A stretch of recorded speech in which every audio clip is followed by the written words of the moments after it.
Hello and welcome back to our channel. If you enjoy our content, don't forget to like and subscribe. Now, let's begin. The Rise of a Hero. High up on M Silver, several Pokémon can be seen flying around. When looking around the sky, different Pokémon ranging from Altaria, to Charizard, to Pidgeot could be seen soaring freely through the air. From a cave near the top of M Silver, a tall figure could be seen walking out towards the edge of the cliff. What walked out was a Lucario, but this one was oddly colored compared to its usual color. Where the blue fur would normally be was pure, untainted silver. Instead of the brown patch that this species is known for as its torso, was instead a blood red, even its eyes were as blue as the vast oceans.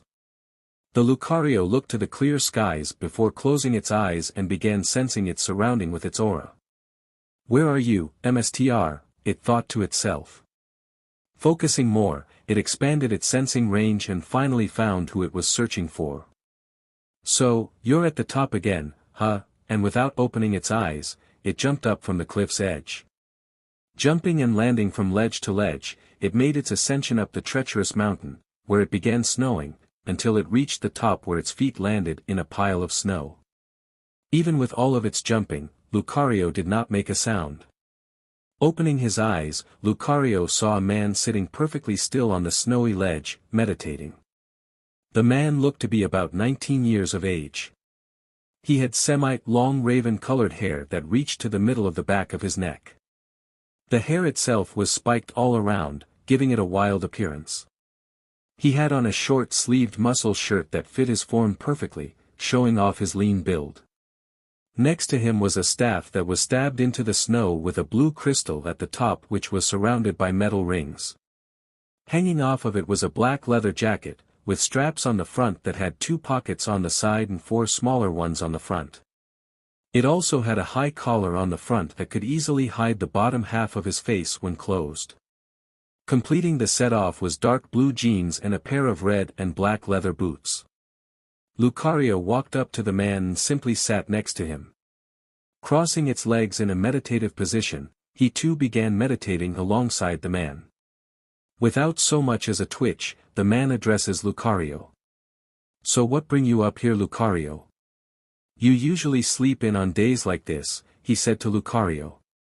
"What? I can't just join my MSTR in morning meditation anymore," Lucario replied, eyes still closed, in amusement. The man's response was to chuckle a bit as a smirk made its way on his face. "Normally no, but on days like this, you are extremely lazy, so something must have happened to get your lazy butt up. And stop calling me MSTR, damn it. Simple MSTR, a Pidgeot came and dropped this letter off for you. It said it was urgent this letter got to you," Lucario replied. "That still would not have gotten you to leave. You would have had one of the other Pokémon bring it to me instead," the man said with his eyes closed, not pausing in his meditation. "Let me rephrase that, the letter was not addressed to you, but to Ketchum instead," Lucario said looking at the man. The man's eyes snapped open as they narrowed at the letter. "No one but the Kalos Elite Four should know who and where I am, and none of them own a Pidgeot," the man said, now revealing himself to be Ketchum. One could note the curiosity and annoyance in his voice. "I have no idea who sent it. I didn't open it, Ash," Lucario replied, getting up. "Either way, here you go," he said as he handed the letter to Ash. Getting up as well, Ash took the letter, thanking Lucario, and began reading it aloud. "Dear Champion, I would like to congratulate you on your achievements and skills. You've been cordially invited to a new tournament that is being introduced, the Pokémon MSTR Challenge. It is mandatory for the Elite Four and champions of the League regions to attend. The tournament will be held at the Indigo Plateau. Directions are on the back if you can't find it. I can't wait to see you there. Mr. Good Show. PSDMN Ash, you are one hard person to find. I used all my resources, including Scott, to track you down. Please attend this tournament, the league is missing that spark you always bring. We all truly miss you. I really hope to see you again soon, my boy. Ash inwardly groaned. It was only a month ago that Ash filled out a survey from someone with the initials of SE for those who competed and conquered either battle frontier. Lucario looked at Ash intently. So what are we going to do, MSTR?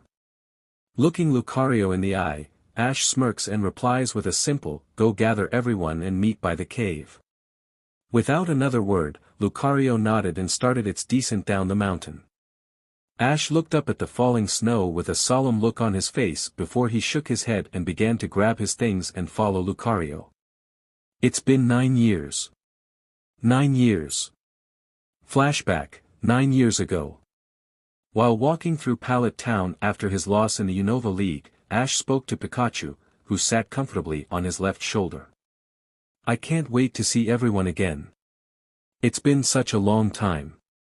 I just wish we had one. To be honest, Ash knew it was his fault that they lost. He could honestly say that this league was by far his worst one yet. Pikachu nodded while rubbing his cheek against Ash's, trying to cheer him up. Petting Pikachu's head, Ash smiled warmly. Thanks, buddy. They walked until they were in front of his house. Well, we're home, buddy. Let's surprise everyone, he said excitedly to his longtime partner. He snuck into the house, but as he neared the living room, he heard voices. He looked around the corner and saw his mother, Professor Oak, Gary and all of his traveling companions, both old and new. Ash took a second glance and noticed that the only other rival there was Morrison. It wasn't like he had expected Paul or Trip to be there, but he was definitely surprised. I can't believe Ash lost another league, said Brock with a bit of disappointment in his voice. Everyone merely nodded, agreeing with him. This was his 5th attempt and he did terrible in this one. It just seems like Ash is getting worse instead of better. This jab came from Misty. That's why I need all your help. I think Ash should give up his dream of being a Pokémon MSTR and think more rationally. It's not going to happen, especially after his last performance, Delia, his own mother, said. Everyone nodded agreeing that Ash should just quit his lifelong dream. Ashy boy needs to grow up and quit like I did.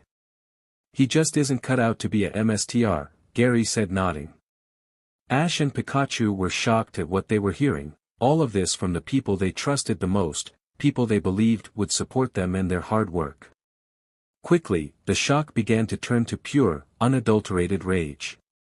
How dare they tell him to quit? They have NODMN right.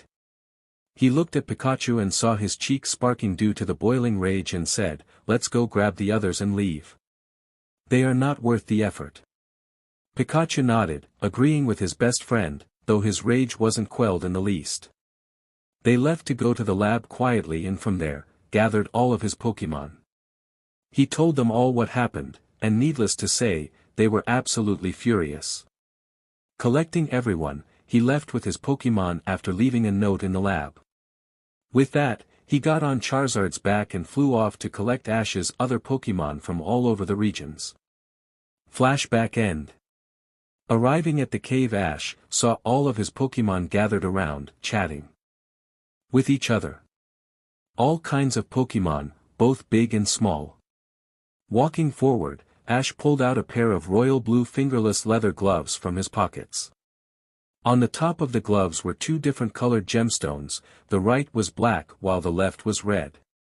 He stopped at the cave entrance and turned to all of his Pokémon. Everyone, we have all worked hard since we stepped foot on this mountain.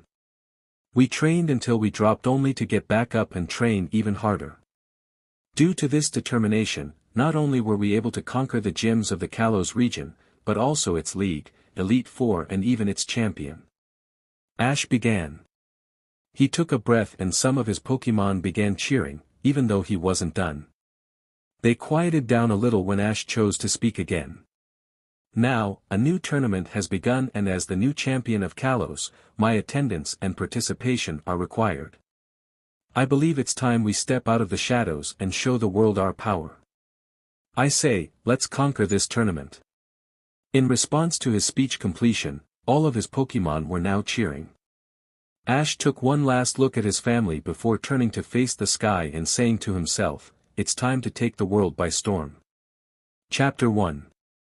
Gather for the tournament. The winds were howling, but not because of it being windy. It was howling due to the incredible speed Charizard was flying through the air with. On his back was our hero, Ash Ketchum, with his infamous partner Pikachu on his left shoulder. He wore the same outfit as before, except with the addition of a necklace that held 5 luxury ball. "So Ash, do you have any idea where we are supposed to go once we get to the Indigo Plateau?" Pikachu asked him. Thanks to being able to control his aura, Ash is able to use it to communicate with all of his Pokémon, though he's nowhere near Mstredit. "Most likely we will have to be at the Pokémon Center, that's where you normally register for the leagues," Ash replied to the electric mouse. "The others should have gotten their letters by now and must be waiting for us." Hearing this, Charizard grinned at and began to speed up. "Looks like you're dying for a battle, huh Charizard?" Charizard's response was to release a deafening roar to the heavens above as he shot like a rocket through the air. Near the Indigo Plateau. "Man, I can't wait, we are finally here and now we are going to crush the competition," said a young man that wore thick glasses. He wore a white shirt with a zipped-open green jacket over it. He also wore gray khakis and gray sneakers with long socks. He had black, mid-neck-length hair. He had a grin that had a good amount of arrogance in it. "Calm down, Max. The league isn't going to go anywhere," replied a certain bandana-wearing coordinator. "Her clothing has not changed in the slightest over the years." "She's right, you know, Max," spoke a young man with spiky hair and squinted eyes. He wore a black and white checkered shirt and long tan khakis with black sneakers. "You don't want to burn out before the tournament even begins." Max looked to the group with a grin and scratched the back of his head in embarrassment. "Sorry guys, I'm just really excited. I mean, all the most recognized trainers will be attending this thing," Max spoke excitedly to the 2 teens that spoke to him. "Trainers, gym leaders, Elite Fours, and even champions, even he might attend too." His tone went from a kid in a candy store, to a kid who lost everything. That one sentence sent everyone into downcasted, solemn looks. The group consisted of all the traders, including Professor Oak and Delia Ketchum. Delia was exceptionally upset, to a point tears were beginning to flow. She never wanted to push her son away like she did. She was only worried about where his future was taking him. She wanted to help him. She already had a job offer for him, which was as a teacher at the prestigious school for young trainers, Poke Tech. They were more than happy to have him, a trainer of such a high caliber, as a teacher in their school. When she read the letter that Ash left at the lab, she knew that she went too far and burst into tears. After weeks of crying, she decided that she needed to go find him. She went on her own journey to find her missing son with Mr. Mime and got herself a good amount of Pokémon and became quite popular in skills. She was even offered to compete in the tournament, to which she agreed, hoping Ash would be here as well. Giving a hopeful smile, she spoke to the group. "We will find him here, I'm sure of it. After all, a mother knows when her child is nearby." She said this, but had no clue who she was trying to convince, them or herself. Little did she know that her instincts were right about her son being at the tournament, but also someone she expected to never see again. To Ash, who arrived at the Indigo Plateau. "Well, here we are, buddy," Ash spoke to Pikachu, who just nodded from its perch. "So many memories here," he smiled as he reminisced, putting his staff on the ground while he looked around. Charizard looked down, knowing that it was his fault that Ash lost that league. Ash was counting on him, and yet, because of his stubbornness, Ash was let down. That's why he always gives out 110% in his battles. He knows Ash will be a legend to the trainers of history, just like a man who went by the name of Red, and he, personally, will become more legendary than Red's Charizard. Feeling Charizard's emotions, Ash smiled and rubbed between his wings, eliciting a growl of pleasure from the fire/flying type. Taking the Pokeball off his left wrist, he returned Charizard. "Let's go," and he left to the Pokémon Center. A half-hour later, the center was in sight. As he neared the Pokémon Center, he smirked as he quickly moved to the left, dodging a flying kick aimed for his head. His attacker was a young girl, around 18 years of age. She wore a light blue, form-fitting training GI. She also wore orange leg warmers that went from the ankle to halfway to the knee. Under that she wore red slacks that hugged her slender legs. Wrapped around her arms were white bandages, it also wrapped around her hands only showing her fingers. She had fiery red hair that only went to her shoulders which was tied in a ponytail. She wore a smirk that screamed confidence. She had a band on her arm with the number 1 written on it. DMN, I thought I had you that time, Ash. How about we try that again, she said as she got into a fighting stance. Ash smiled at her challenge and slipped into a fighting stance with his staff. Bring it on then, Mia, let's see if you got any stronger, he said, ready to put her down with a smirk. As they tensed to charge at each other, a male voice yelled out to them. Are you guys serious right now? Not even 5 minutes of seeing each other and you guys are already sparring. Looking at the voice, they saw a man about the same age as Mia. He had a muscular build, just slightly above Ash's. He had black hair with a white strip along the side. He was also slightly taller than Ash, standing at 6 feet 5 inches while Ash is 6 foot. He wore a white t-shirt with a number 4 on the front. He also has black jeans that are jagged at the bottom, giving it a rugged look. He wore purple sneakers with the picture of a scallopede on the sides. As he walked up, he shook his head. To his left was a slightly older man. He stood at 6 feet 2 inches and has short black hair. He wore a light blue jacket with a black hood on it. On his back was sheathed katana that looked light. Under the jacket he wore a pure black sleeveless shirt, showing small muscle. He was wearing orange slacks with a yellow line that stopped just below the knee. He wore yellow and white sneakers with short black socks. Around his neck was necklace that had a coiling dragonair with the number 3 in the middle. On the left of the first man was another girl, who was slightly smaller than the second male but a little bit taller than the first girl. She had semi-long blonde hair that reached to the top of her shoulders. She also had uneven bangs, the right barely reached her eyes while moving to the left was longer, covering the left eye. She wore a long black leather trench coat that reached her knees. Lining the edges of the coat were red and yellow fire patterns. Under it she wore a black shirt and a gray vest with 2 pockets on the front. She wore black form-fitting slacks, with black and gray sandals completing the look. On the back of the trench coat was the number 2. Next to her was a shiny Umbreon. These 4 people were the new Elite 4 of Kalos. The first Elite and Fighting Specialist Mia sees. Alex Rain, the second Elite and the Dark-type Specialist. Suzaku Ryu, the third Elite and Dragon Specialist. Lastly Tai Rider, the fourth Elite and a Poison-type MSTR. They are some of Ash's closest friends. Hey, don't blame me, Tai. Your girlfriend started it by attacking me first, Ash replied in amusement. Yeah, whatever, Ash, we all know you would have started a fight with her at some point anyway, Alex sniped, smirking. Next to her, Umbreon simply nodded. That is beside the point, Alex, Ash said as he glared mockingly at her. Well, as amusing as this is, Suzaku said as he looked at Ash. You need to register your room and the league so you can compete and have a place to stay. Everyone nodded their heads at the point he made and entered the Pokémon Center. At the counter was the usual Nurse Joy you find in this region. Hello and welcome, Joy greeted with a big smile. How may I help you today? Yes, I came to enroll for the tournament, Ash replied calmly. Ah, okay then, sir, Joy replied. I just need your invitation letter and your Pokédex as well for confirmation. Ash merely nodded and handed her what she asked for. Joy looks over the letter, making sure it's legit.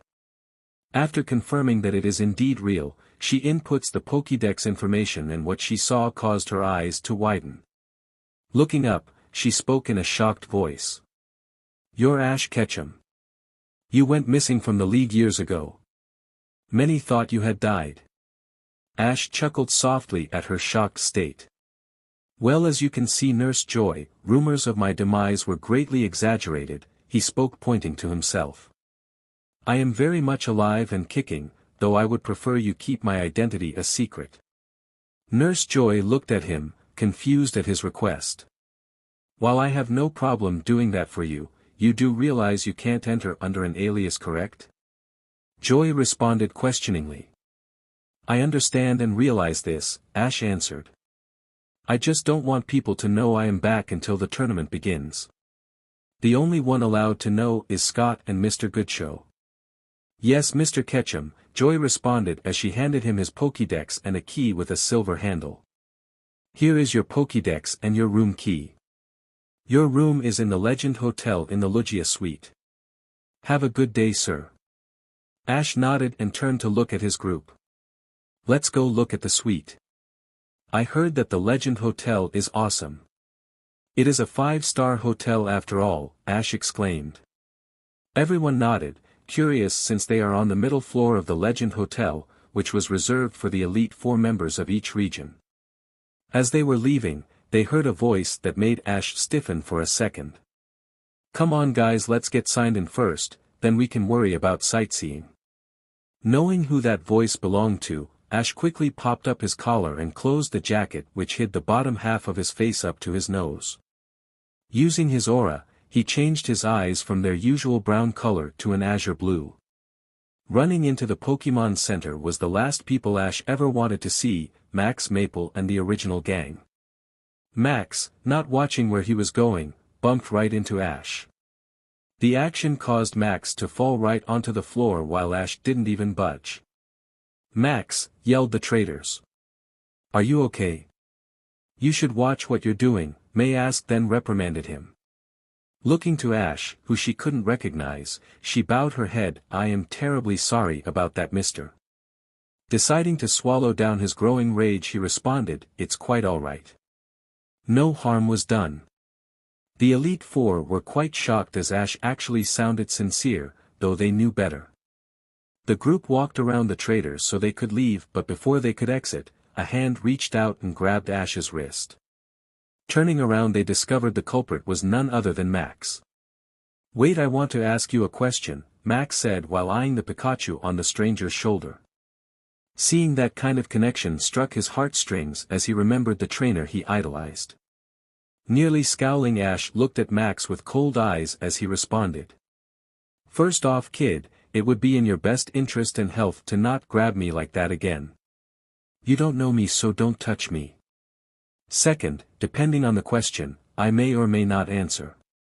May was about to yell at him for talking to her brother like that before Max jumped in, though a bit warily.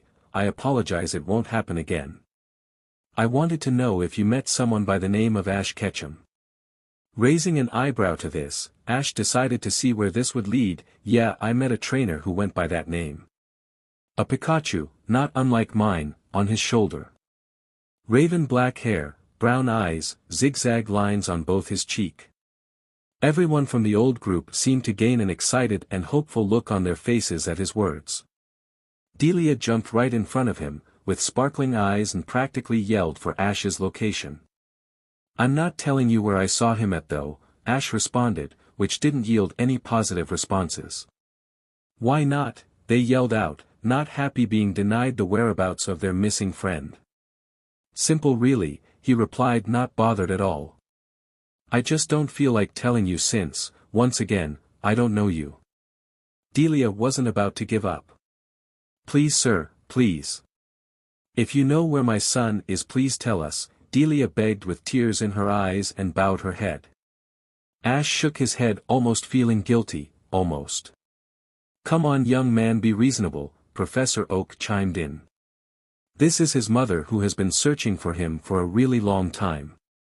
That, Professor, is really not my problem, the disguised Ash responded coldly. He earned my respect and asked that I keep silent on where he is, unless I trust them. That's when Max got an idea. Then what about a battle? If we win, then you have to tell us where Ash is. Ash looked interested and decided to use this as a warm-up for his Pokémon. Fine then, I accept. My friend Alex here will referee the battle. I will only battle 2 of you, with 2 Pokémon each, so pick wisely. That still gives 4 chances though. We will use the field in the back of the center. Everyone nodded in agreement to the idea and conditions. Good.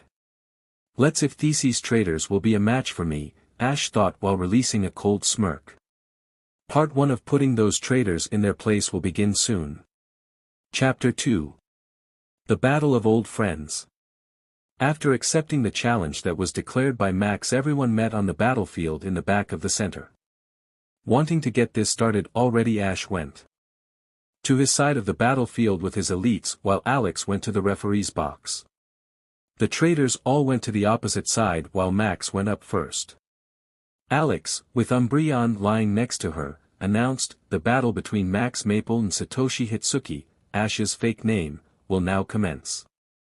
Each side is allowed 2 Pokémon with no time limit.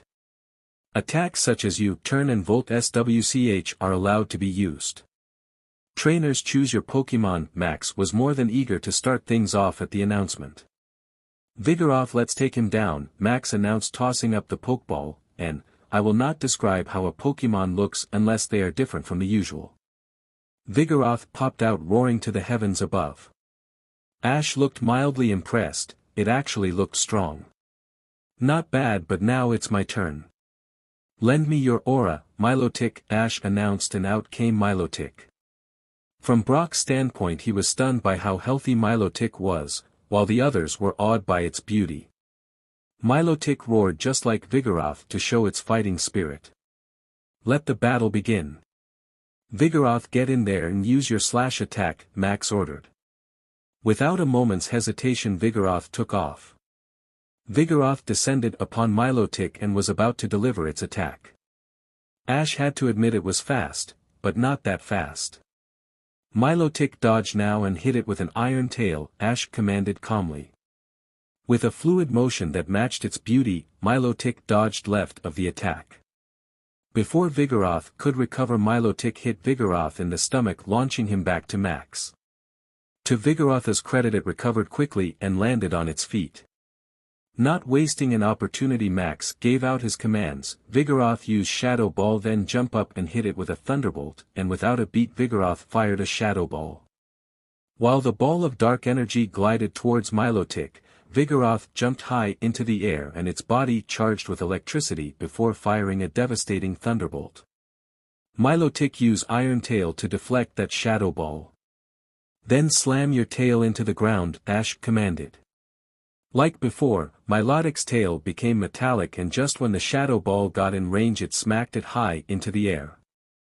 Then, just as she was commanded, slammed her tail into the ground. The Thunderbolt had struck Milotic and began to cheer, thinking his plan worked. "Great hit, Vigoroth," Max cheered, but that quickly died down when he noticed how Milotic wasn't even flinching from the attack. Why isn't Milotic not in any pain? It's weak against electric-type attack.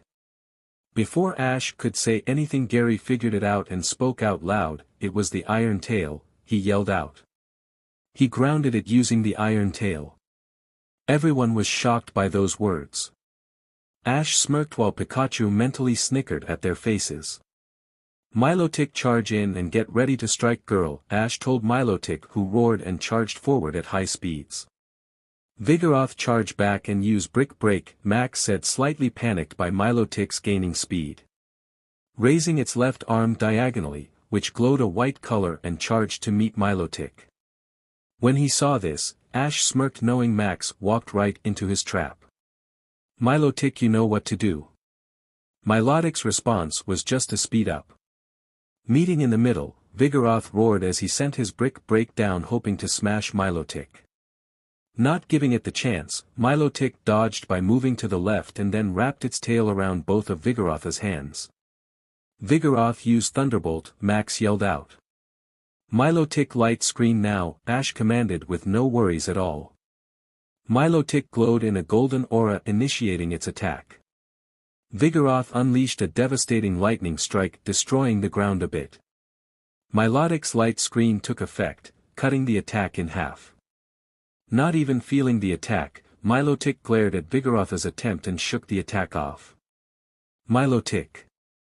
Hyper Beam, Ash gave the command. Milotic's response was instantaneous as it tightened its grip on its captive as it charged up its energy. Vigoroth began getting worried and struggled even harder to escape only for its attempt to fail. Finish it off now Milotic, Ash said ready to end it, getting a nod from Milotic. Milotic lifted Vigoroth off its feet and slammed it on the ground. After repeating the process 3 more times, she threw him into the air and instantly fired the beam of destruction which exploded upon impact. Vigoroth! Max yelled out worried for the Hoenn Pokémon. Out of the smoke Vigoroth fell onto the ground completely unconscious. Vigoroth is unable to battle, victory goes to Milotic. Trainers please send out your next Pokémon, Alex declared. Vigoroth return, you fought hard, Max said returning Vigoroth. Taking out another Pokeball, Max sent it up into the air, Vibrava you're up next buddy.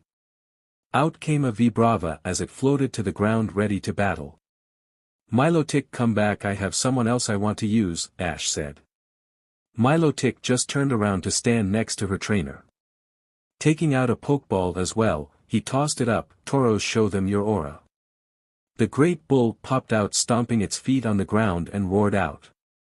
It looked the same as any other Tauros, except for a long scar that went across its left eye diagonally. Vibrava let's be careful here, use Earthquake, Max said warily. His Milotic won without breaking a sweat, there was no telling how strong Tauros was. Raising its front legs up in the air, Vibrava slammed its legs onto the ground. The earth shook and rumbled and caused the ground to crack which rushed towards Tauros. Tauros use Protect, then use Flamethrower, Ash commanded. Focusing its power, Tauros released a green bubble of energy cancelling any damage. When the ground settled down, Tauros reared its head back and unleashed a torrent of flames at Vibrava. Vibrava go up to dodge it. Then use Dragon Breath, Max yelled out to his dragon. Vibrava did as he was told and dodged the flames. Rearing its head forward, it shot a hot breath mixed with a beam of white energy in the middle towards Tauros. It struck hard causing a good explosion around Tauros and picked up dust. Max began to get excited thinking he took down the bull or at least wounded it badly. Tauros use Ice Beam, Ash commanded not worried at all. A blue beam of cold energy shot out of the smoke and raced towards Vibrava. It tried to dodge but its wing got caught by the beam doing some major damage to him and began to fall towards the ground. Vibrava catch yourself please, pull up, Max yelled out in a panic. Ash smirked without a care, Tauros use Zen Headbutt now. Like a rocket, Tauros shot from the remaining smoke with the top of its head glowing a light blue color. Vibrava didn't have a chance to recover before Tauros slammed into Vibrava, causing it to yell out in pain, though Ash wasn't done yet. Water Pulse, Ash said quickly. Doing as told it released a blue ball of water which when it hit Vibrava sent it flying in an explosion of water and waves. Vibrava just couldn't take it anymore and passed out. Vibrava is unable to battle. Winner is Satoshi Hitsuki, Alex announced not surprised at all by the outcome. Return Vibrava you tried your best, Max said solemnly returning his unconscious Pokémon. He couldn't believe just how outmatched he was. Granted these two were nowhere near his strongest Pokémon, the same could probably be said for his opponent. Well, one down and one to go. So who's next? Ash asked not caring in the least. He is getting seriously bored and just wanted to get to the forest to let out his friends since they hate being kept in their Pokeball for a long time. He thought this as he touched the luxury ball around his neck. I think I should go next guys, Gary said, determined to find his childhood friend. As he walked forward he got ready to battle. This battle will be between Gary Oak and Satoshi Hitsuki. Rules are the same as the last battle. Trainers send out your next Pokémon, Alex announced. I'll go first this time, Tauros return. Glacian may the aura guide you, Ash returned and released the frozen evolution Pokémon. The ice type stood tall and proud with an air of regal and beauty surrounding it. Fine, then let's go Umbreon. Gary sends out one of his most trusted Pokémon. Just like Glaceon, it stood tall and proud. Let's get this over with already, thought Alex. Begin. No sooner those words left her lips before Umbreon took off towards Glaceon. Ash released a small smirk, really impressed by its speed but not worried at all. Glaceon, use your blizzard attack, Ash commanded calmly. Glaceon's eyes seemed to grow colder before it released a fast storm of ice and snow from its mouth. It raced towards Umbreon while freezing anything that was too close to it. Umbreon dodged, then used Dark Pulse, Gary countered. Umbreon moved left, dodging the attack, and opened its mouth. It released a dark beam made of black and purple rings. Glaceon, block it with Shadow Ball, Ash said. Glaceon charged up an attack of dark purple energy like the Dark Pulse but instead fired it in the shape of a ball. The two attacks met in a show of dems, but in the end resulted in both of the attacks exploding in a tie. Using the smoke as a cover, Glaceon released another blizzard attack towards Umbreon. Not expecting the powerful attack, Umbreon was hit and sent flying back towards its stunned trainer. In a show of experience though, Umbreon twisted in the air and landed on its feet. Umbreon, go and use Iron Tail, then follow up with a Dark Pulse. The back of its tail raised and hardened as Umbreon charged towards its ice counterpart. Glaceon, counter him with your own Iron Tail, then launch your Shadow Ball. Just like Umbreon, its tail hardened and launched itself towards Umbreon. Right before they met, they twisted their bodies and slammed their tails into one another and pushed, trying to overpower the other. Sparks began to fly and a bright light shined as they pushed. Pushing, they were each thrown back before twisting in the air and released the attack they were commanded to do. Just like their tails, the two attacks met in a show of dems. The struggle lasted for 5 seconds before the Shadow Ball overpowered the Dark Pulse and raced towards Umbreon, who did not have time to dodge and was hit. Waiting with bated breath, Gary leaned in a bit with worry for his dark Pokémon. As the smoke cleared, a silhouette was shown, and when it cleared showed Gary's Umbreon unconscious and covered in bruises. Umbreon is unable to battle, victory goes to Glaceon.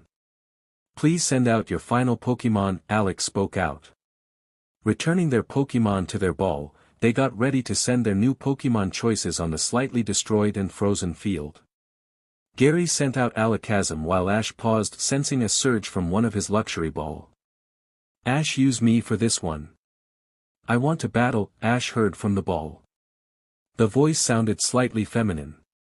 Are you sure? It's not like this battle will be hard.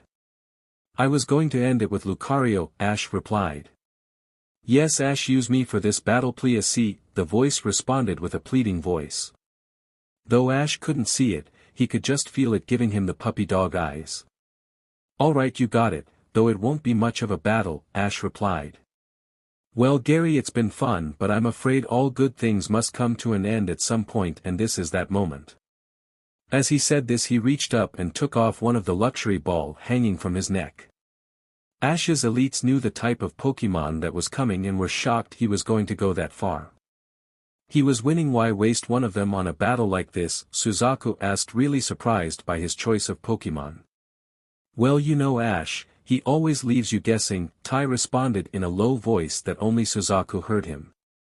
Yeah, I heard that, Suzaku replied, nodding his head. Enlarging the ball, Ash spoke out, get ready, Gary, this Pokémon has real power and will end this battle for me. Come on out, my friend, and let the aura crush those before you, and with that he tossed the ball, releasing the Pokémon of his choice. When the bright light died down, a very peculiar but appealing Pokémon was seen. Its lower body was a big floating rock with pink gems protruding from the side. Its torso was gray with white over it. It also had a rhombus-shaped pink crystal on its chest. It had big red eyes with an innocent smile on its face. On its head was a giant pink crystal along with multiple other crystals coming from behind its head, while two hung low. This was the rare and legendary Pokémon, Diancie, the jewel Pokémon. Everyone was shocked by the sight of such a appealing yet cute and rare Pokémon such as this. The two oak professors were practically drooling at the chance to study such a rare Pokémon. Everyone else besides the professors though were both awed and confused by what kind of Pokémon, as they have never seen such a thing. What kind of Pokémon is that? May and Dawn yelled out, hoping to find such a Pokémon for contest. That Pokémon was practically made for contests. Deciding to answer them, Ash spoke out, "This here is Diancie. It's a legendary Pokémon native to the Kalos region." As he finished, Diancie spun around, glad to be out of the stuffy ball. Taking out their Pokédex, Max, May, and Dawn began to catalog it. No data on this Pokémon found, or at least tried.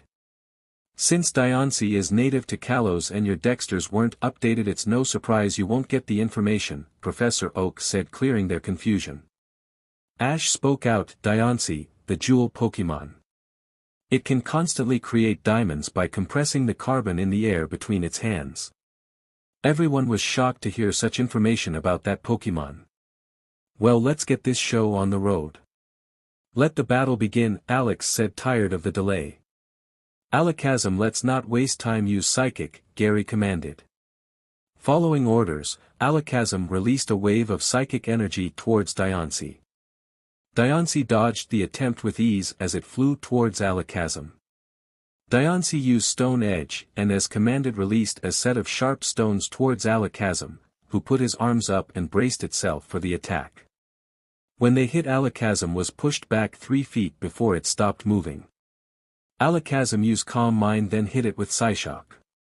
Alakazam closed its eyes and calmed its mind, allowing it to think clearly. Then its psychic attack towards Diancie, who just smiled at the attempt. "Counter it with Euro Ball, then before it recovers hit with Dazzling Gleam," Ash commanded. In a split second, Diancie took off spinning at high speeds and pushed right through the Psyshock and slammed into Alakazam and sent it backwards. As it tried to recover, Diancie released a glare that was really bright, blinding Alakazam. "No, Alakazam, try to use Recover," Gary yelled out, really worried for his Pokémon. Just what kind of trainer is this guy to have such Pokémon, he thought to himself. Before it gets the chance, it's time we wrap this up. Diancie, use Diamond Storm now, Ash commanded, crossing his arms knowing this is over. Focusing the carbon in the air, Diancie formed sharp and powerful diamonds around the air and sent the attack towards Alakazam, who was still recovering, and exploded on. Impact. When the smoke cleared, the results was expected. Alakazam was knocked out cold.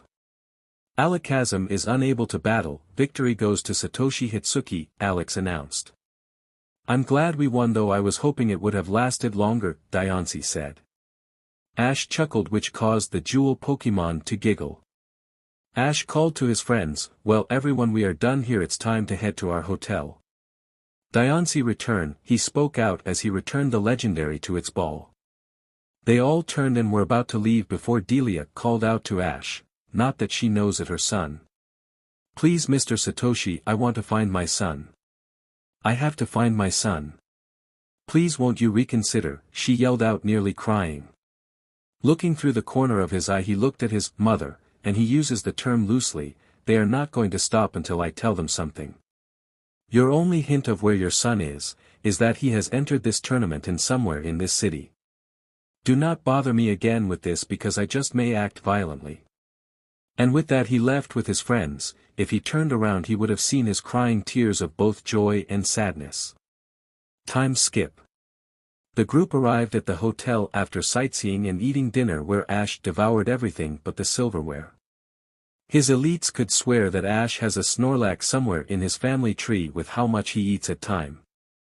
Ash looked towards his group. "Well guys, it's late and I am tired. Tomorrow after breakfast I'm going to head to the forest to let my guys out. You can use the same area if you wish," Ash said to them. They shook their heads. "It's cool, Ash, we have our own areas for training. After all, we want this to be a surprise anyway," Mia said. Everyone nodded, agreeing. "Okay, but don't say I didn't offer." "Night guys," Ash said, waving to them as Pikachu waved as well. If they had paid attention, they would have seen a person at the corner and heard their entire conversation. "Ash, is that really you?" the unknown person whispered, showing that it belonged to a female. I have to be sure before I confront him or anything, and the person walked away in deep thought. Sending out Lucario, who stretched its arms, Ash looked around the room liking it. It was big room, no doubt really expensive. It had a plasma TV and 2 bathrooms with 2 king-sized beds. It also had its own kitchen and a really nice dining area. What really took Ash's breath was the view it had over the city and the balcony it had. Ash smiled, "This is going to be awesome." "So do you know how we are going to do everything, Ash?" Lucario asked to its trainer. "Yes, Lucario, but for now it's late and I am too beat to go strategy planning right now. You can take the other bed for now if you wish." "Good night, Lucario," Ash said, getting into bed, already drifting to sleep. "Good night, Mstr, sleep well," Lucario responded with a smile, drifting to sleep. If either one of them had looked across to the building facing them, they would have seen the silhouette of a figure looking straight at Ash. "You have definitely grown, Ash. You even have some really strong Pokémon by your side. Don't worry, soon, Ash, we will meet face to face." The figure turned around and walked away. "I wonder how you will take it and handle the changes that are to come, Ash, my son." The figure vanished among the shadows as if it was never there in the first place. Chapter 3. Tournament Kickoff and Dark Unknown. Ash wakes up from his bed and looks around the darkened room. The entire room was dark, the only light emanating from outside, though Ash could tell it was still night. Looking to the bed beside him, he saw Lucario passed out with Pikachu curled up at the foot of the bed. Deciding to get some fresh air, he gets out of bed and walks to the balcony. Expecting a city illuminated by the street lights and shining moon, his eyes widened at what he saw instead. Instead of a beautifully lit up city by the countless light posts, the city was instead lit up by the light of burning buildings. All around was nothing but destruction and chaos. "How did I not wake up due to all of this? I'm not a heavy sleeper anymore," Ash mentally yelled. He turned around to call for Lucario and Pikachu to aid him. Only to see that the room was completely gone. Not even the door was there, just a blank void. He reached down for a Pokeball, only to realize he didn't have any on him right now since he left them in the room. Damn it! That's when a loud, ear-shattering roar was heard.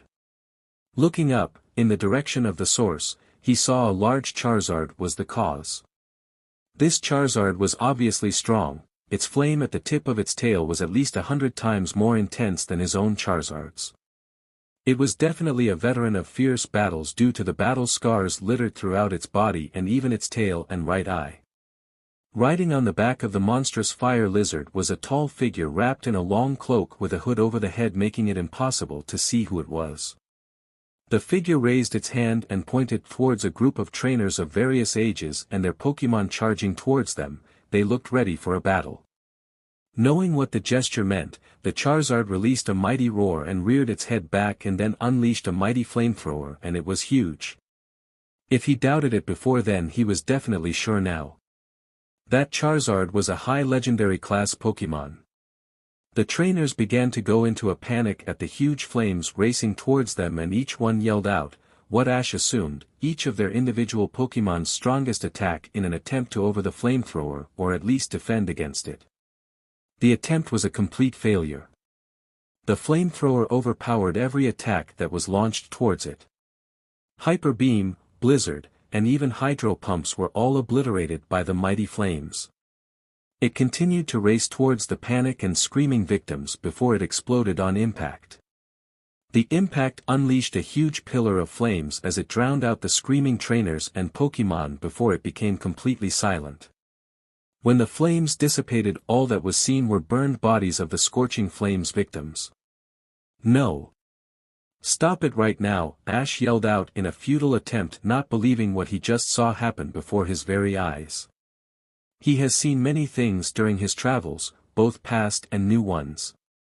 He has definitely seen death by both human and Pokémon alike by now and stopped attempts to harm others before.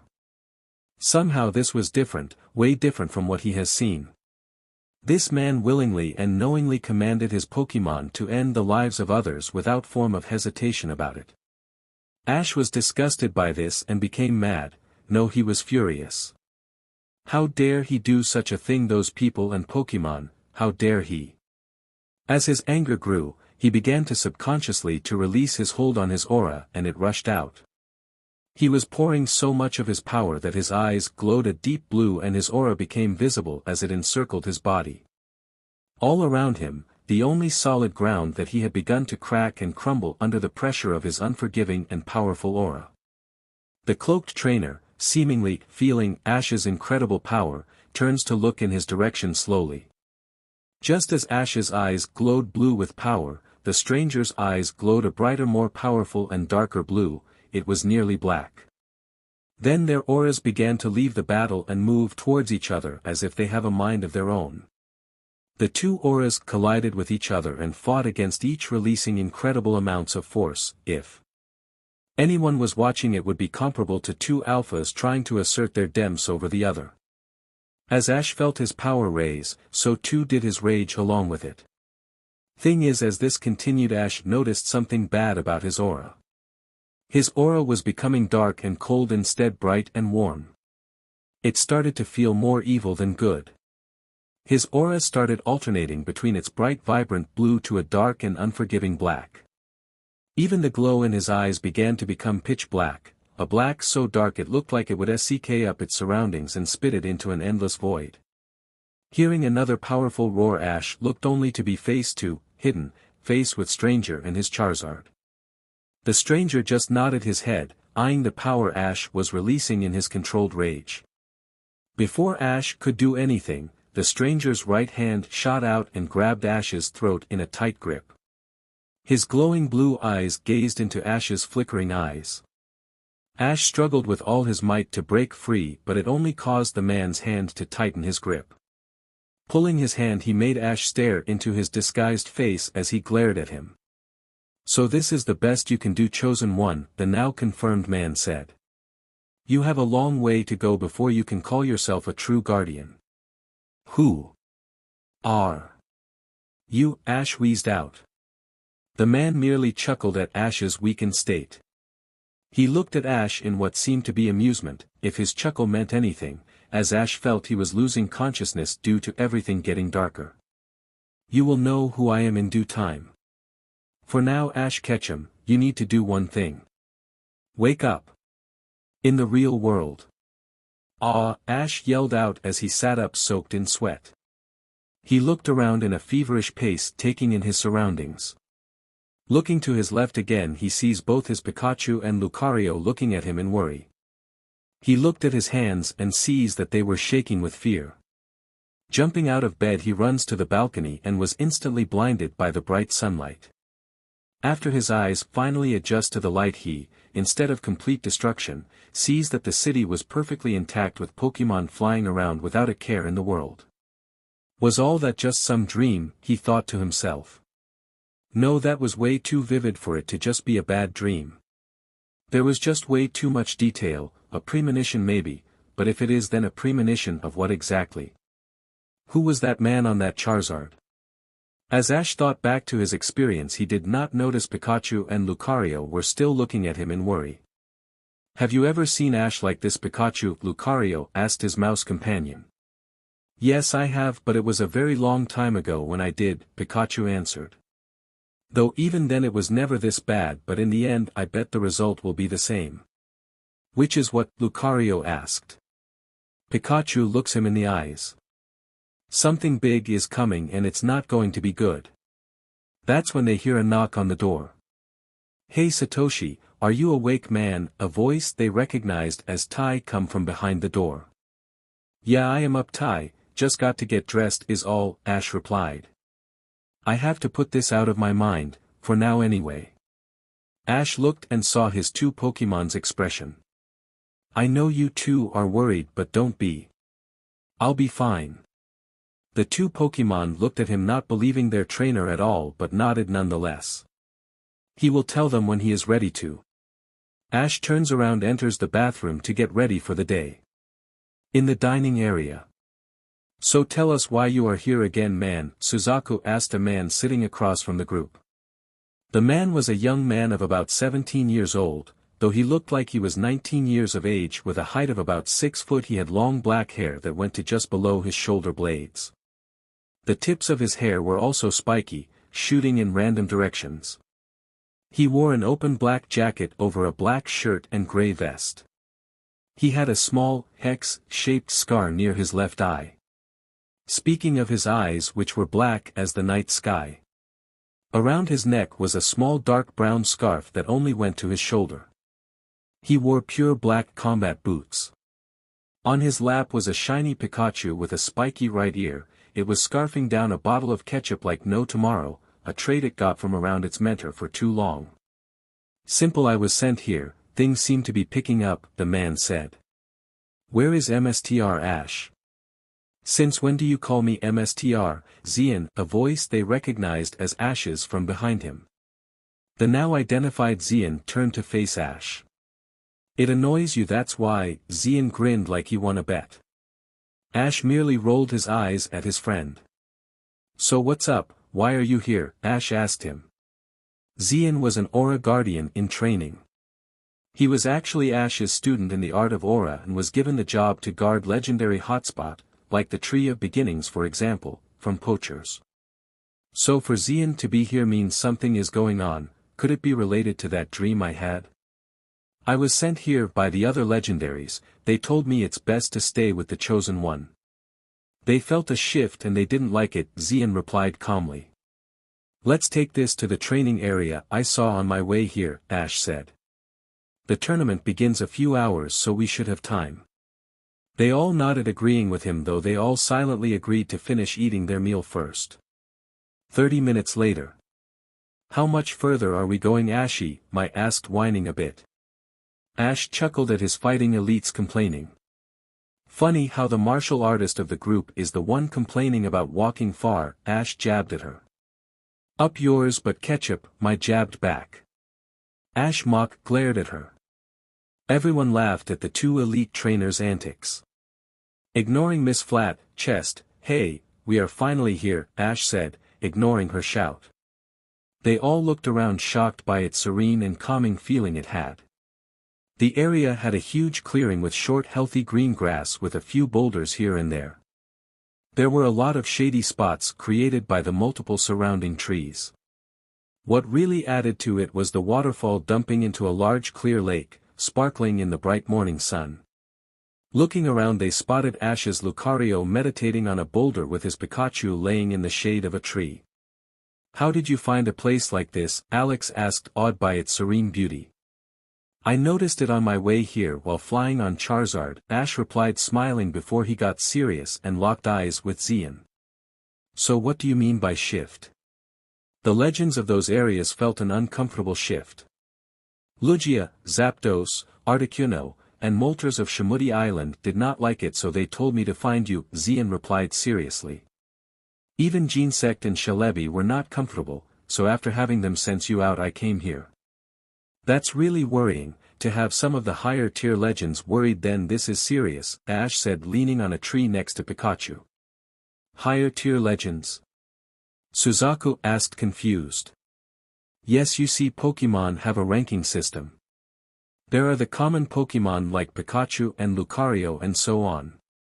After that then we have the pseudo-legendaries like Tyranitar and Garchomp. Then you have the legendary, which means there is more than one, such as Lugia, Articuno and so on. Among that group Arceus picks one of each legendary that stands out above the rest to be a member of the legendary court in his dimension. As for the last level are the deity legends, where there are only one of its species and helped make the world what it is now. This group also go to the chosen Pokémon of Arceus himself, Ash lectured. Everyone besides Xian was shocked by this information. They would have never guessed there was such a thing going this deep among Pokémon, though it would explain a few things among the Pokémon world. So what's the plan then? Tai asked the group. Something that worries Pokémon of that caliber cannot be left unchecked. The elites all nodded their heads to this. Tai is right, Mai added. I'm no guardian, but if it's something like that then we have to do something. First my dream and now this, there is no way that this is a coincidence. To have a that bad and now the legends are getting scared. Ash. Huh, you guys say something, Ash asked dumbly. They all just sweat dropped at the lack of attention their champion showed. We said what are going to do about all of this, Xian confirmed for his teacher/best friend. For now nothing can be done, Ash replied. They opened their mouths to protest but Ash raised his hand silencing them.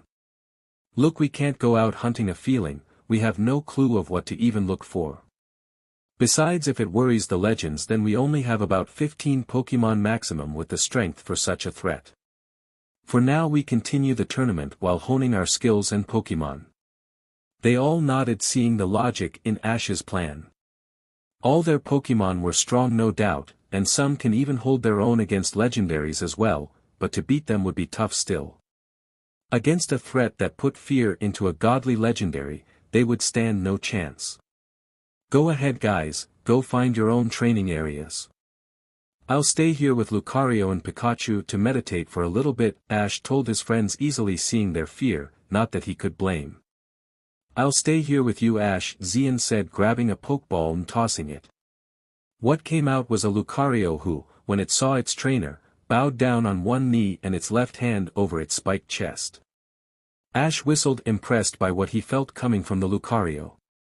Man, you could practically feel Lucario's power. You guys definitely got stronger since the last time I saw you guys. Thank you Ash/MSTR Ash, Xian and his Lucario replied. Xian looked at Ash seriously, so what now? Now, Ash began. Now we are going to meditate our powers. I have a tournament to win in 2 hours after all. And with that they all sat down and began doing just that. After about an hour of meditating, Ash smirks while Xian just shook his head in amusement. Ash, without opening his eyes, says, "You can come out now, Mr. Goodshow." What came out from behind the tree was a short man with long white hair, mustache and beard. He wore a casual red jacket with a big blue stripe going across the stomach. He also wore green khakis along with a dark blue hat backwards. This was Mr. Goodshow, the founder and creator of the Pokémon League tournaments. Hello Ash my boy, it has been quite some time hasn't it? Mr. Goodshow asked, ecstatic to see Ash again. He is really happy to have Ash back in the tournaments again after so long. While the trainers have been by no means bad, Ash just had that special something that came with his battles. It was always amazing to watch and easy to get into. Plus he knew a certain someone missed Ash dearly, no matter how she tries to hide it. Yes, it has Mr. Goodshow, Ash replied smiling. It is really good to see you again. Mr. Goodshow nods. Not only that, but you're the champion of Kalos as well as making it the strongest league to date, Mr. Goodshow said, impressed.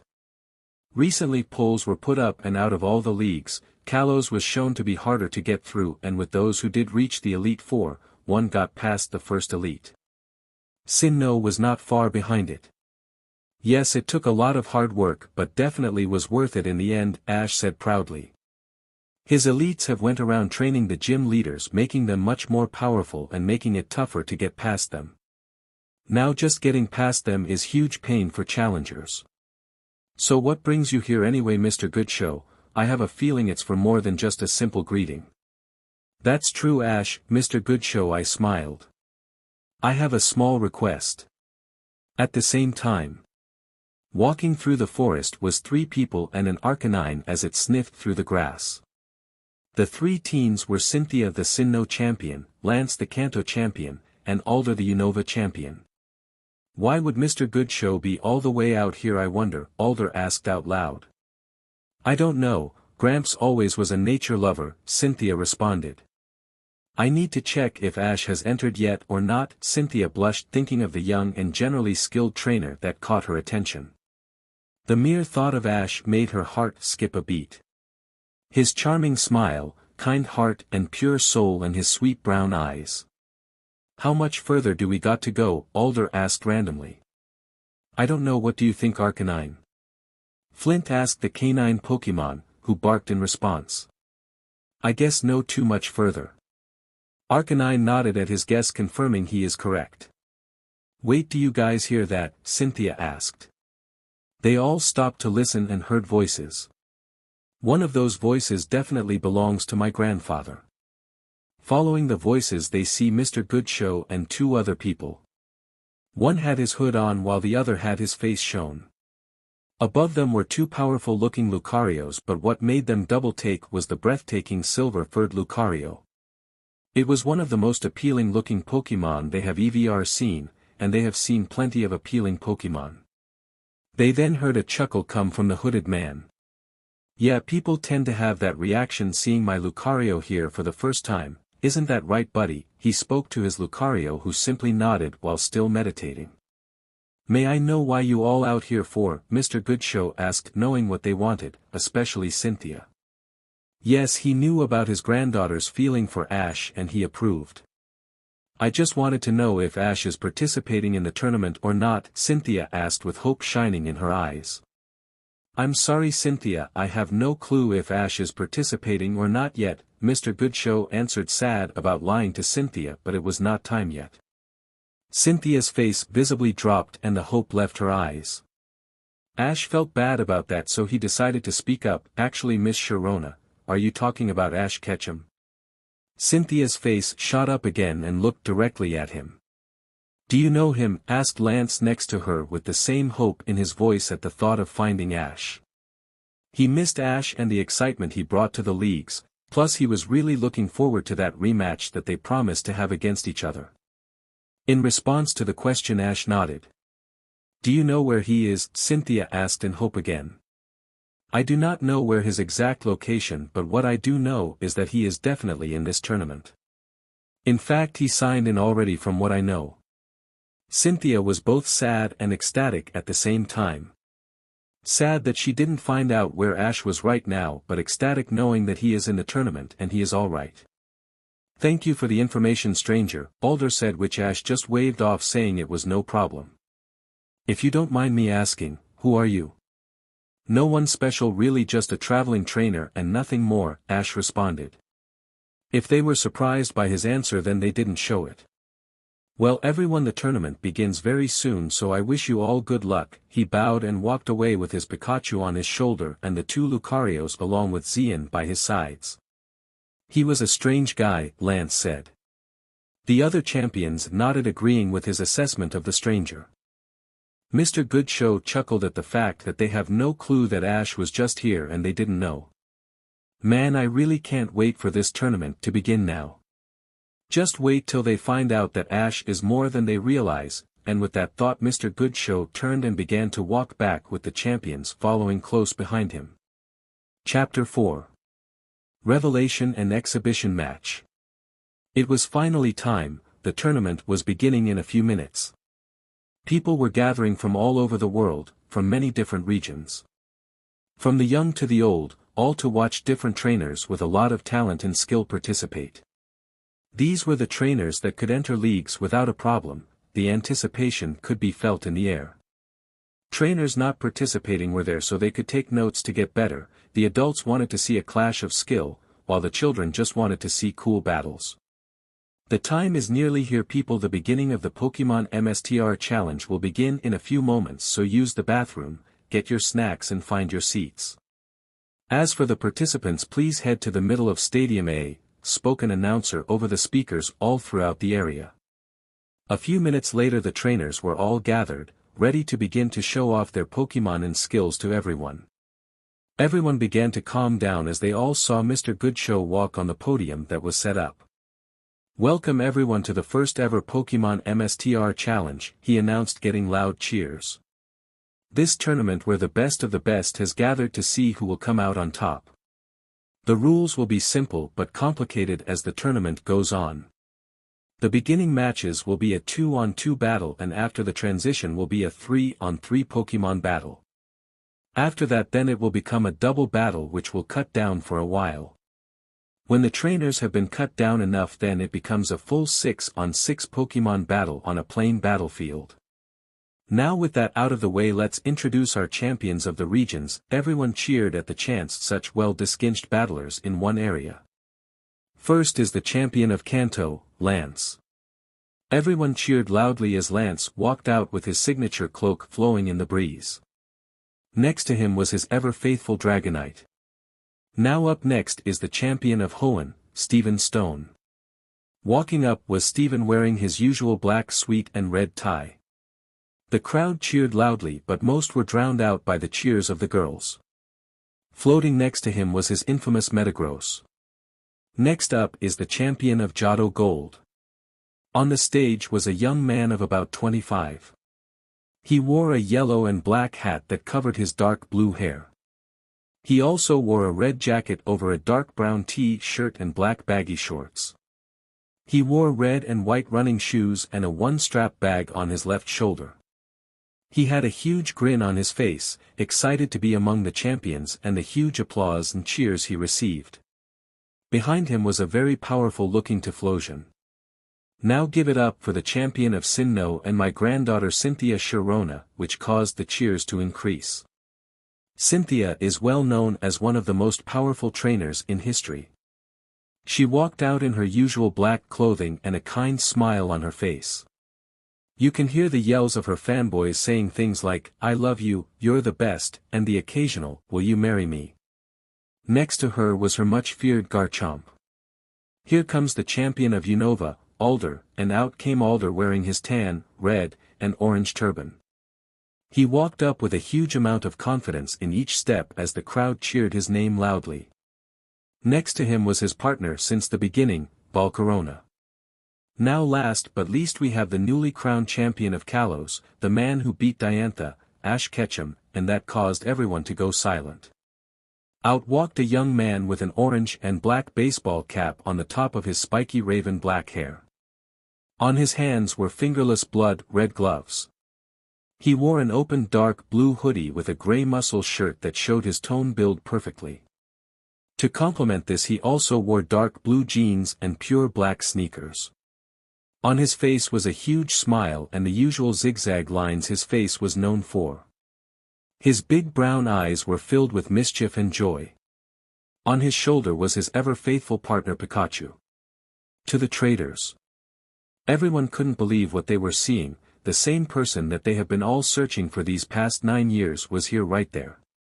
He really was participating in the tournament, that Satoshi guy telling the truth. He was even the champion of the Kalos region. He succeeded in his dream.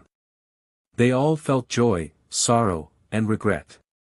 Joy for Ash's success, sorrow because he didn't tell them, and finally regret for what they tried to make Ash do. Delia was crying her eyes out without any sign of stopping in sight.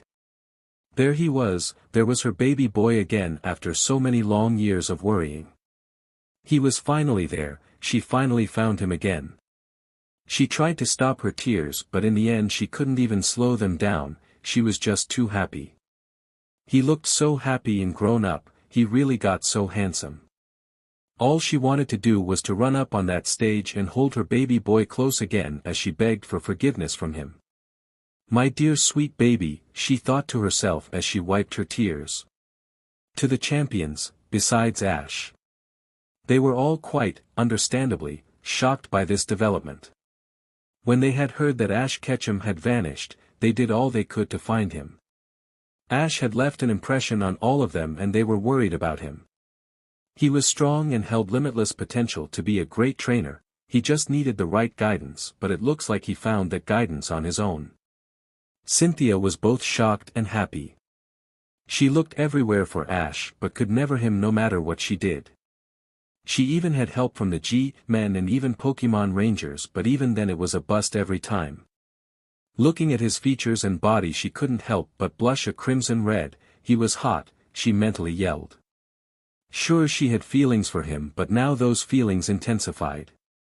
Shaking from her thoughts she realized something that made her very sad. My grandfather knew. He knew Ash was here and the champion of Kalos but never said anything. He was going to get it when they got home. Mr. Goodshow shivered from a sense of foreboding. I think Cynthia is sad at me. Turning, Ash smiled at the crowd and participating trainers.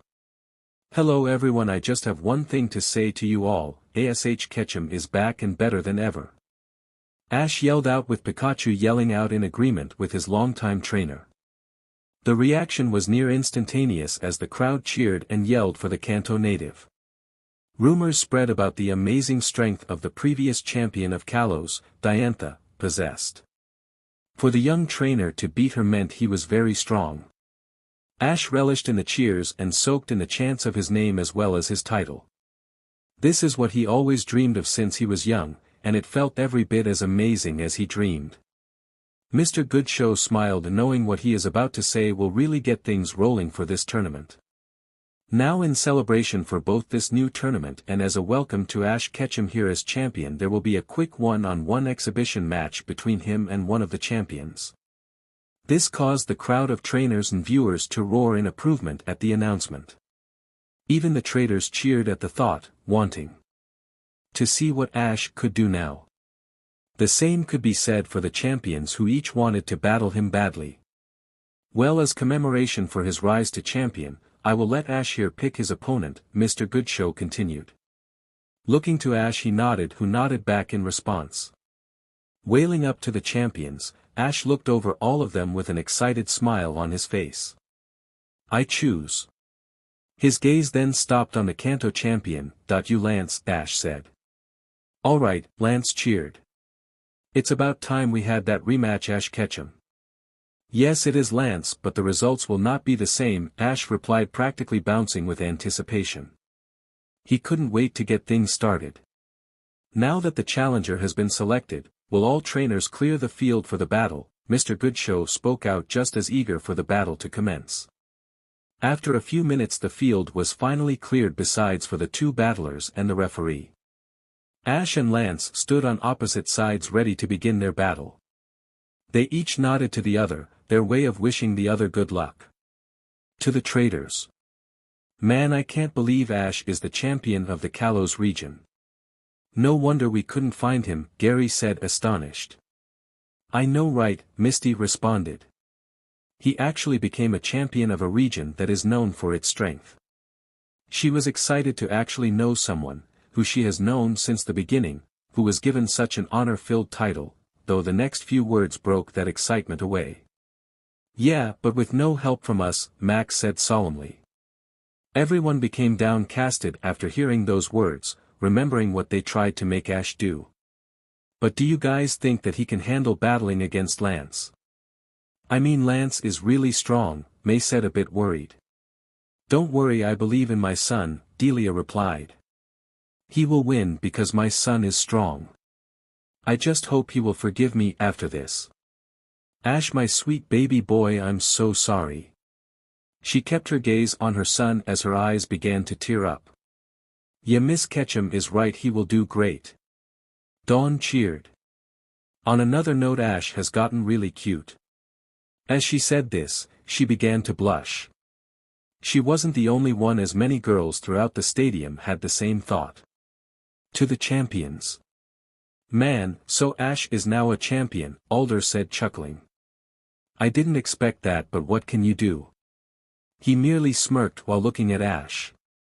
I know what you mean, Steven continued. Ash has always been an interesting person, but this is something else entirely.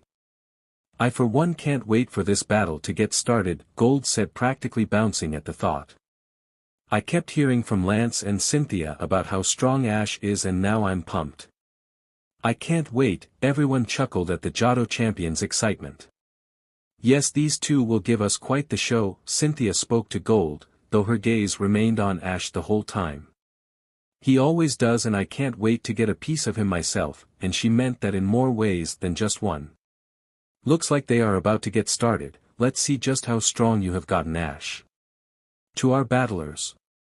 This will be a one-on-one battle between Champion Lance of Kanto and Champion Ash of Kalos. There will be no time limit or substitutions. The battle will end when either side's Pokémon is unable to continue or one side forfeits. Attacks such as U-turn and Volt Tackle are prohibited. Begin, the referee announced, which caused the crowd to go into another roar of cheers. Okay, I'll get us rolling then, Aerodactyl, let's go, Lance announced, releasing the powerful prehistoric predator Pokémon. It flew through the sky before landing in front of its trainer and let out an ear-piercing shriek. It could wait to get this battle started. Pretty impressive, but so am I. Sceptile show them how it's done, Ash countered releasing the giant green lizard. Sceptile stood tall and proud with its signature twig in its mouth and showed off its aloft attitude by crossing its arms. It kept its eyes solely on Aerodactyl, ready to move at a moment's notice. You get the first move, Lance. Don't mind if I do, Aerodactyl. Use Stone Edge, Lance commanded. Aerodactyl was surrounded by white rings surrounded it which then turned to sharp rocks. Then with another shriek it shot the sharp rocks towards its green opponent. Without a word from Ash though, Sceptile took off towards the attack. It twisted and weaved, dodging each rock. Ducking, it dodged the final rock before moving quicker towards its enemy, making it harder to see. Sceptile, launch your bullet seed now, Ash yelled out. Sceptile, without stopping, shot the green pellets from its mouth towards Aerodactyl. Get out of there, then use Steel Wing, and with that Aerodactyl took to the sky dodging the grass attack. Then its wings hardened as it charged after Sceptile, who turned around to stay ahead of Aerodactyl. Sceptile, turn around and counter with your Leaf Blade. Sceptile twisted on its left heel and launched forward while green blades came from the leaves on its arms. Moving forward, the two Pokémon met in a devastating power struggle. Sparks flew as they tried to take control, but then Sceptile smirked before ducking, causing Aerodactyl to move above Sceptile, surprised by the sudden movement. Then it slashed upward with another Leaf Blade, which caused Aerodactyl to shriek in pain. Thinking quickly, Lance called out to his Pokémon. Aerodactyl, don't give in.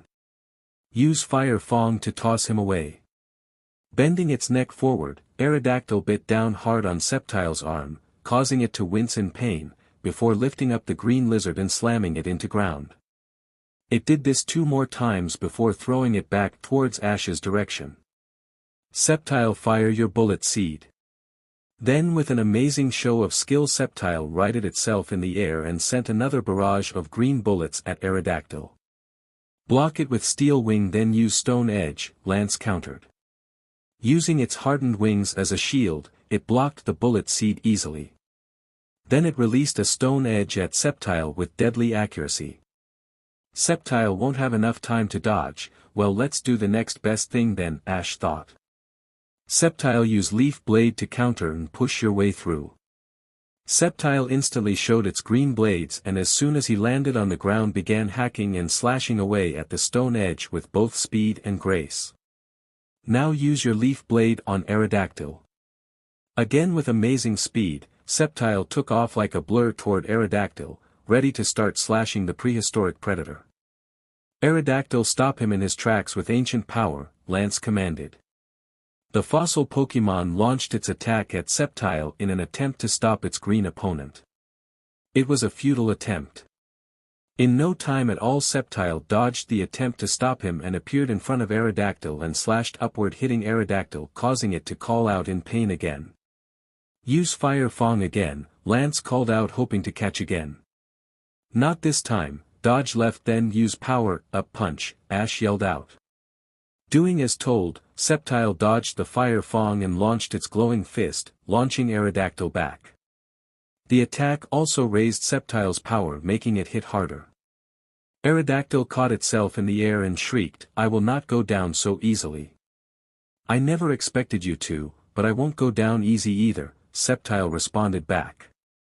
Ash grinned hearing the two Pokémon speak with determination to win. You have gotten really good, Ash, this is really enjoyable. Lance said, grinning with Aerodactyl shrieking in agreement to its trainer. It really didn't expect its opponent to actually be so young yet so skilled.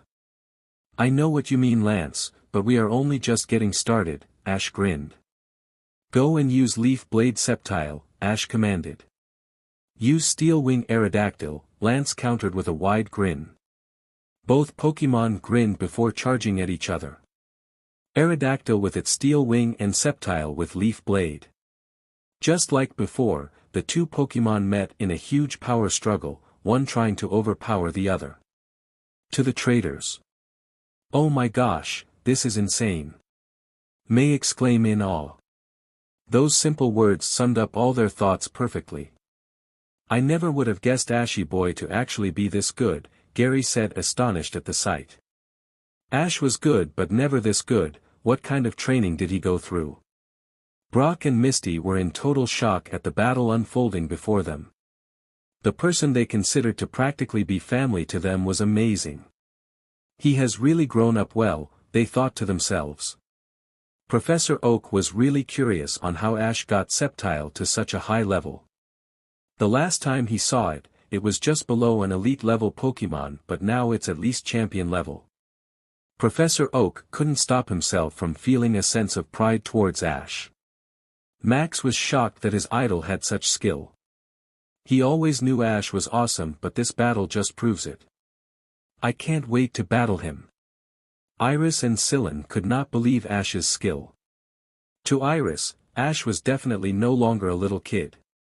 In Syllan's mind, Ash's aroma of battle has changed to such a strong and overwhelming taste, and ISCK with Syllan, so please just bear with me here. For Delia, she couldn't be any more proud of her baby boy. He became such an incredible trainer. Over time she learned of how skilled Lance was and even ran into him on more than one occasion. She has even battled that same Aerodactyl and, though held her own, has yet to actually beat it, but her son was doing really well. You can do this, sweetheart, take him down. Back to the battle. Aerodactyl had Sceptile by the tail and released a fire fang, causing the grass type to yell out before turning its head and shooting a bullet seed into Aerodactyl's face. This caused Aerodactyl to lose its grip on Sceptile. Leaf Blade Sceptile. Ash yelled out to his grass starter. Sceptile twisted its body and hit Aerodactyl, making it hit the ground hard, causing dust to pick up. Sceptile landed on its feet and gave a thumbs up to Ash, which Ash responded with his own. Don't get too confident, Ash. Aerodactyl, use ancient power, Lance called out. From the smoke shot out the familiar white orbs of energy. Dodge Sceptile, Ash commanded. Sceptile jumped up, but its foot got caught in the attack, causing it to grit its teeth in pain. Flamethrower Aerodactyl. Aerodactyl's head shot forward, unleashing the hot flames from its mouth, hitting Sceptile directly. This caused Sceptile to slam into the ground in pain from the super effective attack. Looks like this battle is mine, Ash. I don't think so. Sceptile, try your Leaf Blade, Ash commanded. Sceptile forced itself to stand and rocketed towards the surprised Aerodactyl, slashing it repeatedly. Now Dragon Claw, then follow up with Bullet Seed. Sceptile's green claws began crackling with power and he used it to hack at Aerodactyl, sending it back, before unleashing its Bullet Seed. Lance didn't expect such a quickly executed combo like that. The attack sent Aerodactyl crashing down much like Sceptile did. Worried, Lance called out to his fallen Pokémon, Aerodactyl, are you okay? In response, the fossil Pokémon stood up shakily, ready for one last go. Looking closely at Sceptile, he saw he too was on his last legs. Well, Ash, we each have one last shot to win, so let's make it count, Lance called out to Ash. He couldn't believe how much fun he was having. This was the thrill he was looking for. He didn't want this battle to end. Too bad the two Pokémon were tired though. Oh well, with Ash back he will get this thrill again. Just the mere thought made him giddy with excitement. You're right, Lance, let's make this an explosive end. Ash responded to the Kanto champion. The two Pokémon looked into each other's eyes. You are a worthy opponent, Sceptile, too bad it's time that I win this, Aerodactyl spoke, smirking. Funny, you took the words right out my mouth, Aerodactyl, Sceptile responded with a smirk of his own. Ash and Lance looked at each other and nodded, ready to call out the final attack that should end this battle. Sceptile/Aerodactyl, use Giga Impact, the two champions called out. The Pokémon responded instantly, surrounding themselves with the swirling energy. They charged at each other and met in the center, causing a huge explosion in dust to cover the whole battlefield. Lance covered his face to block the dust from getting into his eyes. Ash just stood there unaffected, being used to these types of explosive battles due to his training. The crowd became silent, wanting to know who won the battle. No sound was made except for the blowing of the wind. After a few minutes of tense silence, the dust began to clear up. The crowd began to lean in closer, anxious to see the winner. The wind blew harder, clearing the dust, and both Aerodactyl and Sceptile stood, staring at one another. Aerodactyl screamed loudly before falling forward, hitting the ground with a loud thud. The referee checked the fallen Pokémon before raising his flag up. Aerodactyl is unable to battle. Victory goes to the Kalos champion Ash, Ketchum and Sceptile. There was silence for a few seconds while the words sunk in. Then without warning the crowd burst into a roar of cheers. Ash had actually beat Lance. When realization sunk in, Ash cheered as well. We did it. We beat Lance. Chapter 5. First rounds begin. Mystery. The whole crowd continued to roar in approval for the amazing battle that they had just witnessed. Even some of the biggest fans of Lance couldn't help but to cheer for Ash and Sceptile. Ash grinned at his opponents and began to walk towards them. Sceptile, knowing what Ash was planning to do, began to walk alongside his trainer. To the champions. Shock and awe were the best words to use to describe how they felt about what they had just witnessed. They expected Ash to be able to hold his own against Lance's Aerodactyl at the least, but to be able to actually beat it was unexpected. Man, ha ha ha ha, Ash has really grown into a fine trainer, Alder boasted, laughing. I mean, did you see that battle? Incredible. Yes, we did, Alder, we are watching the same battle, Steven responded, astonished. Unlike the other champions, he didn't meet Ash a whole lot, but still Ash was nowhere near this skill level the last time they crossed paths. He smirked, Ash, you really are something else. He couldn't wait to talk training methods with him. Silver was honestly impressed and excited. This guy was really strong. He has battled Aerodactyl on numerous occasions and barely won 3 out of the 5 times they clashed. He also really wanted to test the speed of his Shiftry against that Sceptile. And the most important out of all of this. He was no longer the youngest of the champions. Cynthia had a look of awe and admiration on her appealing face. Ash, you have gotten so much stronger. I can't wait to have you by my side in battle, also I want my turn to battle against you as well. She began to gain a slight pink on her cheeks when she saw his smirk on his already handsome face. With the traitors. They were all in absolute shock at the battle that they have all seen. Max, Misty, Iris, Syllan, and Gary had their jaws drop at Ash's victory. They couldn't believe how strong Ash seems to have gotten over the years. May and Dawn, on the other, were blushing brightly when they saw his warm smile. That smile, on that body, made their faces as hot as a flamethrower.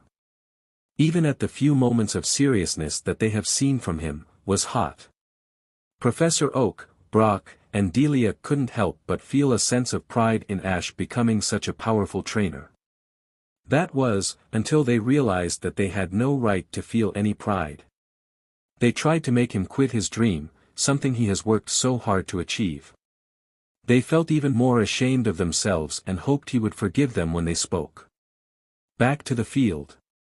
Ash stood in front of Lance, who was still kneed next to his Aerodactyl, while Sceptile stood in front of Aerodactyl. They stared at their previous opponents with a serious face, before they smiled warmly and held out their hands. Lance and Aerodactyl were more than happy to return the favor.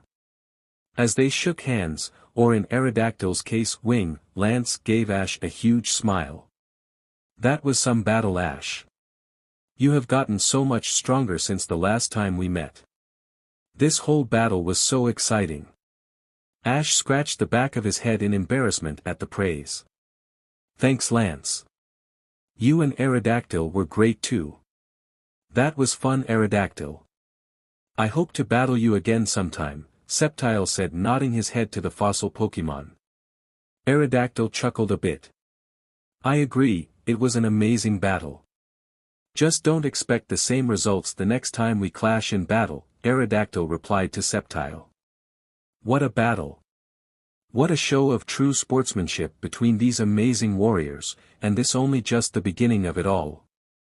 This is the Pokémon MSTRS tournament, the announcer yelled out, getting a roar of approval from the crowd. Lance and Ash returned their Pokémon and made their way back to the other champions, while laughing at how easy it is to excite the crowd. When they arrived, all the champions smiled and nodded at them. It was a silent agreement that now was not the time for chit-chat. They had to be professional in front of the whole world after all. Mr. Goodshow walks up on the podium. Now that was a truly splendid battle, but it's time we begin. You all were told who and which stadium you will battle. So please go out there and give us a show to remember. This caused a final set of cheers before the trainers left to go to their respective battle stations. Mr. Goodshow looks to his champions. I know you all have questions for young Ash here, but you should go through your battles first. All the champions nodded in agreement, though Cynthia did it reluctantly. Each of the champions left to their separate stadiums. This is going to get really interesting, Mr. Goodshow said to himself. To Ash. So buddy, it looks like things are finally picking up, Ash said to his faithful Pikachu as he entered the waiting section for trainers. I'd be shocked and bored if it didn't, Ash, Pikachu responded. Who are battling against anyway? We are against some guy named Ryan a little from now, Ash replied. It looks like the first battle is about to begin, buddy. They both looked to the battlefield to see an Ampharos battling a very strong-looking Mincheo. Owner of said Pokémon was a teen by the name of Ezekiel. The whole battle lasted 8 minutes in total, with Ezekiel winning with only his Mincheo. Ezekiel, I should keep an eye on him, I can tell he was holding back, Ash thought to himself.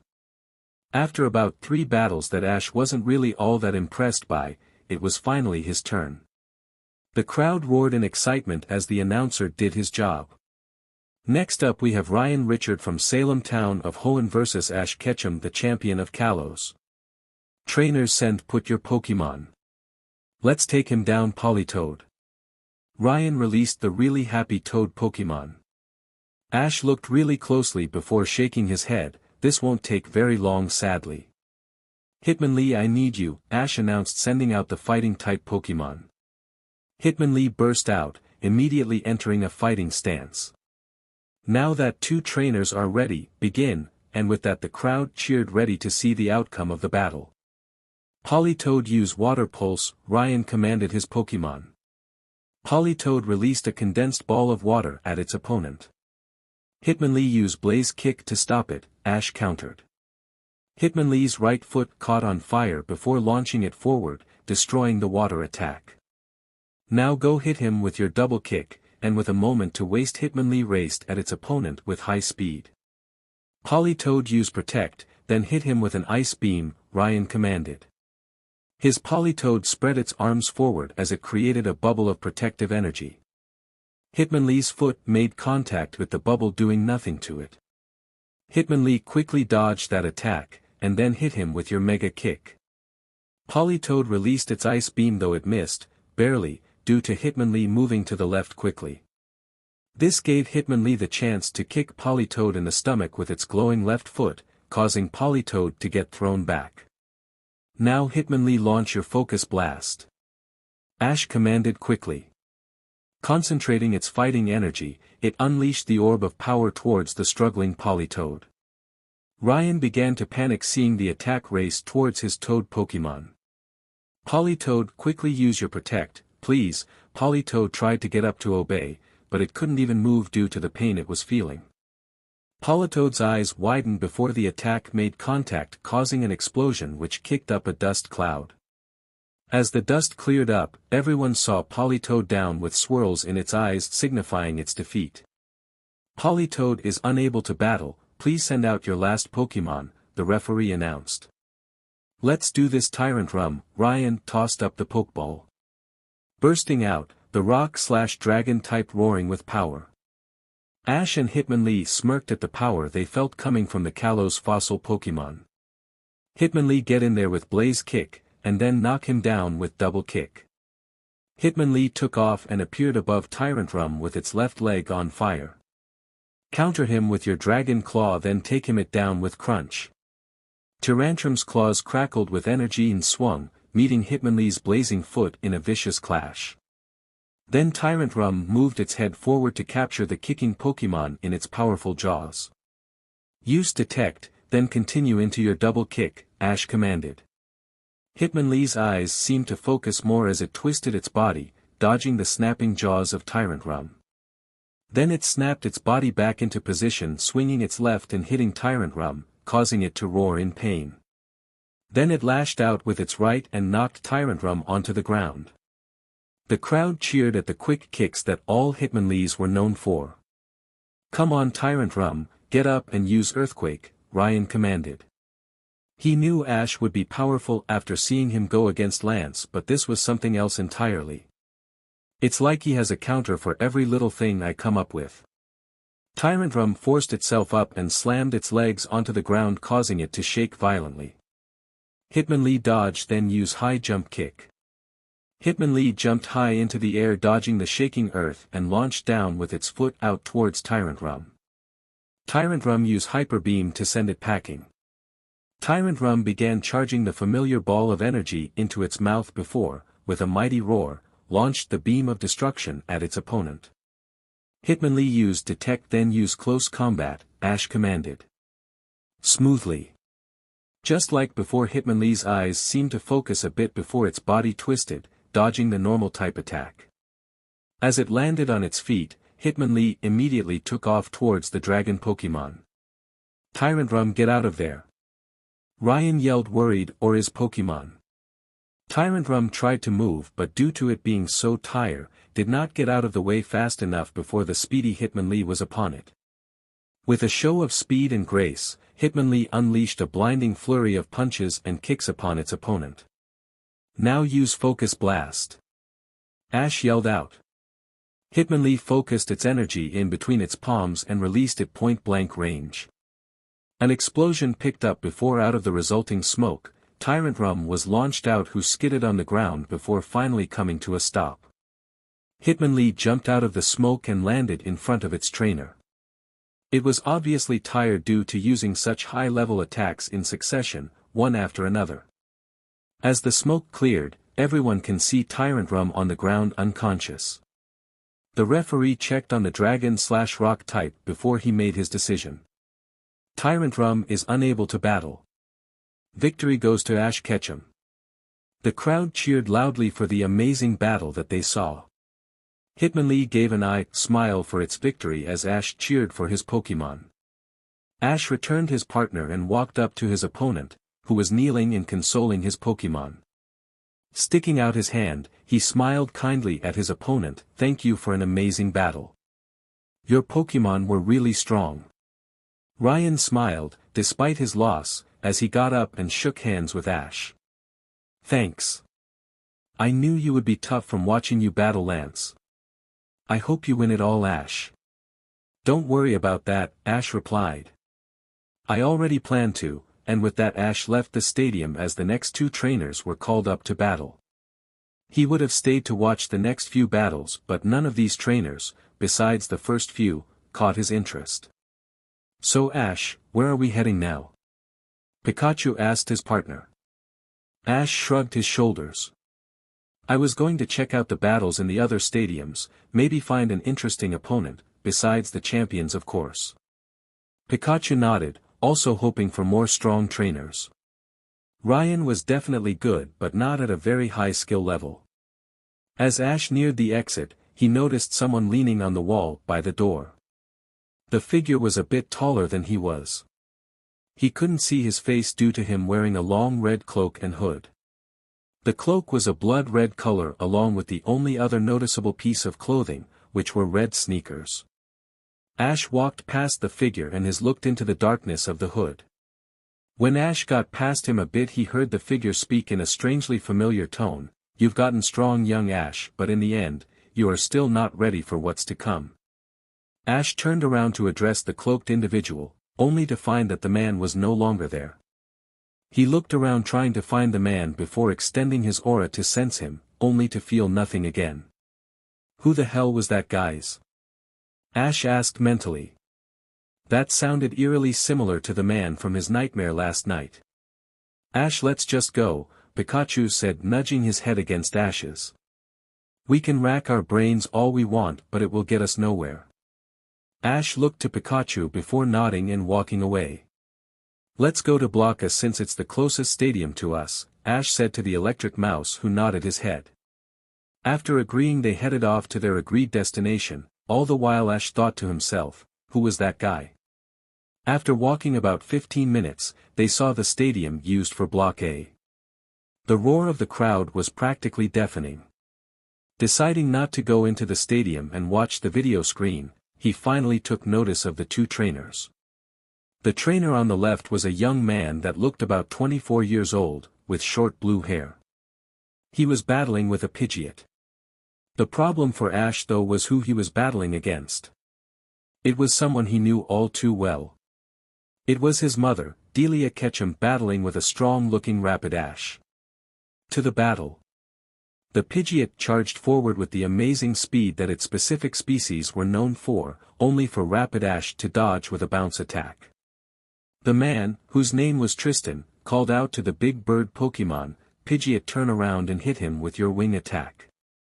Delia wasn't deterred in the least though. Rapidash, cover yourself with a flame wheel, and then use your flamethrower. Rapidash responded by sending the hot flames around its body and completely stopped the wing attack. Before Pidgeot could recover and get away, it was hit by a jet of flames, courtesy of Rapidash, and was sent crashing into the ground. The flying type slammed into the ground and, too exhausted to get up again, let the darkness overtake it. The referee, seeing this, made his announcement, Pidgeot is unable to battle, victory goes to Rapidash, which caused another round applause from the audience. After returning Pidgeot, Tristan made his next choice, Kingdra, let's battle together. He tossed out the ball and released the dual dragon/water type.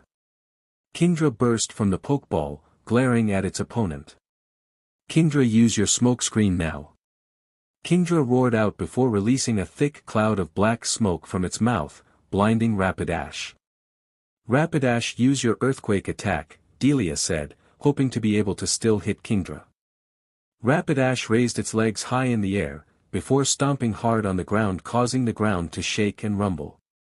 Kingdra, dodge, then use Hydro Pump, countered Tristan. Kingdra jumped high into the air, narrowly escaping the rumbling earth. It released an extremely powerful jet of water that shot through the smoke. Everyone knew the attack had made contact due to the painful yell coming from Rapidash. Everyone waited with bated breaths as the smoke cleared. When it finally disappeared, it showed Rapidash unconscious. Rapidash is unable to battle, victory goes to Kingdra, the referee announced. The crowd cheered for Kingdra's victory as Delia returned her Pokémon. You did great, Rapidash, take a good rest, Delia whispered to the horse's Pokeball before taking out another one and tossing it up. Come on out, Jinx. Tristan smirked, Kingdra, make quick work of it. Use your Dragon Breath. Kingdra shot a burst of the Dragon-type attack at Jinx, who glared at the incoming attack. Jinx dear, use Icy Wind to counter it. Then fire an Ice Shard, Delia commanded sweetly. Jinx opened her mouth and released her frozen breath at her opponent's attack. The two attacks collided against each other. They each fought for Dems, but in the end the two attacks cancelled each other out in a small explosion. Kingdra, use Takedown, Tristan commanded.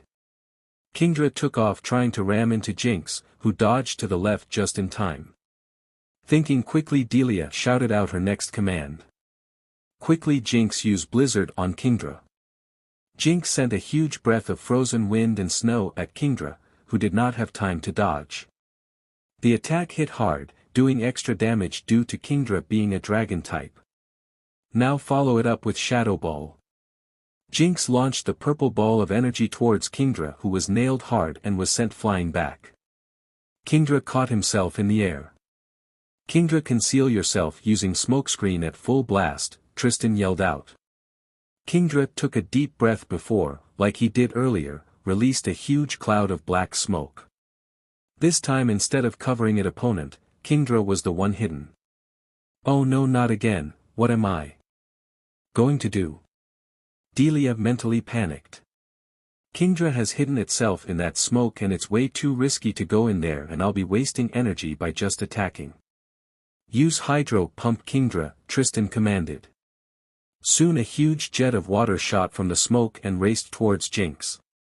Jinx blocked it with protect. Jinx was instantly surrounded by the protective bubble and was unharmed. Good job. Not let's get Kingdra out of hiding, use blizzard. Delia yelled out. Jinx acted instantly and shot the powerful attack towards the huge smoke cloud. It quickly blew away the smoke and revealed Kingdra, who was in a lot of pain due to being hit by the ice-type attack again. Come Kingdra, hang in there and use Hyper Beam. Tristan was getting desperate to end this soon. Jinx, use Protect, then fire off your own Hyper Beam. Jinx, just like it was before, was protected by the light bubble which completely blocked Kingdra's attack. Then without hesitating, Jinx fired a quick and powerful Hyper Beam at its foe. When the attack hit Kingdra, it caused an explosion that picked up a bit of dust. Not being able to handle being hit with so many powerful attacks, Kingdra fainted and fell. Seeing this, the referee announced Delia and Jinx as the victors. Delia jumped for joy and ran to Jinx, hugging the ice/psychic type while thanking it for its hard work. Back to Ash. Ash was honestly mildly impressed by his mother's battling prowess and strategies. Pikachu looked to his oldest friend. It seems Delia has definitely gotten strong over the years. Ash nodded to his partner. His eyes softened when he gazed at his mother's smile before it vanished and was replaced by a cold, uncaring one. Ash still loves his mother, don't get him wrong, at least that's what he keeps reminding himself. This was the woman that gave him life, that allowed him to actually have a dream, though just because he still loves his mother, that doesn't mean he is going to forgive her. He had trusted her more than anyone in the world, and for her to say he should quit his dream because he won't succeed, no, that was crossing the line. Mostly because it didn't just insult his skills as a trainer, it also insulted all the hard work of each of his Pokémon, his family, and that infuriates him. Sensing Ash's anger, Pikachu rubs his cheek against Ash's in an attempt to calm him down. Like a switch was flipped, Ash instantly calms down and pets the electric type's head. He turns towards the forest and walks towards his training field. Right now he has too much on his mind to answer the 1,000 different questions his fellow champions were bound to ask him. Besides, he needs help from a certain friend of his to figure out some of the answers that he will need. Back to Delia. Delia ran into the old group and was being congratulated for her victory against such a strong opponent. Even though she was smiling and thanking them while congratulating them on their victories, her mind was completely elsewhere. Her son was back, her son was so close and yet so far out of her reach. Her heart felt so happy and yet it felt so shattered, she didn't know if she should be joyful or cry her eyes out. Also, with all these questions flowing through her mind, it was not making it any easier. Did he win his battle? Was it a tough match? Did he get to see her battle? Would he even care about it at all? These were just some of the many different questions flowing through her mind at the moment. There were two questions though that really struck her with fear when it came to finding out the answers. Did her son love her anymore? Will he ever forgive her for her foolish mistake? Even though she was absolutely terrified of the answer, she wasn't going to let her fear stop her. She will do whatever it is that is necessary to get her dear baby to forgive her. He was her son, the boy that she gave life to, and she will never give up on him so easily. She desperately wanted to hold her baby boy close to her heart again, no matter what, he will know that she loves him. Snapping out her thoughts, she couldn't help but to smile at the caring and worried glances that everyone was giving her. Since the start of Ash's disappearance, they have not only been a great help in finding her missing son but her pillars that kept her from falling in depression since then. She really needed to thank them at one point when she got the chance, but for now she had only one thing on her mind that was first on her list. Everyone, let's go find my son and bring him back. This caused them all to agree and cheer. I'm coming, my son, mommy is coming to make us a family again. Chapter 6. Questions and Hidden Meeting. Ash has just arrived at the training field where all his Pokémon were either resting or training. Looking to the left of the field, he saw Xian meditating along with his Lucario. "Hey Xian, Lucario," Ash greeted his student and partner. While this went on, Ash released his other Pokémon that he took with him, including his own silver-colored Lucario. Xian opens his eyes and gets up. "Hey Ash," he greeted. "I saw your battles and they were actually fun to watch." "Thanks man," Ash replied. "Hey, do me a favor please and watch over everyone for me, I need to have a meeting with you, no, who?" He said this as he pointed at one of the luxury ball around his neck. Xian nods his head in understanding and tells Ash he will do it. Ash walks away but not before grabbing his trench coat just in case anyone gets too close. When he gets a good distance away, he grabs one of the luxury ball and throws it up. Out of the Pokeball came a big gray cat Pokémon with a dark purple stomach and tail. It had a small head and 2 small ears. He also had 2 small hands with 3 fingers on each hand. Its height was almost the same as Ash, if a good half a head taller. His yes practically glowed with both power and wisdom. This Pokémon was Mewtwo, effectively his most powerful Pokémon. "Hello Ash," greeted Mewtwo in a calm yet authoritative voice. Ash smiled at the legendary clone of Mew. Mewtwo joined him not too after he went into solitude. "Hey Mewtwo. I'm sorry that it took so long to let you out of the Pokeball my friend." "It's quite alright Ash, I know you didn't do it on purpose, just try not to do it often," Mewtwo responded. "I can tell by the look in your eyes that I'm not here to chat though, so what troubles you?" As blunt as ever I see, Ash mumbled to himself before speaking up. "Last night I had a nightmare, but the thing is, it felt far too real for it to be just that. The things I heard, the things I saw, the things that I felt were far too real. I think it was a premonition, but if what or of who, I still do not know." "If you're asking what I think you should do, then I do not know," Mewtwo interrupted, already knowing what his friend would say. Premonitions are difficult things to deal with, due to them usually being very vague in what they show you. I say keep doing what you already are doing, and when the time comes, you will know what you need to do. "Yeah, I get what you're saying Mewtwo, I just need to be sure everyone is ready for whatever is on the way," Ash told Mewtwo, who nodded his head to his trainer. "But in the end you are right like usual, at this moment in time there isn't much I can do." "Thank you Mewtwo." Mewtwo simply nodded his head once more. Ash turned around to walk back to the clearing where his family is, though stopped after his 3rd step and turned his head slightly to the psychic type and addressed him, "Hey Mewtwo." "Yes Ash, what is it?" Mewtwo responded. Curious about what his trainer needed. "It's been years since I saw my mother, after what she and the others did," Ash began. "Is it right for me to still be angry at her, the woman who gave me life? I mean Ho-Oh says I should let my rage go, but at the same time Entei says it's okay, I feel rage towards her after what happened." So many different answers were given, but I don't feel comfortable with either one. What do you think I should do Mewtwo? Should I hate her for what happened, or should I give her a chance because in the end, she is still my mother? Should I hate her for one mistake? As I stated before Ash, that is not a question for me to answer for you. It's something that you and you alone must answer when you feel ready to, Mewtwo responded. Just know that whatever answer you end up choosing, we will all be right there by your side. Ash looks forward again and smiles. Thank you my friend, now I have one more request if you will hear me out, Ash told the Mew clone. What is it that you need? Mewtwo asked. I need you to go around the island and evaluate everyone. If you feel any sinister energy or thoughts, I want you to report it to me right away. That's the thing about aura users and psychics, they can do a lot of different things. By locking on a person's aura or energy field that all life has, the user of aura or psychic power can determine the person's heart, so to speak. They can see if that person is bad or good, to put it in simpler terms.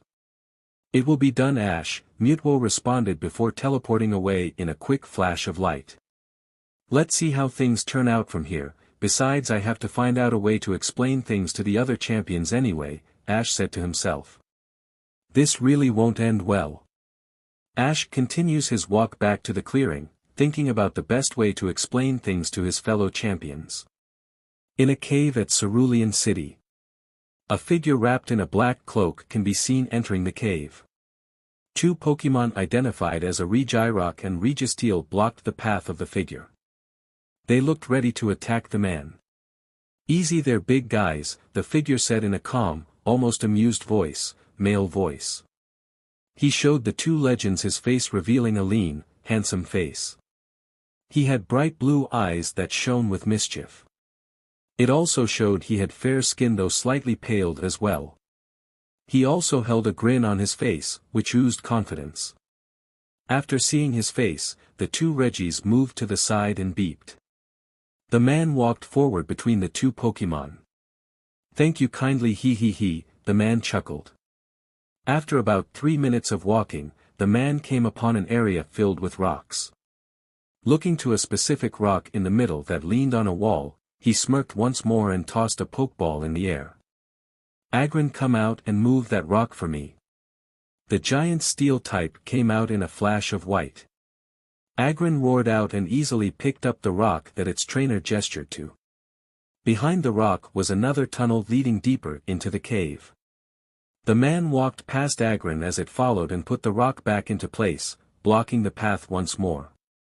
After walking for another few minutes, light was found and as he entered the area, 5 more people were seen. The first person was a woman of about mid-30s. She has shoulder-length pink hair that flowed freely. Her eyes were a light green and held a sharp, professional look. She had a cloak that covered and hid her body, but showed enough to see she had an hourglass figure. She had her arms crossed as she sat on top of a vicious-look Skarmory. Above her was another girl but this one was about 16 years old. She had short blue hair that slightly covered her pink eyes. She had a cloak on as well but it was open, revealing a red vest with 6 Pokeball clipped to it, over a blood-red shirt. She had black slacks and white sneakers as she continued to swing her feet back and forth. Above her was a Crobat that hung upside down with its eyes closed. Behind both of them was a small lake with a man with short, brown, spiky hair. He had normal black eyes that looked very bored at the moment. Just like the first woman, his body was covered by a cloak, with the only thing showing being his muscled arms that had a tattoo of a Sharpedo on his left biceps. The man looked at a ripple in the water, when a large Sharpedo burst from it and swam towards the man who in turn began to slowly rub its head. The last person was actually the most mysterious out of all of the people here since everything was covered, both the body and the face. After seeing who was there, the man that walked in greeted everyone with that smirk still on his face.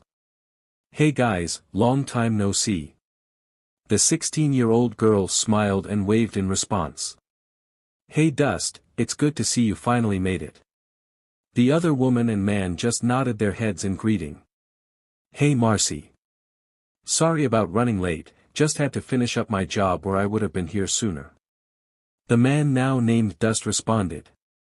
Before any more words could be said, the last known figure stood from his spot. Enough talk, it's time for the meeting. Marcy, you are first. Marcy pouted a bit before she schooled her expressions and became serious. Right. It would seem the legendary Pokémon are anticipating our arrival and plans. Many have gone into hiding, like Mew and Celebi. Other legends such as Rayquaza and Ho-Oh are staying on the move and won't stay in one spot long. Pokémon such as the 3 Lake Guardians and Groudon refuse to leave their homes but have bumped defenses in those areas. It will be difficult to get close to them for capture. That's fine, we will handle that soon enough. Mark report. The cloaked man continued. The man who sat by the lake stared at his cloaked leader. In a gruff voice her spoke, the different criminal groups have merged together relatively well. There are a few conflicts here and there due to them still having a firm grasp on their old criminal beliefs, but that's to be expected. The base constructions are all on schedule and any research from previous bases have been transferred. Good, stay on track and don't fall behind. Lenora, report, the cloaked man addressed the older woman. All recently captured Pokémon have been taken into conditioning. Some could not take it and have been disposed of. The ones that have made it through and completed the conditioning are on standby and awaiting orders. More Pokémon are needed from certain types such as Ghost and Steel. Teams have been deployed to collect the missing types. The cloaked man nodded, seemingly pleased. Looking to Dust, he nodded his head, signaling him to speak next. Dust walked up and spoke. The tests have all been successful. Projects 2 and 3 could use more testing but otherwise are ready for use. Projects 1 and 4 are not very powerful, but the usefulness that they give cannot be denied. But once complete, your power will be unmatched. Good. All the pieces of the game are out and in place and acted just as I predicted. Now let's see if life has any surprise pieces for me, he spoke softly. Then addressing his subordinates he spoke, all of you return to your posts and continue as planned. We will be making our first major move soon, so be ready on a moment's notice at all times. They all spoke loudly, yes sir. They all bowed lowly. Good, now dismiss. They all got up, returned their respective Pokémon, and left the meeting area through the tunnel. Walking out from the shadows was another figure in a blood-red cloak, but if one looked closely, you could just feel the bad vibes he seemed to give off. Next to him was an Espion with a bit of its left ear missing. So what do you think of Ash, Shadow? The man asked the now named Shadow. The new figure chuckled cruelly before responding, so far I must say I am impressed. Thing is, he still has a long ways to go before he's a serious threat. That's fine, let him grow more. This is a battle that has been postponed for far too long, the man said in a matter-of-fact tone. For now I want you to continue watching Ash closely. Can I cause some chaos while I'm at it? Shadow asked the cloaked leader. Do so with discretion. We cannot be found out just yet, he replied as he walked forward a bit. Now go, I wish to be alone. As you wish, sir. Do not worry, I don't wish to be found yet anyway, Shadow replied. Espion teleport is out of here. His Espion's eyes glowed before he and the purple cat vanished. The cloaked figure sat on the ground and quietly meditated next to an old red baseball cap. To Ash. Ash has just entered the clearing before jumping back, dodging a flamethrower attack. Looking to the left, he saw his Infernape battling against one of his more recent captures. He had saved this Pokémon when it was still young from a madman who wanted to be able to see the future, willing to ruin an entire city just for that purpose. He grabbed him a while back before he evolved a few ago. This Pokémon was Zoroark, which was formerly the Zoroa that he met when he still traveled with Brock and Dawn. Zoroark was currently in a power struggle with Infernape, Night Slash vs Mach Punch. The ground around them was beginning to cave in on itself due to the amount of power being used by the two powerhouse Pokémon. Looking around more, Ash saw many of his Pokémon training by fighting one another, like Infernape and Zoroark were doing. In fact, the only ones not training were Pikachu and Lucario, who were watching the surrounding chaos with Xian and his Lucario. When he spotted them, Ash decided it was about time to see how far his student and his partner have gotten in the time they were apart. As if sensing what Ash was thinking, his Lucario jumped from the rock it was on and landed beside his MSTR. Ash nodded to his partner before giving out his command. Lucario, use Aura Sphere on Xian. And, for this battle, Ash's Lucario will be referred as Silver so it's not confusing. Silver fired the orb of concentrated aura energy at the Aura Guardian in training. Xian did not move and nodded his head, knowing how Ash did surprise attacks on him to test his reflex in a bad situation. Lucario block it with Bone Rush. Lucario jumped in front of his trainer and used a long rod of its aura to deflect the incoming attack. Ash didn't let up though and quickly gave his next command, Lucario, go and use your Bullet Punch, then follow it up with another Aura Sphere. Silver took off with high speed with its fast hardening in a flash of light. Lucario, use Extreme Speed to dodge. Then I want you to counter him with your own aura sphere. Lucario moved with such high speed that he simply vanished from his spot and suddenly reappeared behind Silver with a fully charged aura sphere ready.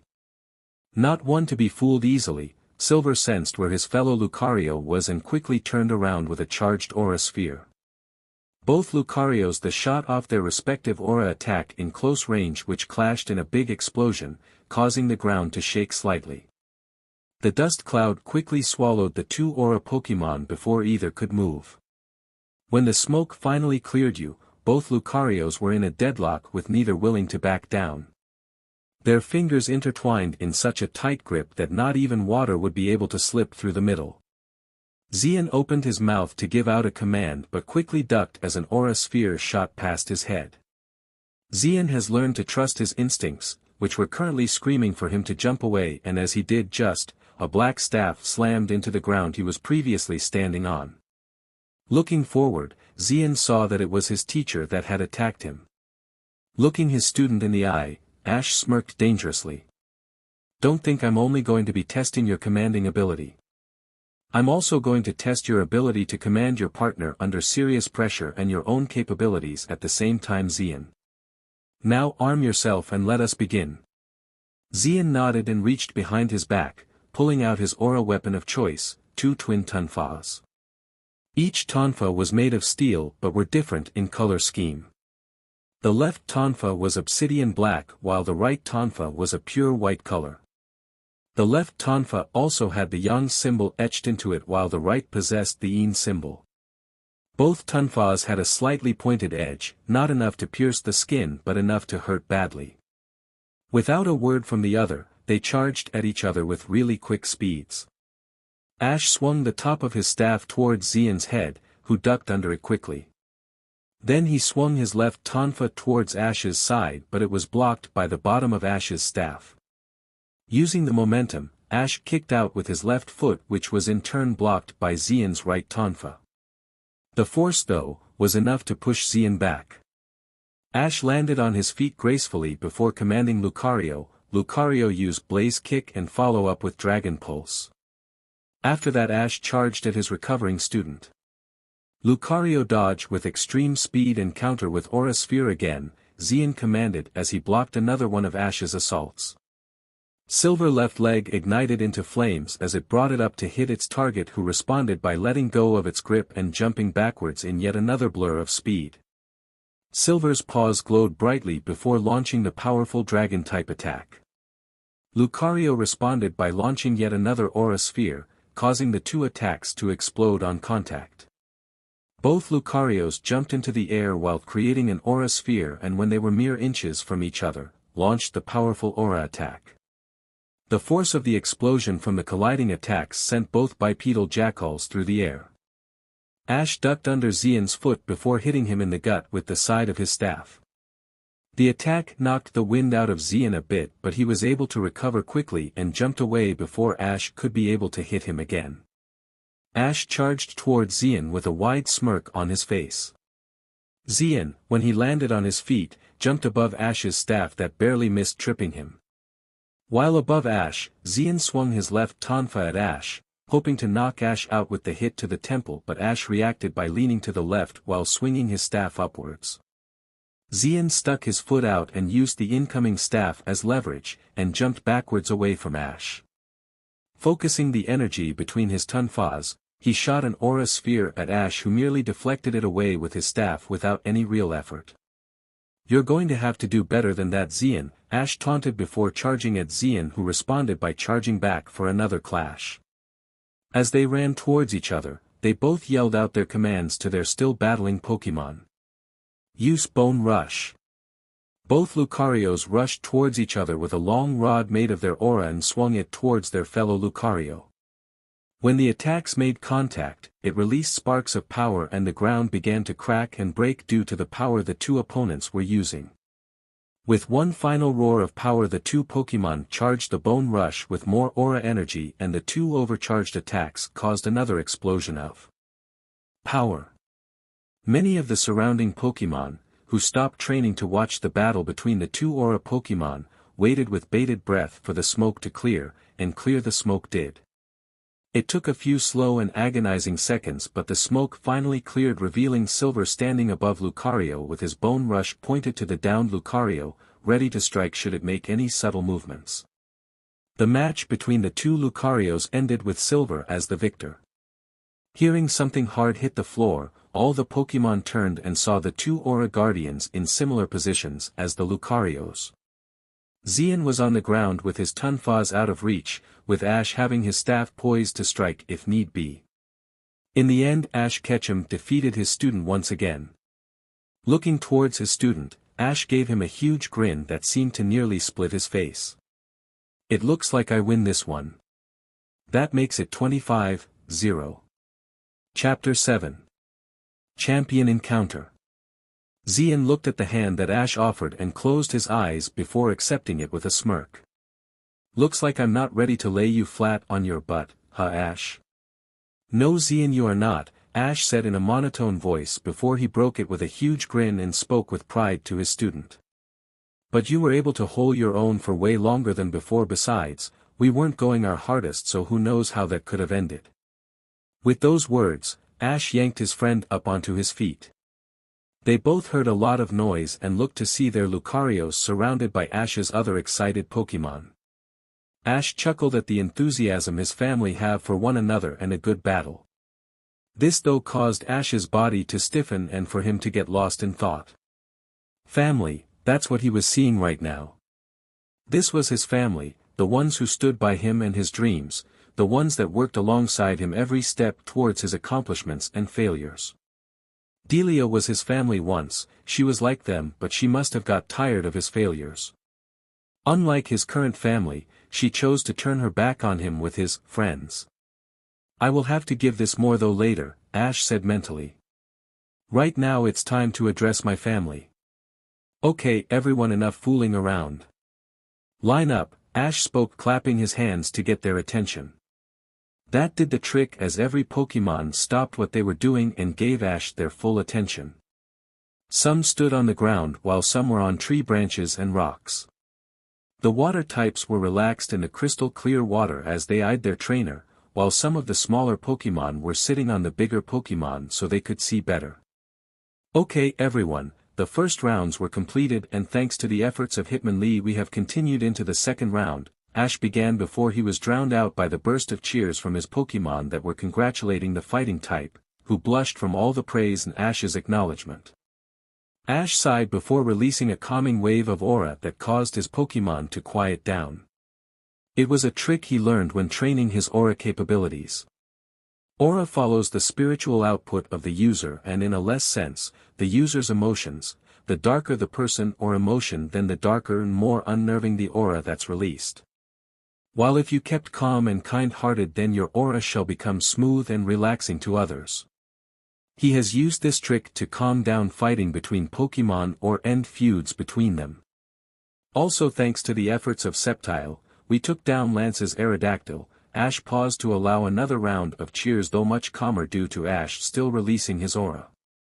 "Even with these victories, I don't want any of you to get overconfident. Aerodactyl is Lance's lowest level Pokémon from his main team, and he still almost beat us. Also, let's not forget the strength the other champions possess." Ash paused once more to let his words sink in. Don't get him wrong, Ash is very confident that his Pokémon will win no matter what comes their way, but in the event that they do lose, then he will go down because the opponent had more skill or power, not because they got arrogant. There are also a few trainers that have caught my attention. I've seen one of them battle and they were quite skilled. Just like us, he too only used one Pokémon and he dominated the battle. So we have tough challenges ahead, but like always. Ash's serious face then gained a confident smirk. "We will come out on top." This caused his Pokémon to cheer loudly once more, ready to put everything they had into the upcoming battles. They refuse to fail, for Ash and all he has done for them, they will not go down. Ash smiled at his poke, no, at his family. The ones that stuck with him through it all. "I won't fail them, they worked too hard to get here. I won't lose this tournament, I won't fail them like I did in Unova." While Ash may be a champion, that loss in the Unova League still left a bad taste in his mouth. He had always gotten far in his leagues, even if he didn't win, but his try in Unova was a joke compared to the others.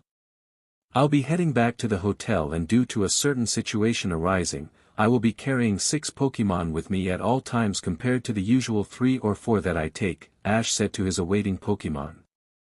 He would take more than 6 but was actually against the idea. Trainers think that you can only carry 6 Pokémon anymore, and that's cheating. That is actually wrong. When in the actual league itself or in a gym that you are to only carry 6 Pokémon, less chaos that way. While traveling though, it's a different story altogether. It's only recommended that you carry only 6 due to it being easier to raise 6 than like say 10 of them. Plus it's not as expensive to care for 6, unless of course you owned a Snorlax.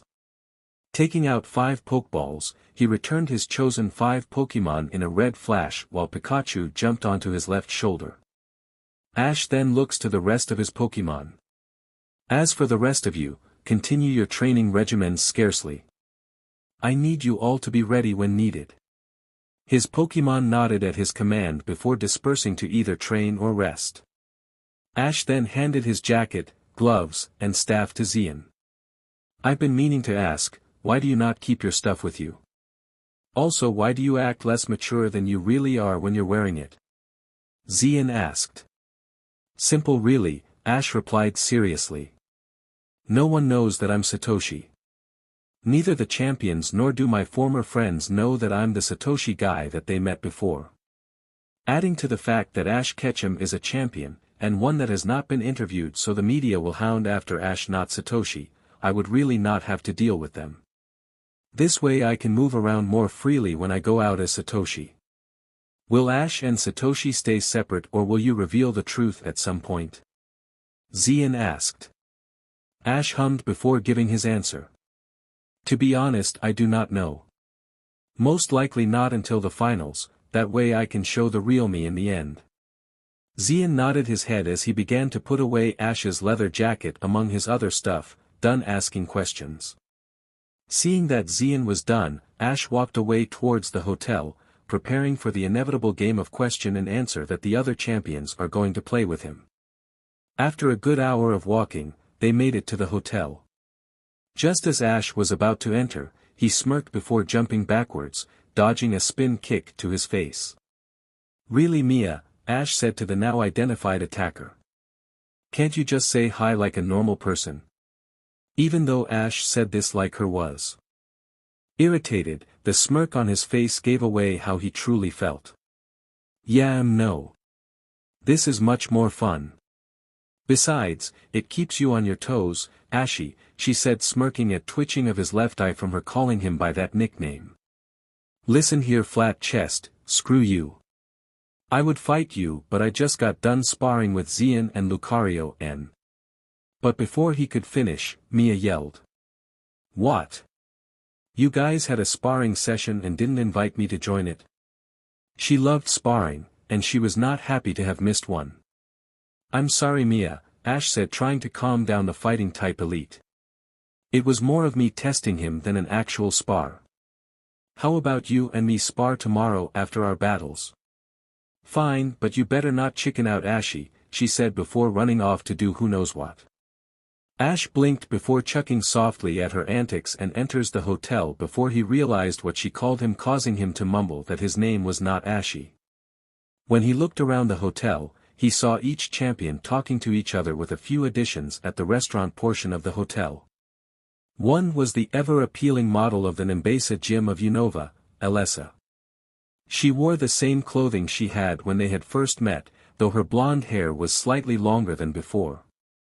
Next to her was a girl with purple hair. It took Ash a second to realize that the girl he was currently looking at was Annabelle, the Salon Maiden of the Kanto Battle Frontier. She has definitely grown, though looked to still be a tomboy. Her body made it easier to tell that she was a girl with appealing and enticing curves, and her now low B-cup chest. Still bigger than Mai's, who's a mid-A cup at best, Ash said, mentally snickering. He was thrown from his thoughts though when he heard the voices of both Alder and Lance calling out his name. Hey Ash, come on over here, he heard them yell out. This caused everyone to go dead silent as they looked towards Ash's approaching form. Lance was the first to get up and meet Ash halfway, and the two shared a firm handshake. "Man Ash, I can't tell you how great it is to see you back, safe and sound," Lance said with a huge smile on his face. "Well, it's great to be back, right Pikachu?" Ash replied. He really was glad to see all the champions again. They have all been a great influence for him to get stronger and to be where he is now. Pikachu nodded his head with a big smile on his face as well. He too was happy to see the people his friend looked up to in the past. "Well Ash, come join us at the table, we have a lot to catch up with, like for instance, where you vanished to and why," Lance said in a semi-serious tone. "It's fine Lance, I had a feeling you all would have questions for me, so it's no problem," Ash replied with a small unnoticeable glow to his eyes. Ash may trust the champions, but he needed to be 100% sure that these were not fakes. The slight glow allowed him to check their auras quickly without having to focus too much, though doing it that quickly always gives him a headache. "Ash, are you okay?" Lance asked, concerned seeing Ash wince slightly. Ash chuckled and waved off the concern. "Well, if you say so. Ash, it's great to see you again," Alder boasted as he stood up and gave Ash a bear hug. Ash tried to return the hug, but his arms were pinned to his sides due to the man's arms. "Alder, can't, breath," Ash managed to say through his crushed lungs. Alder, seeing he was crushing the younger champion, quickly let go. "My apologies Ash." Ash chuckled at the older man. "It's fine Alder, no harm done, besides I'm just as excited to see you." Ash then gave Alder a big grin which he eagerly returned. Looking behind the big man, he saw the Hoenn champion drinking what he guessed to be either coffee or hot tea. "Hello Steven, it's great to see you again." Steven smiled at the Kalos champion. "Yes, it is a pleasure to see you as well, and might I be the first to say congratulations on becoming a champion." "Thank you Steven. It's an honor to be recognized by a trainer of your stature," Ash replied, deciding to be a bit formal with the man. Ash did not really care for formalities too much, but he still knew how to act the part when it called for it. Steven will admit he was pleasantly surprised at Ash being so formal, since the last time they met, he had as much subtlety as a raging primeape in a glass antique store. He smiled at Ash's change. Before any more words could be said, an excited shout alerted them to the current Johto champion. "Hey Ash, it's great to meet you. You probably don't know me, or maybe you do, but my name's Silver and I'm the champion of the Johto region." Let it be noted that he said all this in a single breath and at high speeds. Ash's head was spinning, trying to decipher the slightly older boy's words. When it finally settled, Ash responded, "It's a pleasure to meet you Silver. I'm Ash Ketchum." "I know who you are," Silver responded while grinning excitedly. "I was told about you and your actions by the other champions. You are awesome man. To face off against practically every legendary and still come out fine along with saving the world multiple times, thanks for that by the way, and to save every legend from each evil organization is badass in my books. I mean, I saved Raikou from some Team Rocket goons in the past, but that's about it." Again, in a single breath. This guy must have a lot of practice in holding his breath, Ash while trying to decide on how to respond to the excited champion. Thanks," was Ash's choice in words. Before Silver could continue to confuse Ash, a soothing voice was heard. "Now Silver, calm down. There are others who wish to greet Ash too." The one who spoke was none other than Cynthia, who was trying everything in her power not to crush Ash in a hug like Alder had previously done and get of the blush she developed when she saw Ash. Ash had to fight down his own blush from seeing Cynthia and her gorgeous smile. He couldn't deny that the Sinnoh champion earned her title as one of the most appealing trainers in the world. Wow, Cynthia is as appealing as ever, Ash thought to himself as he couldn't stop his from roaming every perfect curve Cynthia's body possessed. This went unnoticed though by everyone besides Cynthia, who was blushing brighter than before. Normally she's used to such a thing from fans and strangers, but not from a guy she actually had a crush on. Hello Ash, I've missed you, Cynthia said as she gave Ash a loving hug, while discreetly feeling Ash's honed muscles. They were hardened but not too big, built more for speed. I've missed as well Cynthia. I'm sorry that I kind of fell off the face of the earth like I did, Ash said solemnly returning the hug. Ash could feel the worry that she and everyone had felt for his disappearance. Speaking of everyone, Ash turned to the last two girls that were looking directly at him with warm eyes. Hey Annabelle, hey Alessa, it's great to see you guys again. Annabelle had a big smile on her face along with a bright blush that caused the champions, except Ash who had a raised eyebrow and the other two girls whose left eyes were twitching, to smile and chuckle at the girl with obvious crush on the young champion. Hello Ash, I'm glad to see you are safe and sound. Alessa also had a blush on her face, though nowhere near as bright as Annabelle's. What can she say, Ash has grown more handsome than ever. Yes Ash, it's great to see you. I have missed the dazzling shine that both you and Pikachu glow with. Ash chuckled, keep an eye out then, we are just going to shine. Brighter battle after battle. Everyone gave a small at Ash's little and was actually curious at how powerful Pikachu had actually become. After that they all began to talk more about different things.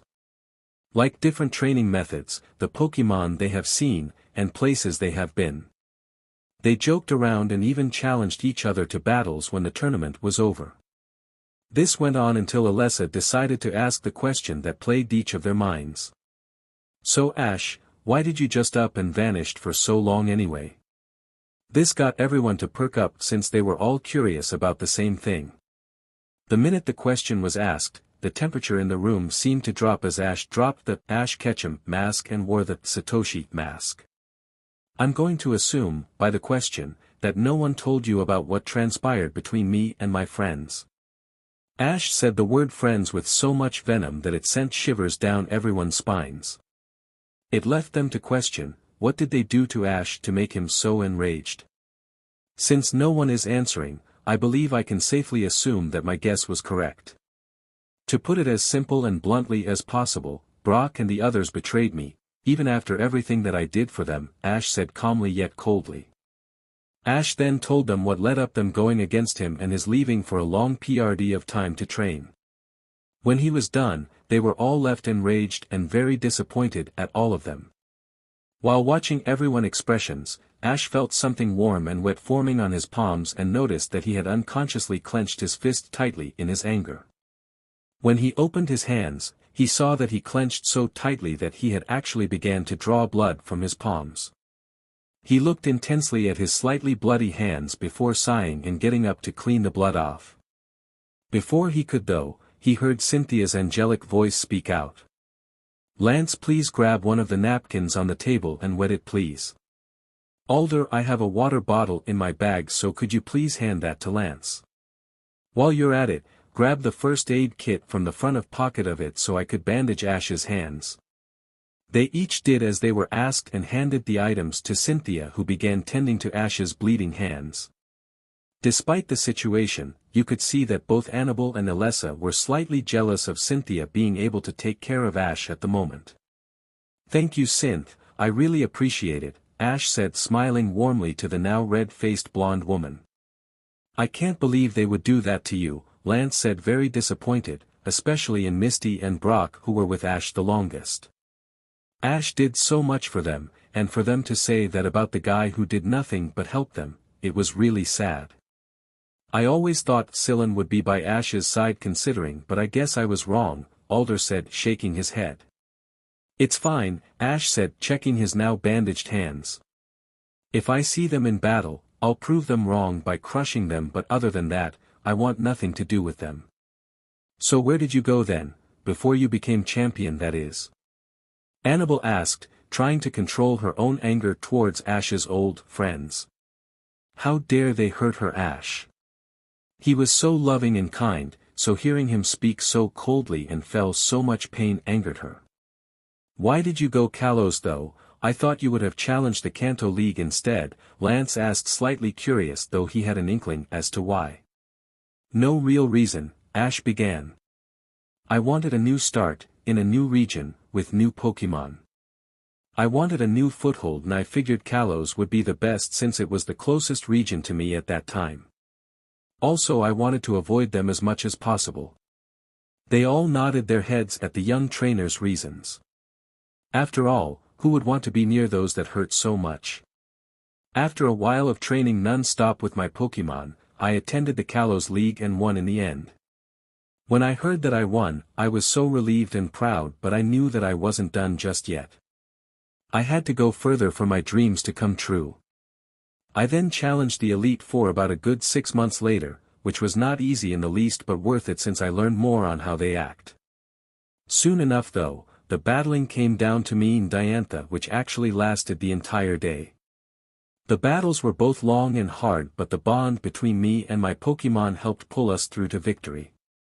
As Ash spoke, he began scratching Pikachu behind the ears, earning him a happy squeal from the yellow mouse. "So Ash, how does it feel to be a champion?" Cynthia asked, while doing her absolute best not to hug Ash tight after seeing his gorgeous and warm smile. "To be honest, it's been great," Ash said happily, going back to his Ash Ketchum mask. "So many doors have been opened to me since, and it's only helped me and Pokémon get stronger. I could without all the media, but other than hiding from cameras, it's been awesome." Though he used his childish personality to say it, he meant every word. He really loved being a champion. Speaking of media, Annabelle began, gaining his attention. "How come you decided to hide your identity from everyone?" Rumors spread of Diantha's defeat, but nothing concrete was ever given. "No other reason than just wanting my privacy for a while," adding to the fact that I wanted to make the challenge tougher, so I wanted to stay as an unknown to challengers for as long as possible. That thought is actually what made me also travel more and gain a brand new Elite Four for the Kalos region. Afterwards I had them travel to each of Kalos's gyms and train the leaders as well, so they would also be tougher to beat. If the media had gotten a hold of the information, then my plans would have been ruined, so I did what I could to keep them at bay. It was the right thing to do since Kalos is now the toughest of the leagues to beat. Ash said this while beaming with pride in his league and everyone in it. His smile changed slightly to a more loving one when he thought of a certain fighting gym leader from the Kalos region and another blonde-haired girl in a red beret.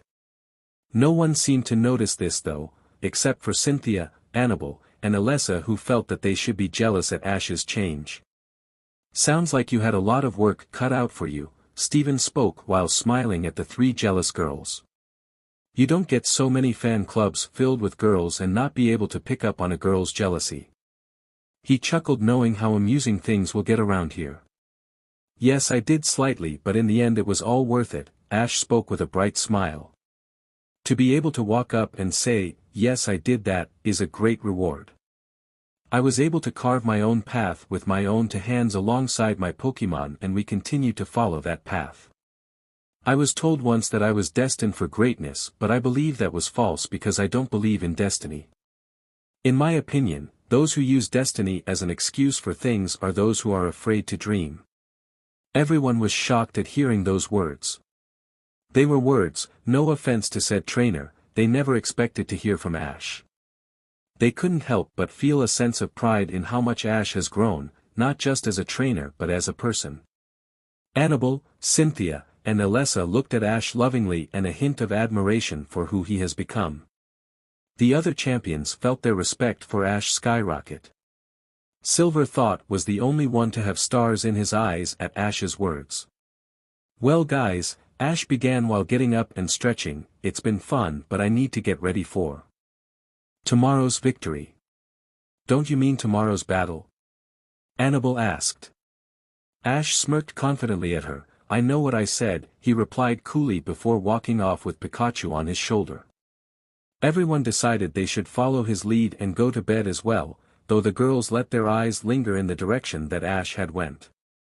About 2 hours later, we find Ash with both Pikachu and Lucario, ready to go to sleep. "Well guys, it's time to get some sleep for tomorrow." Pikachu and Lucario nodded before they too got ready for bed. Pikachu curled up at the foot of Ash's bed and Lucario laid on the other bed. Ash joined Pikachu in his bed before finally drifting off to sleep. Chapter 8. Pallet Town Destroyed. The awaited encounter. Ash, after joining Pikachu on the bed, quickly joined the electric mouse Pokémon in the realm of sleep, but was suddenly awoken due to a loud explosion going off, shaking the ground violently with the destructive force it no doubt held. The explosion startled Ash to awake quickly and ready to jump out of bed, only to see he was already standing. Looking down, he noticed he was also no longer wearing his pajamas. He was garbed in his Aura Guardian attire with his Aura staff stabbed into the ground in front of him. Before Ash could think of what was going on, he heard a loud and familiar screech echo through his ears, right as another explosion went off, causing both him and the ground to shake once more. Looking around for the source, Ash realized something even more troubling. For one, it was no longer night time like he remembered. The sun blazed with its everlasting rays of light while the winds were calm. This was worrying in of itself, but it was not what made Ash cringe in worry. It was the area that Ash was in. Ash has found himself in a burning town. He watched as the fire liking its way at one house continued to dance to the same unheard rhythm that the flames on another house danced to. He looked around and saw that the earth itself was upturned, but some powerful force and many buildings were already in shambles. Ash began to hyperventilate at the sight of a child's park nearby being eaten away by the same horrifying flames. He knew these buildings, he knew that park, he knew where he was. Ash didn't find himself in some random burning town. He was in a burning pallet town. Ash's heart went wild with his flowing emotions, his anger and sadness being the most dominant of them all. His hometown, the place he lived, he was raised in, was being destroyed.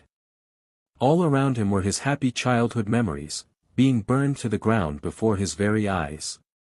Looking up, Ash noticed two things. One thing was that there was not a single cloud in the clear blue sky, but it couldn't come close to the shock that he held for what else was in the air. In the sky was the culprit, the one who was burning his hometown down to the ground. Flying around with its mighty golden-colored wings that, were it not for the situation, would be both entrancing and appealing. The one destroying Pallet Town was Ho-Oh, the legendary rainbow Pokémon of Johto. Ho-Oh, another torrent of flames from its mouth that, instead of lighting the building it was heading for on fire, destroyed it instead. The area around where it were up in flames that slowed licked away at the ground, but whatever remained of the building as well. Ho-Oh, what are you doing? Ash yelled out in horror at the legendary bird's actions. If the legend heard him at all, it didn't show it as it continued to rain its flames on the town. Ho-Oh, stop this right now, and he was still ignored. Ash was about to run towards the attacking Pokémon, but his battle instincts roared to life, causing him to roll to the left. This was good since he barely dodged a hyper beam that was heading his way. Scowling as he turned around, Ash found the culprit. It was Regigigas, the colossal Pokémon stomping its way towards him, charging another hyper beam. Not now. Ash yelled mentally, annoyed at the situation he found himself in. What in the name of Arceus is going on right now? He quickly made his way towards the gigantic Reggie and slid under the fired hyper beam. When the danger passed over him, he stood up in front of the colossal Pokémon and fired a point-blank aura sphere that exploded and causing Regigigas to fall on its back. Knowing that he didn't have the time to deal with the fallen Pokémon, Ash reached for a Pokeball, only to find out that he had none on him at the moment. Damn it, just like last time too. Realizing he didn't have much time to waste here, he shot several more aura spheres towards the slowly rising Regigigas, causing it to fall back once more from the unexpected assault. Without a second thought, Ash ran towards Ho-Oh, leaving the groaning Regigigas behind. As Ash ran towards the legendary bird, he couldn't help but to look at the burning of his hometown. He just began to realize that he hasn't visited Pallet Town since the betrayal. To see this happening and that thought invading his mind began to fill Ash with more depressed as a tear managed to escape his right eye. This feeling also caused to pick up the pace as he faster passed another building that burst into flames like the others. As he neared the bird, another loud screech from Ho-Oh alerted Ash to the attacking bird once more, and what he saw filled him with dread as he ran even faster. Ho-Oh was preparing its signature move, Sacred Fire. If that attack finishes, then whatever's left of Pallet Town is done for. Ash yelled as he sped towards Ho-Oh, while channeling aura to his legs which allowed him to move quicker. If he could get in close, then he could either deflect the attack or stop it altogether. That hope was quickly squashed as he had to dodge an incoming flamethrower from his left by jumping backwards, causing him to skid slightly. Looking quickly to his left, Ash clenched his fists in rage at the culprit of his current delay. There, standing in front of him, was the same Charizard from his last nightmare.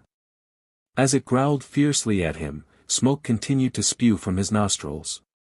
Ash quickly scanned the Charizard's aura, only to gasp loudly at what he just saw. The Charizard's aura was so powerful. Its aura easily topped his own by leaps and bounds. The Charizard's aura was like a raging wave, continuously crashing against each other, becoming even more chaotic. Ash tried to release a calm wave of aura, hoping to soothe the powerful Charizard's aura which, in turn, would allow him to see if he can stop its rampaging and maybe gain its help. The results were not what he was expecting, and not in a good way for him. Not only did the Charizard shrug off Ash's aura like a pest at its best, it roared so powerfully that it sent Ash flying backwards from the shockwave. When Ash eventually stopped skidding along the ground, he shakily got back to his feet as he stared at the fire-slash-flying Pokémon in surprise and spoke in a low voice. "That's never happened before. He just pushed me back without any effort at all. It would need to know how aura works very well too." Before Ash could finish, his danger sense went off once more and he quickly ducked and dodged a kick that was aimed for his head while jumping back from an axe kick that easily cracked the ground. Ash was silently thanking Mia for all her constant sneak attacks. Looking at his attacker, he blinked when he saw no one there. Ash looked around before his eyes widened forward and coughed out blood due to the fist buried in his stomach. Once again, Ash found himself on his back, though this time holding his face in pain from the knee that rammed into it. As Ash tried to soothe the throbbing pain, he also attempted to focus his aura to try and heal the pain as much as he could, but before he could do much, a foot stomped onto his chest causing him to have trouble breathing. Ash struggled from the pressure on his ribs. It was like a Snorlax was sitting on him. He opened his eyes, only to see the same person from his last nightmare, only this time there was a Pikachu on his shoulder that was grinning at him with a dark glint in its eyes. "So Ash, how do you like what I did to the place?" the cloaked man asked. "I haven't been here in ages, so I figured I'd come by along with a few friends of mine while completely eradicating everything and everyone too." As the man spoke each word, he slowly applied more pressure to his foot, breaking a few of Ash's ribs in the process. Who are you?" Ash wheezed out while trying to focus enough aura to strike back but noticed that his aura wouldn't listen to him, as if it was confused on what to do. "I need to calm down, I can't use my aura with my emotions clouding my mind like this." "Who am I?" the man repeated, sounding very amused by the question. "You know who I am, Ash. I would tell you more but it looks like playtime is over for us." The man looked over to Ho-Oh who was in the midst of firing the sacred fire that had finished charging. "Ho-Oh, now finish it all, burn all away with your holy flames. Use sacred fire." Ho-Oh fired its most powerful attack downward into the center of town. The flames quickly began to spread throughout the town. The sacred flames destroyed every building, turning them all into ashes within seconds. The silver flames spread from building to building and even the very ground gave way to the powerful attack. The man looked at Ash once more. "Know this, Ash, soon the world will follow the same fate as the Pallet Town you see before you. Do you think you can handle what's to come?" Before Ash could say a word in response, Ash felt sweat pour from his body as the intense flames quickly made their way towards him and the stranger and the two Pokémon. Ash could only watch helplessly as the fire washed over him, the stranger, and the two Pokémon, blinding them all in a bright silver light. Ash tried to scream but the only thing that came out was a silent whimper. "Erich!" Ash yelled out as he jumped upright in his bed, sweat pouring intensely down his face. Pikachu and Lucario jumped up from their sleep and into battle positions, ready to eliminate any threat. Ash bolted from his bed and ran to the bathroom and stared at his reflection while touching his face. He checked all throughout his body for any signs of burning or even just a bruise or pain. Finding none in the end, he turned the sink water on and splashed water onto his face to rid himself of the sweat. "That was so vivid, it's like I felt every hit and even the very heat itself," Ash thought frantically. Something big is on the way and that man and Charizard definitely has something to do with it. "Mstr/Ash," came the worried voices of both Lucario and Pikachu. The Aura Pokémon stood next to Ash while Pikachu sat perched on his shoulder with concerned expressions on their faces.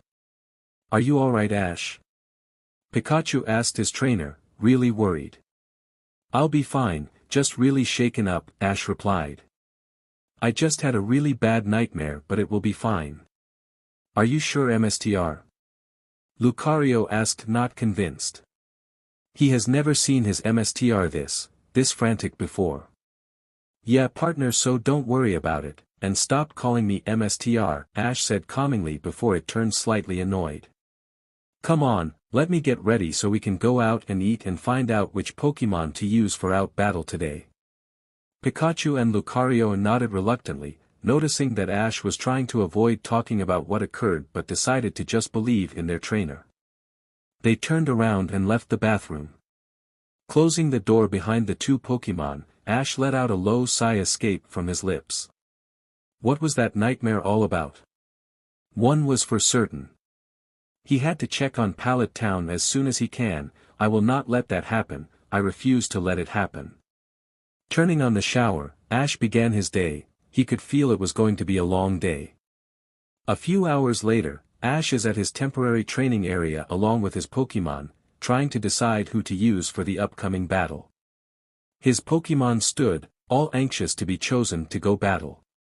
The others, like Charizard and Pikachu, knew they weren't going up until they had a really powerful opponent. They were both hoping to have that happen sooner than later. They really wanted to get a go at the tournament. "Alright guys, I have made my choice," Ash spoke while taking out the required Pokeballs and returned his chosen Pokémon. The ones that weren't picked looked slightly disappointed to not be battling, but Ash assured them that they would all get their chance to show their prowess. They all nodded at their trainer, knowing he would give them their chance as well. After everyone was assured, Ash quickly left with his chosen Pokémon towards his battle at Block B, confident in his victory, which soon turned to a feeling of rage when he passed the building for Block A due to what he saw, or to be more accurate, the people he saw walking. Walking outside the stadium was none other than Delia Ketchum, Professor Oak, Gary Oak, and Dawn Berlitz. "I'm just going to take the long way around," Ash thought to himself as he was about to turn around to avoid the, no doubt, conflict. His idea would have worked if not for "Hey Ashy." Mia having horrible timing as usual. Mia's outburst of his name caused Delia and company to look in their direction with wide eyes. In Delia's case, her eyes began to tear up when she saw her son looking at a girl and then to them. "Ash," Delia said as she slowly walked towards her son, tears threatening to fall from her increasingly moistening eyes. "My Ash, my sweet baby boy. You're back, sweetheart." Professor Oak and Dawn couldn't help but smile at the reunion of a loving mother and son. They knew how much Delia has been waiting for this day, the day to see her son again, though not all of them were so convinced of this moment. Gary was not easily overridden by his emotions, which was a good thing. He instantly noticed how Ash's eyes seemed to darken instead of lighten, the closer Delia got to him. Then looking closer, his eyes narrowed as he noticed how Pikachu seemed to tense and his eyes widened in realization of what was about to occur and quickly tossed out his Umbreon from his Pokeball. Pikachu used Thunderbolt. Umbreon used Shadow Ball. Pikachu shot a low-powered Thunderbolt that was intercepted by the Shadow Ball, causing a small explosion that caused Delia to cover her face in an attempt to keep the dust from entering her eyes, and she took a step back from the explosion so she would not fall to the ground. It would seem that Gary Oak has saved the day, Ash said in calm, uncaring voice while a cold grin was plastered on his face. Everyone present was shocked at the fact that Ash ordered an attack on his own mother. Gary glared pointedly at the fact that Ash showed no form of remorse for his action towards his mother. Delia stood there confused for a moment before what just happened finally sunk in. Her son tried to actually cause her harm. That thunderbolt he ordered was meant to hit her. As the cold, hard reality of what had just occurred hit her, her eyes burst into tears. Her baby boy has really tried to hurt her. Ash, honey, what are? Delia began to ask before her voice got stuck in her throat as Ash glared heatedly at her. Don't you dare call me like that again, Ash spoke venomously. Ash's rage caused Pikachu to yell out in agreement and for it to spark its cheeks in anger. With what you did, you have no right to speak as if we are close. No right. Ash, that is no way to speak to your mother. Professor Oak yelled out to reprimand the Kalos champion for his actions and words. The response given to him was for Ash's rage-filled eyes to go dead cold as they looked towards him, causing the professor's spine to shiver at the stare. Once again Gary had a gut feeling at what was about to occur and was ready just in time for Ash to speak his response to the elder professor. Pikachu, use Electro Ball, Ash commanded smoothly. Umbreon Dark Pulse quickly. Gary countered. Like before, the two attacks met in a clash and quickly exploded, picking up some dust. Don't you ever speak to me like I'm some child you can scold, Professor, Ash said coldly, practically spitting out the word professor. If you ever dare try to scold me again, I promise Pikachu's next attack will not be countered again. Ash, what gives? Why are you attacking us? Dawn spoke out, clearly annoyed and unhappy about Ash's actions. Yeah, Ash. Gary yelled out, just as annoyed as Dawn was. What gives you the right to attack both your mother and my grandpa? I believe the right was given to me when you all mocked my dream. I believe the right was given to me when you all tried to crush said dream. I believe I was given the right when you all betrayed my trust. Ash spoke softly and by the end was yelling out in anger. Ash, please, please understand. Delia began to speak through her quickly approaching sobs in her throat but was interrupted by Ash. No, you understand. I want nothing to do with you, get it? Just talking to you all right now is pissing me off, so before I do something I may regret later. Ash narrowed his eyes while releasing a bit of his aura to strike more fear. It would be best you all leave me alone. After speaking those final words, Ash walked forward and took notice at how Gary and Umbreon tensed, ready to attack if necessary.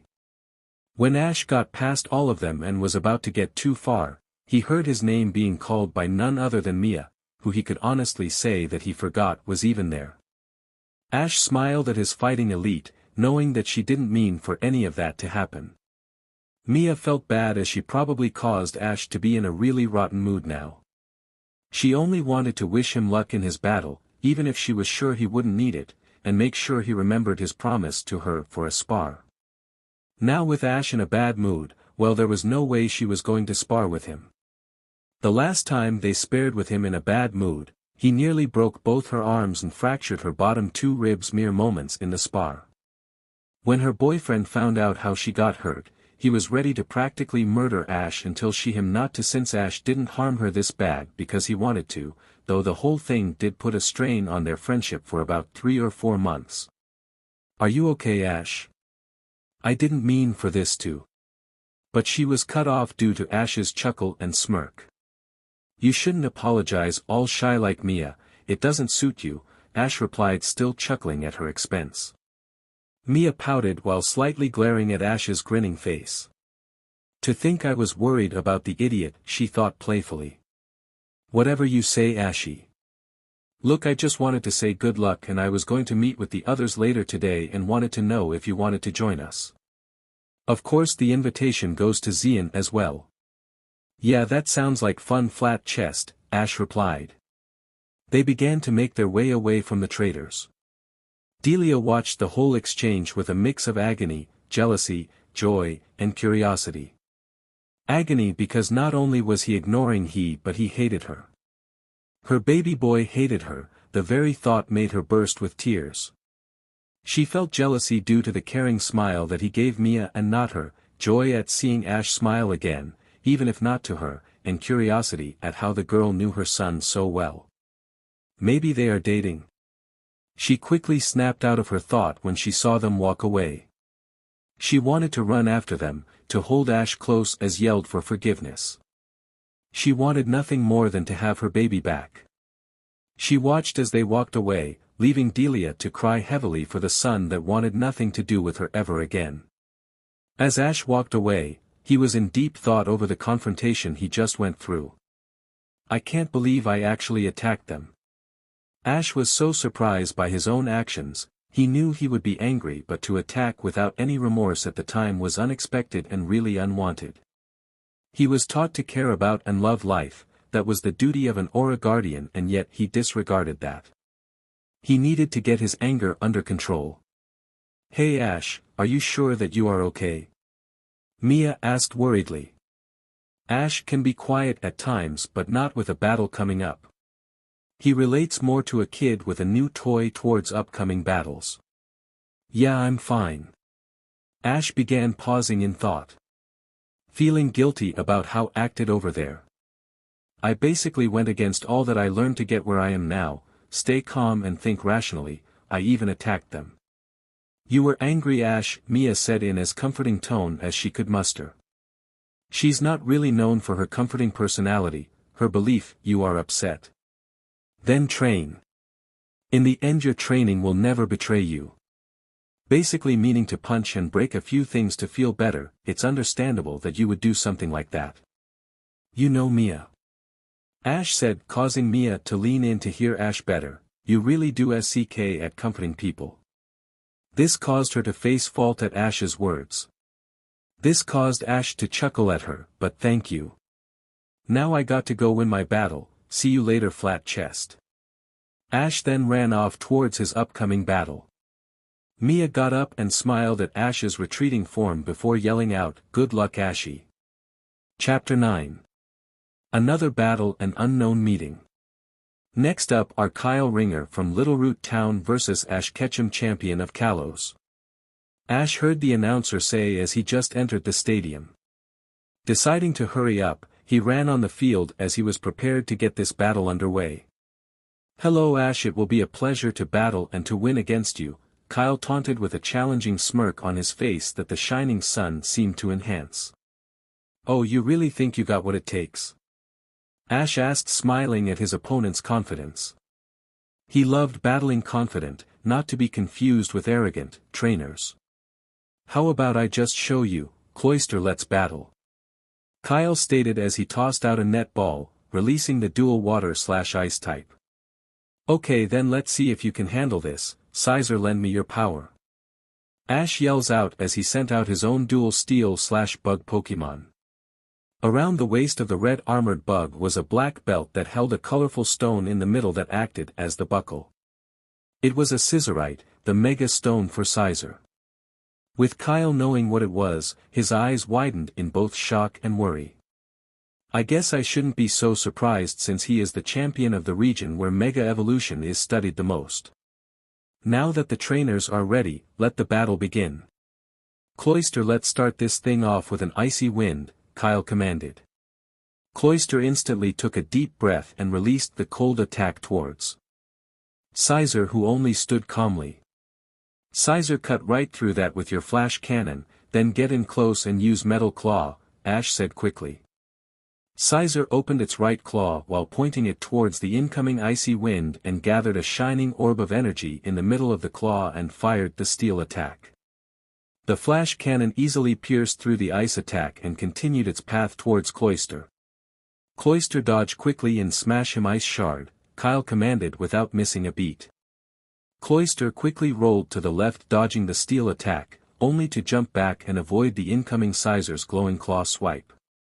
Cloyster then began spinning in a blurring pace with a glowing ring spinning around it. Then, with a speed not known for its species, Cloyster rammed into its opponent, sending it flying back with a cry of pain. That wasn't bad at all, Ash thought while smirking, impressed by the battle. It would seem to counter Cloyster's low speed, he trained its reflexes to a high degree. Scizor used Swift now. Scizor quickly righted itself in midair and shot the golden stars at Cloyster, hitting him directly. Cloyster grunted in minor pain but was relatively unharmed thanks to the shell absorbing most of the attack damage. Cloyster used Hydro Pump. Cloyster responded to the command by charging the powerful water attack before firing towards the now landing Scizor. Scizor dodge, then use X Scissor followed by Metal Claw, Ash commanded in an even tone. Scizor jumped and charged towards Cloyster, effectively dodging the water-type attack. Cloyster dodge it and counter with your Ice Beam, Kyle said in response to Ash's command. Cloyster tried to dodge but Scizor was too fast and was hit hard, causing it to grit its teeth in pain before yelling out in pain due to the follow-up of Metal Claw, sending it through the air. Come on Cloyster, get it together and use Ice Beam. Ignoring the pain, Cloyster fired an Ice Beam towards Scizor who only braced itself for its trainer's next command. Scizor countered that with Iron Defense, then use your Flash Cannon, then chase after Cloyster, Ash commanded. Scizor's body glowed metallic, causing his armored body to become harder before he fired the White Beam at the incoming ice attack, easily cancelling out the attack. Then Scizor took off in blinding speed towards the falling bivalve Pokémon. Cloyster, keep him away from you, use Icy Wind then follow it up with Hydro Pump. Kyle commanded. Cloyster sent out the Icy Wind, not only hitting Scizor before he could dodge, but also freezing the floor of the battlefield which caused Scizor to slip due to the suddenly slippery terrain.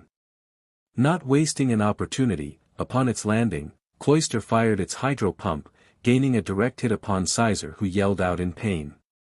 Scizor slammed its claws into the ground which allowed it to jump high and land in front of Ash while having its arms crossed. Are you okay, buddy? Ash questioned the bug/steel type who nodded in response. Perfect with the ice on the floor, it will slow Scizor down, Kyle thought smirking. Cloyster use Ice Beam on Scizor. Cloyster released the cold blue beam to the pincer Pokémon. Scizor, hold your ground and counter with Flash Cannon again, Ash commanded. I have to get Scizor in close so Cloyster can't dodge so easily, but how? The frozen floor will work against Scizor's speed. While Ash was deep in thought, Scizor fired its steel-type attack to counter the Ice Beam, causing an explosion that cracked the ice floor. Cloyster used Spike Cannon then quickly fire an Icy Wind, Kyle yelled out to his Pokémon. Cloyster closed its shell, leaving a thin crack opening. The spikes on its shell glowed white before shooting thin needles that quickly raced towards Scizor. Then Cloyster fired an Icy Wind through the opening. The wind easily caught up to the thin needles, not only freezing the needles but making them fly towards Scizor even faster. CRP, Scizor can't dodge fast enough. Ash yelled mentally. Scizor, use Metal Claw to block and try to hold your ground. Scizor's claws glowed metallic and he quickly crossed its claws in front of him to try and decrease the amount of damage he would take. The frozen needles quickly bombarded the guarding Scizor, before he lost his balance due to the pushing winds and the frozen floor. Scizor yelled out in pain due to the double assault from Cloyster. Now quickly Cloyster, use Hyper Beam before he can recover. Kyle yelled out quickly, hoping to finish off Scizor. Cloyster quickly charged the Beam of Destruction and fired it towards the struggling Scizor. Scizor, counter quickly with your own Hyper Beam. Ash yelled out to hopefully help out the pincer Pokémon. Quickly opening its claws, Scizor fired a Hyper Beam of its own. The problem with the counter though, was that Cloyster's Hyper Beam was extremely close to Scizor, so when the two powerful collided, Scizor was caught in the resulting explosion. Everyone, except Ash who had his eyes closed, leaned forward to see what happened as the smoke began to clear. It looks like we have an amazing challenger this time around, Ash mentally smirked. He already knew the results of this confrontation. When the smoke cleared, Scizor was unconscious on the cracked ice floor with burn marks on its red metallic body. Scizor is unable to battle. Please send out your next Pokémon, the referee said as the crowd burst into the cheers. Alright, great job Cloyster. Kyle cheered for the bivalve Pokémon. Cloyster merely grinned towards its excited trainer. Ash returned Sizer after thanking him for all his hard work in the battle, and then he looked towards his opponent before tossing out another Pokeball. Zoroark, let's rock this battle. Out of the Pokeball came out the dark type of Unova as it roared out for battle. What is that thing? Kyle shouted mentally. Reaching into his back pocket, he pulled out a black Pokédex and recorded the information, and he was really surprised to find out how rare Zoroark was. Zoroark, while known, is a really difficult Pokémon to find and said to be nearly impossible to actually capture. Due to its ability to cast illusions, it always evades capture, and if that fails, its ability to transform into anyone it chooses does not. The referee called out for the match to begin. I'll still take it down though, especially with the field still frozen. Cloyster, let's go, use Hydro Pump. Kyle commanded. Cloyster gave a cry before firing out the powerful water attack at Zoroark, who didn't look the least bit worried. Split it down the middle with Night/Zoroark, Ash commanded smoothly. Zoroark's glowed a dark purple color, then when the jet of water close enough, move its arms forward, completely splitting it apart. The sliced water continued in its path and exploded upon contact with the walls behind the dark Pokémon. Zoroark, get rid of the ice around you, use Night Daze now, Ash told his Pokémon in confident tone. Zoroark nodded and the entirety of both its arms glowed a dark purple before slamming them onto the ground, instantly creating a powerful dome of dark purple energy that destroyed the ground and ice surrounding him. The shockwave of the attack also cracked any of the remaining ice. Kyle sweated a little at the display of power Zoroark just demonstrated. That thing has some serious power behind it. Cloyster used Spike Cannon. Like before, Cloyster's shell closed up and shot the thin needles from the spikes protruding from its shell. The attack quickly raced towards the dark Pokémon. Zoroark dodged, then quickly run towards him and use Night/, Ash commanded. Zoroark ducked down on its stomach, dodging the needles easily before rolling to the right and running towards Cloyster. Cloyster quickly used Icy Wind, Kyle commanded, slightly worried but ready to counter. Ash just smirked at the attempt to stop his Pokémon. Zoroark, push through that with your flamethrower and keep going, Ash said. Zoroark roared and the jet of flames shot from its mouth that easily pushed through the icy wind, allowing Zoroark to keep running forward. Zoroark converged upon Cloyster, completely surprising the bivalve Pokémon. Now Zoroark, Night Daze, then flamethrower. Ash yelled out, not willing to let this opening slip past him. Zoroark slammed its hands on the ground, instantly slamming Cloyster with the quickly growing dark blast, launching it back. Then Zoroark shot loose a jet of flames, causing Cloyster to yell out in pain. Cloyster quickly passed out from the pain, causing the referee to announce Zoroark as the winner. Kyle returned Cloyster after congratulating him for all his hard work. He then sent out a Blaziken that had an X-shaped scar on its left cheek. As soon as the referee declared the match to begin, Kyle wasted no time giving out a command. Blaziken, use Blaze Kick. Kyle commanded, causing Blaziken to take off with impressive speed towards Zoroark. Use Night Slash to counter him, Ash countered. Zoroark took off in similar speed to its fire/fighting opponent. Both Pokémon were nearing each other, Blaziken swinging his flaming left foot and Zoroark countering with its darkened right claws. The two attacks instantly cancelled each other out, but not before leaving a dent in the ground from the shock of impact. Flamethrower, both Kyle and Ash commanded simultaneously. Both Pokémon let loose a close-range jet of fire that pushed against each other for Demps. The two power Pokémon raised up the amount of energy, feeding the flames, causing as they tried to win their struggle. The result was a powerful explosion. Zoroark, keep up the pressure with Night Slash. Zoroark took off once more with its dark claws to take down the fire starter. Sky Uppercut, Blaziken quick, Kyle quickly countered. Once more, the two Pokémon met in a devastating power struggle where one tried to overpower the other, neither one willing to back down. They poured more power into their attacks, causing an explosion that covered up the battling Pokémon in thick smoke. Kyle narrowed his eyes, trying to see through the smoke and ready to command an attack the moment he could see the Pokémon again. Ash didn't give him that chance. Zoroark used Night Daze, then follow it up with Night Slash to send Blaziken flying, Ash commanded smoothly. Kyle's eyes widened, but before he could respond, a dome of dark energy knocked both Blaziken and the smoke away. Then he charged towards Blaziken with darkened claws. Sheet! Kyle yelled mentally. Blaziken, catch yourself and use Flamethrower. Kyle was hoping to buy some time to think of a plan to take the lead into the battle. He underestimated Zoroark's agility. By the time Blaziken recovered its bearings enough to fire its flamethrower, Zoroark was already there. Surprised, Blaziken had no time to counter the incoming Night Slash and was sent upward. Zoroark after him, Ash commanded his dark Pokémon. Zoroark obeyed its trainer and with a yell to the crowd, jumped after Blaziken, who began to wake up, though in a lot of pain. Zoroark was now above the fire/fighting starter, ready for its trainer's next command. Zoroark, finish it off with your Night Daze at mid-power, Ash commanded seriously.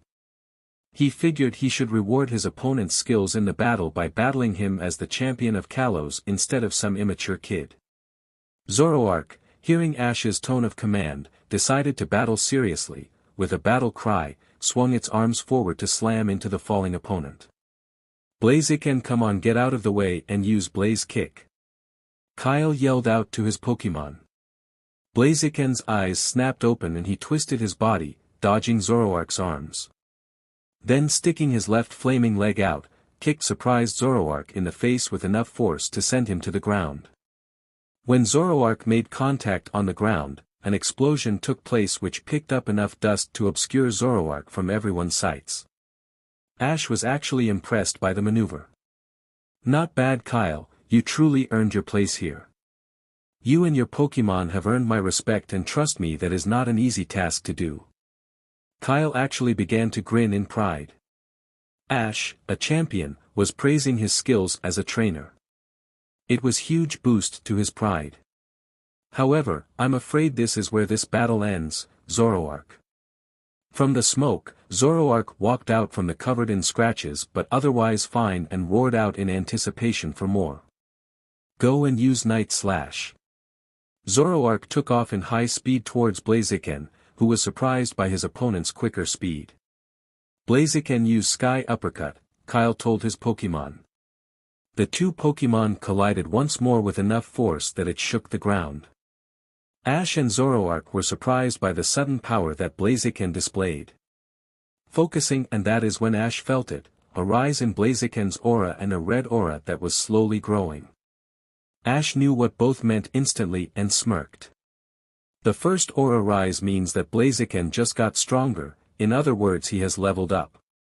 The red fiery aura means that Blaziken is getting tired, so his blaze ability is starting to activate. Just one more push and it's over, Ash thought. Just keep on the pressure until you get that opening, Zoroark. Zoroark kept on attacking with Night Slash, as if it heard Ash's thoughts. Blaziken kept countering or dodging while being pushed back further and further. Kyle was sweating from frustration, not seeing a way for Blaziken to be able to get out of the way easily. Zoroark could as high, if only a bit slower, than Blaziken, so escape by air was out of the question. Trying to escape via the side or backwards would prove fruitless due to the speed that Zoroark possessed. He would be on Blaziken before he had time to recover his bearings.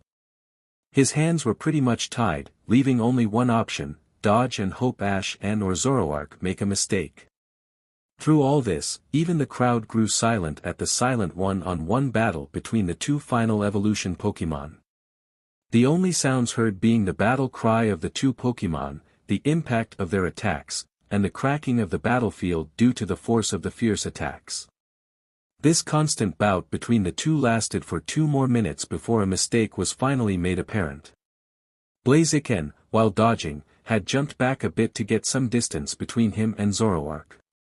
Problem was Blaziken slammed its back into the wall behind him, not knowing how close to it he was, causing him to flinch and cry out from the pain, giving Zoroark the opening he and Ash were waiting for. Now Zoroark, Night Daze and follow up with Night Slash to throw him away. Then finish him off with your Focus Blast, Ash commanded with his full of authority. Zoroark quickly slammed its arms onto the ground, creating the now familiar dome of darkness that slammed Blaziken back into the wall, who bounced off after ramming into it.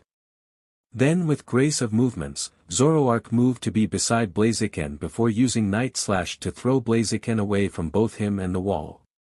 Blaziken roared out in pain before his voice was drowned out by the explosion of Zoroark's Focus Blast hitting him dead on. The smoke quickly dispersed, though it felt like hours to the audience, to reveal the unconscious Blaziken. The crowd roared into cheers at the intense battle between the two powerful Pokémon and highly skilled trainers as the referee announced Ash as the victor. The two trainers returned their Pokémon, though Kyle turned to exit the field after thanking Ash for an amazing battle. "Hey Kyle." Kyle turned around to face Ash, who had been the one call him. Offering the trainer a smirk, Ash continued, "I hope to battle you again someday." He wanted to be sure Kyle knew how much he enjoyed their battle and wanted to challenge him again. Kyle smiled and nodded before walking away once more. No longer being needed on the battlefield, Ash left through the opposite side door, in a much better mood than when he entered. "This battle just proves my point," Ash said mentally. "There are some seriously skilled trainers in this tournament." As Ash exited the building, he could hear the crowd cheering for the battle between two trainers named Dustin and Luca. "So Ash, what do we do now?" Pikachu asked from his perch on Ash's left shoulder. Ash shrugged, unsure of what they should do next. They still had time before Mia was done with her battle, so he had nothing planned as of yet. "Let's go eat, I'm actually kind of hungry," Ash said, walking towards the town.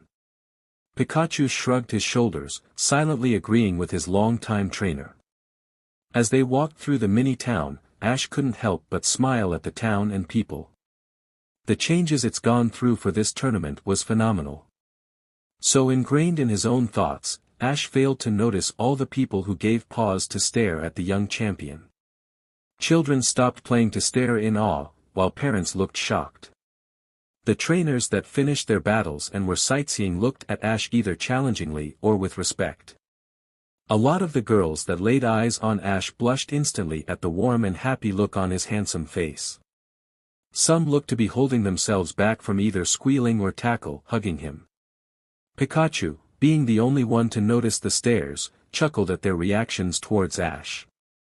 Pikachu wouldn't let any of them near his trainer and friend though. He knew they were more interested in Ash Ketchum the Kalos champion and good-looking male than Ash Ketchum the good-hearted person. He was already betrayed by those who said they cared, last thing he needed was a total heartbreak from a mate. That would completely destroy what was left of his friend's already wounded heart. And he would destroy anyone to prevent that from happening, Arceus be damned. Ash, sensing his first Pokémon's rising anger, put his hand on his cheek and rubbed soothingly. The effect was instantaneous, as Pikachu's anger was quickly replaced by a happy and joyful cry. Pikachu quickly apologized for losing his temper and Ash merely chuckled, telling him that it was all right. The duo finally stopped at a restaurant that looked to be based on the cuisine found in Johto. It was a moderate-sized, round building. It has a rounded roof with pictures of the Johto starters chasing each other going around it. In front of the building were statues of Noctowl in mid-flight on either side of the door. The building had "Tasty Johto" written in golden bars above the entrance, signifying it as the name of the restaurant. "What do you say, Pikachu, want to give it a try?" Ash asked his partner, who shrugged. Ash entered the building, and his sense of smell and hearing were instantly assaulted by the ongoings of the restaurant. The place was filled with people and families, all enjoying the food brought to them by the various waiters and waitresses. "This seems to be a nice place," Ash spoke out loud. Pikachu just looked around, opting to stay silent for now. As they made their way in further, he caught the attention of the host of the cozy establishment. The man's eyes widened slightly at the champion, before schooling it to be more professional. He walked up to Ash with a menu in his hands. "Hello sir and welcome to Tasty Giotto. How may I be of assistance?" Sensing the slight nervousness of the man, Ash gave a calming smile and let a bit of his soothing aura out, instantly relaxing the tense man. "Yes, I would like a table for one if there is one available." The calm visage of the man changed to disappointment as he replied, "I apologize sir, but at the moment we are full. If you would like to wait, I'm sure one will open up soon." Ash smiled, never deterred at the man's words, "It's quite all right. Thank you so much for your kindness but I—" He was interrupted by a male voice calling out to him. "Hey Ash, come join our table over here," the slightly familiar male voice called out to his left. Chapter 10. Reunion of Friends and Meeting in the Past, Part 1.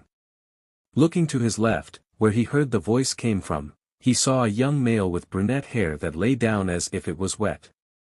He had two bangs in front of his face that slightly covered his red eyes that shone with mischief. He wore a loose black shirt that had a picture of a flaming fist on the front. Over that was a blood-red vest that held two pockets on each side. He wore long blue briefs that held two pockets on each side. He wore long blue briefs that held four pockets along with red and black shoes. The boy waved his hands, showing he was the one to call him over. Seated next to him was another male that didn't so much as glance up, opting to continue eating what appeared to be soup of some kind. He had short black hair that was cut up to just above his eyes. He had deep blue eyes that held a sense of calm but held a deep raging storm waiting to be unleashed. He also wore a pure white shirt along with a black jacket over it that was zipped halfway up. He wore dark green jeans with black sneakers. Finishing the look, he wore green, fingerless gloves that were black at its borders. Ash knew these two instantly and it made him smile to see them. He walked at a quickened pace to greet them respectively. "Hey Mike, Jacob, how are you guys?" Mike Shamrock was a 21-year-old that was born and raised in Celestic Town back in the Sinnoh region. He was a fun guy to be around, even if he was a bit of a sarcastic person. He met Mike when he traveled the Alvos region for some training. Mike was a fighting type specialist and was actually a gym leader of the small region. The two got into a battle out of pure boredom, where Ash won easily. He asked Ash to help him train and Ash agreed, allowing their friendship to grow further. After a good 3 months of friendship, Ash gave him a Pokémon egg and left to continue his travels. Ash stretched his arm out to give his friend a handshake. "I'm doing great Ash, it's been a while, about 3 years huh?" Mike responded with a grin and returned the handshake. Ash could tell by the firm grip and the rough exterior of his hand that Mike has been training hard since they last parted. Turning his head towards the still-eating male, Ash called out, "Hey Jacob, what's up?" His reply for his effort was a simple nod of the head. Jacob Matthews was a year younger than Mike but no less in skill. In fact, Jacob himself was a very accomplished trainer, which included being a gym leader and part of the G-Men. He was born and raised in Viridian City in the Kanto region. He was a quiet, not to say he doesn't talk, just not when he doesn't need to, and when he does it's usually quiet. He is the current boyfriend of Erica, the gym leader of Celadon City. Ash met Jacob through some very strange circumstances. Ash was in the middle of a training test, set up by the legendaries. His job was to use his aura, with his eyes closed, to find and tag the legendary North Wind, Suicune. After 3 hours of searching, he finally found Suicune sitting by a huge lake. Ash was about to jump out at the legendary, only to dodge an incoming hydro pump from his left. Quickly using his aura to read who attacked him, he saw the energy of a mad young man and a snarling Vaporeon by his side. By his aura, Ash could tell that the man did not look too pleased with Ash. Ash warned his attacker to leave but his efforts were ignored and the man demanded to know what Ash was planning to do to Suicune. The legendary was able to see what was going on but chose to ignore what was going on, opting to rest a bit longer. Ash told him to back off, but that led into a battle between Ash and his attackers Vaporeon, a battle where Ash barely won. Knowing Suicune decided to run off, Ash told the man that he and Suicune were friends. It took 10 minutes, but Ash was eventually able to convince the man, whose name was Jacob, that he meant the legendary no harm. After hearing Ash out, Jacob apologized for his brash attitude. It turns out there have been a huge rise in poachers and Jacob has been deployed to stop them by the head of the G-Men.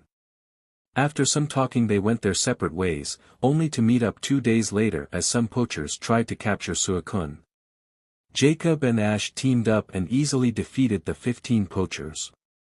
Suicune nodded in thanks to Jacob and gave Ash the "I could have handled that myself" look before running off. After that incident, Ash and Jacob spent some downtime together and became good friends before going their separate ways once more, promising to battle when they meet again. "Well Ash, don't just stand there," Mike spoke out with a smile.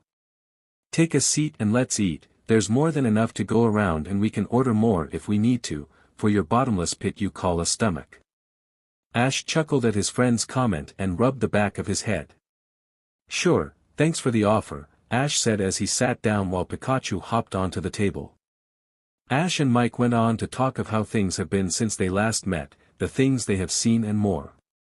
Jacob threw in a few things here and there but for the most part stayed silent and watched the two excitable trainers speak.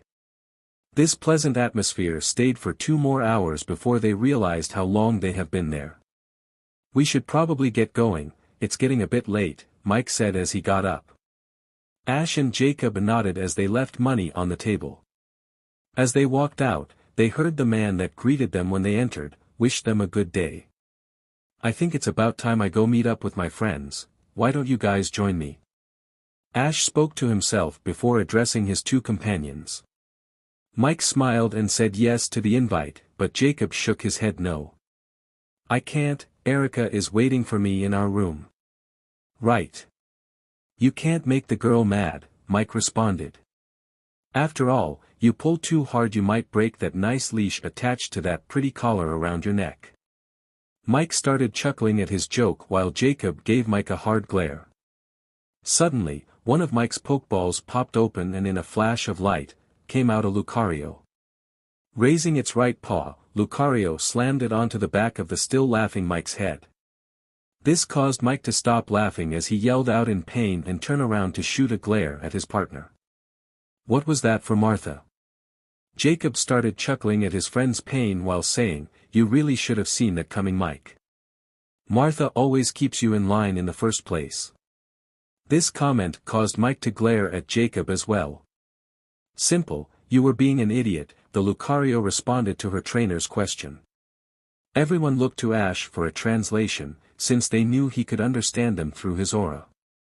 After translating, Mike deadpanned at his Pokemon's cruel words to him while Jacob chuckled even more. Ash shook his head at Mike and Lucario before flaring his aura to get them to calm down. "Calm down you two, we have to get going since I'm already late. Jacob, have a nice night and tell Erica I said hey and would like to catch up with her at some point." "Oh yes, those two will have a very nice night," Mike stated smirking, before Martha slammed her paw into his head again, causing him to yell in pain once more. Jacob, choosing to ignore Mike's statement in pain, addressed Ash. "I'll let Erica know, she would most likely enjoy seeing you again." Turning around, Jacob walked off while giving them a 2-finger salute.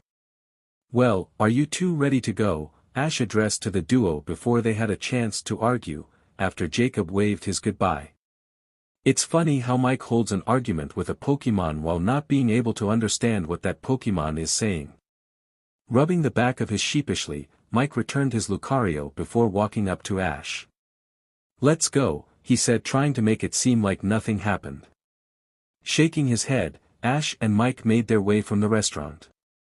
Pikachu sat on Ash's shoulder, awaiting to see Ash's Elite Four. Maybe he could get a chance to battle. He didn't want to get rusty after all.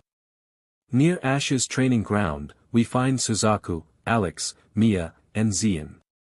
"Hey Suzaku, do you have any gum on you?" Alex asked her boyfriend. Yeah, love, Suzaku replied as he pulled out a bar of gum from his pocket. I bought 2 different flavors, so which one do you want, cherry or strawberry?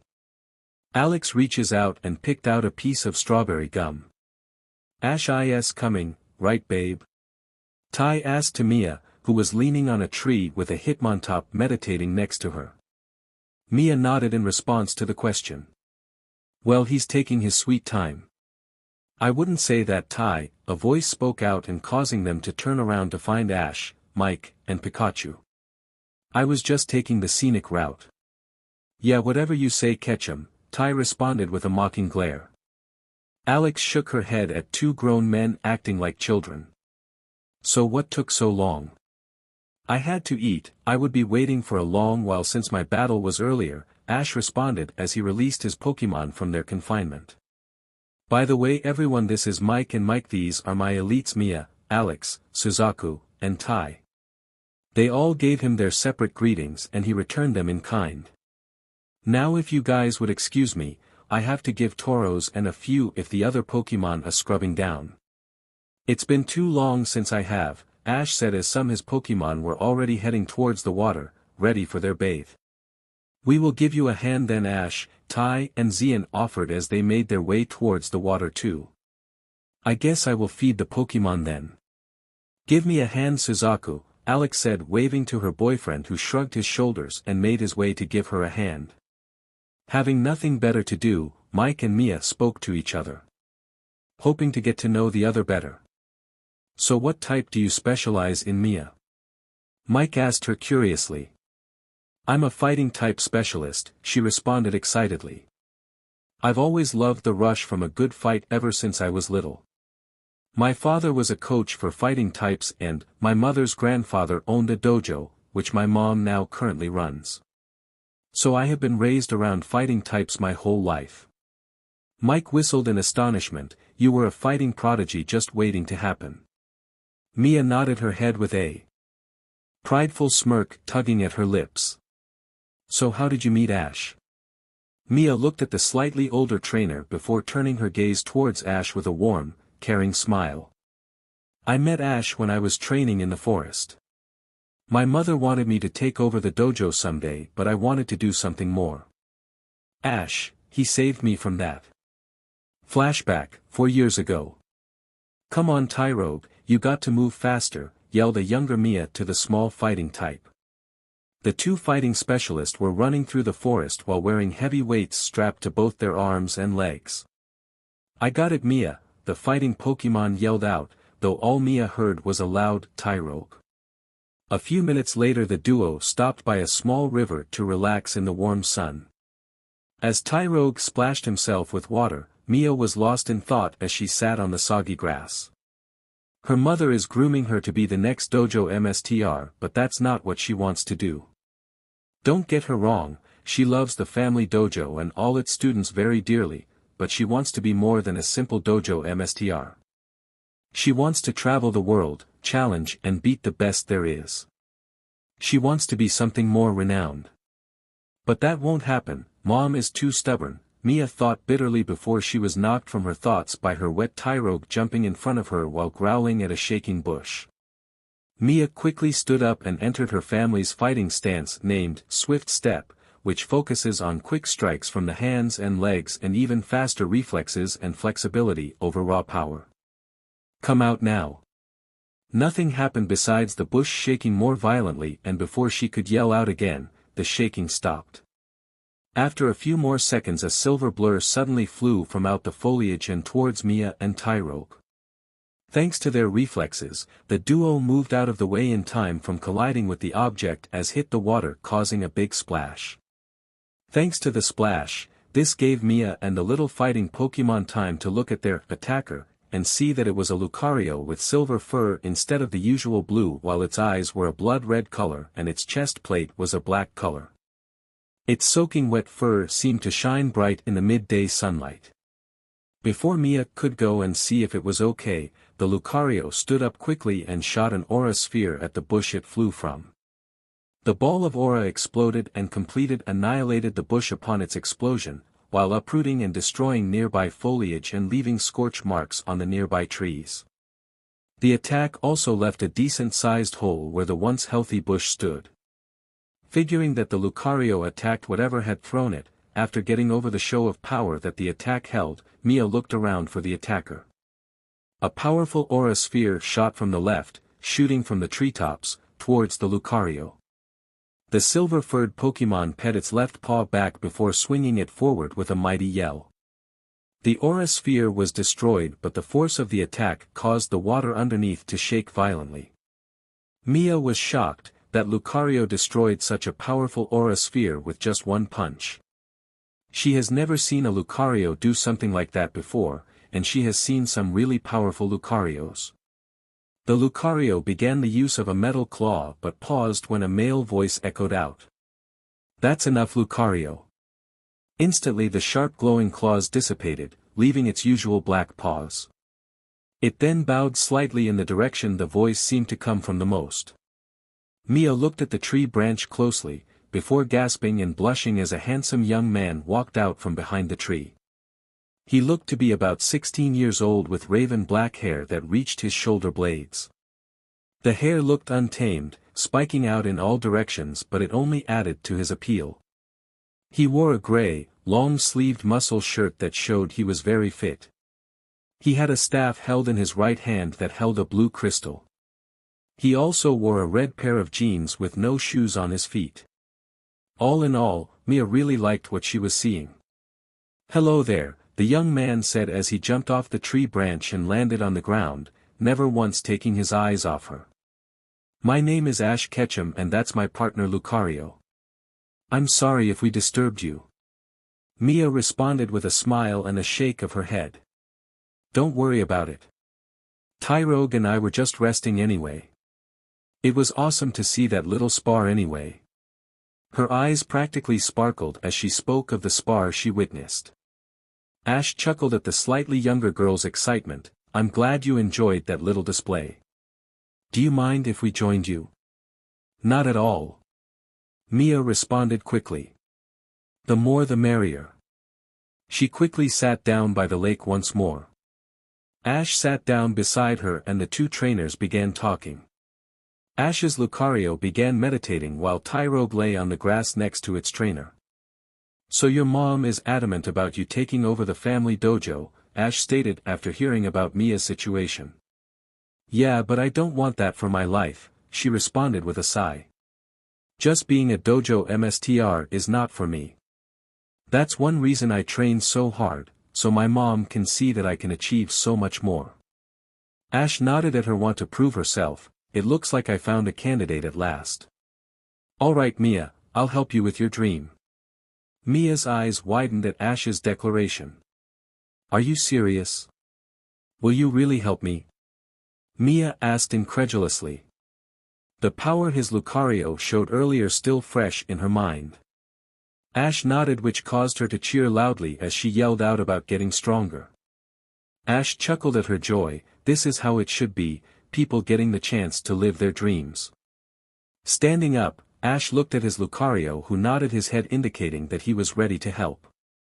"Mia, let's get a move on, we're heading to the dojo now," Ash called out to the excited fighting-type trainer, who was spinning Tyrogue around in joy. She stopped and smiled as she smiled to the waiting trainer with Tyrogue, who was a little dizzy, and began to lead the way. After about 30 minutes they came upon a huge structure with big wooden doors. She pushed the deceivingly light doors as they swung open, revealing a courtyard with both Pokémon and trainer alike. Looking closely, Ash saw a lady who looked to be in her mid-30s with long red hair that flowed freely down her back. She had auburn eyes and possessed an appealing heart-shaped face. She stood a good 6 feet 2 inches and wore a green training GI and had a black belt holding it. On the back of her GI was a picture of two fists colliding against each other. She also had bandages wrapped around her hands and wore no footwear. Next to her was a primeape with a scar across its chest and a black bandana on its head. "Mom, I'm back and I have company," Mia called out. The woman turned around and gave Mia an appealing smile. "Welcome back, dear, and hello to you, sir. My name is Lola and I am the current MSTR of this dojo," she spoke in a polite tone as she bowed to her slightly. Gesturing to the fighting type beside her, she continued, "This is Primeape." Returning the bow, Ash replied, "Hello, ma'am. I'm Ash Ketchum and I am a traveling trainer. This is my partner and friend Lucario." Lucario bowed his head slightly. "I know it's sudden but I wish to challenge you to a battle." "Well, I see no issues with that request, young man, but may I ask the reason?" Lola asked. She could tell by looking in his eyes that there was another motive to his challenge of her, and with his arrival with her daughter then she could guess what it was. "By the look you're giving me, I can tell you probably already know the reason," Ash responded to her. "If I win, I want you to let your daughter travel with me and let her find her own dream as I train her." Mia looked at Ash and her mom with hope shining brightly in her eyes. Lola was about to decline that notion but paused after seeing the look in her daughter's eyes. She sighed and closed her eyes before she finally responded. "Fine, but if I win," her eyes snapped open, "then you must return to your home and never travel again while my daughter must train to become the MSTR of this dojo."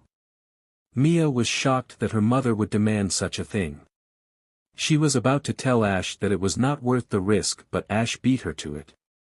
"If that's all then we have a deal," Ash spoke, surprising both Mia and her mother. "I said I would help Mia and I meant it. Now let's get this battle on underway. This boy is something else, his eyes hold much power and wisdom for a child so young," Lola thought before calling out to her students. "Everyone clear the field, I want you all to watch. Mia dear, would you please be the judge?" Mia quickly nodded as she ran to the side of the field with Tyrogue beside her. "Let's make this a 2 against 2, agreed young man. Lola asked Ash, who nodded his head in agreement. "This will be a 2-on-2 battle with no time limit or substitutions. The battle will end when both Pokémon on either side are unable to continue. Trainers, release your Pokémon," Mia announced as loud as she could. "Machoke, let's battle," Lola spoke out as she tossed out a Pokeball. Machoke burst out on the field as he flexed his bulging muscles.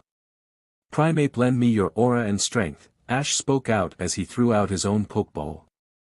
The pig monkey Pokémon flashed to the field with a mighty yell.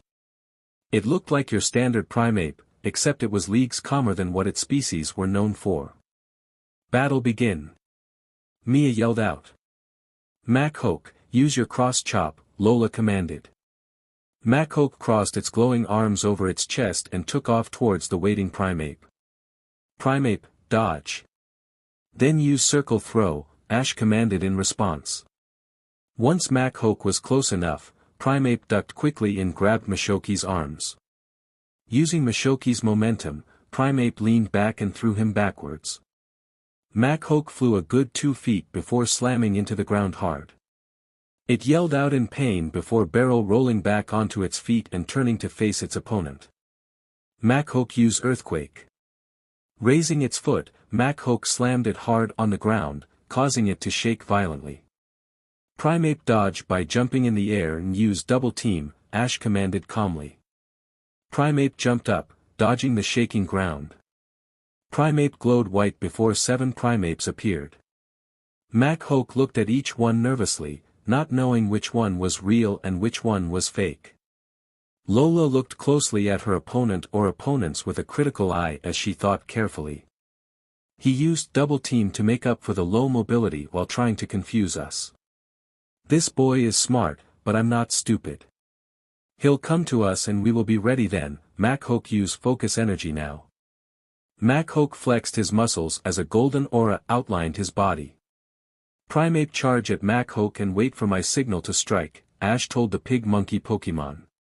The fighting type charged at its opponent with high speeds, almost leaving behind a tan blur. What is he planning? Lola thought to herself. Machoke, brace yourself and be ready to counter. Machoke nodded its head in acknowledgement of its trainer's command. Flexing its muscles once more, Machoke put its arms forward slightly. When Primeape was merely 3 feet from its target, Ash gave out his next command.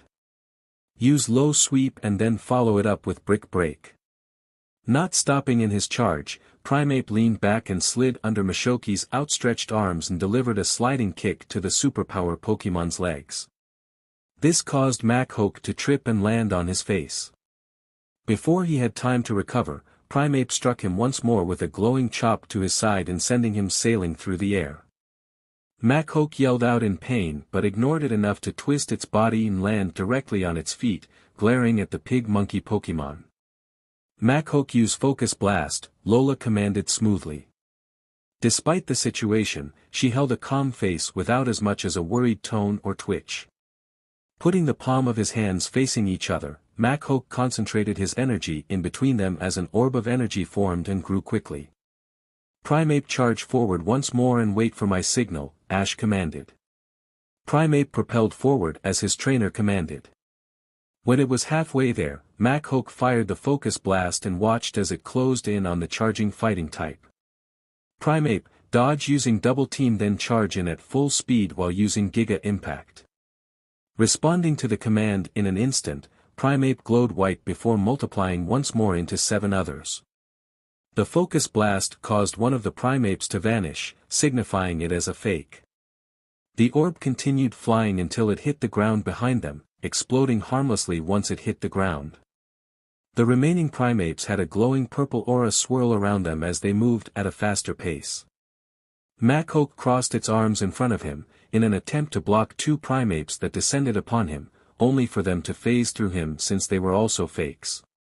The shock caused Machoke to hesitate, which was all the real Primeape needed to ram into the superpower Pokémon side, which caused a massive explosion to take place. The explosion caused not only the ground to shake but to also kick up a lot of smoke, covering the 2 battling fighting types. In a few moments, Primeape jumped out of the smoke with a few purple sparks on its body, which caused it flinch slightly in pain due to the backlash of the powerful normal type attack. The smoke cleared to reveal an unconscious Machoke. The students and Mia were shocked to see one of the dojo MSTR's best Pokémon be defeated. Snapping out of her stupor, Mia made the announcement. Machoke is unable to battle, the winner is Primeape. Trainers, please send out your next Pokémon. Lola returned her unconscious fighting Pokémon, before nodding her head forward.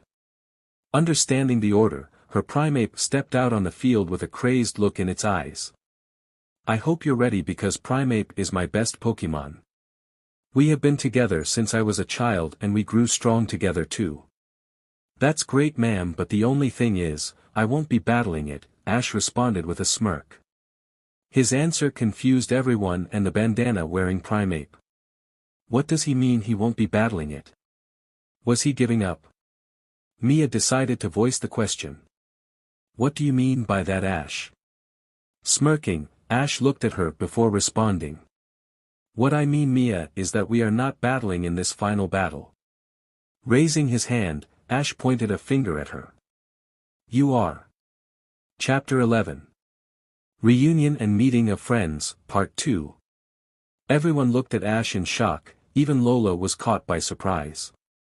The wind itself seemed to go silent at Ash's words. Mia's eyes widened to a point her eyes could have fallen out of their sockets. Look, Mia, I can't do everything for you, especially something this important to you, Ash began as he gazed into her auburn eyes. I want to help you live your dream, but that's just it, it's your dream. You have fight for it just as hard as you want to live it. Before I came along, you were already fighting hard for this. Well, it's time to show everyone here what you can do. It's time to show them how strong your dream is. Mia continued to look at Ash in shock and awe, thinking about his words. No matter how afraid or nervous she was, she couldn't deny the one simple fact, he was right. She can't have him fight her battles. She is a fighter, and she never runs from a challenge. She gazed into Ash's brown eyes, seeing him using them to convey what he wants her to understand, that he believes in her. Ash, step aside please. I want this battle, Mia spoke as her gaze went to Tyrogue, who showed the same determination in his eyes that she possessed. Ash nodded and returned his gaze to a surprised Lola. It was fun, ma'am, but it's time I retire so a more satisfying battle can take place. I apologize if I may have, in any way, insulted you with this. He bowed his head, as his primate followed suit. Lola smiled at his attitude, seeing that her daughter seemed to become more confident thanks to him. Maybe this battle wouldn't be so bad after all. It's okay and I'll allow this SWCH, but the terms of the match still stands.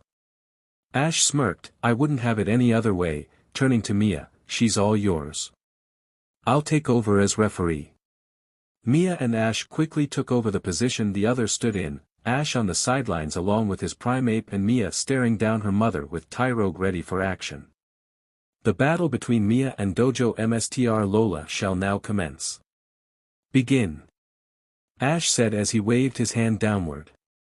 Mia decided to get Tyrogue ready and called out her command quickly. Tyrogue, use Mach Punch. Tyrogue's right fist glowed a bright white color as he took off with blinding speed.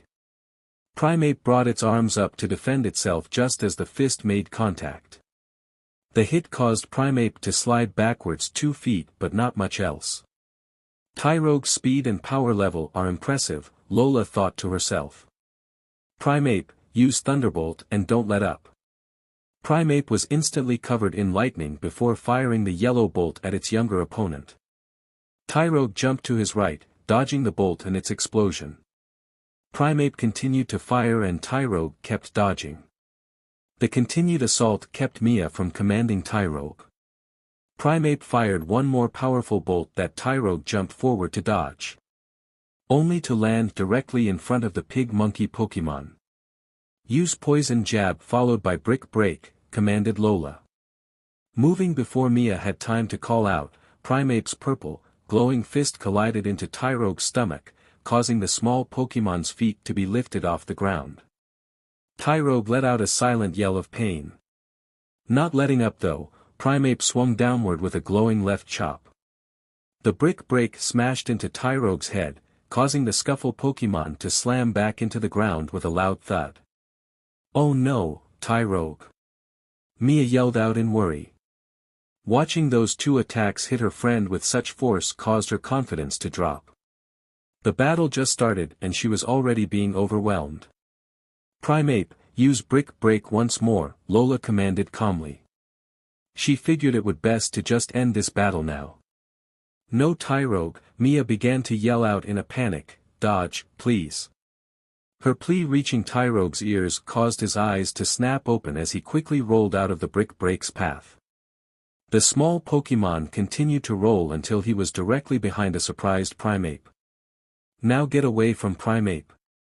Tyrogue quickly jumped away from the pig monkey Pokémon, surprising everyone by the choice.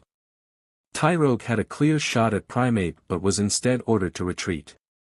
What was Mia thinking? Primate, after Tyrogue with Focus Punch, Lola commanded. Lola easily figured out what was going on when Mia gave out that command to run, and if she was correct, then her next command would confirm it. Tyrogue, get away from there, dodge. Mia yelled out frantically. Tyrogue quickly began dodging Primate's constant swings, looking for a way to gain some distance. Watching the 2 Pokémon, Lola turned her eyes to her daughter. The command and the way she commanded more than confirmed her suspicions. Mia was scared. She was scared of her and the battle in general. She was scared of her Primate. She was scared of seeing her Tyrogue get so badly beaten. She was scared of failing Ash and losing this battle. Lola looked towards Ash to gauge his reaction to Mia's sudden fear, only to be surprised by Ash's smirking face. He had no sign of any form of fear or worry on his face. He was still confident in her, even with the way this battle was going. She put her focus back on Primate in time to see a Focus Punch finally hit Tyrogue, causing him to soar through the air. Mia's eyes were teary as Tyrogue slammed into the ground in front of her.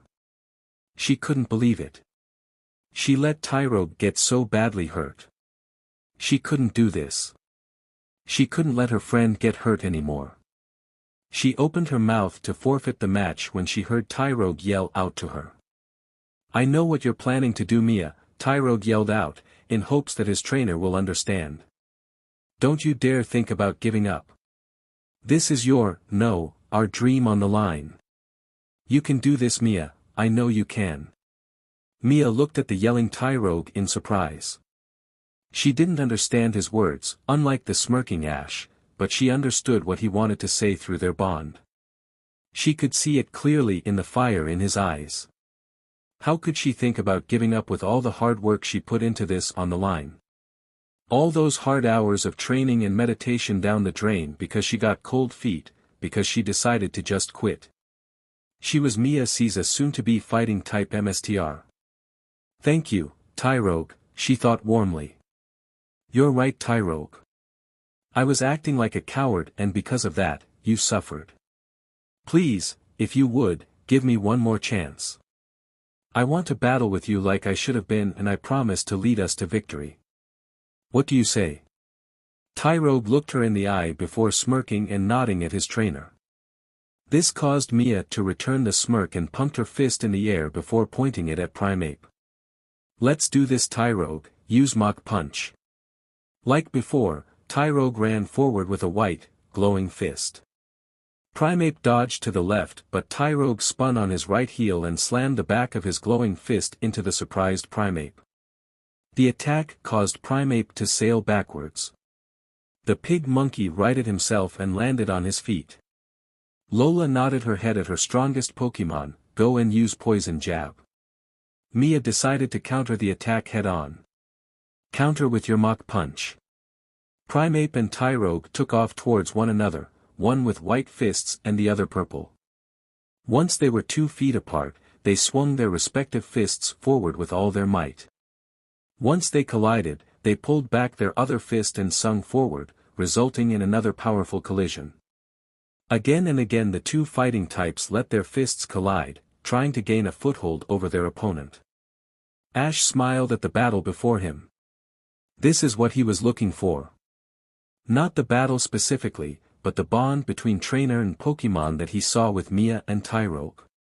He agreed to all of this because he felt their bond, and knew Mia was exactly who he was looking for. When he saw the two stare into the other's eyes, he felt their bond get even stronger. This what he has been searching for, what he wanted in his new elites. Back to the battle, Tyrogue ducked just in time as the poison jab flew over his head.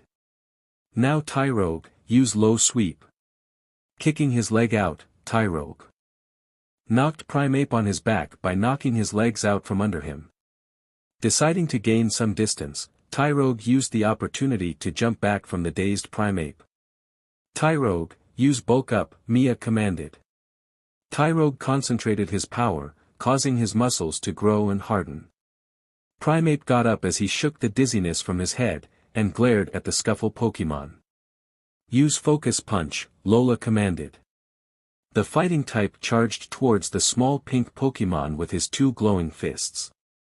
Primeape was quickly upon its opponent, swinging his left fist, but Tyrogue ducked under it just in time. Primeape responded to the dodge with an uppercut using its right arm, only for Tyrogue to roll away from it. Primeape continued to swing its fists, only for Tyrogue to keep dodging the attacks. Fire off a thunderbolt, Lola called out.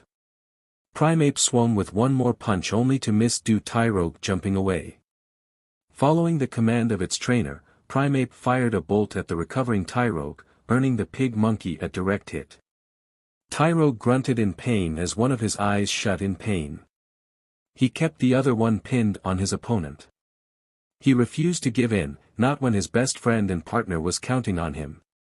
With a mighty yell, Tyrogue broke out from the thunderbolt, only to flinch from the electricity sparking around his body. Tyrogue was caught in a paralysis effect. This revelation only caused a smirk to appear on Mia's face. Tyrogue, get in close with Mach Punch, Mia called out. Tyrogue sprung forward at a blurring pace. Primeape, counter him with Focus Punch, Lola said. The elder fighting type took off towards the baby evolution with raised glowing fists. Due to Mach Punch being faster, Tyrogue struck first, catching Primeape on the side of his face. The attack knocked Primeape off its feet, unlike before when all it did was skid on the ground slightly. Mia saw her chance to strike while Primeape was vulnerable. Quickly Tyrogue, facade. The Scuffle Pokémon was then encased in a golden aura that took in the paralysis slightly and grew even stronger. Tyrogue took off in a feverish pace towards Primeape, who just landed on the ground. "Stop him with poison jab," Lola called out. Primeape struck forward with his fist encased in purple once more, only for Tyrogue to dodge just in time by moving to the left. Tyrogue rammed his body into the exposed left side of the surprised Primeape. The older Pokémon yelled out in pain before gaining its bearings enough to ram its purple fist into Tyrogue, sending him flying away. Primeape then charged forward at full speed, intending to end this battle. Tyrogue flipped, landed on his feet, and charged toward his opponent with white a fist as he heard Mia yell out "Focus Punch." When they were mere inches from the other, they swung their attacks forward with all the might they could pull out from their exhausted reserves. The force of the two powerful fists colliding caused the ground to rumble a bit as they tried to overpower their opponent. They stayed in a stalemate for a few more seconds, no one even daring to breathe as the two Pokémon poured more than they ever knew they possessed to win this match. Even amongst the strain, the two looked at each other and smirked. "You have definitely grown well, kid," Primeape said to the smaller Pokémon in a strained voice. "Yeah, I know, and it's thanks to that girl, my friend Mia," Tyrogue responded in an equally strained tone. "I can see that, but I'm afraid I won't lose this one to you, child," Primeape said. "I will win this match." With those words, he put everything he had into his fist as it slowly began to push Tyrogue back. "No. I won't lose here. I made a promise to Mia to help her live her dream one day," Tyrogue spoke as his voice got more solid instead of the rigid breathing he had moments ago. "I intend to keep that promise. I won't lose." Just like Primeape, Tyrogue poured everything he had left into his fist, causing him to stop sliding as once again they were once again in a stalemate. The stalemate lasted for a few more seconds before an explosion took place, engulfing both of them. The surrounding students watched the smoke intensely since they had no clue who could win this match. They were not expecting Mia to do this well. Mia narrowed her eyes, trying to see through the thick smoke as best as she could. Lola and Ash just stood calmly while looking at the clearing smoke. After 8 painstakingly long seconds, the smoke cleared enough for a standing figure to be seen over another figure that lay on the ground.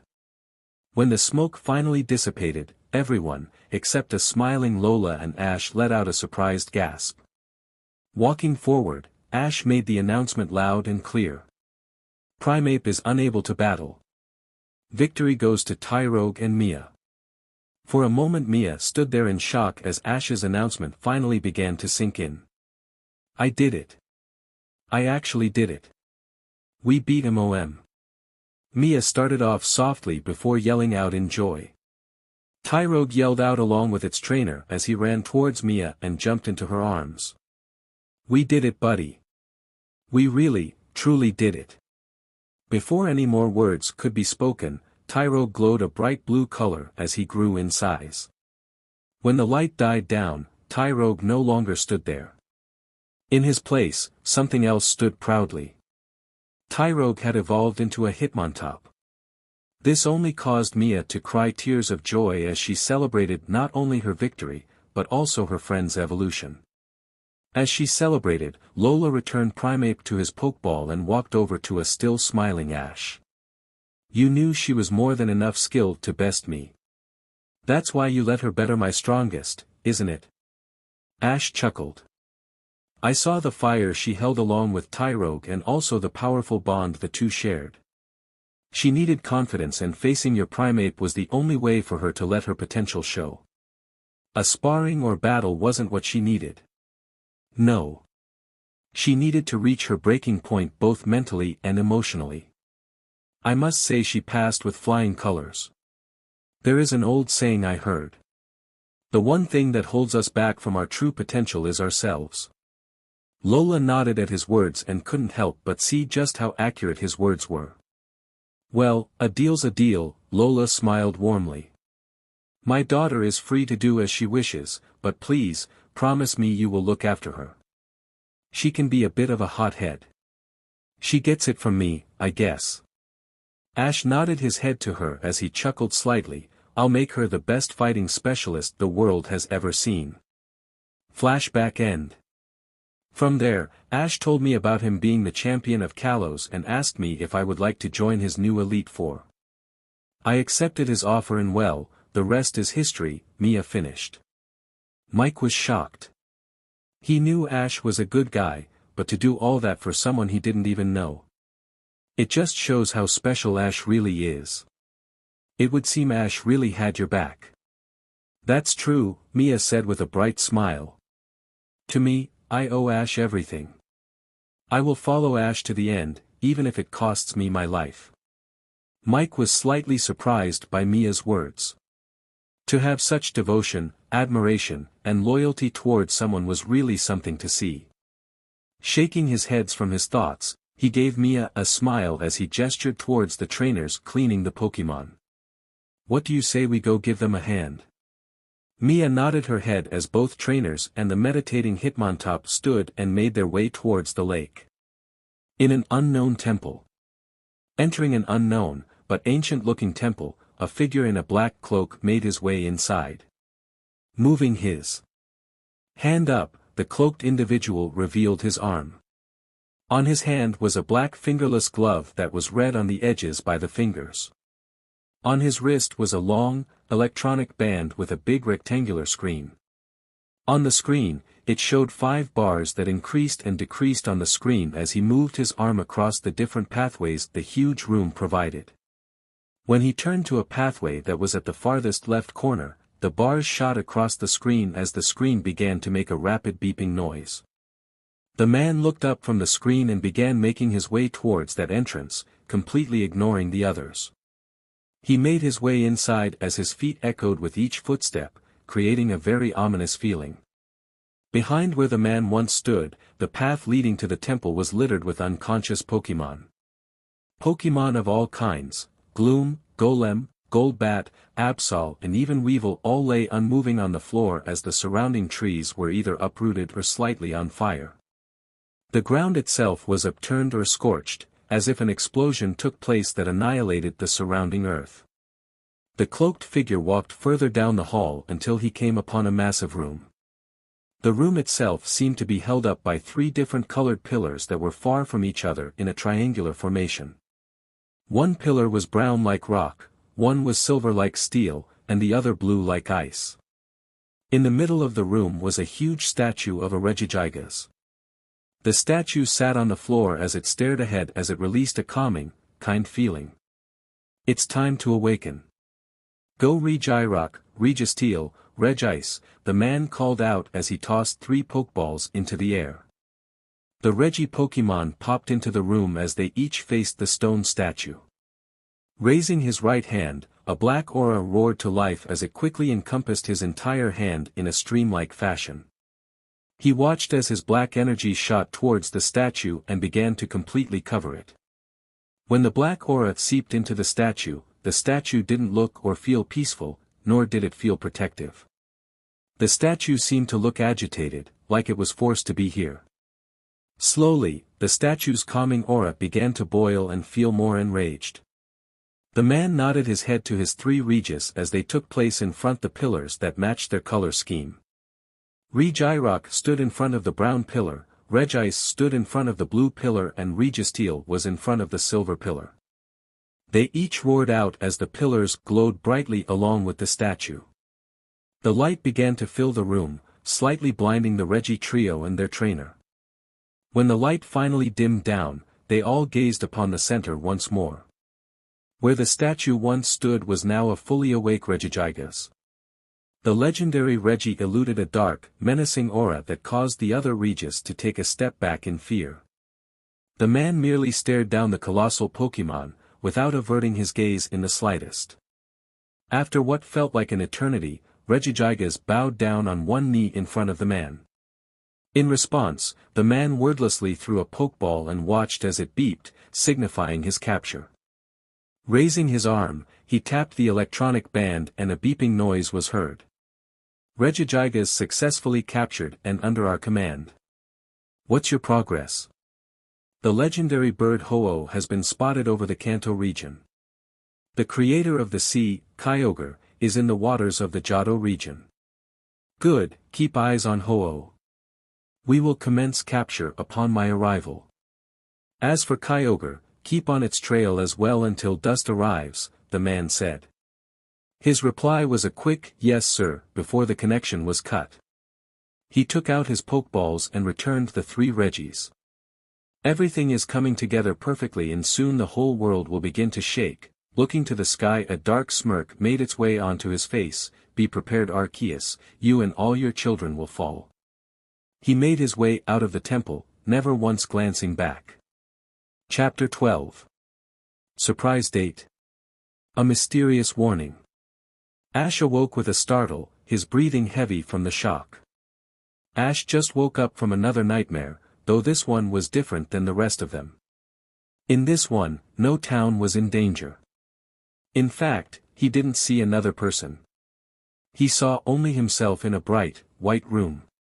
No sky, no Pokémon, nothing. He called out, hoping to get a response, but got no such results. He was about to take a step forward to explore, but he was stopped from a powerful aura signature roaring to life behind him. The aura was enough to disorientate him for a moment. Quickly turning around to face the signature, Ash's eyes widened at what he saw before him. It was pure aura, but this one was very different from what he's seen before. Instead of the warm, soothing, and calming feel that aura naturally gave off, this one was hateful, cold, and chaotic. It was so cold that Ash felt a shiver go up his spine. The aura, which was pitched black in color, moved around as it floated in the air in front of him. Ash stared at it warily, unsure of what he should do. What surprised him even more was that this aura actually felt familiar to him, like he had encountered it before. Ash took a step back as the aura moved closer to him suddenly, getting into a defensive stance. "What are you?" Ash yelled. The aura just floated there, not reacting. "Do something, damn it." Suddenly, the black aura slammed into the ground, forming a black puddle before it rose slowly. The aura began to take shape, as the first things to form were a pair of feet and legs. It was then followed by a torso that grew 2 arms and hands. A head then took form with hair flowing in a windless void. 2 closed slits formed on its pure black face that snapped open. The eyes were shown to be completely red with the exception being the black, slit pupils. Ash's eyes widened once more at what he was looking at. The black aura, the power filled with so much hate and rage, took the form of Ash himself. Ash shook himself from his memory of the incident. He had to talk to Arceus about this when he got the chance. Looking around, he found everyone was still asleep. Looking at the sun, he guessed that it was around 8 in the morning. Ash made his way to the lake and knelt in front of it. "I'll just go for a walk around town," Ash thought as he splashed water on his face.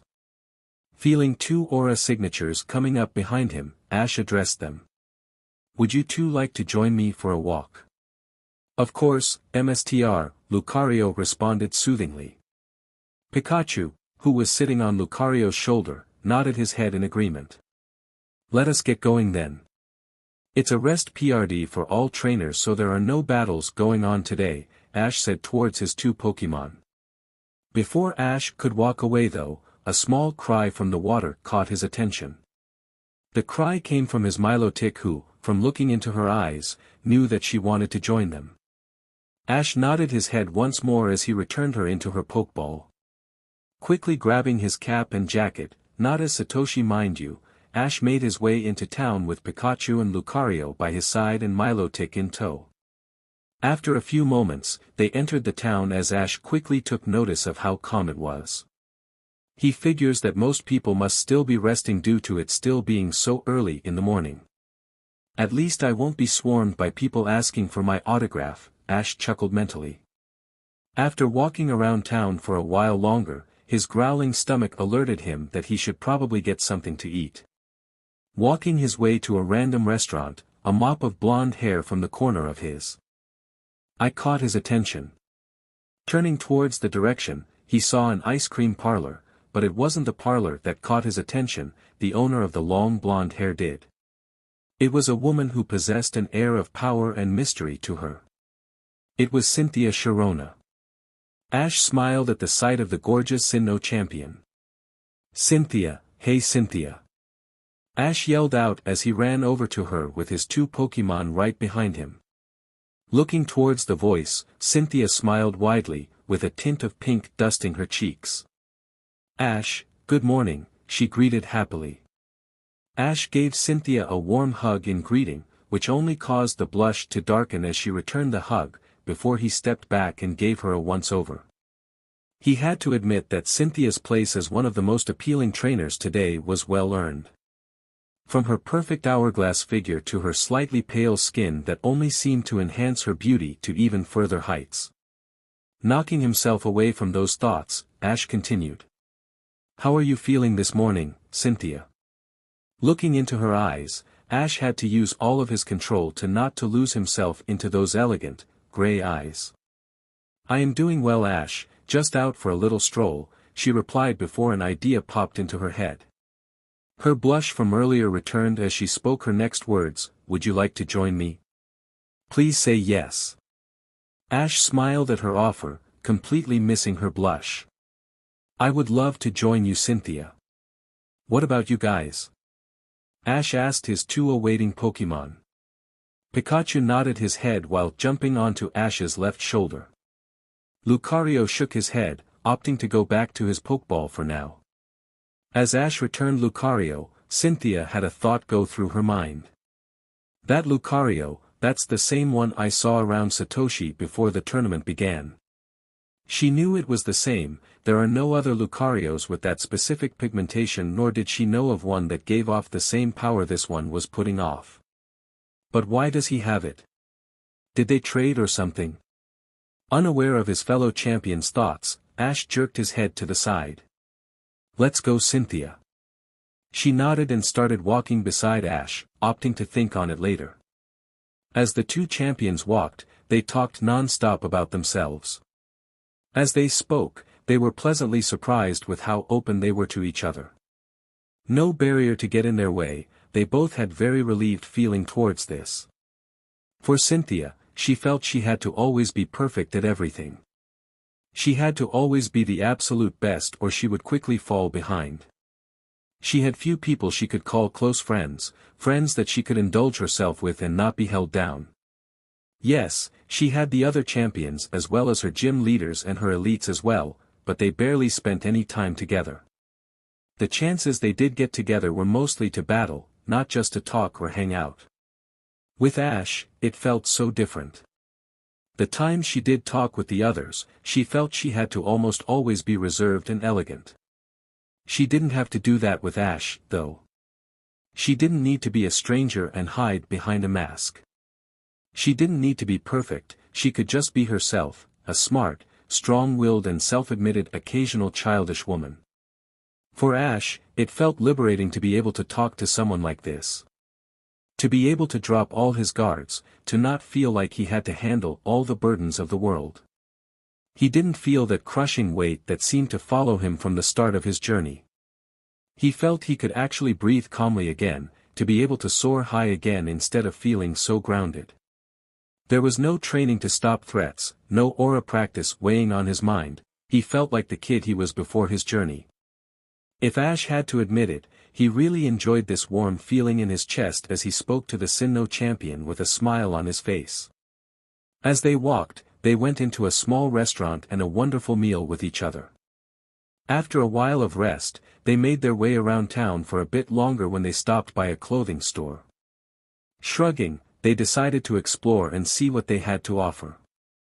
As they entered the clothing store, named Boutique Around the World, neither noticed that they were being trailed by several different-sized shadows. Ash and Cynthia made their way around the shop that held clothing styles from the many different regions. They picked out some outfits and modeled some of them for each other, hoping to get a rise out of each other. One of the outfits that Cynthia modeled was a yellow two-piece bikini. It had white stripes in the shape of lightning bolts going diagonal. It also showed off a generous amount of cleavage. It was only made worse when Cynthia posed, putting her hands on her knees and leaning forward slightly. This action, along with her curvaceous body, caused Ash's face to go a deep red that would make a corfish jealous and become a stammering mess as he had trouble to form coherent words. This resulted in her giggling at her success, as her pride as a woman rose, and secretly planned to return to the shop to buy the outfit. Ash, not one to be outdone, got his revenge as he modeled his own outfit. He wore red sneakers with white bottoms, along with a pair of black slacks that hugged his legs, enough to show the muscles that they held. He also a dark blue jacket that was left open and a white muscle shirt that left nothing to the imagination as it showed off his six-pack perfectly. He wore a blue fedora that had yellow feathers sticking out on the left side. He also posed for the Sinnoh champion by having his arms crossed over his chest and staring intently at her. The crossed arms caused his muscles to bulge slightly, giving Cynthia a much better view. This action caused Cynthia's mind to go into overdrive as it tried its best to burn the image into her head. It also led to Cynthia's face turning such a dark red that it would cause a Charmeleon to weep and forfeit its color. After a few moments of looking, they decided to leave the store, but were suddenly ambushed by the shadows from earlier that seemed to multiply. Flashes of light continued to blind them. Round, steel objects were shoved into their blinded faces. The shadows were so loud and all of them were talking. You guessed it, the champions have been ambushed by a crowd of reporters. Are you two dating? What kind of training do you do? Do you guys train together? What are your thoughts on the tournament so far? Ash, where did you vanish to for so long? When did you two start your relationship? These were among the few questions that they could understand due to them all talking at once. Ash and Cynthia took a step back in an attempt to get back in the shop and escape the crowd, only to see more reporters blocking their path. Not seeing any other route, Ash looked towards Pikachu on his shoulder, who nodded his head in understanding of his trainer's wordless command. Pikachu jumped from his shoulder and fired a thunderbolt above the heads of the rowdy reporters. This got the desired effect of the reporters flinching at the attack and causing them to duck away from the attack in shock. Using this distraction to his advantage, Ash quickly turned to Cynthia and swept her off her feet and held her in a bridal carry. Channeling aura to his legs, Ash jumped backward to the wall of the building, and with a mighty push, Ash jumped off and above the heads of the reporters. Once he had landed, Ash took off as fast as he could. Recovering from their shock, the reporters quickly looked around to try to find the champions, only to see a small speck in the distance running off before completely vanishing from their sights. Cynthia continued to hold on tight as she could to her raven-haired crush. She was so surprised when Ash lifted her off the ground, she had to suppress the urge to let out a loud yelp that threatened to leave her lips. When she looked, she couldn't believe how fast they were moving. Everything was a blur. Before she knew it, they went from a crowd of chattering reporters to a calm and quiet street. Ash made a quick turn, before stopping in front of a building which ended up being their hotel. Looking down to the blonde in his arms, Ash's face gained a warm smile and a small blush at how tightly Cynthia was holding on to him. He even felt her assets pushed tightly onto his chest. They sure are big, Ash thought before shaking those thoughts away. Are you okay, Cynthia? Ash asked the elder blonde woman. Cynthia nodded her head as Ash let her down. I'm glad, at least we were able to get away from those reporters. Cynthia looked at Ash before a small giggle left her lips, followed by Ash laughing along with her. Yes, and I have you to thank for that, Ash. Ash smirked at her before a certain aura signature caught his attention. Discreetly looking for it, Ash saw a silhouette on top of a nearby building looking at them. Cynthia's voice snapped Ash's attention back onto her. Well, Ash. It's been real fun, but I have to make my leave as I need to speak to my grandfather, she said, slightly disappointed that she couldn't stay with him longer. This has been the most fun she's had in a while, not including Pokémon battles, of course. Ash nodded his head to the blonde while a warm smile made its way on his face. It's quite alright, Cynthia, I actually have to get going myself. I'll speak to you later, maybe we can do this again sometime. He quickly gave Cynthia a hug before taking off towards the forest, the silhouette vanishing. Cynthia stood there for a while longer as Ash began to vanish from her sight. She looked around to see no one was there, and could no longer contain herself. She squealed in delight and joy. Ash hugged me. We got to be with each other, without someone else getting in the way. Whether he knows it or not, I got a date from Ash. With that thought in mind, she made her way back into the hotel, her happiness practically flowing off her body. Ash ran down the street, feeling that aura signature from earlier still following him. As he made his way into the forest, a voice rang through his head. Make your way towards the center, away from the others, the voice said. Ash nodded as he changed his course slightly and making his way to where he was told. Ash stopped in a clearing that held more sand than actual grass with a few boulders laced throughout the field. A small lake was nearby, flowing at a calming pace. Taking a pokeball off his belt, Ash tossed it into the air. Lucario, come on out. The silver-furred aura Pokémon appeared in a flash as he stretched slightly. He didn't enjoy being in the Pokeball much, always made him feel stiff. He nodded to his trainer and friend who returned the nod. Pikachu's ears twitched as he turned left, along with Ash. So you have a report for me, Mutwo, Ash spoke out as the genetic Pokémon appeared into the field in a blue ball of light. I did a sweep of the area as you have asked of me, Ash, Mutwo said. Ash nodded and ushered him to continue. My analysis, we have a problem. A big problem. Pokémon Chapter 13. The Surprise Attack. A forced cooperation. The genetic Pokémon's words caught Ash's attention as he saw the slight worried look on his face. As I conducted my sweep of the area, I found several signatures with dark intentions, Mutwo said. The problem is, every time I tried to pinpoint the location of the signatures, they seemed to vanish as if they were never there. One signature in particular was extremely dark and filled with nothing but malice, but it too evades my sights and powers.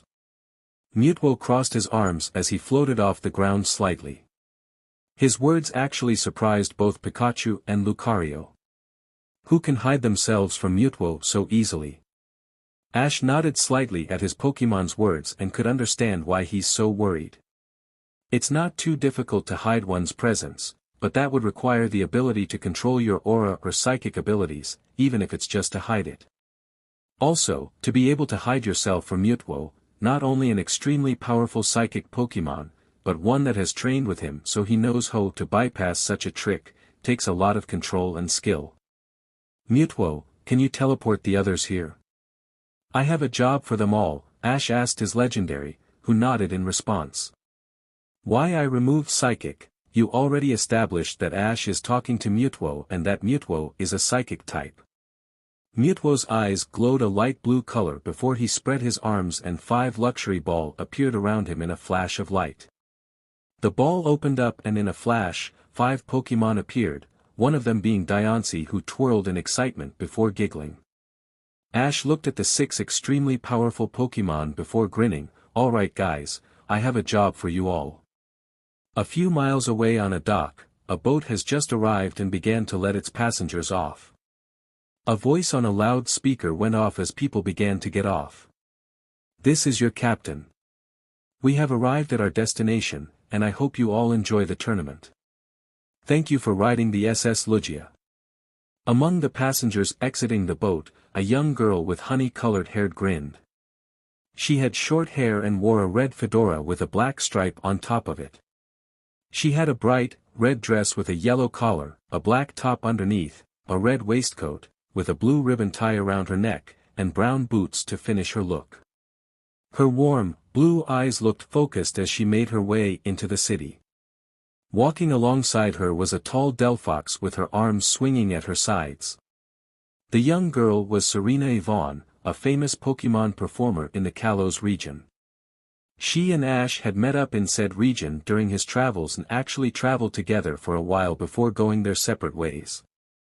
In fact, they knew each other back when they were kids before she had to move away. After meeting up and separating, they kept in touch as they stirred the other on in completing their goals. Looking to her Delphox, Serena smiled. Well Delphox, Ash is here on this island somewhere. Let's go secure a place for us to stay before we go greet him.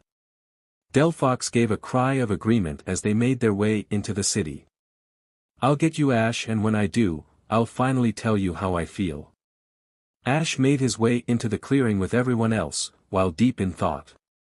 Okay, so Mutuo and the others are going execute the plan. I will also need to be ready to act at a moment's notice.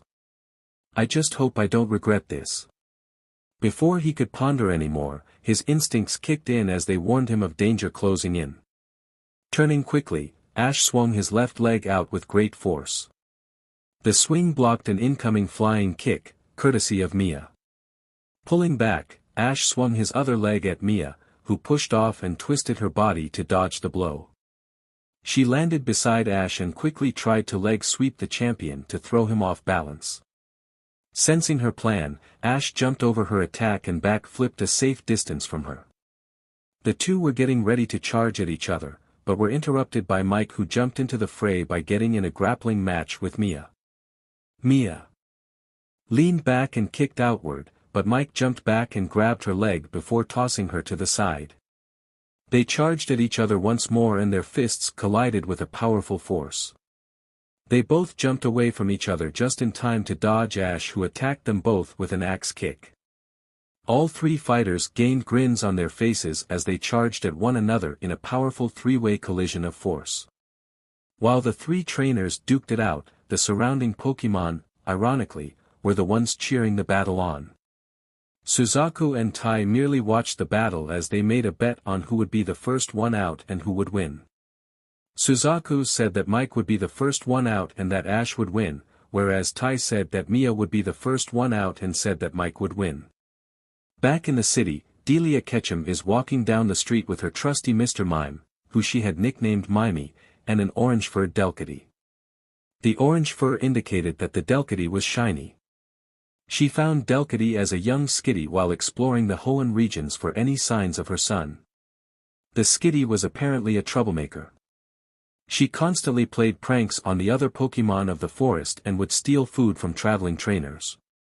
By the time Delia saw her, Skitty had eaten most of her Pokémon food and sped off. The next day, she found Skitty again, but this time, she was surrounded by 4 Vigoroth, who were apparently angered by some prank that Skitty played on them, if the wet fur had anything to do with it. After sending out Mr. Mime and giving them a warning, the Vigoroths attacked. The battle did not last long as Delia sent the Vigoroths running. After tending to Skitty's wounds, Delia left her some food and made her way to leave. Skitty stopped her after a few seconds of her walking away. Skitty wanted to join her.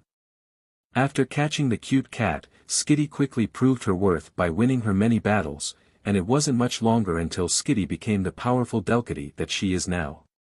After a long, early training session, Delia was hoping that she could find Ash so she could speak with him. I have to make amends, no matter what. I have to get my son back. Delia thought, determined. She was ready to whatever it took to gain her son's love and forgiveness again. Delcatty chimed out in encouragement to its trainer's determination while Mr. Mime gave her a warm smile. Smiling at her 2 Pokémon, Delia thanked them as she made her way to the surrounding forests. As they made their way through the forests, Delcatty suddenly stopped walking as her ears began twitching. What's wrong, Delcatty? Do you hear something? Delia asked. Instead of responding, Delcatty turned left and took off deeper into the forest as fast as she could. Delia and Mr. Mime quickly took off after the prim Pokémon. Delcatty, Delcatty, wait up. As they ran, Delia began to hear shouting and what sounded like explosions.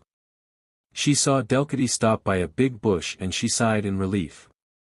When Delia and Mr. Mime arrived, they saw a girl wearing a trench coat dodging a dark pulse that was fired from an oddly colored Umbreon.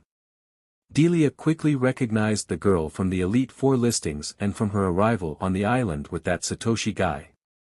It was Alex Rain, an Elite Four member of the Kalos region. The region her son is champion over. Maybe she knows where Ash is. Delia thought as hope quickly filled her heart. Before Delia could walk out and ask her, the young girl called out. I know you're there, so you might as well come out of hiding. Alex knew she was being watched. After all, being around dark types and constantly being in their setting, you tend to learn how to trust that sixth sense that tells you that you're being watched. Delia walked out from her hiding place while scratching the back of her head in embarrassment. Next to her were her two Pokémon who were looking ready in case a battle broke out. I'm sorry, I wasn't trying to spy on you. Delcatty ran off and I chased after her. It was most likely the sounds of your training drew her to you. Nodding her head, Alex accepted her apology. It's fine. Umbreon and I were just getting some morning exercise. Umbreon called out to his name being called while never taking his eyes off of Delia. Ash's mother decided to introduce herself. My name is Delia Ketchum, she said, pointing to herself before addressing her two Pokémon. And these are two of my Pokémon, Mr. Mime and Delcatty. I know who you are, Miss Ketchum, Alex responded.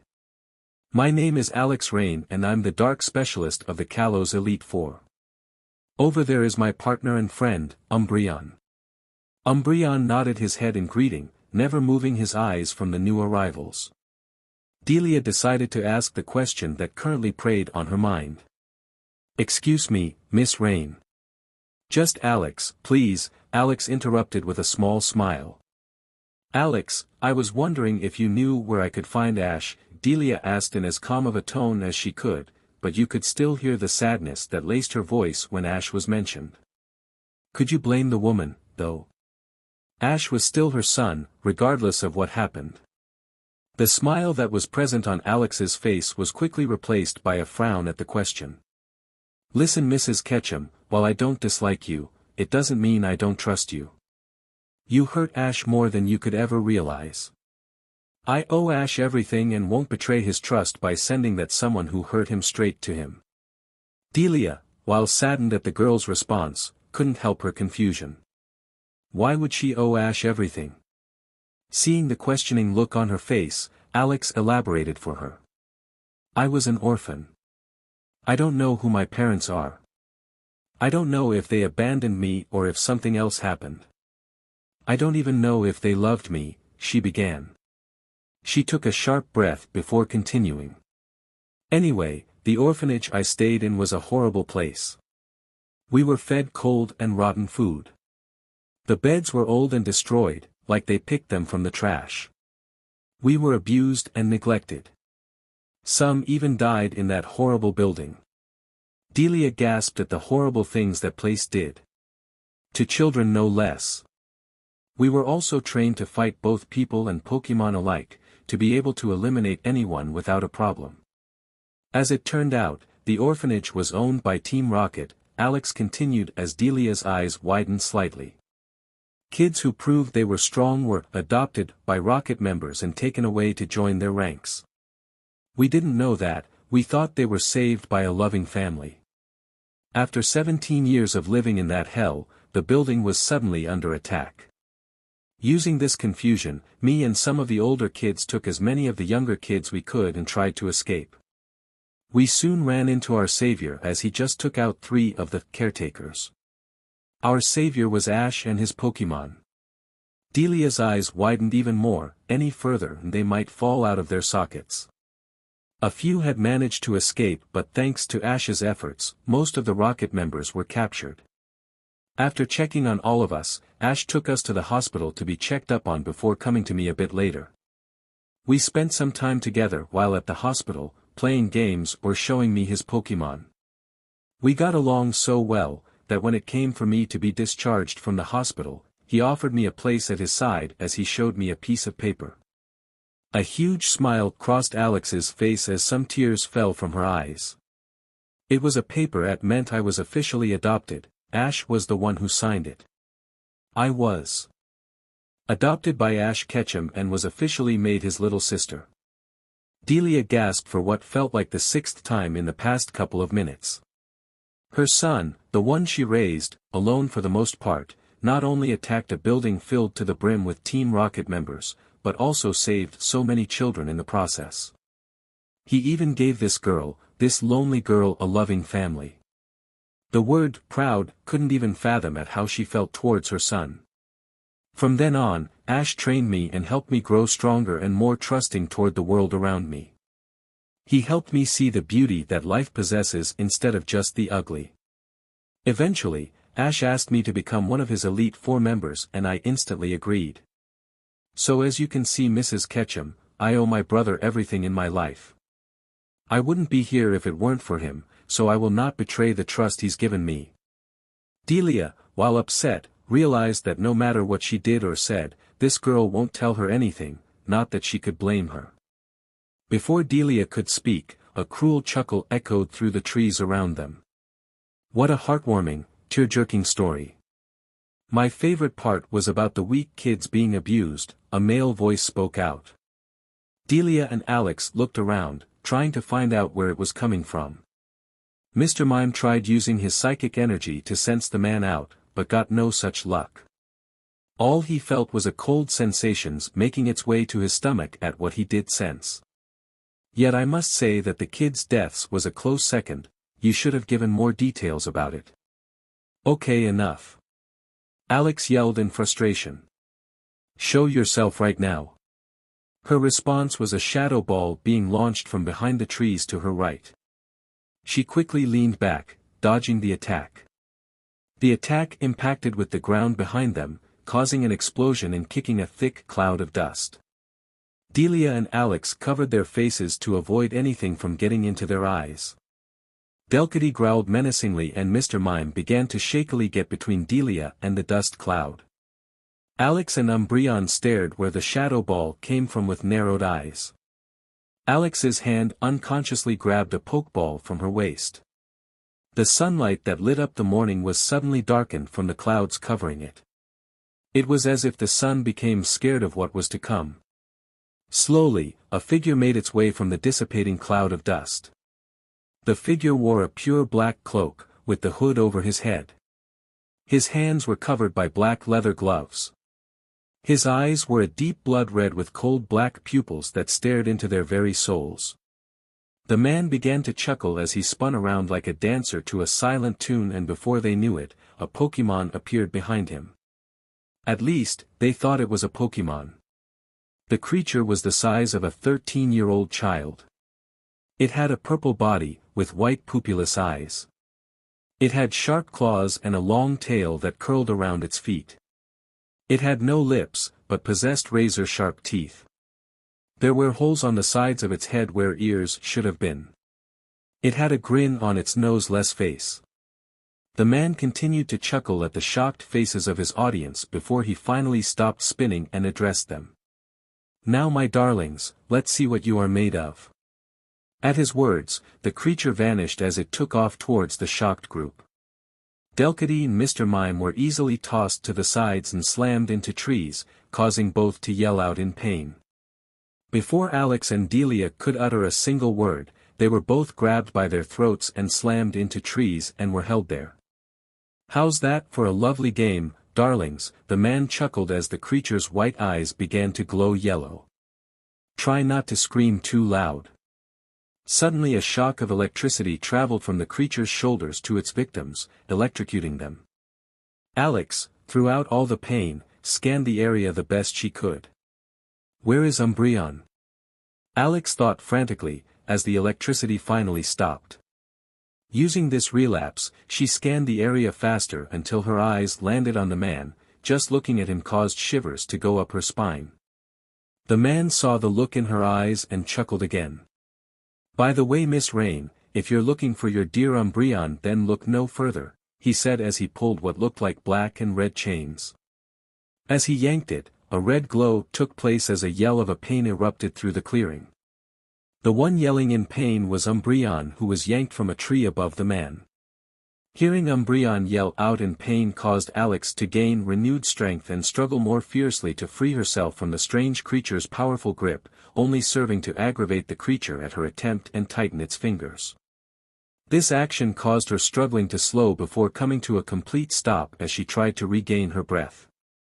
"Fine then, if you want your Umbreon back so much then take it," the man said before grabbing Umbreon's motionless body and tossing him towards the teary-eyed trainer.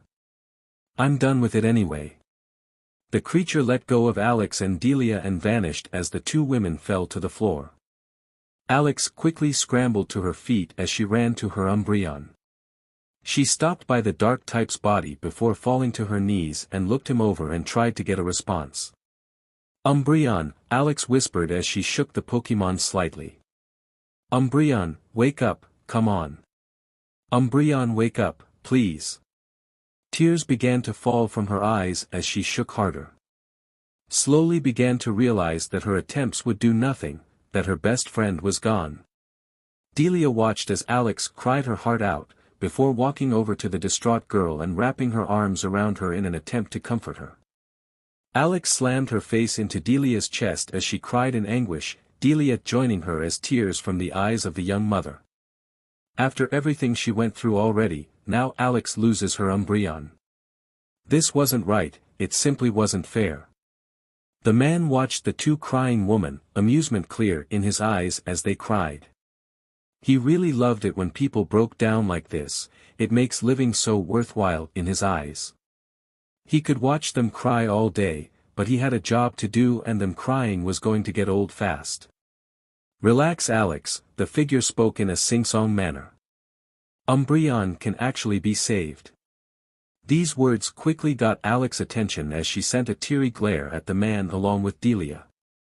"You see, I have the power to steal the life essence of Pokémon and humans and devour them. To me, all living things with a life force are food. And, just like I can take away someone's life essence, I can also return them." He lifted up his hand that held on a red orb tightly. "This orb is your Umbreon's life essence. If you and Delia can beat me in a 2 versus 1 Pokémon battle, then I'll return it, but if you lose, well, you know the results." Not seeing any other option, Alex nodded her head as she grabbed a Pokeball. Not even needing to be asked, Delia grabbed her own Pokeball as she was determined to help Alex as best she could. "Absol, I need your help to save Umbreon. Ninetales, we need your help, too." In front of Alex, an Absol stood tall and proud. A necklace with a colorful stone dangled from its neck. Quickly, Absol growled menacingly at the cloaked man. Ninetales stood next to the dark type, but unlike Absol, wasted no time in snarling at the smirking man. All of her tails swung around wildly, showing how protective she was of Delia. She did not like the feeling she got from the man and saw it as a threat to her trainer. The sun began to shine brightly, even through the clouds. Delia then quickly returned Delcatty and Mr. Mime. "It would seem that your Pokémon aren't too fond of me right now," the man said in mock sadness. Moving his gloved hand to the side and opening his palm, a black energy swirled in his opened palm before a pitch-black Pokeball with red linings appeared. "But no matter, Gengar, come and play with us." The ghost/poison type appeared on the field in a black flash of light. The grinning ghost moved its hands to its mouth as it chuckled. "Now remember what's at stake if you lose," he spoke calmly. "Gengar, use Sludge Bomb." Gengar instantly created a ball of liquid sludge before firing it at the awaiting Pokémon. Ninetales dodged by jumping upwards and Absol dodged left. "Absol, use Psycho Cut." Alex called out. Absol charged up psychic energy into the blade on its head, before releasing it in a crescent slash. Gengar easily dodged the attack by sidestepping, only to fly upwards to dodge an incoming flamethrower from Ninetales. "Gengar, thunder, now," the man said as he crossed his arms. The ghost's body crackled with electricity as he shot a powerful thunder at Ninetales. "Ninetales, counter it with Fire Blast," Delia replied. Ninetales quickly fired her attack and watched as the two attacks fought for demps before exploding, sending a mild shockwave through the air. Not wanting to waste a moment, Alex gave her next command. "Absol, Swords Dance." Absol glowed slightly as blue, ethereal swords surrounded him. A box was formed around him as Absol grew stronger. While Absol was powering up, Ninetales kept an eye on the cloud of dust that was slowly dissipating. The cloaked man grinned as he gave out his next command. Use Confuse Ray on Ninetales. Ninetales tensed as she waited for the dual type to charge through the smoke. Only for Jengar to rise from the ground next to it. Jengar's eyes released a hypnotic wave that scored a direct hit on Ninetales. This caused Ninetales' pupils to shrink and look around confused. CRP. Absol, attack Jengar with Night Slash. Alex called out. Acting quickly, Absol slashed Jengar with its, now purple, glowing claws. Not able to act quickly enough, Jengar was sent flying while crying out in pain. Ninetales, try your flamethrower, Delia called out. Ninetales gathered her flames and fired her attack. Directly under herself. The attack caused Ninetales to be harmed by her own flames as Absol jumped away to dodge the spreading fire. Delia gasped as she saw her Ninetales hurt herself with her own attack. Alex looked to her partner in worry before looking back at the battlefield. Delia, get Ninetales under control. Absol and I will do what we can. Absol, Night Slash. Absol roared out before charging at Jengar. Delia looked to her confused Ninetales as she slammed her head on a nearby tree. Ninetales, snap out of it. They need our help. Please, Ninetales. Ninetales' response was to shoot a torrent of flames towards Delia, who ducked out of the way. What do I do? What would Ash do? The mere thought of Ash caused a wave of determination to rise from her heart and eyes to sharpen. Knowing what to do, Delia charged towards her Ninetales. Absol, use Detect and then follow it up with Psycho Cut. Alex commanded. Following his trainer's orders, Absol's eyes sharpened as his body twisted around an incoming shadow ball that destroyed a tree on impact. The blade on its head glowed before releasing the pink-colored attack towards Jengar at a fast pace. Jengar, surprised by the attack, crossed his arms to protect himself. The attack exploded on contact with the shadow Pokémon. Jengar flew out of the smoke with his arms still crossed in front of him with his body smoking slightly. Standing straight, his mocking grin was still present on his face. Jengar lowered his body slowly until he completely phased through the floor. Alex and Absol focused carefully as the last time this happened, Ninetales was hit by a Confuse Ray. They couldn't risk the same thing happening to them. Shadow Ball, Jengar, the man commanded loudly. The Ghost/Poison type quickly rose from the ground behind Absol and fired the Ghost attack at its target, only for Absol to barely dodge by ducking under the attack. Hit it with Thunderbolt. The powerful bolt was quickly shot and was able to land a direct hit on Absol. The Dark type yelled out in pain as the electricity coursed throughout his body. His yell only increased in volume as Jengar poured more power into the attack. Yes, more, the man spoke softly and rose in volume. Scream in agony for me. Louder, let me feel your pain through your agonizing screams. Yes, that's it. Scream. He quickly broke into an amused and joyful laughter as Absol's intense screams only grew. Absol. Absol, you can break it, please. Alex yelled out, only to be drowned out by Absol's screaming. Fire Blast. The powerful fire attack slammed into Jengar, causing the shadow Pokémon to yell out in pain.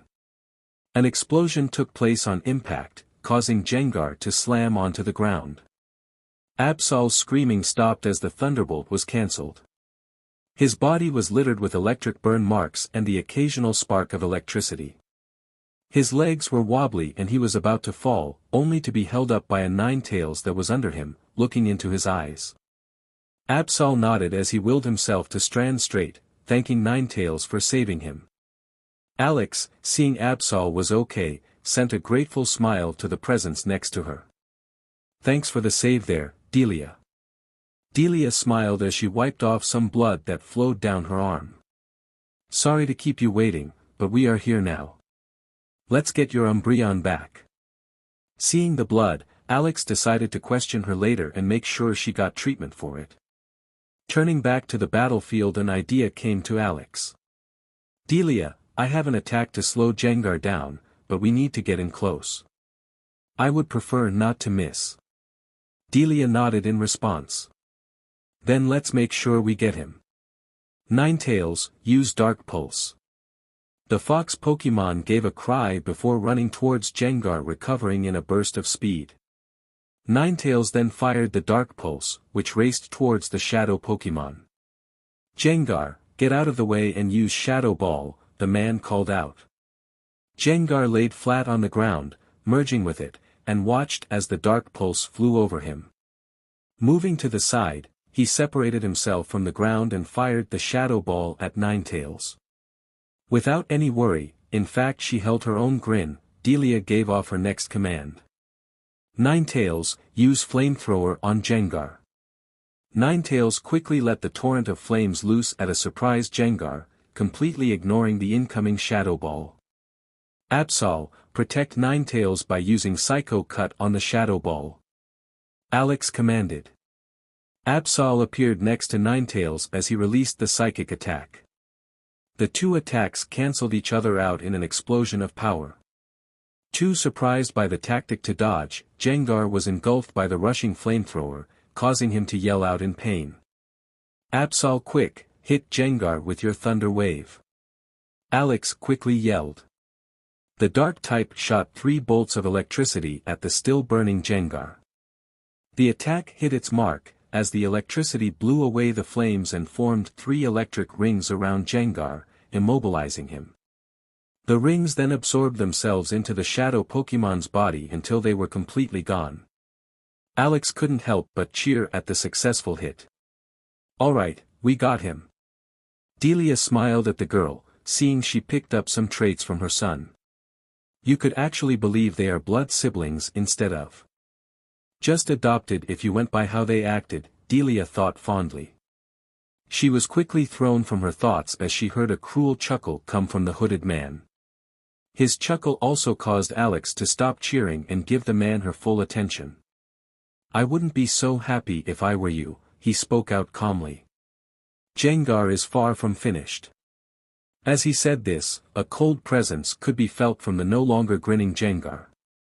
Now the ghost/poison Pokémon held a look of annoyance and anger. Shadow Ball. Gengar followed his trainer's command without even grunting in acknowledgement and fired the ghost attack with amazing speed.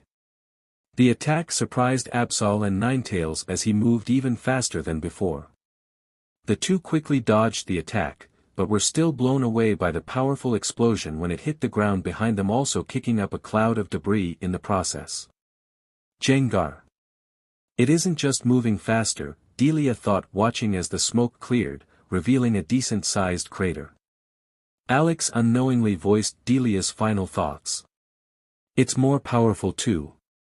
Gengar flinched as sparks of electricity went through its body. Still, Thunder Wave's paralysis effect is still there. We just got to time our attacks carefully. Delia nodded at the elite's words. They could do this, they can win this battle. Delia wiped some sweat off her face as she looked at her hand. Her eyes widened as she looked at the sun, remembering something, and quickly looked to her partner. Alex, I have a hard-hitting attack that could end this. Think you can get me in close? Alex nodded her head as she gave Delia a thumbs up. Absol, charge at Gengar. Top speed. Absol took off at such speeds that he looked like a white blur to everyone.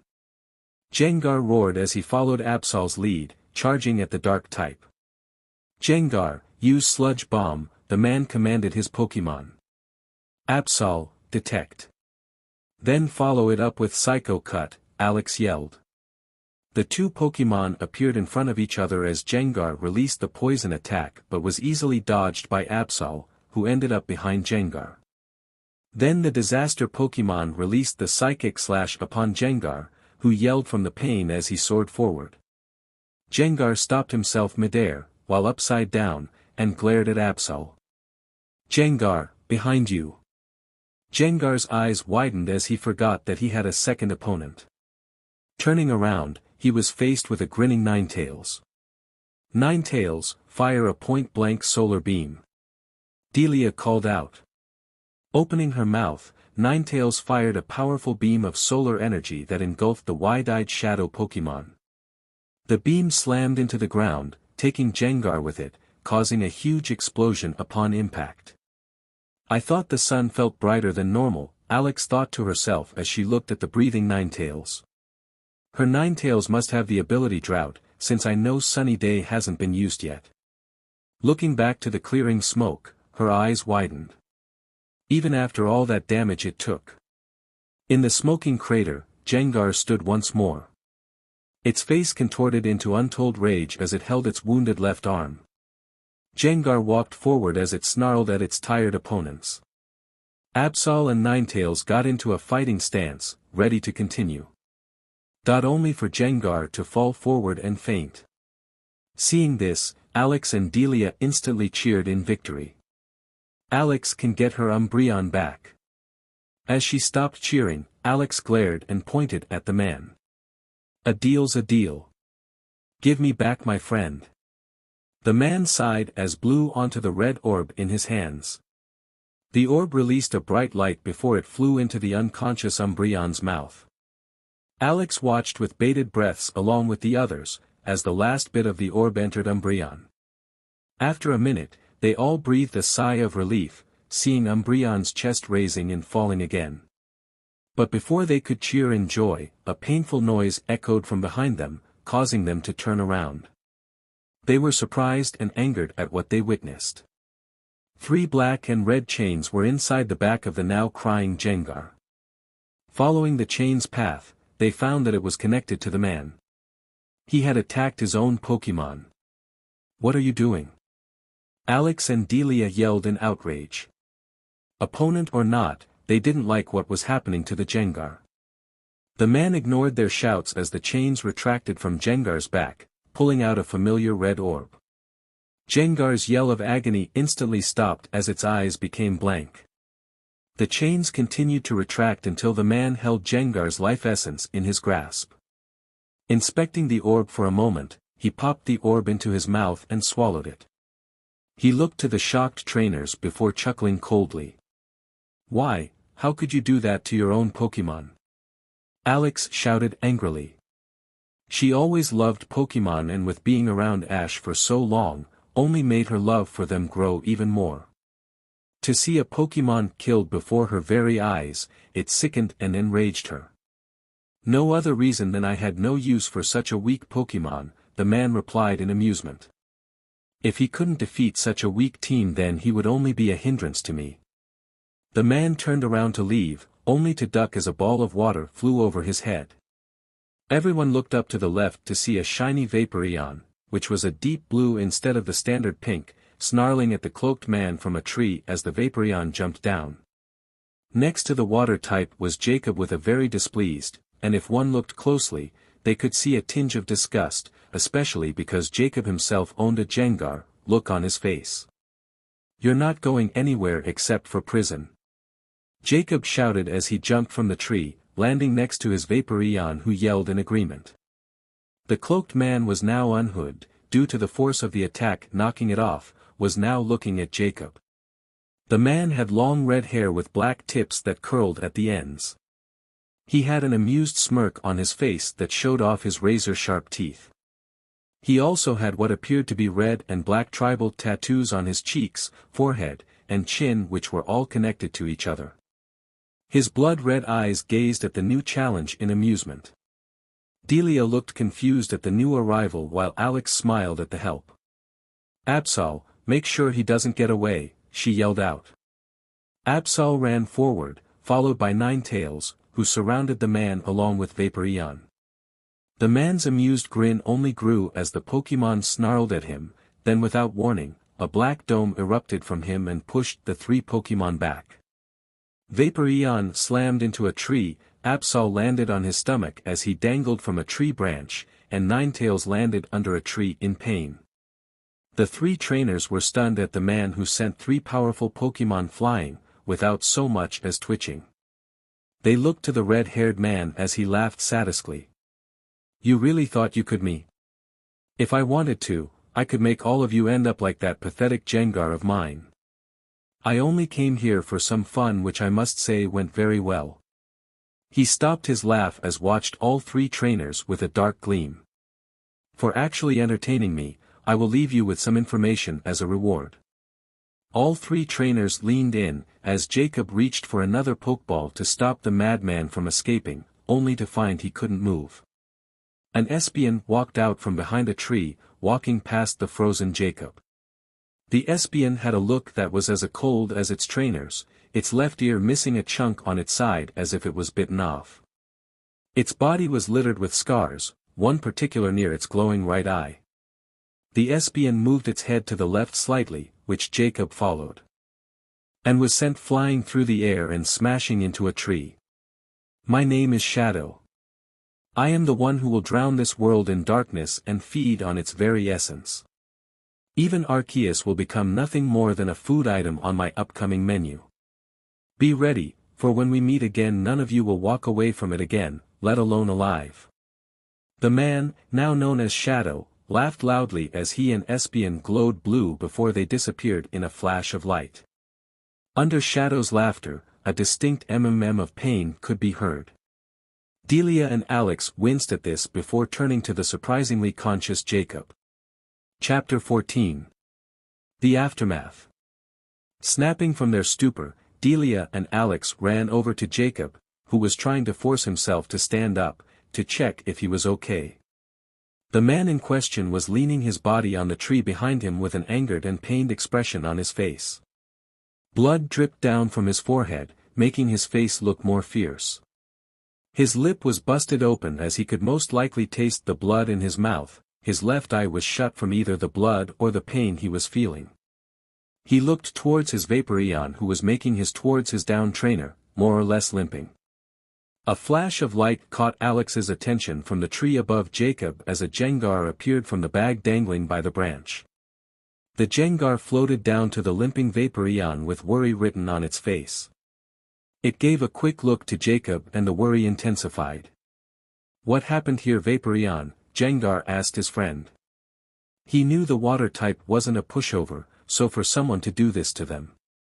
"Jacob and I were thrown into a tree by some nutcase with an Espion," Vaporeon responded with his voice slightly strained from the pain. He was something else, never felt a creature with such an evil feeling from them like that before. He even killed that Gengar over there for losing in a 2-versus-1 battle. Gengar growled menacingly when he heard that. "It's humans like that that disgusts me the most. Villain or not, that Gengar didn't deserve to die, ... Both Pokémon heard Alex's voice and looked to the humans that were still there. "Don't push yourself so much," Alex said as he helped Jacob to his feet by wrapping his arm around her shoulder. All her training with her brother and Pokémon, not to mention everything in her past, has made her exceptionally strong for her age. "She's right, young man," Delia said as she ripped her shirt sleeve and used it as a rag to wipe off some blood from Jacob's forehead. "You took a really nasty hit to your spine and head." She didn't know him, but he did try to help stop that Shadow man, and that's good enough for her. Plus seeing someone hurt made her motherly instincts go full blast. "It's fine, I'll be okay," he said as he saw them worried for him. "Looking Alex, how are you two doing? How's your Umbreon?" He looked towards the still unconscious Umbreon as his Vaporeon changed its direction to check on it. His water type looked over Umbreon before nodding his head in his trainer's direction, indicating that the Moonlight Pokémon was okay. Alex smiled in relief before returning him to his Pokeball as Jacob finally got Delia to stop wiping him. It was starting to get embarrassing. "So what is going to happen now?" Delia asked. Looking to the mother, she responded. "We need to tell Ash about this and fast. We can't let someone like Shadow stay on the loose, that man is a monster." Neither noticed that at the mention of Shadow, Jacob's fists tightened in anger. "You're right, we could use Ash's help with this, Jacob said as he tried to turn around. I'll go look for Shadow while you alert as, before he could finish he was yanked back around, flinching from the pain. Oh, don't you dare even think of going after him in your condition, Alex said as she started dragging Jacob away. And I swear if you give me that tough guy act of, I'm fine I can handle it, I will bob on the head so hard it will like a Snorlax fell on your head. You are coming with us to get your wounds healed up. Ash's campsite is much closer to us than the town, plus another eyewitness will be very helpful. Vaporeon nodded his head since he too was worried for his trainer. Jengar slightly chuckled at the girl's actions towards his, sometimes, stubborn trainer. Seeing his Pokémon agree and seeing that Alex won't budge on the manner, Jacob relented begrudgingly and made his way with less resistance. Jengar floated towards Jacob's bag in the tree. I'll go collect your things, Jacob. Fine, Jacob relented as he sighed as he looked at Alex who still has a tight grip on him, indicating that he would prefer her to let go now. Alex could loosen her grip, but then again you might run off if she did that, Vaporeon said to his trainer who rolled his eyes at his water type. Do I need to get Havoc to carry you Jacob, Jengar said as he floated down, next to his trainer. Jacob's eyes widened and his skin paled slightly at the mention of his solely nicknamed Pokémon. No, Havoc doesn't need to come out, Jacob said aloud. Alex and Delia looked at him, confused by the name. Havoc is my pseudo-legendary. I'll go with you guys and you can loosen your grip. I know when I'm outnumbered and besides, Jengar can use Psychic to stop me if I even tried anything. Alex nodded as she loosened her grip in Jacob. The trainers and Pokémon then made their way to Ash's camp. Delia gave the group a sad look before she sighed and took out 2 Pokeballs and returning her Mr. Mime and Ninetales. She turned to head back to the city, understanding that Alex would not want her to see Ash from their conversation earlier. Seeing her leave, Alex gave a sigh as she looked to Jacob to see what he thought on the matter.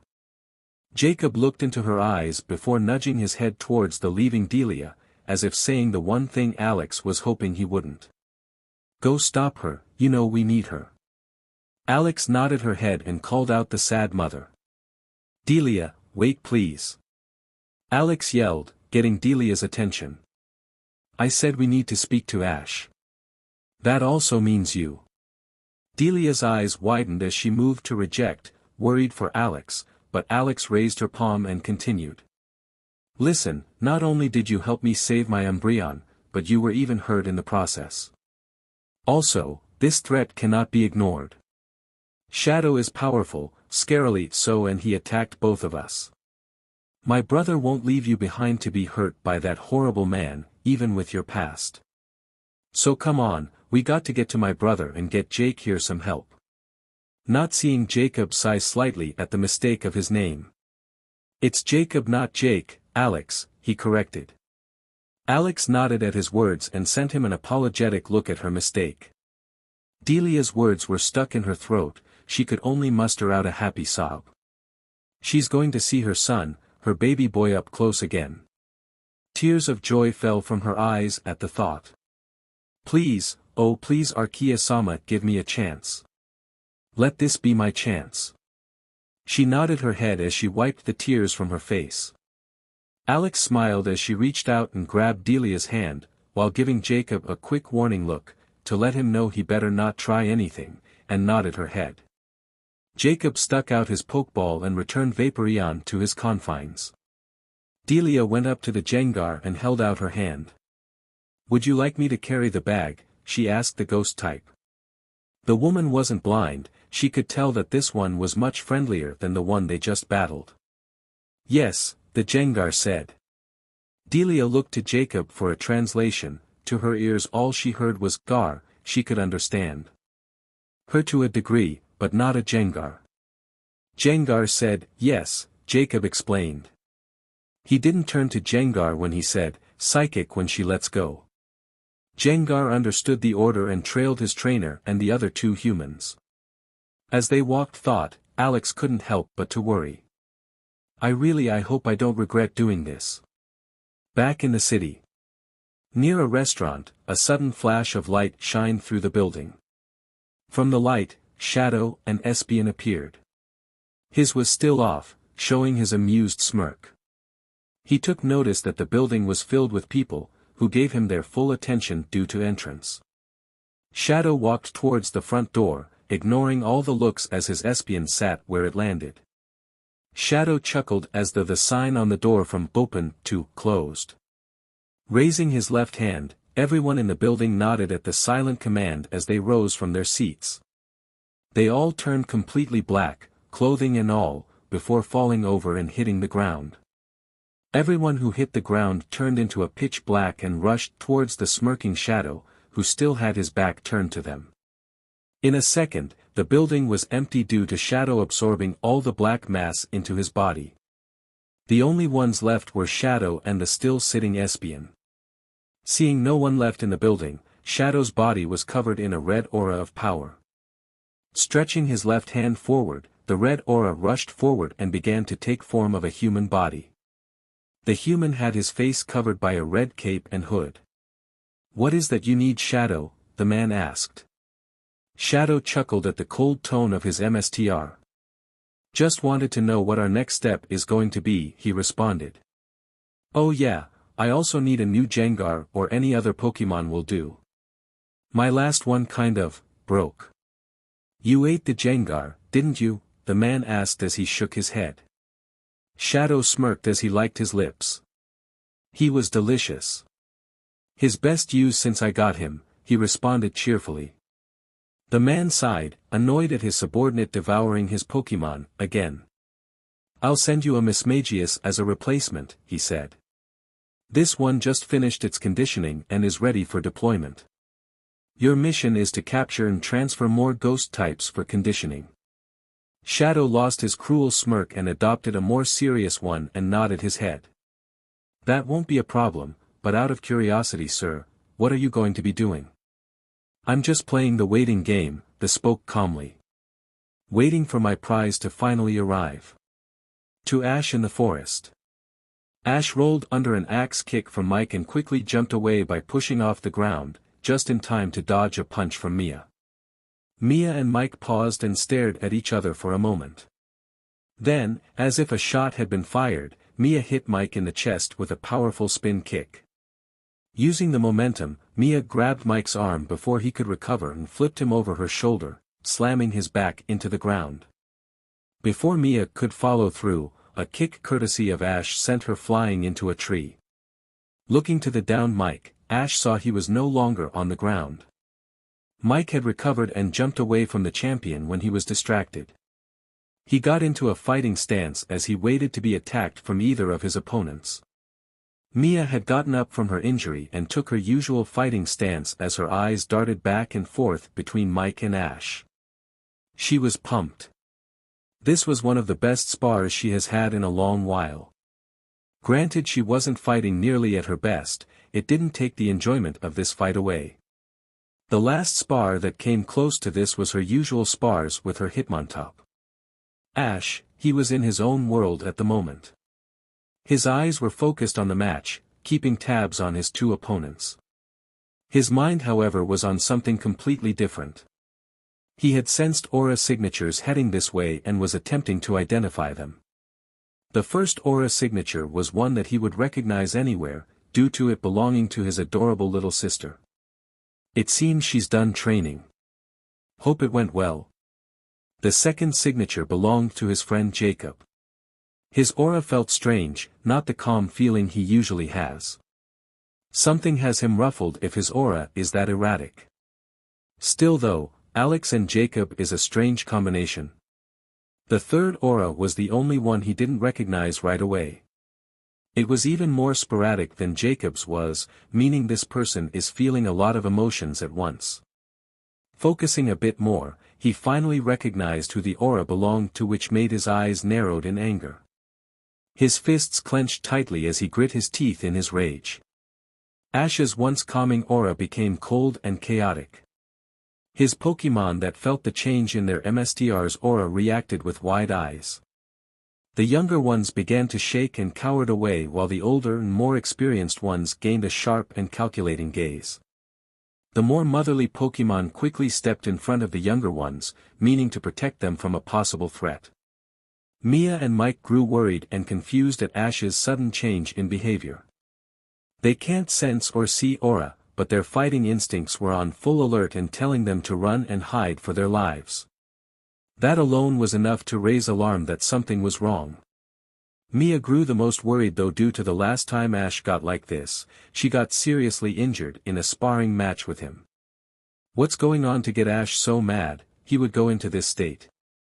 The only ones who knew why Ash was getting like this were his Lucario, Xian, and his Lucario, due to them sensing the same approaching aura signatures and recognizing who they were.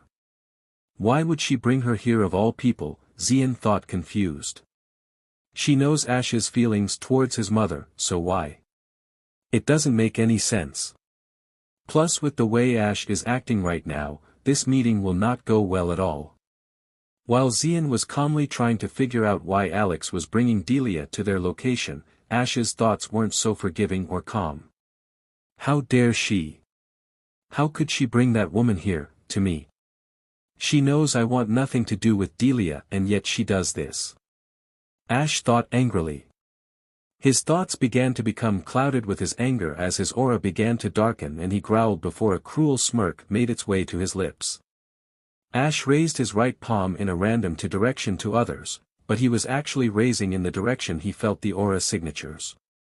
Seeing his actions confused everyone, except Xian and the Lucarios whose eyes widened at Ash was about to do. They were about to intervene, but they were too late. An orb of aura formed quickly from his raised palm, though the color was much darker than the normal color. As soon as the fist-sized orb was done, he shot the attack forward. The aura sphere quickly raced towards its targets, who just appeared from the woods. Alex and Delia froze, too surprised to move due to seeing the attack, as the aura sphere neared them at a faster rate. Luckily Jacob wasn't shocked enough to be frozen as he yelled, "Look out!" and grabbed both girls before diving to the ground just in time to dodge the incoming orb. The attack soared over their heads, just barely missing them.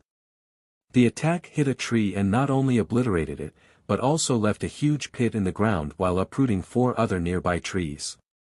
The trees all fell to the ground with a resounding thud as they crashed into the ground, causing the ground to shake slightly. Everyone, besides Ash, watched the trees fall in complete shock.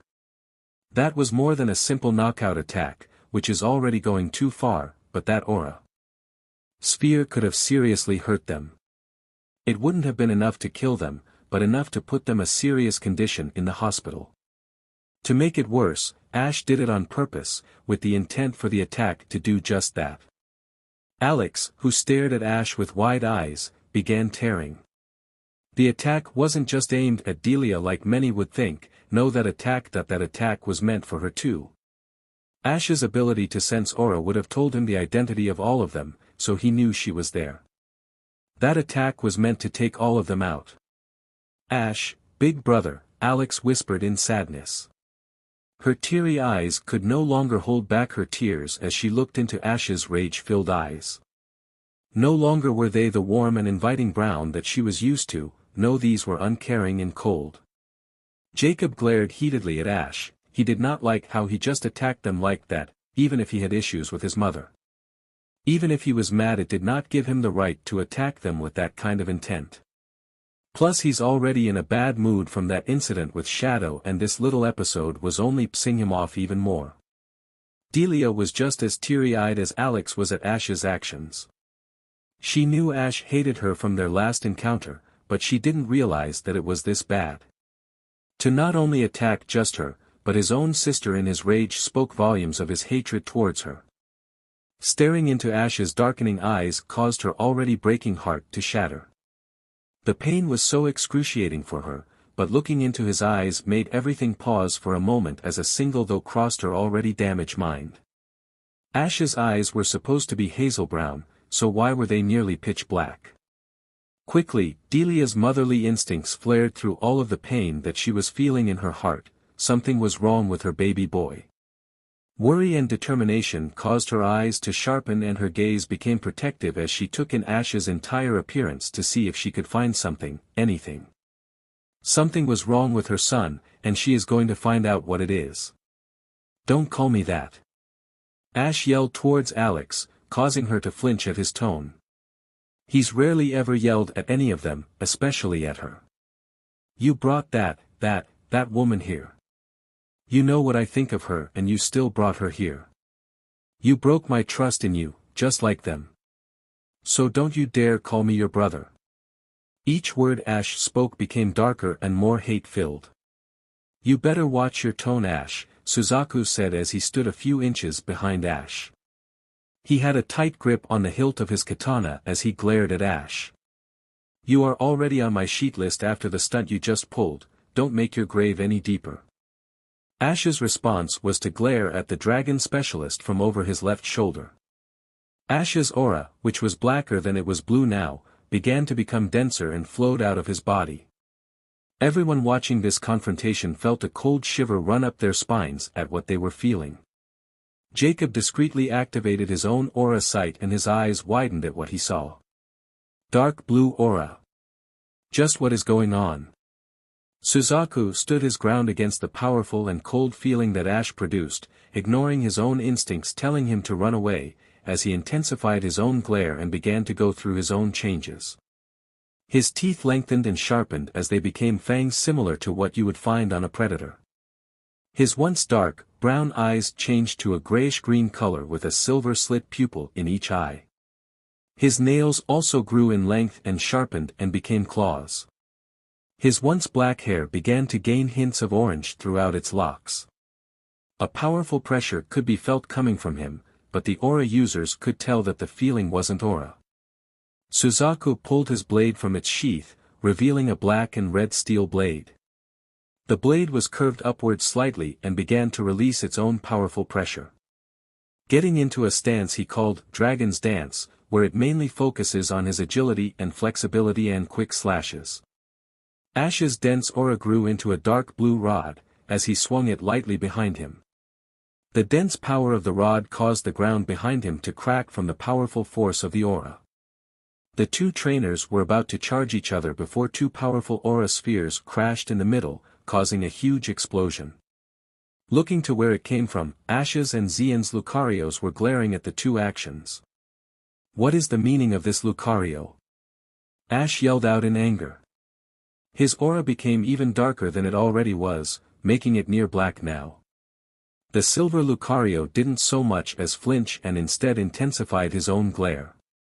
He decided to use his telepathy so everyone, instead of just Ash, could understand his words. You are being absolutely childish right now, Ash, he yelled at his trainer. You don't let Alex finish talking and then you go and attack with the intent to seriously harm her. This isn't you, MSTR, this isn't the trainer that gave us all a family.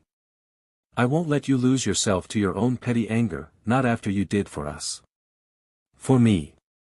Ash narrowed his eyes towards his partner, his aura moving wildly and completely uncontrolled. The ground beneath him shook violently and began to crack under the pressure of Ash's rage. Xian walked next to Ash's Lucario, hoping to reason with his teacher. Ash, you have to look around you. You taught me that an aura guardian sees life as a sacred thing, that we give everyone a chance, but what you are doing right now is the exact opposite. You are not protecting a life, you're doing everything you can to harm one. This is not my aura guardian teacher, not the loving trainer that cares for life, Pokémon or otherwise. If you want proof, Ash, look at yourself. Look at you, Pokémon, your family, feel your own aura. Ash looked at his Pokémon with his dark brown eyes and they widened at what they saw. His Pokémon, mainly the younger ones, were either shaking or hiding in fear from the dangerous threat from him. The motherly Pokémon were hiding the younger Pokémon from Ash as they stared directly at Ash, non-flinching. Ash's more veteran Pokémon, while not visibly shaking, was very tense and their eyes were sharp. Even Pikachu's cheeks were sparking. Looking at his hands, Ash saw that his aura was no longer its natural blue color. He couldn't even recognize his old aura signature anymore, this aura was so dark and so hateful. Flashes of what he was doing entered his mind, and the mere thought made him sick. He felt nauseous. "What?" Ash spoke softly. "What have I done?" Tears began to flow from his eyes as they began to return to their normal hazel color, and he clenched his fists in frustration. His black aura changed from its near black color, back to its blue color. The aura flowed over the field, still in its wild state, allowing everyone to feel the sorrow that he felt. Many of Ash's Pokémon, especially the younger ones, wanted to run up to their trainer. To console their trainer as much as they could and tell him that it's okay, but one look from Lucario told them that they should stay put. The same could be said for Xian, who didn't go to his MSTR for the same reason. Delia was about to make her way to Ash, her heart shattered as she saw her son crying. She couldn't stand to see her baby boy so upset, no matter what has happened, even if he hates her. She took one step toward her son, but felt a hand on her shoulder, stopping her from moving. Turning to the perpetrator, she saw that the hand belonged to Jacob. Jacob shook his head. At the distraught mother, seeing the reasons that Ash's other Pokémon were stopped. He pointed to the right and Delia followed suit, to see why she was stopped. Delia nodded her head at why. "I guess it's for the best that this get addressed first," she thought. Ash dared not to move, all he could do was stay on his knees and cry his heart out. He couldn't stop himself from crying nor could he control his powerful leaking aura. He couldn't believe what he has done, he could not believe his own actions. That cold feeling coursing through his body, that powerful hatred that fed on his very soul. The anger that swept from his body as it tried to suffocate and destroy everything around him. It felt so horrible, so sickening, though it felt worse that it came from him. To make matters worse, he had done something unforgivable. He had attacked his own little sister. His own anger caused him to attack his little sister. Someone that he had sworn to always protect and take care of, and he attacked her with a very dark intent. Due to his actions, he made his own Pokémon see him as a threat. He attacked one of his closest friends, he threatened his Pokémon, and he attempted to hurt his sister. All due to his own anger and hatred. Grabbing his head, Ash had only one thought: what is happening to me? In Ash's sorrow, he didn't take notice of the presence that came up behind him until a pair of slender arms wrapped around his shoulders. Ash's eyes widened as he quickly, on instincts, used his aura to sense who it was, and to his shock, it was Alex. Alex was holding Ash in as tight as an embrace as he could, pressing his back to her. "I love you, big brother," she whispered in his ear, causing his eyes to widen. "I love you so much, not just because you saved me all those years ago. You gave me a family, you taught me and took care of me. It's thanks to you that I'm here today. Ash Ketchum, I would never do anything to hurt because you are precious to me. My precious older brother. You are my hero and inspiration." Relief and pain, these were the two dominant emotions running through Ash's body. Relief that his dear sister still loved him. She still cares about him so much and held him in high regard, even in his most shameful moment. The pain at the fact he could hold such anger, such resentment to this wonderful girl before him. The pain was also quickly followed by deep regret and remorse. He tried to hurt her or worse. He yelled at her and wanted nothing to do with her, even though he loves her so much. Ash's tears flowed faster as he whispered, "I'm sorry," over and over. He repeated it like a mantra, like a spell that he hoped could fix everything. Praying that his sister never vanished from his grasp, still not comprehending how she could forgive him so easily. Alex began to shush Ash while squeezing tighter, trying to show her sobbing brother that she was still here. Everyone watched as the two siblings held each other, as their cries echoed through the quiet field. Only two people were not looking at the scene with warm eyes. Suzaku, while having a smile on his face due to the scene, had a dark look in his eyes that he kept focused on Ash. He refused to take his eyes off the Kalos champion. He refused to take his eyes off of him, not after his attack on his girlfriend. He knew one thing very well: hostility like Ash showed does not just vanish so easily. But it also doesn't appear suddenly like that either. What's going on with you, Ash? He thought. Jacob looked at Ash with a calculative gaze. He may not know Ash as well as the others do, but he knows Ash isn't the aggressive type, due to the time they did spend together. The Ash they witnessed had no care if he attacked or even took a life, a complete contrast of the Ash they knew of, especially for an Aura Guardian. Also, Aura has a light blue color from what I know of, so what was going on with his being almost black? The feeling I got from it was unsettling to say the least, he thought. Something was going on with Ash, and it wasn't good. Chapter 15. Fight for Freedom. Ho-Oh is attacked. Over the vast blue ocean, the legendary rainbow Pokémon known as Ho-Oh was weaving and twisting around attacks that sailed past him. Explosions took place either within the water or the sky, causing water to spray in the air and wet his feathers slightly. Many different species of Pokémon can be seen attacking the Johto legend without any signs of stopping. Crobats, Matangs, Staraptors, and even Golurks were doing whatever it took to bring down the mighty legend, who continued to dodge their every attack. Attacks such as Air Slash, Psybeam, and even Hyper Beam were all dodged with grace and speed.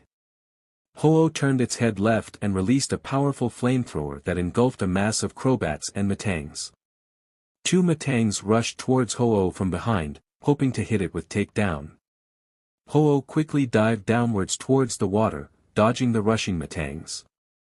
He was quickly followed by a flock of Crobats.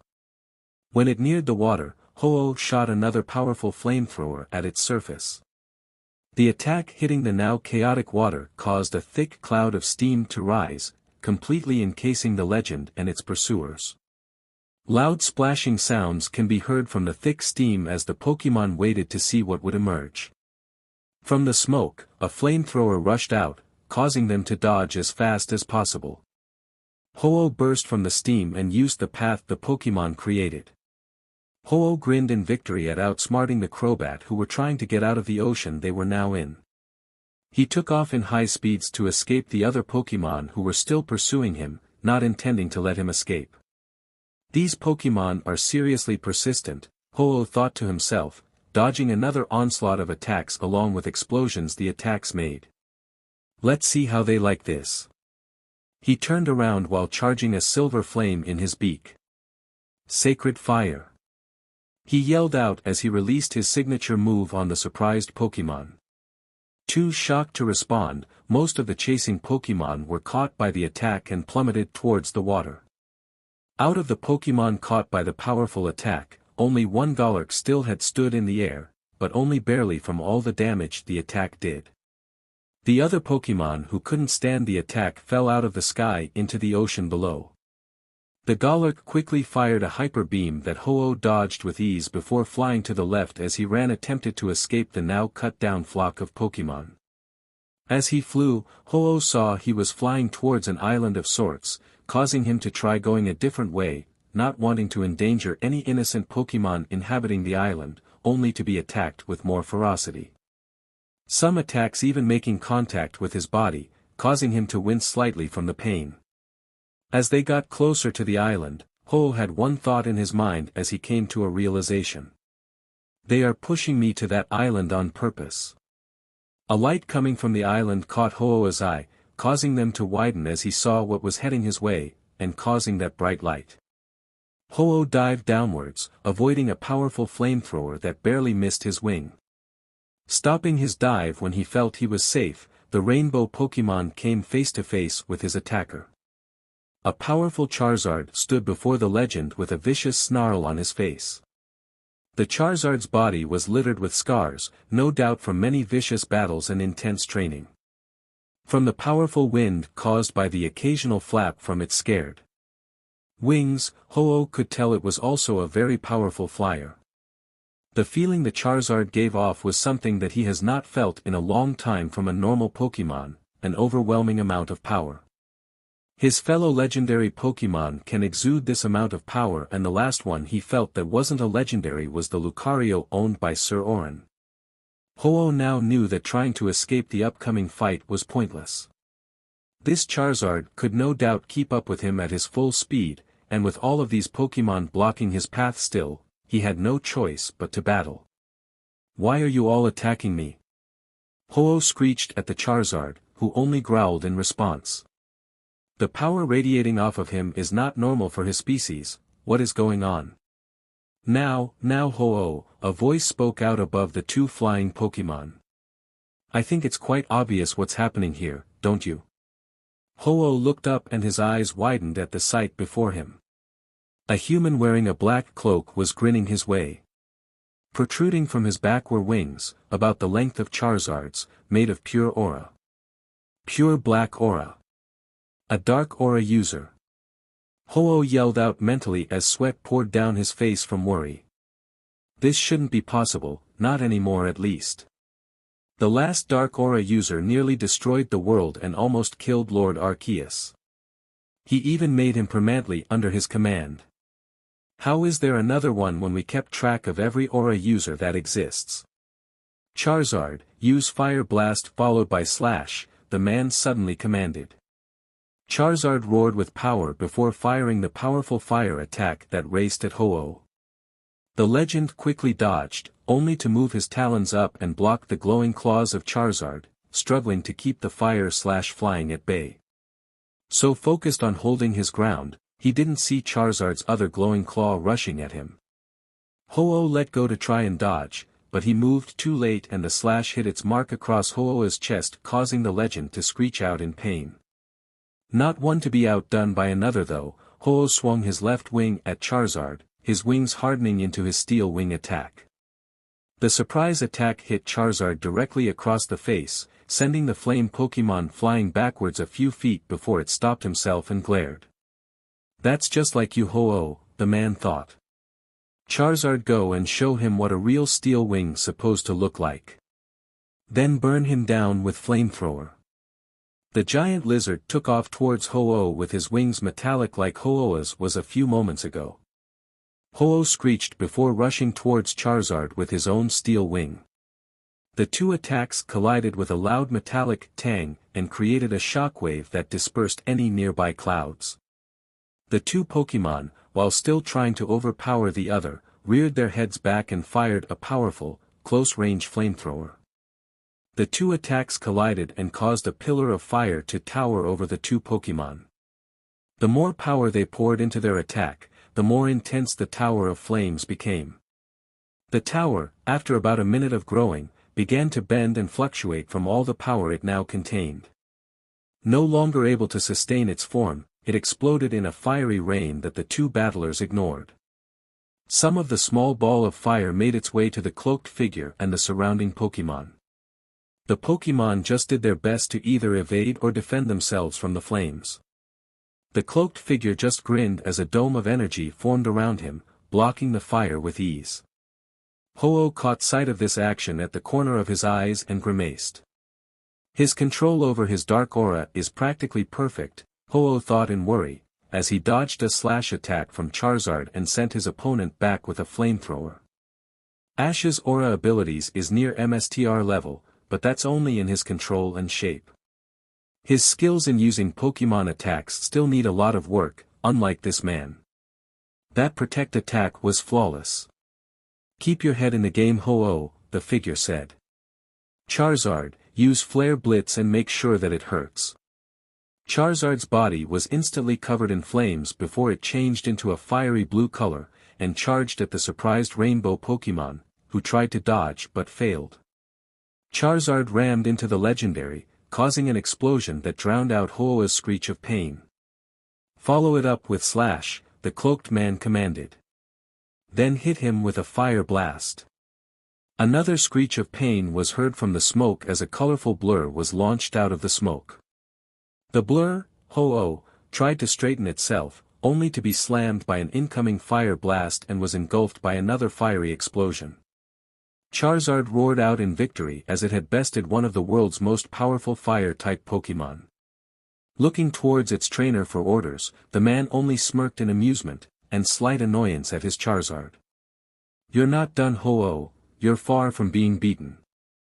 A fire blast made its way from the smoke and slammed into the unprepared Charizard. The attack pushed Charizard a few meters before exploding. Ho-Oh dispersed the smoke around himself with a flap of his majestic wings as he growled at his opponent. "Don't count me out of this fight just yet, lizard." Ho-Oh screeched in defiance. "I've lived since the beginning of the world's formation, and have battled just as long. You will have to do much better than that if you wish to take me on." A roar erupted as the smoke was dispersed by the scarred Charizard, who looked like he was still raring to go. The cloaked smirked at the fight before him. "Go ahead, Ho-Oh, you're just like you were back then. Charizard, go in with a slash attack once more, and don't let up." Charizard's claws glowed white as they extended in length, and he took towards Ho-Oh, who responded by flying upwards to dodge the Charizard. Charizard stopped its rushing and chased after the legendary into the clouds. The cloaked figure's eyes glowed black as he used his aura sight to see the two Pokémon's aura. Then his black aura wings flapped as he flew after the two battlers. Ho-Oh quickly dodged a slash and twisted around another swipe. Flying over a third swipe, Ho-Oh's wings glowed metallic and countered Charizard's fourth attempt with a steel wing. Dodge, dodge, counter. Dodge, dodge, counter. This process kept occurring down. Charizard's next attempt had just missed Ho-Oh and was about to attack again before its MSTR gave another order. Use Dragon Claw and grab his wings. Charizard's white claws vanished and they were replaced by large, purple ethereal-like claws. Ho-Oh, who was already in the process of swinging his steel wing, was caught off guard by the change in tactics and could not react in time. Luckily though, thanks to the steel wing, Ho-Oh took little to no damage from the Dragon Claw's energy grabbing his wing. But now Ho-Oh was trapped, locked by the tight grip that the snarling Charizard had on him. The cloaked figure commanded as he calmly and slight amusement in his tone. "Charizard, Dragon Rage." Opening his powerful jaws, a dark blue sphere formed, before Charizard released it, while still holding on to Ho-Oh. The Johto legend screeched in pain as the attack scorched its feathers, the intensity of the close-range attack increasing in power. Charizard cancelled his attack as he glared at his slightly smoking opponent, whose screeching stopped. Ho-Oh, whose eyes were still closed from the pain he felt, snapped its eyes open and clasped his beak around Charizard's neck as tight as he could. This caused the fire-slash-flying Pokémon to roar out in pain. "Charizard, ignore your foolish pain and use Dragon Rage once more," the cloaked man commanded, uncaring of his Pokémon's cries of pain. Charizard swallowed down its painful cries and fired another close-range Dragon Rage, eliciting another cry of pain from Ho-Oh. The legendary used all of its will to ignore the pain he felt, as he clenched his teeth and allowed electricity to spark around his body. The cloaked figure's eyes widened as he saw what was about to happen. "Charizard, get out of there," he yelled out, but it was too late as Ho-Oh unleashed a devastating thunder attack on Charizard. Not only did it cancel Charizard's dragon-type attack, but it made the flame Pokémon loosen his grip as he wailed in agony. This allowed Ho-Oh to break free and knock Charizard down with another steel wing. As Charizard plummeted, Ho-Oh gathered the familiar silver flames in his beak and unleashed his signature move. The hooded man's left hand clenched into a fist as he saw the sacred fire approach Charizard. "That DMN Ho-Oh has learned a few new tricks since we last met," he thought to himself. A smirk made its way on his lips as he flexed his dark aura, but even then. Charizard's eyes snapped open as he sped down faster and rolled to the right, dodging the sacred fire. "Use Flare Blitz Charizard and make it count." Charizard's body was covered by the familiar blue flames as he rushed towards Ho-Oh. How can it still be able to battle? Ho-Oh thought frantically as he dodged Charizard, only to be chased by the fire-slash-flying type. "I can't keep this up much longer.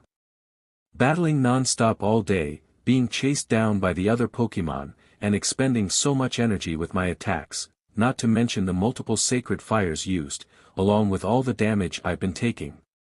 He turned and charged at Charizard as his body began to glow a rainbow color, his feathers taking on the glow as well. He began to spin as his sacred fire surrounded him, the rainbow colors mixing into the silver vortex. So he's using it, the cloaked man thought, amused by the turn of events. His rainbow aura, the second reason he's called the rainbow Pokémon.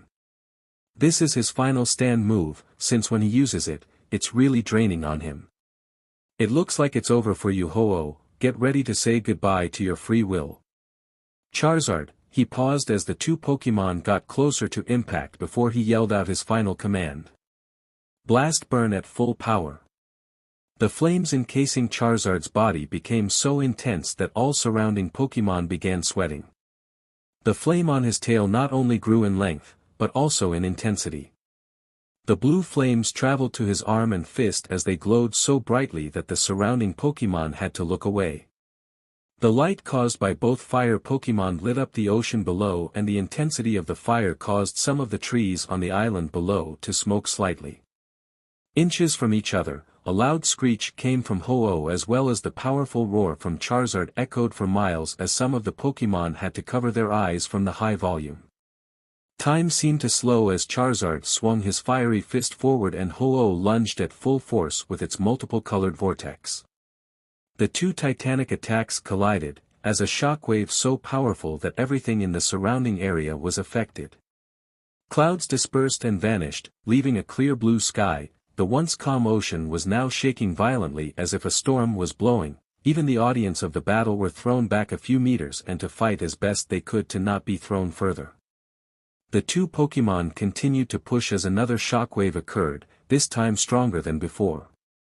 Neither Pokémon were willing to lose this struggle, and with one final yell they pushed with all they had. Ho-Oh's light from the spinning vortex dimmed slightly, as an explosion replaced the scream of the Pokémon as it echoed through the vast sky. The explosion caused a thick cloud of smoke to cover the battling Pokémon, blocking the view from the spectators. For a moment, no move was made and not a sound was heard. The man nodded his head as the smoke was blown away by the powerful flap of wings. Charizard stood proudly and menacingly while being covered by burn and bleeding bruises. In his right hand was a bruised and barely conscious Ho-Oh, who dangled limply in the Charizard's tight grip. Wordlessly, the cloaked man lowered himself as he flew towards the lone island, taking note that some plants were either smoking or already lit with flames. Charizard flew after his MSTR as his grip tightened on the slightly struggling legend. Once they reached land, the man's black wings dispersed into energy and were reabsorbed into his body. His Charizard landed soon after with a loud thud and tossed Ho-Oh to the sandy ground.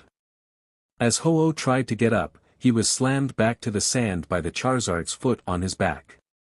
Ho-Oh barely raised his head as he glared at the cloaked figure. Why are you doing this? Ho-Oh asked as menacingly as he could, which didn't really work due to his raspy voice. My reasons are my own, Ho-Oh, the man spoke out. The only thing you need to know is that I am your new MSTR. At the word MSTR, Ho-Oh released a deep and menacing growl. This action caused the man to smirk and the Charizard to stomp on Ho-Oh's back, causing the legend to grunt in pain. What's wrong, Ho-Oh, having some trouble? The mere taunt and amusement in his voice made Ho-Oh's blood boil in anger. Just who are you? Ho-Oh ground it out. There aren't many aura users left in the world, let alone someone like you. You could practically taste the venom in Ho-Oh's words. The man simply shrugged at Ho-Oh's anger and tone, as a new smirk made its way on his face, happy at seeing Ho-Oh in such a state of pain and anger. You know who I am, Ho-Oh, he replied calmly. You might even say, he pulled off his hood, revealing slightly spiky raven-colored hair, dark brown eyes, and a chiseled handsome face. You know me really well. Do you recognize me now? Ho-Oh's eyes widened, his anger still growing throughout his body. It can't be him. How dare you mock his face, you bstrd? He's dead and you dare to cause his spirit such unrest with your actions. You will pay. You really don't think it's me, Ho-Oh, the man replied, pleased by Ho-Oh's rising rage. Then there is undeniable proof that it's me. His black aura roared to life around him, twisting around him in a violent manner as it kicked sand into the air. The color began to change and lighten up slowly as it changed from its black color to a light blue. Ho-Oh's eyes widened once more, he couldn't believe it. This aura, this powerful feeling was held by only one person. That means his attacker, the one that's caused him such pain, was his closest mortal friend. He couldn't believe it, he refused to believe it, but the evidence was staring him in the face, as his enemy. How could you? Ho-Oh whispered in a soft tone as his rage rose. How could you do this, to me, to us? The man smiled, though far from the warm smile Ho-Oh remembered, as his aura quickly returned to its black color. His eyes glowed black and the same black aura erupted from Ho-Oh's body, causing the legend to screech in pain. When did he get me? Ho-Oh yelled mentally as he panicked. He watched helplessly as the man he once trusted raised his hand and the black aura rushed at Ho-Oh, bathing the rainbow Pokémon in its dark embrace. Ho-Oh screeched in pain as he tried to resist the control of the black aura and the cold feeling in his heart. He refused to become a puppet, he would not be controlled. 2 minutes have passed and Ho-Oh was still resisting his MSTR. This caused Ho-Oh to pause in shock at his thought. That was a big mistake. That split-second pause was all the man needed as his black aura intensified around both him and Ho-Oh. Just as quickly as it grew, the black aura stopped. For a moment, it just floated around the rainbow Pokémon's body before it was slowly absorbed into it. Charizard stepped away from the Johto legend as the last bit of the black aura disappeared into Ho-Oh. As Ho-Oh began to stand up, the man nodded as he could feel the hate and malice from Ho-Oh. Pleased with the result he grinned at the once proud legendary of the Johto region. You belong to me now Ho-Oh, am I understood? Ho-Oh opened its now darkened eyes as he bowed lowly to its new MSTR. Understood, MSTR read. Chapter 16. Unknown title. Damn it Ash, be more gentle with those DMN bandages. Jacob said as a bandage was wrapped around his torso, tightly. In response, the bandages were pulled even tighter, causing Jacob to wince and growl slightly. Glaring at Ash through the corner of his eye, you're enjoying this too much, Ketchum. Ash, who was tying the bandage, chuckled at the young man. Well, you're the one who aggravated the wound to this point, Ash pointed out, thinking what led to him bandaging his friend. After the incident had finally calmed down, Jacob had made an attempt to leave so he could try and hunt down Shadow. The mere thought of that man made his blood boil in rage and disgust. No matter how hard he tried to put to the back of his mind so he could talk to Ash, the man and his cruel smirk kept coming back to the front of his thoughts. He refused to let that monster get away with what he's done. Fortunately or unfortunately, depending on how you view it, his escape attempt was noticed by Delia who called out to him. You know, she said, getting his attention. It really isn't smart to leave right now due to your injuries. Your Jengar even seems to agree with me as well. She pointed behind Jacob, who followed her line of sight and paled at what saw. Jengar was floating with a huge grin on his face as an all-too-familiar great ball floated next to him. Sighing, Jacob sat down by the shade of a nearby tree, annoyed and angered at the fact that no one is hunting Shadow down. Why weren't anyone but him taking this seriously? Ash looked to the injured boy, guessing what was going through his mind. He couldn't blame him, it was taking everything he himself had to not go after that Shadow guy. Jacob, I know exactly how you feel, Ash said as he gained his attention. I want to hunt down that BSTRD as well, no matter how it may look to you. The problem is that we won't find him, at least not right now. We have several aura users on this island, Pokémon included. One of us would have sensed a man with as dark an aura as you say, but we didn't until he wanted to be found. In other words, we are dealing with a madman that knows how to mask his aura and keep his intent hidden until need be, Jacob continued as he realized Ash's point. The raven-haired man nodded his head. Add to the fact that Shadow may no longer be on the island due to his Espion's teleport. He could be anywhere by now. But what if he is still on the island? Xian chimed in. I mean, we can't simply ignore a threat like that Shadow Man. Especially with such a messed up ambition as his. And who knows, Shadow may be the very reason for the unease that the legendaries have been feeling. I understand your worry, Xian, Ash said. But we can't just chase after someone who can hide himself so well and so easily too. I have them searching the island, and you know for a fact that he would have said something to me if he found something by now. Everyone except Jacob, Mike, and Delia nodded their heads, knowing what Ash meant. Jacob rose an eyebrow at Ash's words, curious at who he was talking about. Delia, while curious, decided not to ask due to feeling like she had no right to. Mike simply felt it was none of his business, so just let it be as he shrugged. Ash sighed once more as he finished the last rapping on Jacob, coming out of his memories. That should do it, he said as he stood up.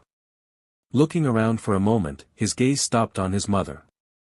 He closed his eyes for a moment before they snapped open with determination, feeling like it was time to address the elephant in the room, as they say. Mom, Ash began before he paused and shook his head, not feeling right calling her his mother. Delia, I should thank you for helping Alex and Umbreon. He bowed his head low as he thanked the woman that gave BRTH to him. Delia felt a stab at her heart due to Ash refusing to call her mom, though it was to be expected. It's alright, she needed help, and after hearing how important she was to you, Delia paused as she thought her words over and gazed at Alex, who was being held close by Suzaku. I didn't want you to lose someone close to your heart, I already caused you enough grief. Ash kept his intense gaze on Delia, not sure what he should do with her. He definitely didn't want her around, he just didn't trust her. Even now, as he looked at her, that cold feeling gripped at his heart tightly, tempting him to give into it and let out all of his hate and anger. On the other hand, he couldn't just abandon her like this. He was sure that the shadow guy will attack again, and he was almost certain he will attack if she were to be alone. He knew where to find Alex and Delia, and even played with them throughout their battle. Plus, no matter how he feels towards Delia, she was still his little sister's savior. She could have ignored the whole thing since he only really went after Alex's Umbreon. She only got involved because she stayed to help, getting herself injured in the process.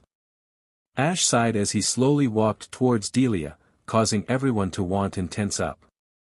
Ash stopped in front of his mother, glancing at her for a moment before his arm launched forward in blinding speed. This caused everyone, including the still resting Jacob, to get ready to stop Ash. Either stop him from doing something he will regret, or just plain stop him from hurting someone. Ash gripped Delia's arm as he pulled it up, revealing several bite marks that were still bleeding and were slightly dirty now. Your arm is hurt from when you tried to knock your Ninetales from its Konya fusion, Ash said as he began to clean out the wound with a cloth from his pocket. You need to be more careful with a confused Pokémon, though I'm not honestly one to talk. After cleaning out the wound, Ash began wrapping her arm in medical tape. As Ash worked, Delia watched him with a loving gaze. Her eyes roamed Ash as she memorized Ash's every feature. She wanted to be sure that when Ash told her to leave, which she was sure he was about to, that she could still see Ash in her memories clearly. Anything that would allow her to be as close to her baby as possible. Ash is her whole world after all. As Ash finished tying the tape securely, he looked Delia in the eye. He couldn't help but feel warmth flood his body at her motherly gaze. It felt like all his hate vanished from his heart, that cold grip just suddenly let go and ran from the love that shone from her. He felt like back when he was a kid and his mom would comfort him after having a bad dream. Ash quickly squashed that feeling, as whose gaze he was staring at came to his mind, along with the dark thoughts. Mother or not? She betrayed his trust. It isn't just about his dream being taken from him, it was the fact she no longer believed in him from one small upset. After doing what he could, she pretty much thought of him as worthless. Ash refused to let her make him feel that pain of betrayal again. Shadow will most likely attack you again, Ash stated, not seeing the fear creep into her eyes. If not for nothing else, but the sheer joy of causing you pain. You won't be safe by yourself. Delia and the others in your little group won't be much help against someone with no morals like his. He looked into her eyes once more, finally coming to a decision. That's why you will gather your things and move it all into my room. His words shocked every person in the area, except Jacob, who wore a small smile at Ash's choice, and Alex, who was going to offer Delia the same thing. She had an extra bed in her room. No one was more shocked than Delia, who couldn't stop the tears of joy from falling down her rosy cheeks. She was no fool, she knew Ash had not forgiven her. His offer wasn't even because he liked her, and she couldn't blame him. Her joy was from the fact that her son was still offering to protect her, even after what she had done. He was putting his grudge aside to help someone he had no care for. She felt motherly pride at Ash's actions, even if it was obviously reluctant. Her second reason was very simple. She could spend more time with her beloved child and even be under the same roof too. Don't get the wrong idea, Delia, Ash stated harshly. I haven't forgiven you. I'm an Aura Guardian and it's my job to protect all life as best as I can. I'm doing this out of duty and oath, not because I care for you. Also, there will be ground rules that cannot be ignored. Failure to comply will result in you being thrown out. He left no room for arguments as he flexed his aura to show how serious he was about it. Delia nodded her head at her son's words, expecting those very words in all honesty. I understand, Ash. I swear to abide by your words, she responded. Ash nodded as he turned away. I'm going to the Pokémon Center. I need to order something and see who my opponent is going to be tomorrow. Could you guys help her move her things to my room? Alex and Ty stepped up, offering to help Delia carry her things. Said mother gave them both appreciative smiles, as Ash tossed his room key to his sister. I should probably get back to Erica, Jacob said. I want to be sure she's okay, with Shadow running around. You know she's going to flip when she sees your injuries, Jengar said, amused by Jacob's sigh. Vaporeon snickered slightly at his trainer's situation, knowing how she usually gets. Let it be known that Erica could really worry over the smallest things sometimes. You mind if I tag along, Mike said as he grabbed his things. We live in the same building as you and I could really use the company. Jacob nodded as he gave everyone a two-finger salute before walking away with his Pokémon and Mike, who was waving wildly at them, in tow. I'll stay here and train some more, Mia said as she tossed a Pokeball in the air, releasing her Hitmontop. There's a fighting combo I want to try out. Ash nodded as he looked to Suzaku, hoping he hadn't lost him as a friend for his actions. He may have reconciled with Alex, but he wasn't sure if Suzaku still considered him as a friend. Looking into Ash's eyes, Suzaku smiled slightly. I'm going to stay here with Mia, maybe get some training in as well. The tournament resumes tomorrow. Ash nodded as he looked over his Pokémon, thinking of who to take with him besides Pikachu and Lucario. Making his decision, he returned 4 other Pokémon to their confines as he began to walk away. Hold up, Ash. Ash turned around to see Xian run up to him. I'll go with you, don't feel like staying here. Ash smiled and nodded at his student. Sure, I could use the company. The two made their way to the city in a comfortable silence. After about 5 minutes of walking, Xian addressed Ash. Hey Ash, he said, gaining said trainer's attention. I know you probably don't want to answer, but what happened earlier? I have never seen or heard of Black Aura before. The feeling it gave off wasn't pleasant either. To be honest with you, Xian, Ash began as he looked at the bright sky. I don't have a single clue. One moment I was fine, sparring and in complete control. I felt something pull my senses from the fight, and the next thing I know, I felt rage like never before. All I could think about was pain, anger, and revenge. My body, it felt like it was on autopilot. Xian, Lucario, and Pikachu looked confused at his words. What do you mean your body went on autopilot? Pikachu asked his trainer. Just as it sounds, Ash replied as he looked at his partner. I saw everything that happened, but it was like I had no control yet I did at the same time. It felt like I was being guided and my body just followed that guide without question or hesitation. The more anger I felt, the stronger the guide was and the less I cared for anything else but my revenge. The more I wanted to hurt everyone, the more I looked at everything as a reason to be mad. When I looked at all my Pokémon, that feeling vanished, as if it ran away and is now only lying in wait to strike again. His Pokémon and Xian looked at Ash in concern. If what he says is true, then whatever caused Ash to act the way he did was still there.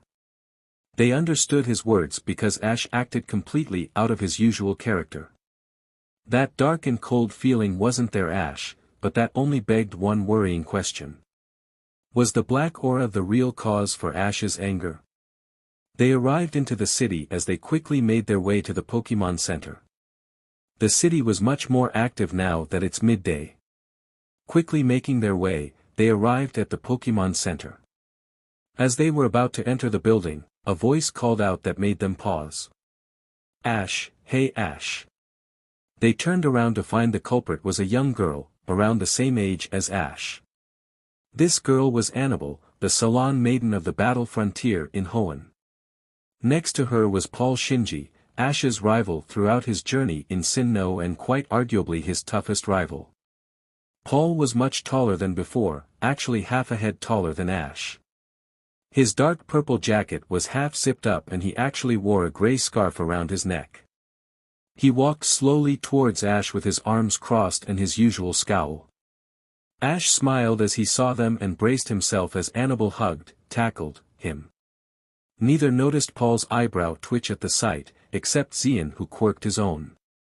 It's great to see you Ash, Annabelle said excitedly.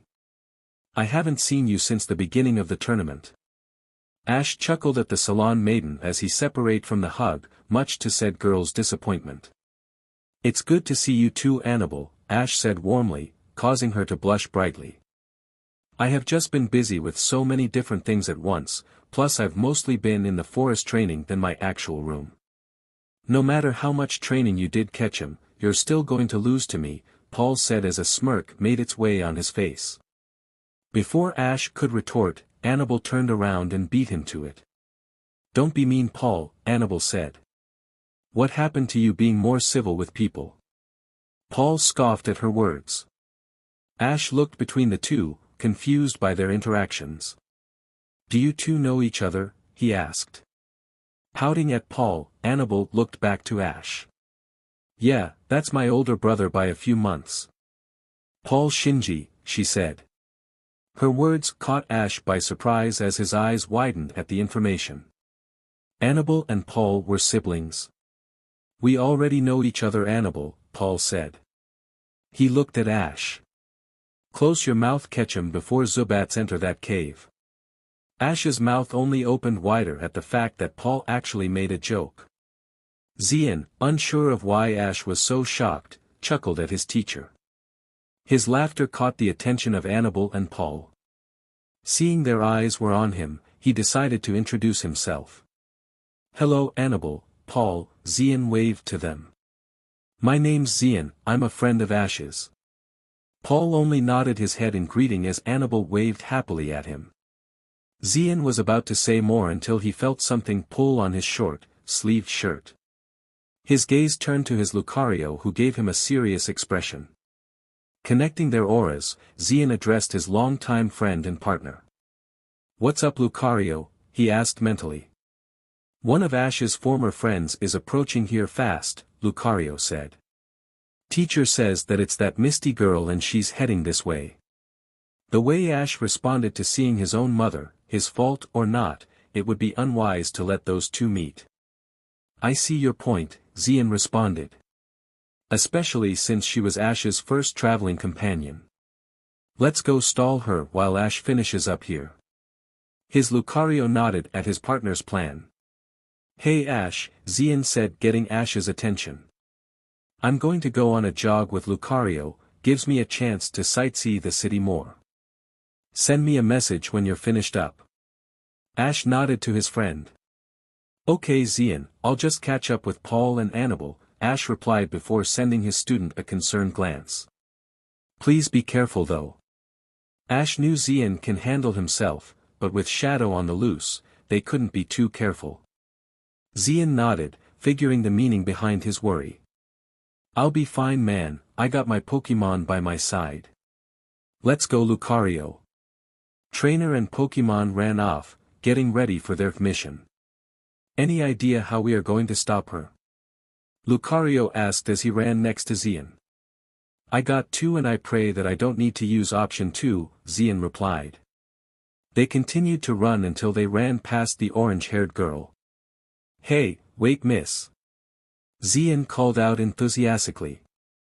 Misty turned around as the young Aura Guardian ran up to her. You're Misty Waterflower, the Cerulean gym leader of Kanto, right? Misty nodded as she blushed slightly at the, admittedly cute, man. Yes I am, may I help you? Yes actually, Zian said with a huge grin on his face. My name is Zian and this is my partner Lucario, he gestured to the Aura Pokémon who waved in greeting. It's nice to meet you too, she greeted with a small smile. I know it's kind of sudden, Zian began as he looked nervously at her. But I was wondering if I can interest you in a battle. He gave a determined look as he mentally rolled his eyes at his fake acting. Lucario had to hold back a chuckle at the act his partner was putting up. I was hoping to head to the Pokémon Center to see who I'm up against tomorrow, Misty said with an apologetic look. Please Misty, Zian pleaded. I really want to test myself and my Pokémon. I wasn't invited to participate, but I came to watch a friend. When I saw your battle I just had to battle you myself. Please Misty. Lucario, his Lucario chanted as he pumped his fist forward. Might as well play along with him, the Pokémon thought to himself. Seeing the look in both the Pokémon and trainer's eyes caused her resolve to waver and break. Misty gave a small smile as she nodded at the duo. Okay, she said. There's a battle square not far at all, we can battle there. She didn't notice the fact that Zian's smile dropped slightly as he resisted the urge to twitch. Yeah, that's not going to work, that's way too out in the open, Zian thought nervously. Remembering about the tournament, Zian gave a bright smile. Why don't we use Area A instead, it's not far from here either.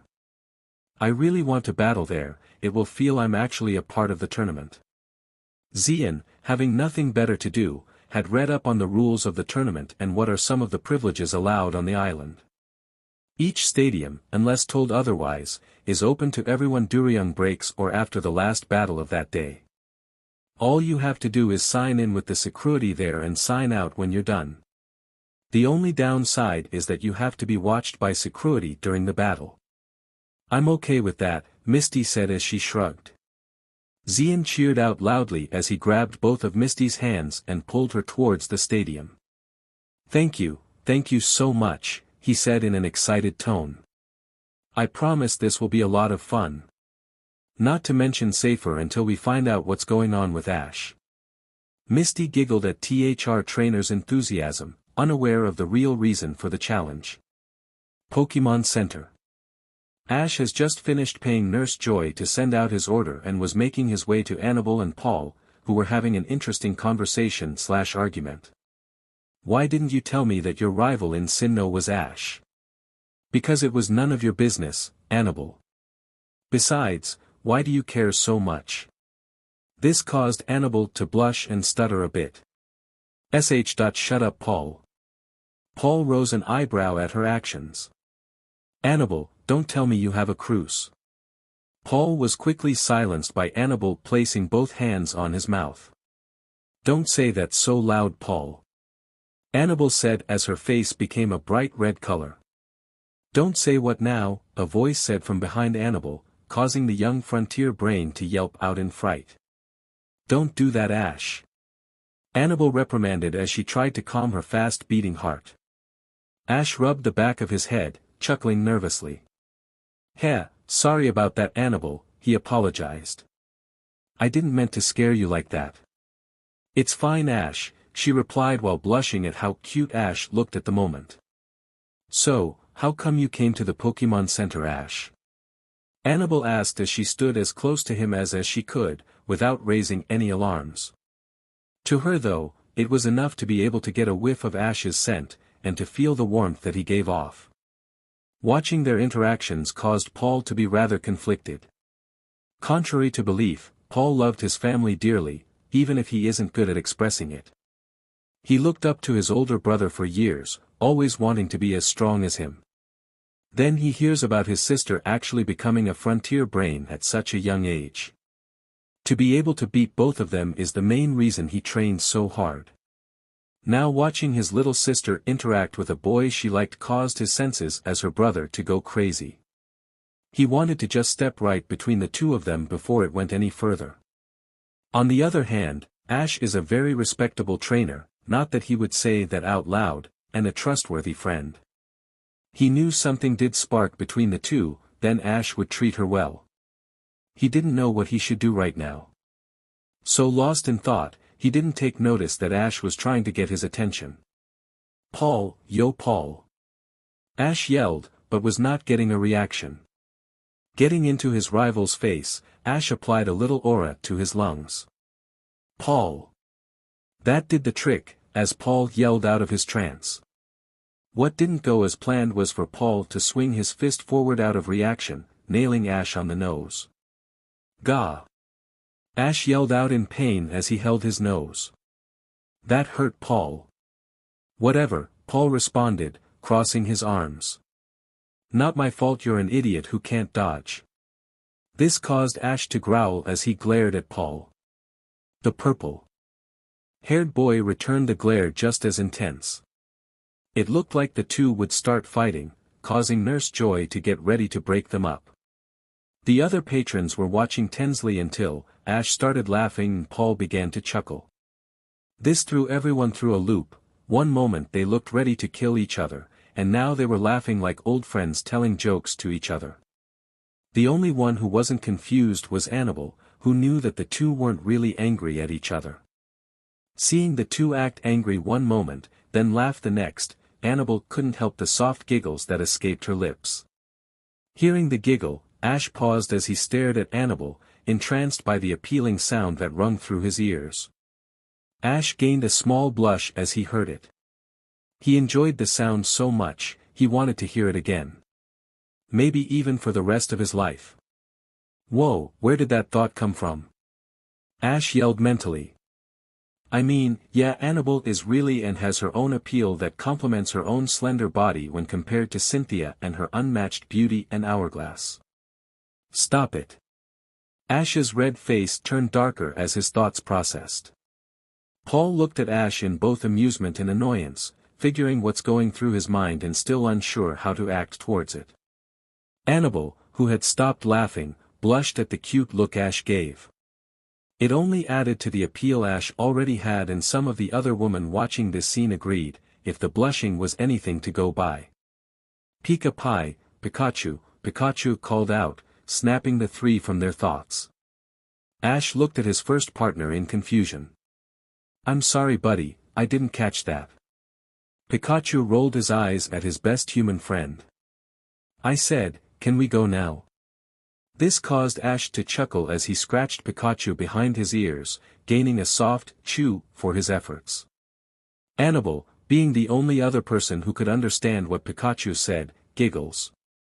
Seeing Paul look at her, she answered Paul's silent question and repeated Pikachu's words. Paul's sweat dropped at the electric mouse and agreed with him. "Yeah, let's go to one of the battle squares, we might find a decent trainer." "Sure, my Pokémon could use a good stretch," Ash stated as he shrugged. He and his Pokémon haven't trained today, so this could be fun. Annabelle sighed at this, since they will be going to battle again. Don't get her wrong, Annabelle loves a good battle as well as her Pokémon. At the same time, she was hoping to spend some quality time with Ash. The group exited the Pokémon Center and made their way to the battle square. Unaware of the another group making their way to the same area. Battle Stadium. Xian stood across from Misty as they got ready to begin their match. Xian knew not to underestimate Misty, seeing as she was still a gym leader and said to be quick on reaction time during battles. Misty, while not knowing how Xian battled, knew better than to underestimate her opponents. It always led to one's downfall. The guard they asked to monitor their match was also referring the battle. This will be a 2-on-2 battle with no time limits. Either trainer may substitute at any time. The battle will end when both Pokémon on either side is unable to battle. Now trainers, send out your Pokémon. Misty analyzed the battlefield, taking in key points to look out for. The field was a grass and water field, which was good for her. There were large pools of water with some being cut down the middle due to the grass. By how large some pools are, she could safely assume that some of them were connected to each other. Taking a Pokeball from her belt, she gave it a toss while yelling out, "Misty chooses Dugong." The flash of light guided to one of the larger pools of water as Dugong appeared. "Dugong, do!" the Pokémon cried out. Thanks to Xian's aura, he was able to translate it to, "Let's battle." Reaching behind him and unclipping a great ball, Xian tossed it as well. "Rule the battle, Lapras." In a flash of light, Lapras appeared in a pool across from Dugong. "Let's win this, Xian," Lapras called out in determination. Said trainer couldn't help but to smirk at his water Pokémon. "Be careful, Xian," Lucario said through his aura. "She's no pushover and you'll be battling her in her element." He trusted his trainer, but he didn't want him to get cocky. Misty is a water-type specialist, so underwater battles are when she's at her best. Xian nodded at his Pokémon's warning as he locked his eyes onto the two Pokémon who were giving each other challenging glazes. Let the battle begin. Chapter 17. Battle of Past and Present, Another Confrontation. Misty wasted no time to attack as the battle was announced to begin. Dugong, hit Lapras with your Aurora Beam. Dugong opened its mouth and fired a primarily green beam that raced towards the smiling Lapras, splitting the water's surface. Lapras, counter that with your Water Pulse. Xian yelled out. Then follow it up with Rain Dance. Lapras cried as it quickly formed a ball of water and shot it at the incoming beam. The two attacks slammed into each other, the water-type attack making a shield against Dugong's attack. Lapras then cried towards the sky as dark clouds formed over the stadium. Soon rain began to pour down on the trainers and Pokémon. Dugong, use Aqua Jet now, Misty commanded. Water swirled around the sea lion Pokémon's body, getting stronger thanks to absorbing the rain into it and took off. Dugong was too fast and rammed into Lapras, who skidded back slightly. Lapras's eyes were closed shut from the pain. Misty wasted no time calling out her next attack, deciding to use the opening they were given. Dugong, use your Toxic. The water type lowered its head as his horn glowed purple. From the tip, a purple liquid shot out and hit Lapras, poisoning Xian's Pokémon. Lapras, use your Water Pulse, Xian said, unconcerned about the poison transport Pokémon. Lapras quickly fired another orb of water that slammed into Dugong and sent it flying into a different pool of water. After Dugong, Lapras. Lapras cried out as she swam to the edge of her pool and jumped to the other pool Dugong landed in, due to it being right next to hers. Hearing her trainer yell out, "Body Slam," Lapras rushed at Dugong. She jumped above her target and came down with all her might. Dugong, dodge it by diving underwater. Misty commanded. Dugong followed her command and went beneath the water's surface. Lapras slammed into the spot where the sea lion Pokémon once was, causing a large splash. Now use Takedown before Lapras can recover. Dugong quickly charged at full force and rammed into the transport Pokémon, sending her into the air. Finish it up with Hyper Beam. Misty commanded. Due to this combo of attacks, she was confident that Lapras won't be getting back up. So lost in thought over her victory, she took no notice of Xian, who just crossed his arms. Lapras was hit by the beam of destruction that caused a mild explosion. All right. Great job Dugong. Misty cheered for her friend. The water-type Pokémon cheered along with its trainer. Xian smirked as he nodded his head. Use Blizzard. Suddenly a powerful blast of cold wind pushed the smoke away, revealing Lapras, who barely had any scratches on his body. The cold wind was mixed with ice and snow and some of the rain water, that was still pouring, and slammed into the shocked Dugong, who was pinned down from the force. Misty was surprised by Lapras not only still being able to battle, but also the fact that it barely looked damaged.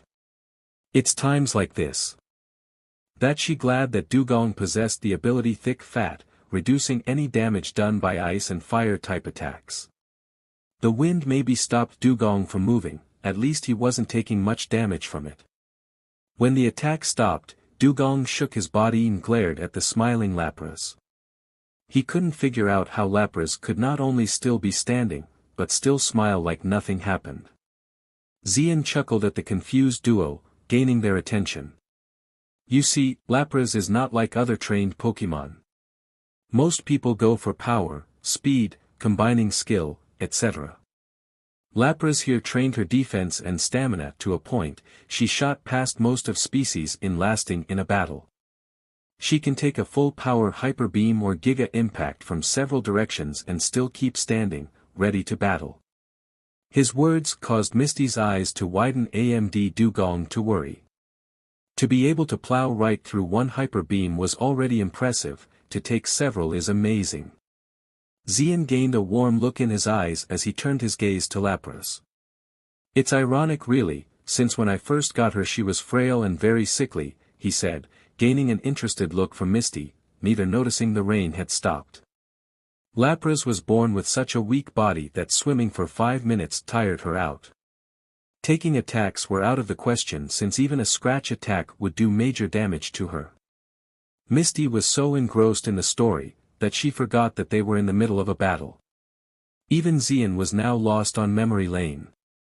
I ran into her when she ran off from their herd as they slept. She was trying to train her body so she could get stronger and not be looked at as the weakest link in the family.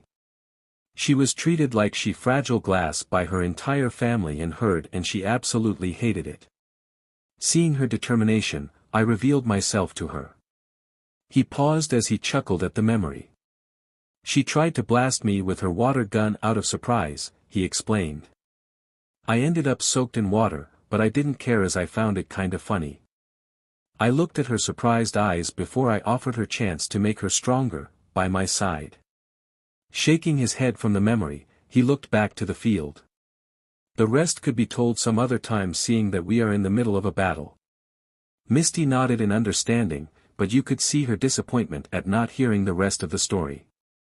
Lapras, use Ice Beam, Xian commanded. Lapras opened her mouth and fired a cold beam at Dugong, who tensed. Misty decided to fight fire with fire. Dugong, counter with your own Ice Beam. Dugong quickly fired the ice-type attack from his mouth as well. The two attacks collided. As they pushed against one another, the surrounding water began to freeze. Soon enough, Dugong's attack began to push Lapras's attack back. Lapras, cancel your attack and use Blizzard. Lapras did as told and stopped its Ice Beam, letting Dugong's attack race towards her. She then blew the powerful cold winds once more at full force. The attacks pushed the Ice Beam back with ease and sent it back to Dugong, along with the Blizzard. Dugong was caught off guard by the counter and didn't have time to dodge. He was hit by his own Ice Beam before being slammed by the Blizzard. Like before, Dugong looked like he wasn't being too hurt by the attack, but couldn't move because of the strong winds.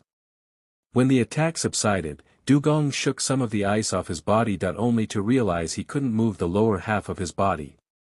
Looking down, the sea lion Pokémon saw that the pond was frozen from the Blizzard attack, along with the lower half of his body. Oh no, Dugong! Misty cried out, surprised by the turn of events. He figured out Dugong had the Thick Fat ability, so he focused on trapping him instead. He's really good. As you may have guessed, I figured out your Pokémon's ability, Misty, Xian said. Now it's our turn to lay down some attacks. Lapras, Thunderbolt. Lapras jumped from her pool and fired the electric bolt from her body. The electric attack hit its mark, causing Dugong to cry out in pain. Dugong, if you can, use your hyper beam on the frozen water. Misty commanded. Dugong fired the attack, ignoring the pain, and caused the ice and water to fly through the air. The explosion caused the Thunderbolt to cancel out. Now Dugong, return, she said as she took a Pokeball and sent the Sea Lion Pokémon back to rest. Taking out a different Pokeball, she released her second choice. Go Corsola. The rock/water type appeared in the grass and jumped and down in joy. Yay, I get to battle. It's battle time. Corsola cheered, though only Xian and Lapras understood. Lapras smiled at the small Pokémon's joy. Looking to her MSTR, her smile became more warm. It looks like the little one is raring to go. Let's not disappoint the little dear. Xian nodded, knowing his Lapras is a very motherly Pokémon, yet doesn't like to hold back on determined Pokémon either. Let's go, Lapras. The battle continued. Back with Ash and company. Now Glacian, finish this up with Shadow Ball. Ash yelled out. The ice type fired the purple ball at a frozen Shiftry, destroying the ice and sending the dark/grass back. Seeing it could no longer get up, a girl rose her arms up. Shiftry is no longer able to battle, victory goes to Ash and Glacian. The crowd that gathered to watch, cheered at the show. Great job Glacian. Ash cheered as his icy Vivolution jumped into his arms, liking his cheek in pure happiness. That's 5 out of 5, you're doing awesome. Thanks Ash. Glacian called out happily. She loved it when Ash complimented her, it ironically made her feel warm inside. Ash, Annabelle, and Paul have been battling the moment they arrived at the square, apparently everyone wanted to battle. So far, Ash has been going through 5 straight victories using only Glacian.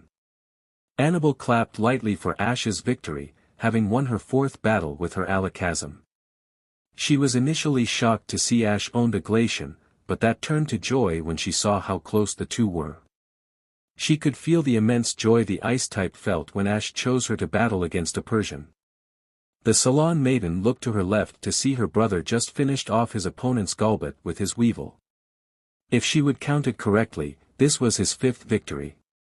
She turned back to Ash who just gave his partner a treat while petting her softly, a warm smile on his face. The Frontier Brain gained a bright blush on her cheeks at how handsome he looked. My Arceus. It should be a crime for him to smile like that. That DMN sun shining on him isn't helping at all, she yelled mentally as she tried to calm down. Ash looked to the crowd, ready for his next challenge. Does anyone else want to battle next? We are ready for another. GLA, Glacian, GLA. Glacian chanted as Ash understood it as, yeah let's go. Seeing no one about to step up, Ash was about walk away with Glacian until he heard a challenge from a voice he easily recognized. Yeah, I challenge you to a one-on-one battle, Ash. The young champion turned around to face the one who challenged him with clenched fists. Standing there was Iris, Dawn, Gary, and the one that issued the challenge, Brock. Standing there, Ash could feel his anger raising to the surface again. The same cold feeling returning as it gripped at his heart, telling him that it's okay to hurt them. He could feel his mind slowly become clouded with his anger as his aura began to race faster throughout his body. He could feel his control over himself begin to slip. Glacian looked to her trainer, knowing Ash is getting angry again. They were lucky no one was seriously injured yesterday during the incident.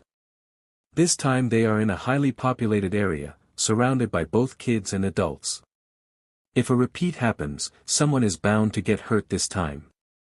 Annabelle looked at Ash in both fear and worry. Due to her empathy ability, she felt Ash's changes. No longer was his heart the warm, comforting feeling she loved so much. The feeling she got now was cold and hateful, wanting nothing but control and destruction. This was not her Ash, this was not the trainer she was in love with. She was about to call out to Ash when she noticed the warmth return to his heart, only slightly. Ash snapped out of it. This made Annabelle turn her gaze downward and see Glacian calling out to her trainer. Glacian even nuzzled on his leg and it seemed to calm him down and make that cold feeling lessen. This isn't you, Ash. Those humans are not worth you losing yourself again, Ash. You're better than this, Glacian continued, hoping to get her loving trainer back. The ice type got scared when Ash looked down at her and his eyes were like a dark storm. She held her ground though, knowing her MSTR was fighting for control against whatever this was and she would not insult him by being afraid. A cloudy image, that's all that Ash saw. He knew it was his Glacian, he knew it but he couldn't see it. His vision darkened as he began to see black, before a bright light shined through, blinding him due to its bright glow. The Kalos champion slowly opened his once more and saw everything was clear once again. His Glacian cheering that he was back to normal, his ex-friends looking confused at what was going on, the crowd of trainers for his reply, and a hand gripping his tightly. He looked to his left and saw Annabelle looking at him in concern. Annabelle, having enough of being scared, ran up to the love of her life. She saw the light that Glacian created in Ash begin to slowly fade from the dark feeling that took root and had to act quickly. She gripped his hand tightly as she tried to convey her worry to Ash, similar to what Glacian had been doing, whether it knew it or not. When she felt his warmth return, she released a sigh of relief. Looking to Ash, she blushed at how close they to each other. You feeling better, Ash? Ash nodded at her as he entwined his fingers around hers, neither noticing it. Yeah, thanks to you and Glacian, he replied as he turned back to the ones who stirred his current anger. So you actually want to battle me, Brock? The pewter gym leader nodded his head in response. Yes I do, Ash, but I want something if I win. Ash rose an eyebrow, curious what he wanted. If I win, then you have to come with us and talk with us instead of walking away. Ash felt his anger begin to return at the pro's position, before he felt Annabelle tighten her grip which calmed him down. Fine, Brock. I would say if I win then you all leave me alone, but you guys would just find some other way to bother me. I accept your challenge. Dawn moved to the side. I'll referee this battle then. Please send out your Pokémon. Brock grabbed a Pokeball and tossed it. Come on out, Kabutops. The powerful prehistoric Pokémon appeared in a flash, crossing its bladed arms over its chest. So, Brock has a Kabutops now, Ash thought. Glacian began to walk forward before Ash stopped her. No, Glacian, I want to use your older sister for this battle. The Ice-type's eyes widened before she smirked and nodded. Glacian returned to Ash's side, excited to see her sister figure battle again. She based her graceful movements from watching this specific Pokémon after all. Ash grabbed a love ball from his belt before tossing it up. Gardevoir, may your aura guide us. In a flash, the psychic/fairy type appeared as she opened her eyes slowly and gazed at the fearsome Kabutops. She glanced at her trainer and smiled as a necklace with a colorful stone dangled from her neck. Hello Ash, it's been a while since we have battled together, she said in a loving yet regal tone. Even her voice was both graceful and appealing. Yes, it has, Gardevoir. I'm sorry for that, Ash apologized. While he loved his Pokémon, it was difficult to make sure they all got a chance to battle. He will have to make it up to his friend when he gets the chance. Will you battle alongside me, Gardevoir? Gardevoir giggled at her trainer, finding it funny he would think he had to ask. Of course I will, Ash, you don't have to ask. Ash smiled at the embrace Pokémon. She returned her attention to Kabutops. Sorry about this, Kabutops, but you are going to have to fall here. Kabutops growled as he pointed a blade at the elegant Pokémon. In your dreams. I will cut you down with ease and continue to hold my title as the top predator. Dawn looked at the two before throwing her arms down. Begin. Kabutops, start this off with Swords Dance, then follow it up with Slash. Brock commanded as the shellfish Pokémon called on ethereal blades that were absorbed into its body. Then its two-bladed arms glowed brightly as he took off towards Gardevoir. Ash simply said, "Dodge," as one of his favorite shows began. Kabutops reached Gardevoir and swung his arms in blinding speeds, showing it was a very fast Pokémon. Only problem was that it couldn't hit Gardevoir at all. The Embrace Pokémon twisted and spun around each PF Kabutops' attempts. To the audience, it looked as if Gardevoir was dancing around the rock/water type strikes. Gardevoir jumped above a sideway slash as she smirked at her opponent. "Use Teleport now," Ash said, already knowing what the shellfish Pokémon would do next. As Ash predicted, Kabutops swung his arm upwards in another attempt to cut Gardevoir, only for her to vanish in a flash of light. The shellfish Pokémon growled at missing his target again. He began to look around, trying to find his prey. Gardevoir reappeared above Kabutops in a flash of light, an amused smile on her face. "Use Moon Blast." Gardevoir gathered her energy as pink orb formed in front of her. "Kabutops, look out above you." Brock yelled to his partner, who looked up to see the pink orb racing towards him. "Counter with Aerial Ace, now." "Kaboo, Tops, Kabutops," the shellfish Pokémon yelled as he rushed upwards, a white energy cutting through the air as he charged at the Moon Blast. The two attack exploded on impact, covering Kabutops in a cloud of smoke. "Gardevoir, get ready," Ash said through use of his aura. He doesn't do this often as it kills the thrill of battle to him, but he can make an exception for this one. Kabutops should appear any second. "Right, Ash," Gardevoir replied as she began to fall. She used her psychic power to help predict where Kabutops would come from. She didn't have to wait long as the prehistoric Pokémon rushed from the smoke, Aerial Ace still active. "Teleport, Gardevoir," Ash commanded. "Then use Magical Leaf." Gardevoir vanished in a flash of light, just as Kabutops reached her position and reappeared in front of Ash. Then leaves appeared around her, imbued with her power, and were sent at Kabutops. The predator didn't have time to act and was bombarded by the sharp leaves as he grunted in pain. "Kabutops, use X-Scissor to knock the leaves away." Kabutops's blades glowed a light blue as he swung them in a cross.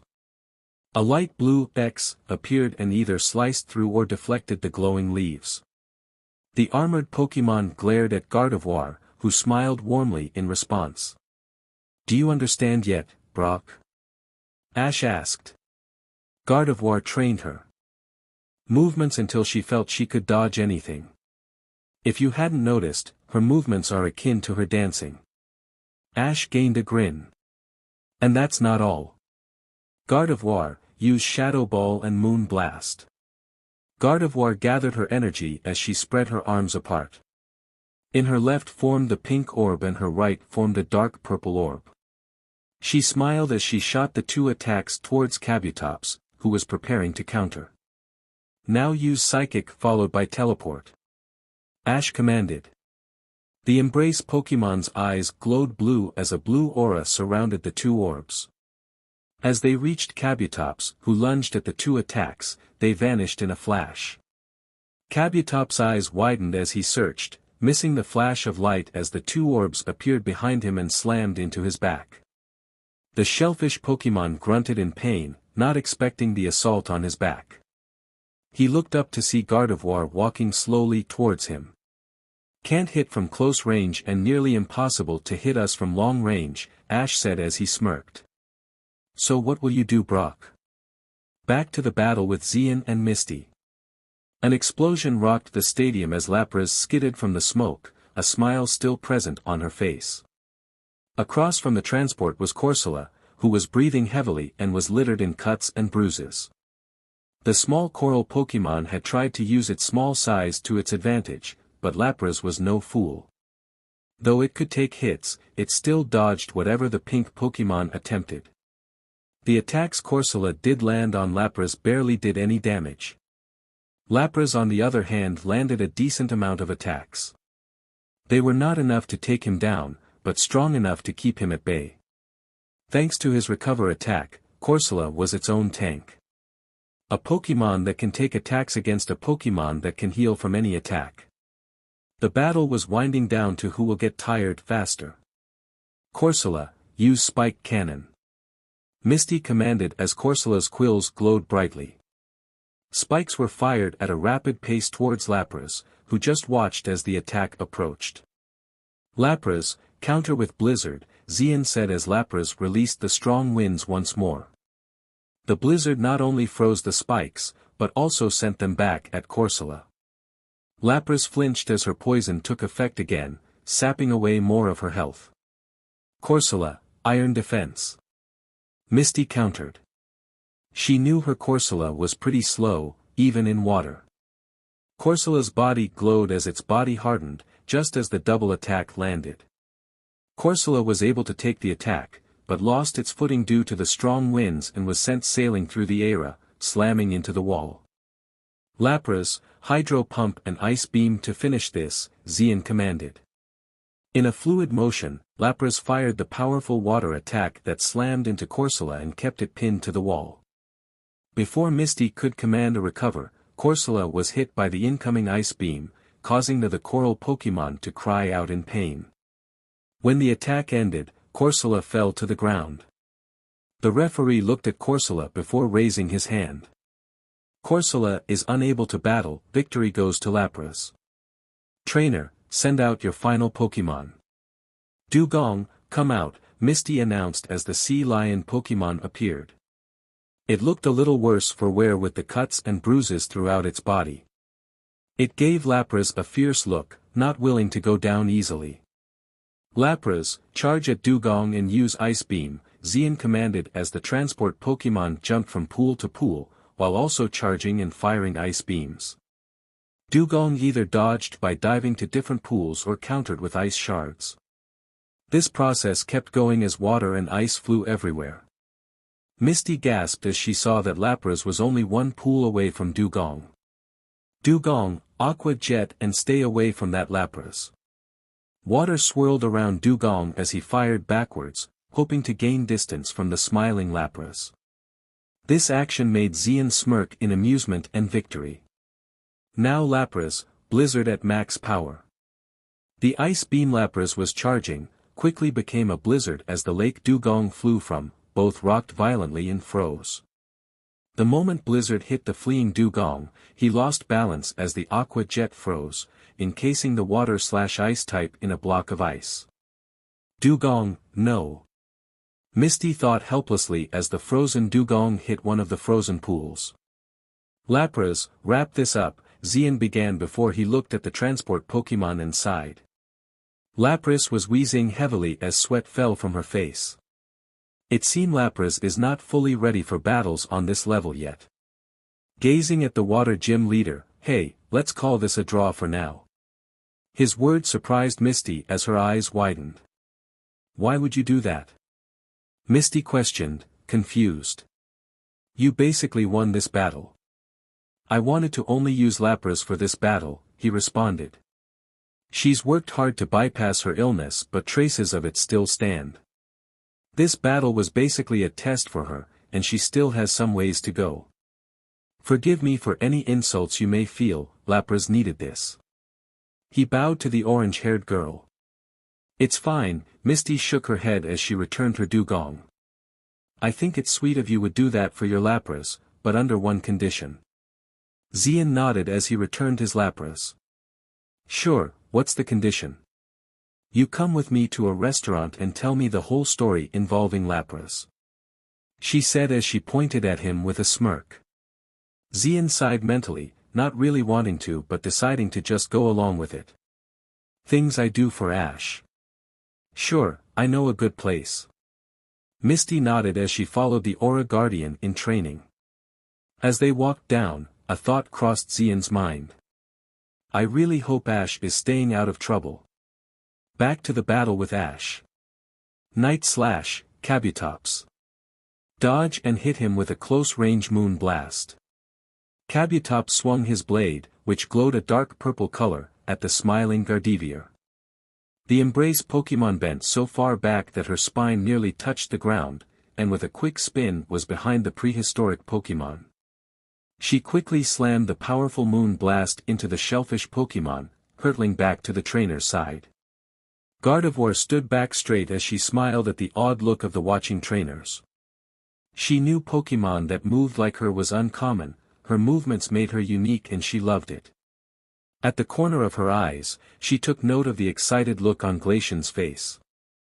The Evolution has been trying to base her movements after Gardevoir, seeing the Embrace Pokémon as a pseudo-sister. Ash, I think it's time we end this battle, Gardevoir said to her trainer, who nodded in agreement. Gardevoir, Combination 4.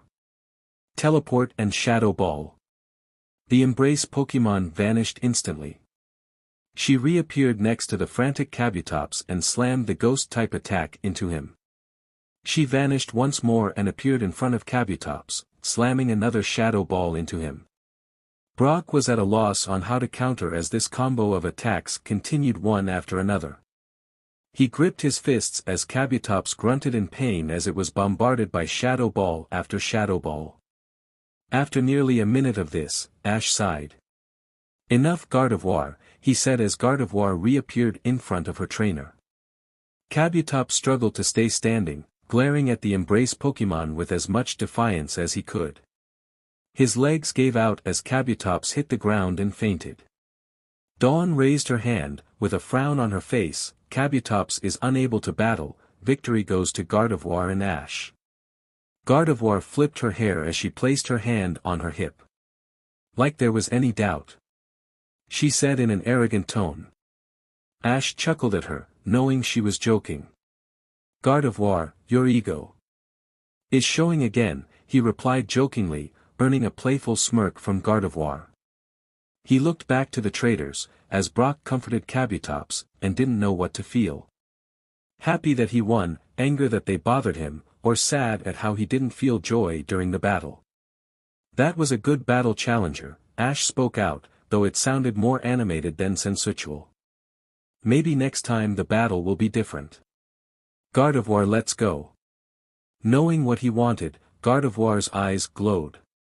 Her psychic energy outlined her trainer, the other two humans he was with, and the girl's hand he has yet to let go of, and Glacian.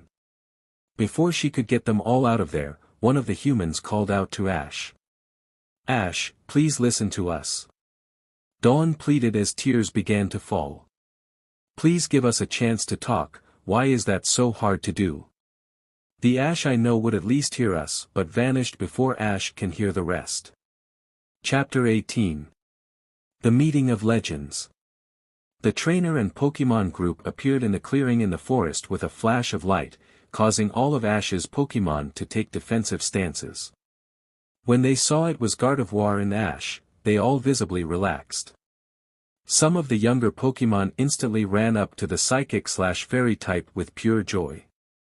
Ash chuckled at the scene, knowing his Gardevoir usually plays with the kids in the group. Due to his chuckling, he failed to take notice of his Glacian, who narrowed her eyes slightly annoyed at Ash and Annabelle. Ash, Glacian called out in a tone that showed how annoyed she was, causing Ash to look at her. How much longer are you planning to hold that human girl's hand? Glacian's hard stare was traced directly to the two trainers' hands which were locked tightly in each other's grip. Ash and Annabelle looked down and saw that the icy Evolution was correct. Throughout the entire battle with Brock and the teleportation to the clearing, they had not only not let go of the other's hand but actually tightened the interlaced fingers. Blushing brightly at the discovery, the two trainers let go, even if it was reluctantly, and looked away from each other, embarrassed. Paul looked at this scene and couldn't help the amused smirk that made its way across his lips. It was funny to see his sister get so flustered, even if it was over his rival. This also gave him a lot of teasing material over both Annabelle and Ash. And he was so going to capitalize on that opportunity. Glacian narrowed her eyes dangerously at Annabelle, nothing but a cold feeling emanating from them. She wanted her MSTR and friend to be happy after what he did for her when she was younger, and she did not trust this girl to not hurt Ash. She refused to allow any human girl, without her approval, to to get close to Ash. Pikachu saw the glare from Glacian and chuckled lightly at her overprotective nature towards Ash. Ash and him had saved her when she was still an EV from some violent poachers, who had evidently killed her parents in the traps they set out to catch Pokémon. After saving her, she became very affectionate and defensive of Ash. He remembered there was a time when a trainer punched Ash due to Ash both confiscating said trainer's Pokémon and arresting him for negligence and the abuse of his Pokémon, who were all poorly cared for. When Ash was distracted, the trainer slugged at Ash, catching both Ash and Pikachu off guard and tried running away. Before he could give chase, Glacian popped out of her Pokeball in rage and chased the man down. When he and Ash had caught up to them, the trainer was bruised all over and frozen in a block of ice. Glacian sat next to the frozen trainer with a completely satisfied smile on her face at the punishment dealt to the trainer that dared to hurt her friend. That was a fun situation for Ash to explain to Officer Jenny. Pikachu figured he would have to talk to Glacian soon about tuning down her protective nature a bit. He didn't want her scaring away the chance for Ash to finally have a mate. Annabelle was a trustworthy person and he knows that she will love Ash unconditionally. Then again, the same could be said for Cynthia. Ash may not have noticed it, but he saw the way Cynthia looks at Ash. Sorry about that, Annabelle, Ash apologized as he gained control of his blush. He actually enjoyed holding the Battle Frontier girl's hand, though he will keep that to himself. It just felt so warm and inviting. It felt like it fit perfectly in his grip, that it belonged there. It's fine, Ash, Annabelle stuttered as she held her hand close to her chest. She took deep breaths as she tried to control her rapidly beating heart. She really didn't want to let go of his hand, she adored the connected feeling that was there. Her empathy ability being its best with the skin contact. Where anyway? Paul asked as he looked around in slight awe. He had to admit, the place looked breathtaking. The vast field, the clear water, even all the strong-looked Pokémon. This is a training field I took up when I arrived to the island, Ash replied. I decided to use it to let my Pokémon enjoy the free space and a great training spot. They stay here while I decide who to use when I go to battle. Annabelle was in awe at the amount of powerful Pokémon that were here. It wasn't an amount that made it impossible to maintain, but nowhere near a small amount too. Well, he is a champion now. I mean that Gardevoir's skills in that battle earlier was absolutely amazing. Even the Glacian was nothing to laugh about. She has never seen a Pokémon battle like those two did. Ash took a deep breath, sensing a familiar aura signature make its way into the clearing. Looking to the left, he saw his mother along with his sister and Tai. I'm going to assume you guys are finished, Ash asked them, keeping from making eye contact with Delia. He still felt that dark grip reach for his heart when around his mother. Maybe this wasn't a good idea after all. Yeah, we just put the last of her bags away with the help of our Pokémon, Alex said cheerfully. Ash smiled at his sister's excitement. Tai nodded his head. Yeah, it wasn't difficult or anything, and it helped that she didn't bring too much with her like I was dreading. It was true, Delia had barely brought anything with her, mostly Pokémon food, clothing and a bag she kept close to her as they packed. Ash nodded. Thank you guys, and as for you Delia, Ash said as he turned his gaze to his mother, feeling that dark feeling grow even stronger. You have use of this training field and are free to come and go as you please. I will not restrict your movements as you are a person, not something for me to control. You can train here, relax here, whatever you want. But, you are not, and I repeat not to bring any of my ex-friends anywhere near here under any circumstance. His aura spiked as he spoke, causing the wind around him to pick up slightly and blow his hair through the wind. The feeling caused them all to sweat slightly and his sister to gulp slightly. Delia did not flinch and continued to stare into Ash's slightly glowing eyes. Also, Ash continued. You are not to tell them where I am or that you even spoke to me. I want them away from me and away from my life. Failure to follow these rules will result in you being thrown out both this training area and out of my room. Delia nodded her head in understanding of her son's rules. She didn't want to ruin the one chance she had to be with her son again. Good, Ash said. Welcome to the group. Welcome to the group then, I guess. Alex smiled widely at Delia while Ty nodded his head in her direction. Gardevoir used Psychic on herself and floated in front of Delia and looked at her closely. After a minute of her circling Delia and then staring into her eyes, Gardevoir gave a warm smile and held her hand out. Gardevoir, the Embrace Pokémon said as everyone looked to Ash for a translation. She said it's nice to meet you, he replied to their silent question. Remembering his other two guests, Ash gestured to them. Oh yeah, I have some people for you all to meet. He points to the two confused, and one annoyed, trainers. The girl with the purple hair is a Nail Shinji and she's a frontier brain from the Kanto region. Annabelle blushed brightly at the sudden attention from the others. Gesturing to Paul, Ash smirked. The stuck-up prude who looks like he ate something sour, don't worry he always looks like that, is Paul Shinji, an arrival of mine during my travels in the Sinnoh region. Alex giggled and Ty bit his lip to hold back his own laughter. Delia and Annabelle giggled into their hand, though Delia wanted to reprimand him for talking like that to someone who seems to be his friend. Paul glared at Ash, feeling the powerful urge to punch him. Screw you Ketchum, he replied. Ash just gave Paul a smug look, until Gardevoir lightly smacked him in the back of the head. Don't be so mean Ash, Gardevoir chastised her trainer with a light yet stern glare. Ash rubbed the back of his head as he looked at the Embrace Pokémon in mock hurt. I was only joking with him Gardevoir, Ash said as the psychic/fairy crossed her arms at him, looking like a mother-mom that was lecturing her son for bullying his younger sibling. The scene caused Ash's Pokémon to snicker at their trainer being chastised by his own Pokémon. Okay, enough, Ash said as he turned to his other Pokémon. The tournament will continue tomorrow, so we will use today for a bit more training. I already know our opponent and he seems to be skilled trainer from what I heard of his other battles. In the end though, we will win. His Pokémon roared out their approval, ready to get stronger so they can win and advance. He's got the right idea, Ty said. I should get some practice in while I have the chance. He turned and ran off. I'll be back later tonight. Alex turned to Delia. Would you like to join me for some training?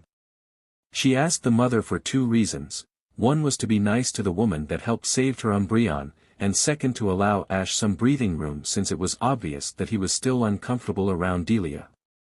Looking at Ash with longing, Delia turned her gaze to Alex and gave her a sad smile. As his mother, she could tell instantly that Ash was not comfortable with her nearby. Knowing it would only make things worse if she pushed it right now, she nodded at Alex. I would like that.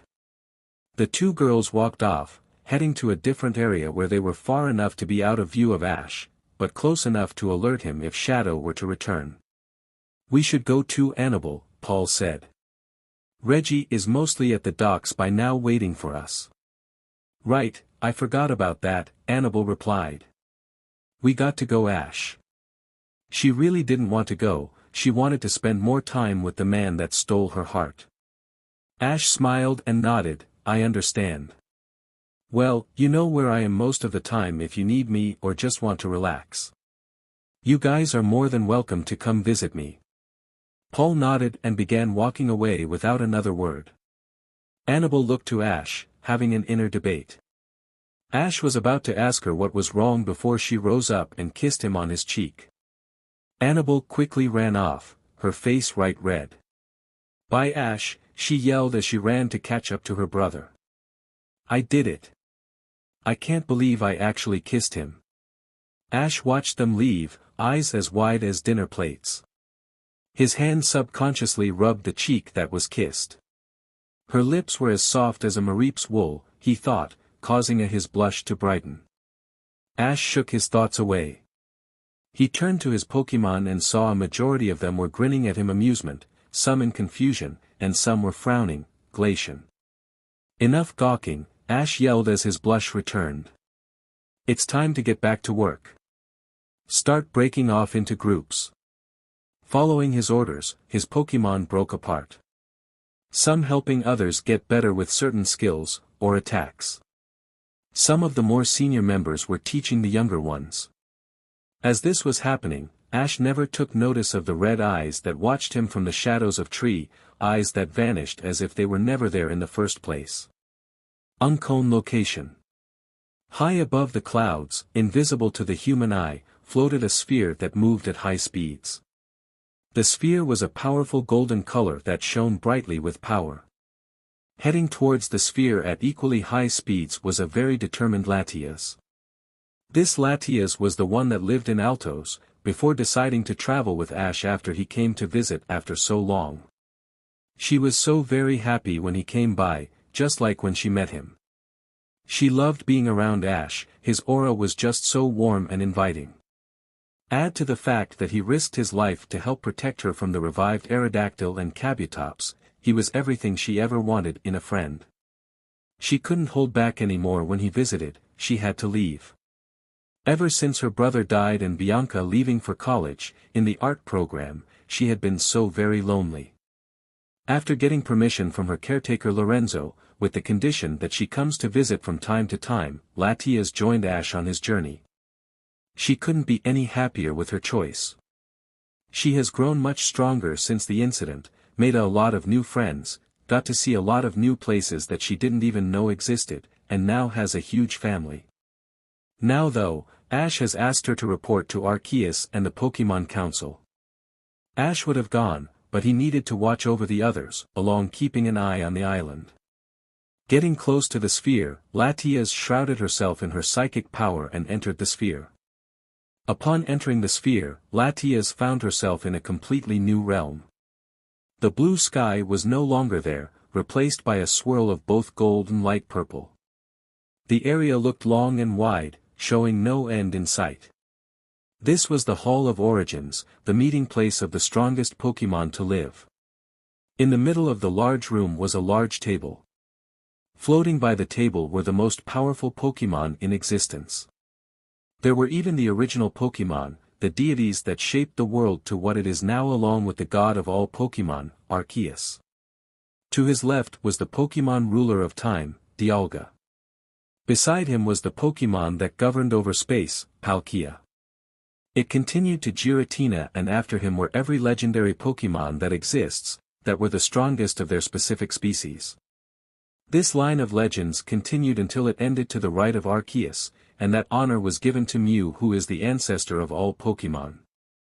Latias looked at the powerful Pokémon and took notice that two Pokémon were missing from the table, Ho-Oh and Kyogre. Kyogre missing isn't too much of a surprise since he's missed many meetings before, not feeling very comfortable out of water for long periods of time, though he can breathe just fine in this dimension.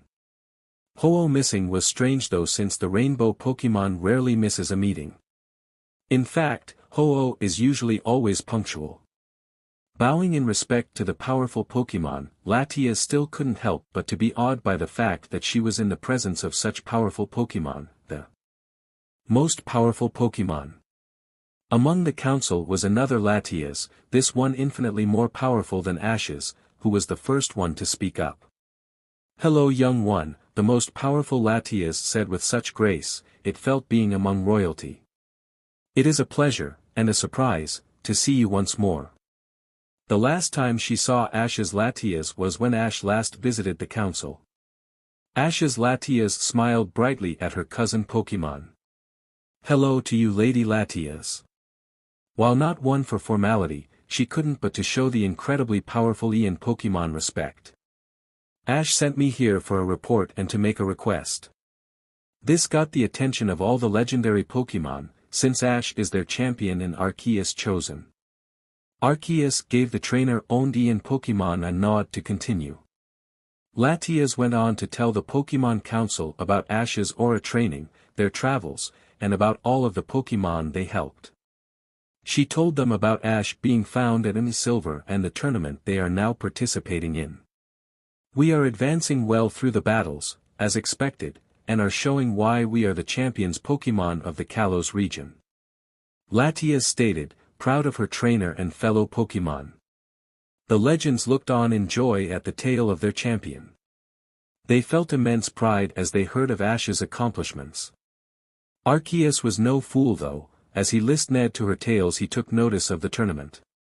While traitors they may be, Ash's former friends were skilled trainers and would no doubt be there too.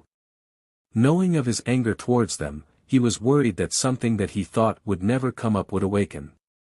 He really hoped it would not come down to that. What of Ash now, Latias? Arceus asked Ash's legendary psychic/dragon type. How are things going currently?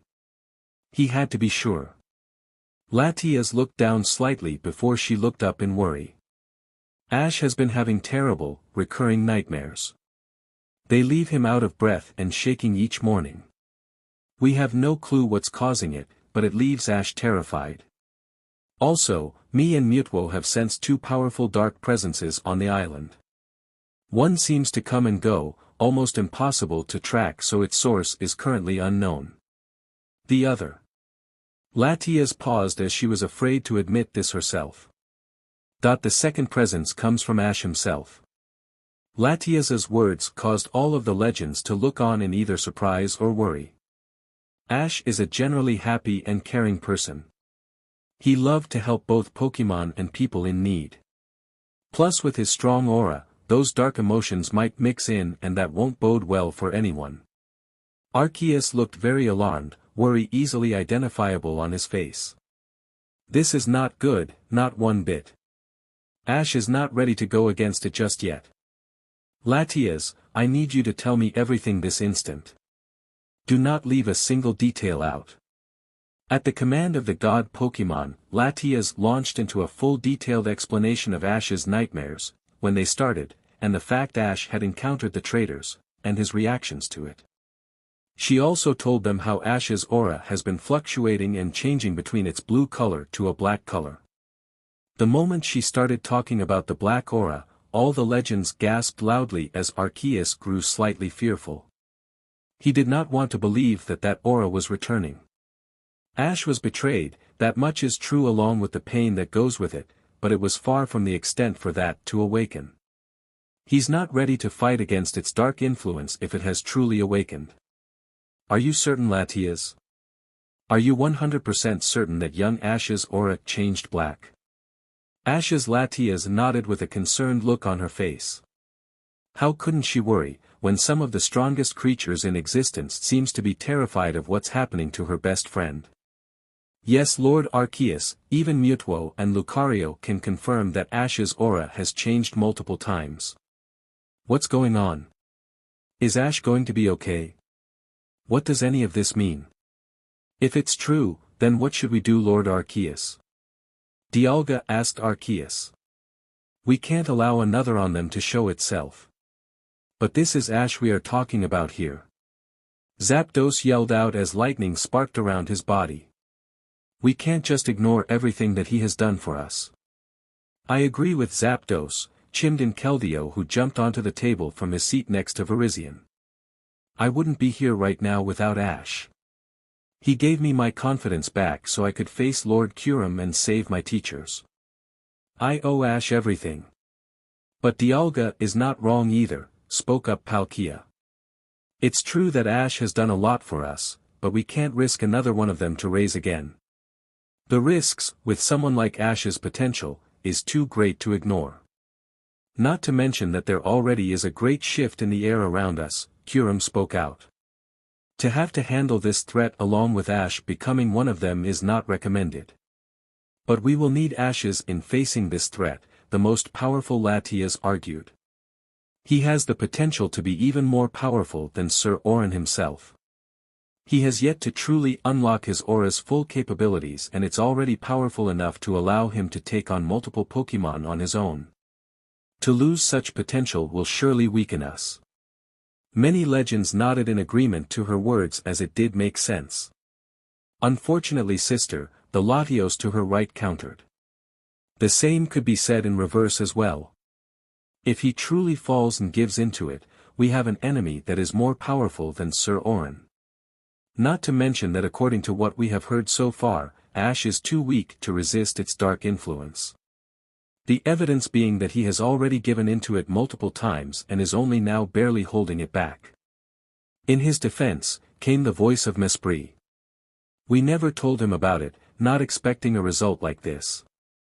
Ash is fighting against it blindly, only knowing that he's fighting an emotion that he has trouble understanding. Emotions are very powerful and impossible to run from. It always be there, no matter how deep you try to bury them or ignore them. Even not knowing, he's fighting it well, though it has a deep grip already. Mesprit does pose a good point, Shalebi said, floating next to Keldeo. Ash is fighting an inner, unknown enemy that many have fallen to before. Ash isn't tempted easily, evident by the chances he's had to join organizations like Team Rocket and so on. In those cases, he knows his enemy and knows the evil that is brought by them. In this case, he has no such knowledge other than its evil. Plus for someone who doesn't know what he's fighting, he's rather well at holding it back. At the emotion and time travel Pokémon's words, murmuring and agreements could be heard. As they spoke about what should be done, Arceus looked over to the Mew next to him with curiosity. It's not often that his twin sister stays this quiet for long.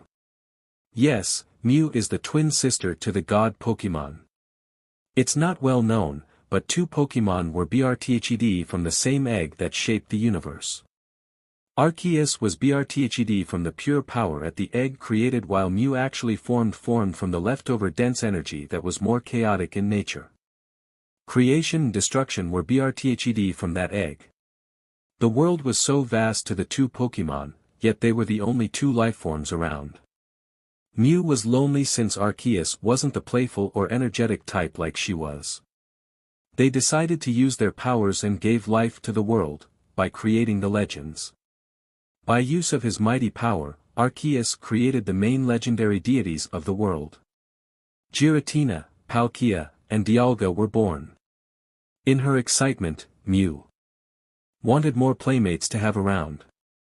Arceus, being a sucker for Mew, he used Mew's DNA to create the different types of Pokémon of the world of that era. He even created a few other Mews, though much weaker, so she could have someone to relate to more easily.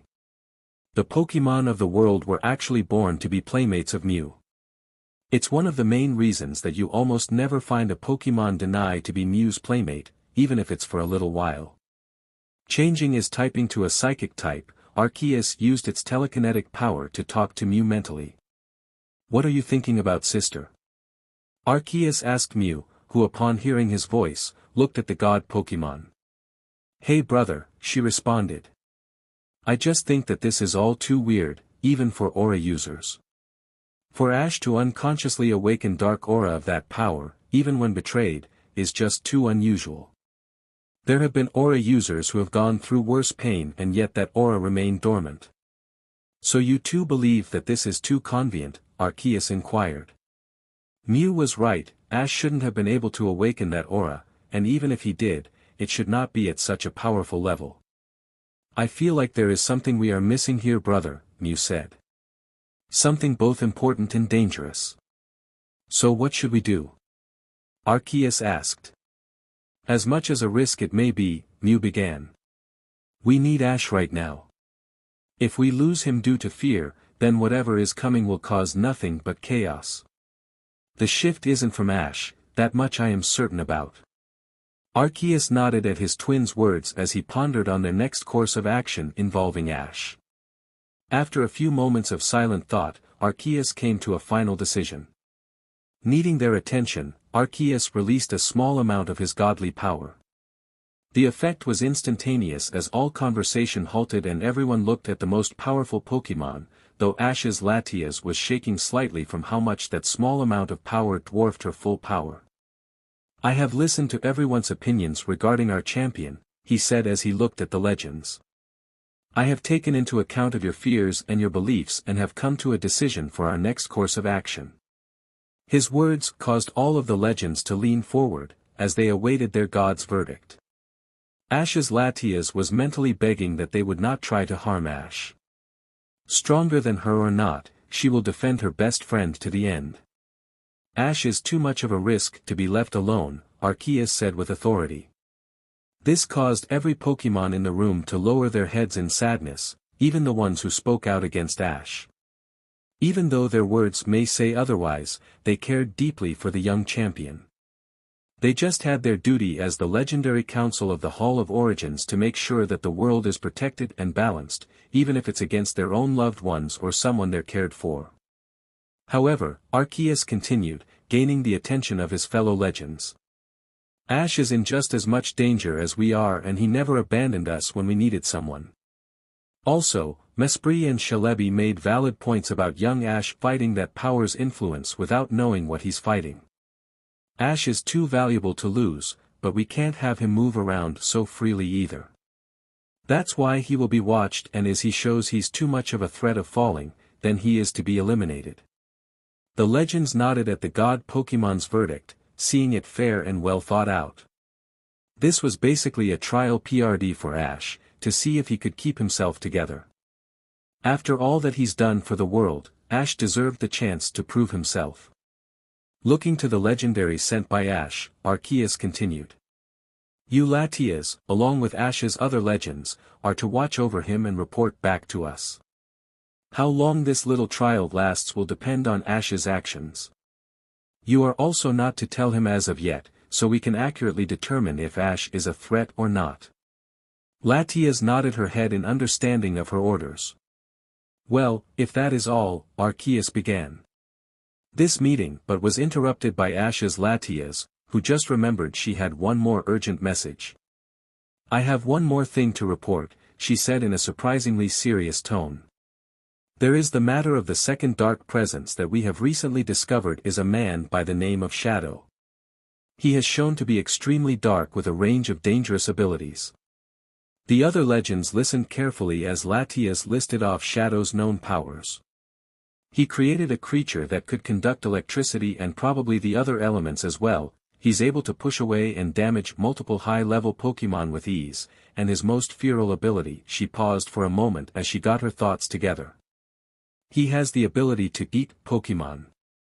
This last power caused them to look at the Ian Pokémon in confusion since the consumption of Pokémon wasn't anything new. What I mean by that is that he uses a chain to rip the target's soul out of their body. He then proceeds to swallow it whole. This caused all of their eyes to widen in shock and slight fear at the words. Only Yveltal has that type of power. Where did a mortal learn to do something like that? It gets worse, Latias continued. He's really good at hiding himself as not even Mutwo can sense him. He's ruthless, uncaring, cold, calculating, and intelligent while also being an exceptional battle as he held back two Pokémon, one belonging to the Elite Four member Alex and a trainer on par with a top gym leader who happens to be Ash's mother, Delia. He held them both off with only one Jengar, that he proceeded to kill when it lost the match. We may need help dealing with this man. Silence reigned through the room as the current information on Shadow went through their minds. None of that sounded like Aura, not even Aura could copy the power of the Pokémon of destruction and death. How could that human have a power like that? Looking to each other, they nodded with a serious expression on their faces. Big brother, Mew spoke aloud, gaining everyone's attention. A power like that in the hands of a human is very dangerous and should be handled carefully. I'm worried of what may occur should this Shadow feel like he's being cornered, especially with his complete disregard of life that he seems to have.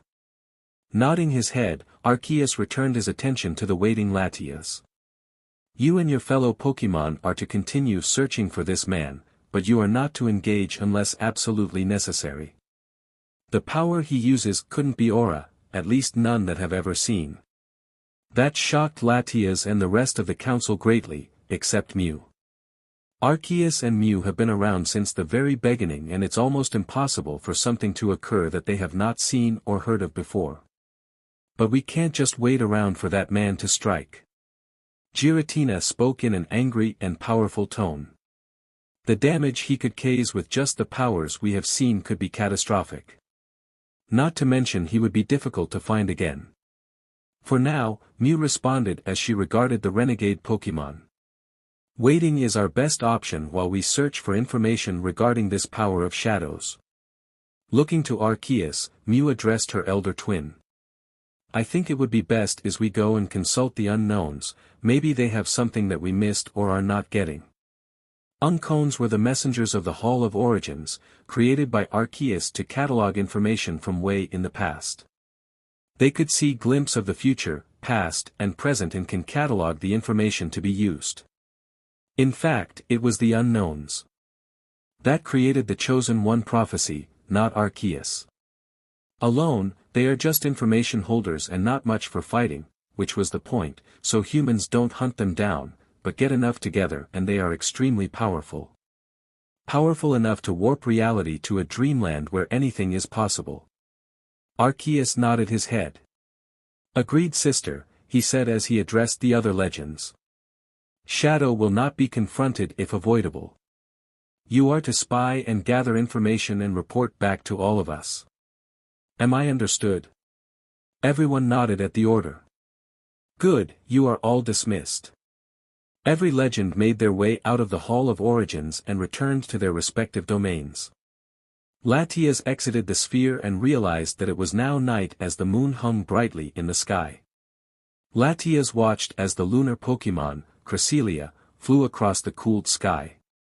Turning around, Latias watched as the orb she left flew at a heightened pace before slowly vanishing from her sight. Latias turned around once more and took off at a high speed as she made her way back to Ash. She really hoped nothing happened to make whatever is happening to Ash become even worse. Or else the battle will become one of survival against the legends themselves.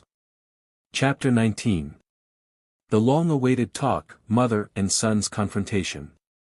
Awakening with a loud gasp, Ash quickly sat up from the position under the tree he lay. Sweat poured down his face as he realized he had another unexplainable nightmare. In the dream, he was trapped in a clear bubble that he could not break out of, no matter how hard he tried to do so.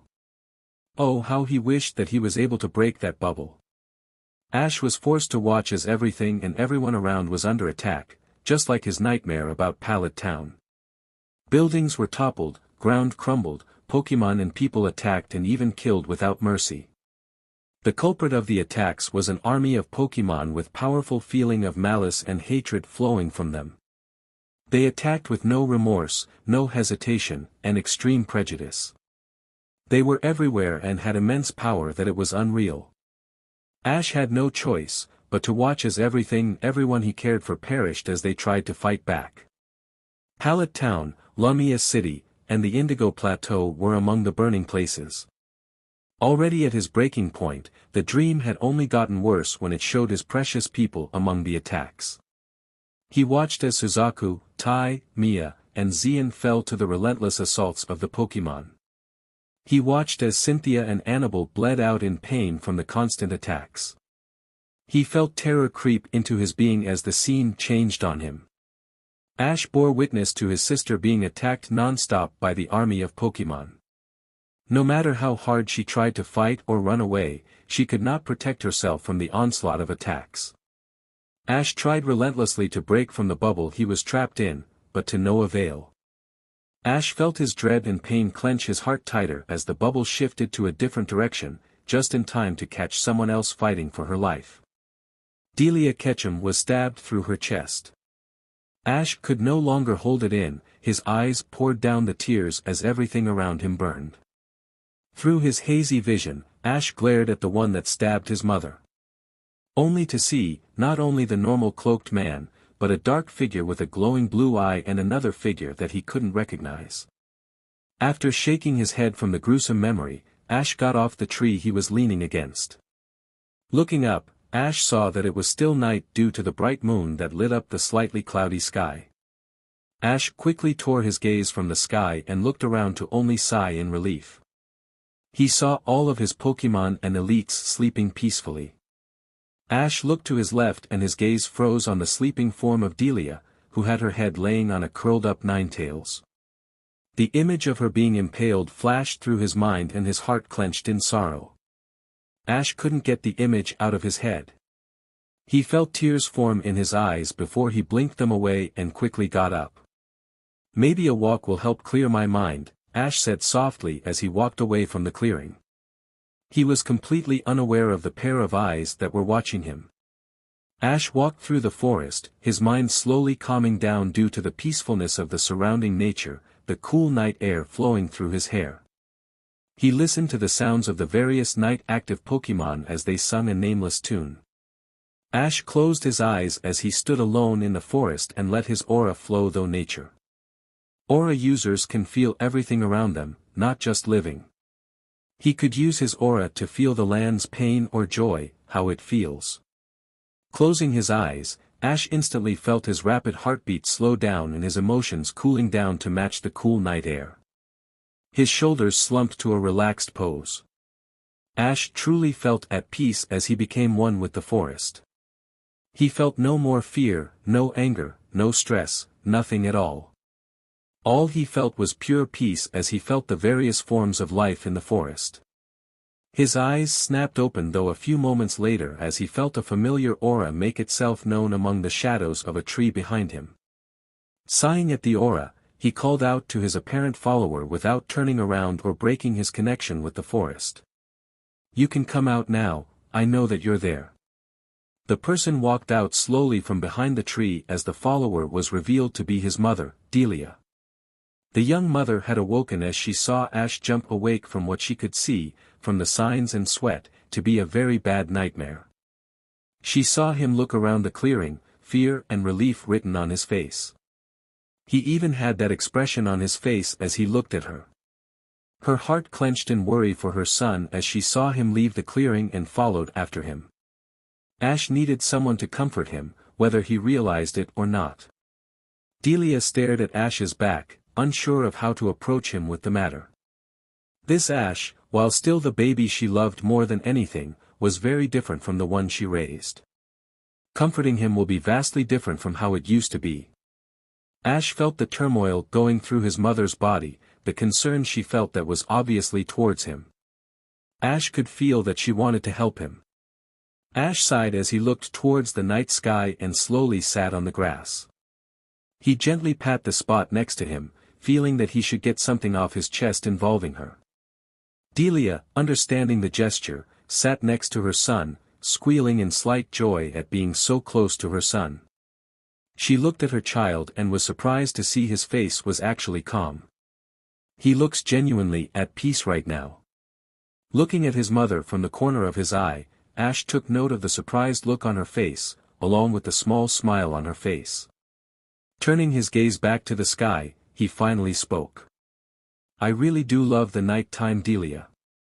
At first I never really bothered since I always slept through it, never really giving it the chance to truly enjoy it.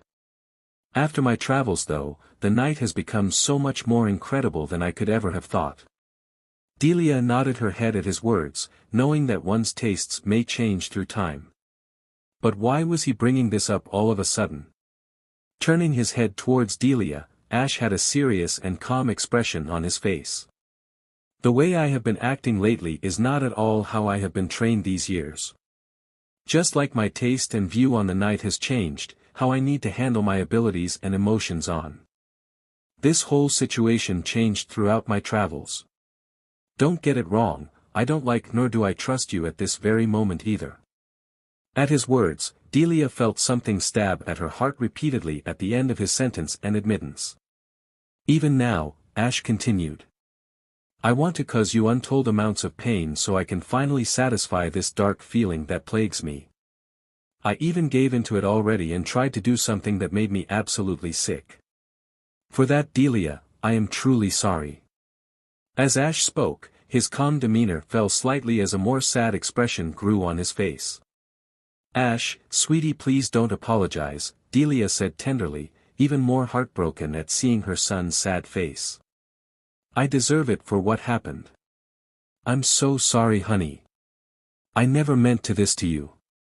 No longer able to control her sadness, the young mother burst into tears as she continued. "I never wanted to cause you such pain, honey, honest.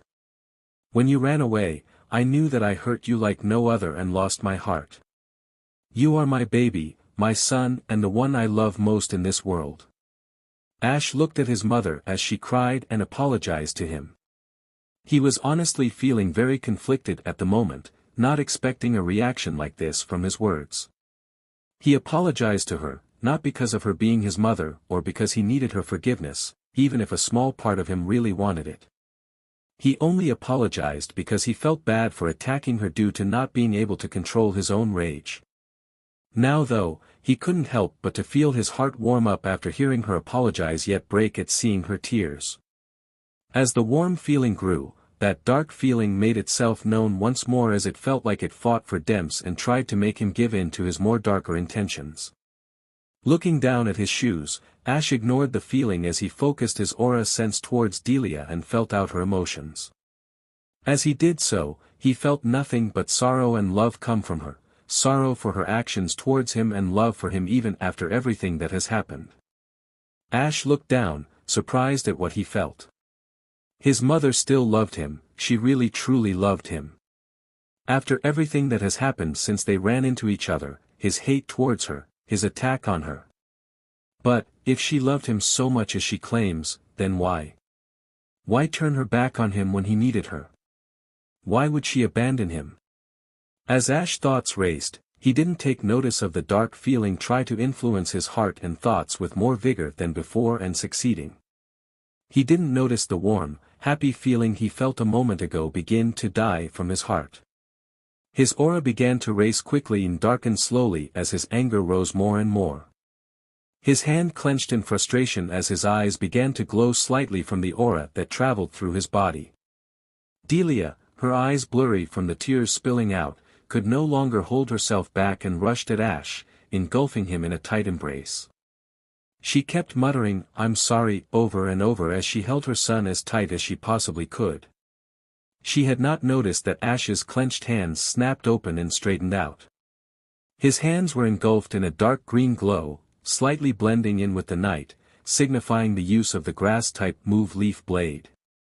Before Ash could make use of the blade, the wet spot on his shirt from his mother's tears caused him to pause and looked down at her. The light of the moon came out from the clouds above and illuminated her perfectly so Ash was able to see her crying.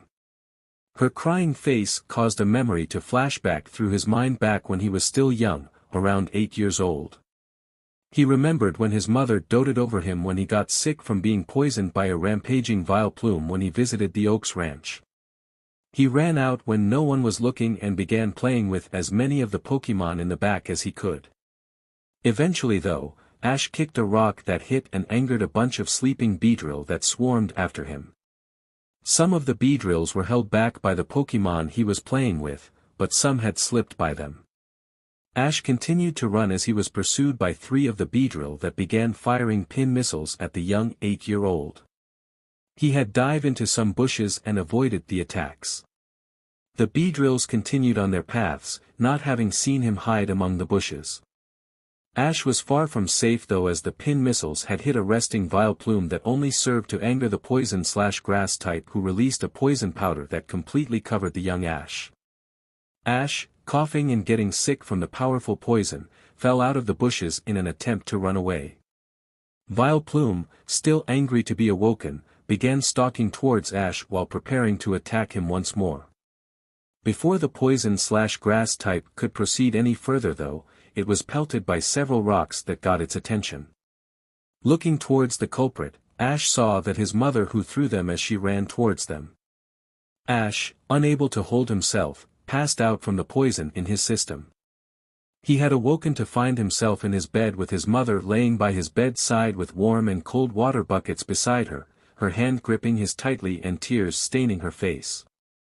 She had taken care of him as best as she could, due to there being a lack of hospitals in the town. A doctor did come by and tell her what needed to be done and she followed his orders to the letter. When she saw him awake, Delia gushed over him and kept him warm and protected for 2 whole days with barely any sleep. Now that he finished reliving the memory, the dark feeling in Ash's heart shrunk once more as the warmth grew stronger. The dark green leaf blade turned to its normal light green glow as it dispersed while the young champion looked at his crying mother. Feeling the dark presence try to return with intensity as his mother held him, Ash grabbed her shoulders and gently pushed her away.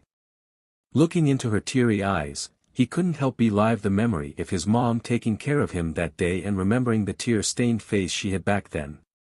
"Why?" Ash asked softly. Delia gave Ash a curious glance as she wiped the tears from her face. "Why did you do that to me? If you love me like you say you do, like you have shown me many times before and still claim you do now, then why betray my trust in you? Why did you try to destroy my dream?" Delia flinched at his words as he yelled out at her. She looked to Ash and saw the hurt, the pain, the rage, the sadness, all of the mixed-up emotions that she helped cause him. She truly ashamed of herself for making her son go through so much. "Ash, I never meant to hurt you, sweetheart," she said as fresh tears began to fall. "It wasn't that I didn't believe in you anymore, I was worried about you." Her words caused Ash's eyes to widen.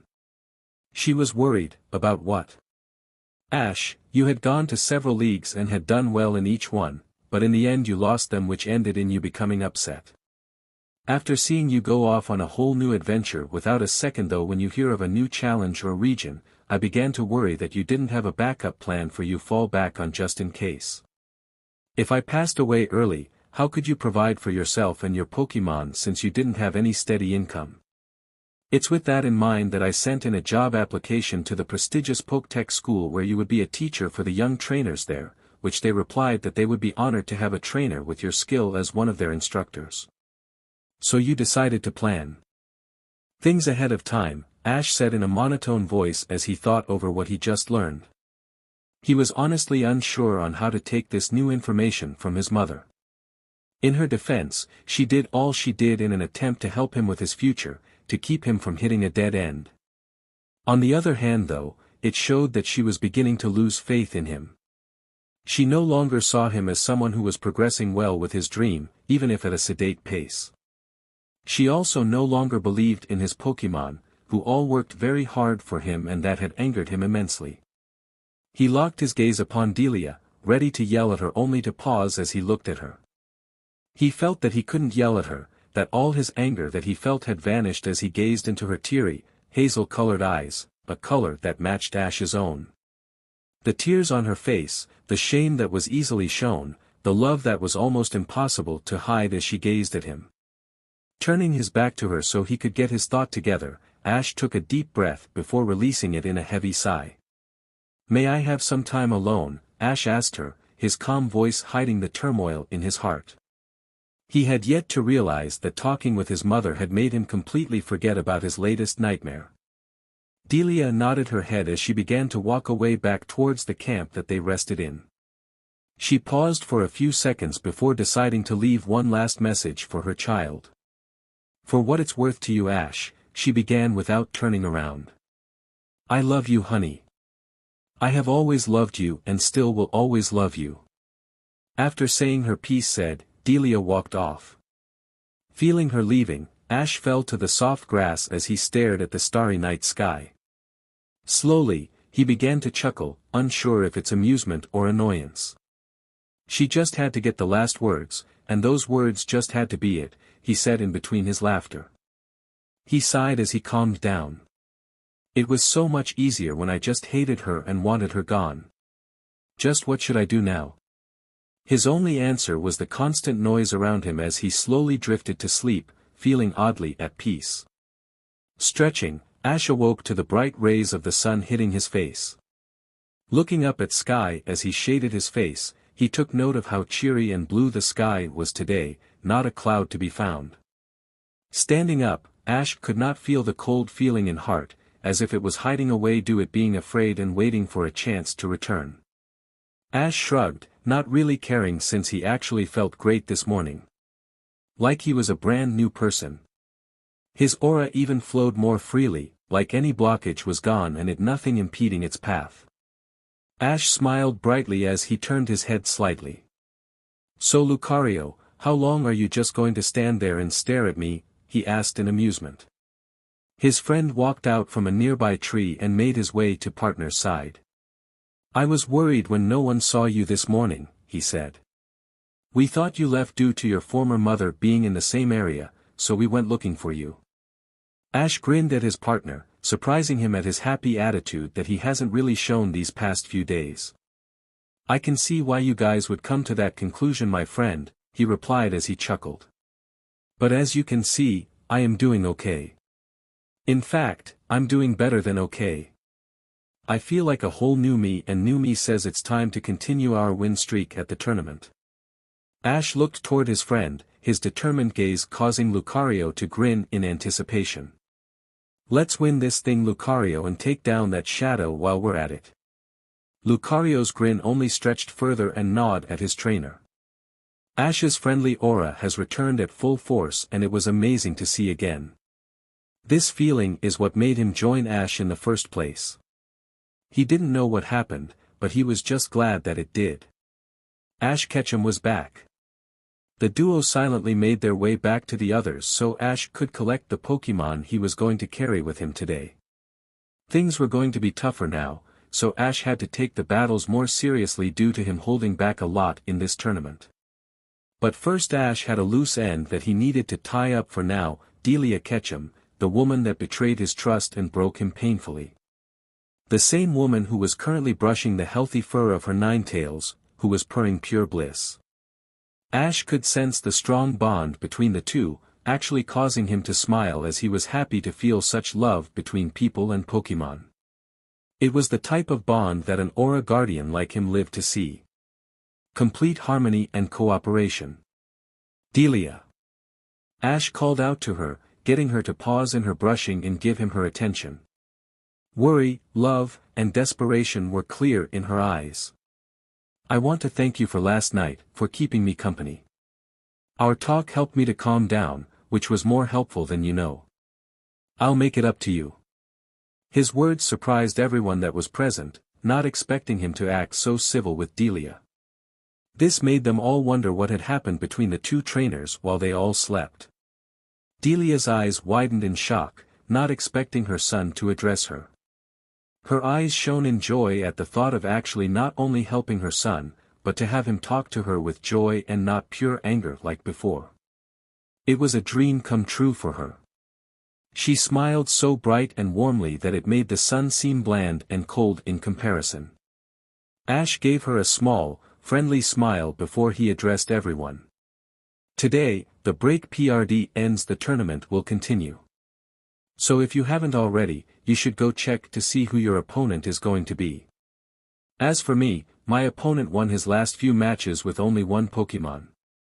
The match has been raised to 3 versus 3, so pick carefully. Good luck everyone, and may the aura guide you all to victory." His gaze turned slightly towards Delia, "All of you." He made his way to his Pokémon as he made his choices. His words surprised them all once more, since he said that to Delia too and not just them. Telling someone those words wasn't just a way to say good luck, especially from an Aura Guardian, as it also meant that the person will be watching over you.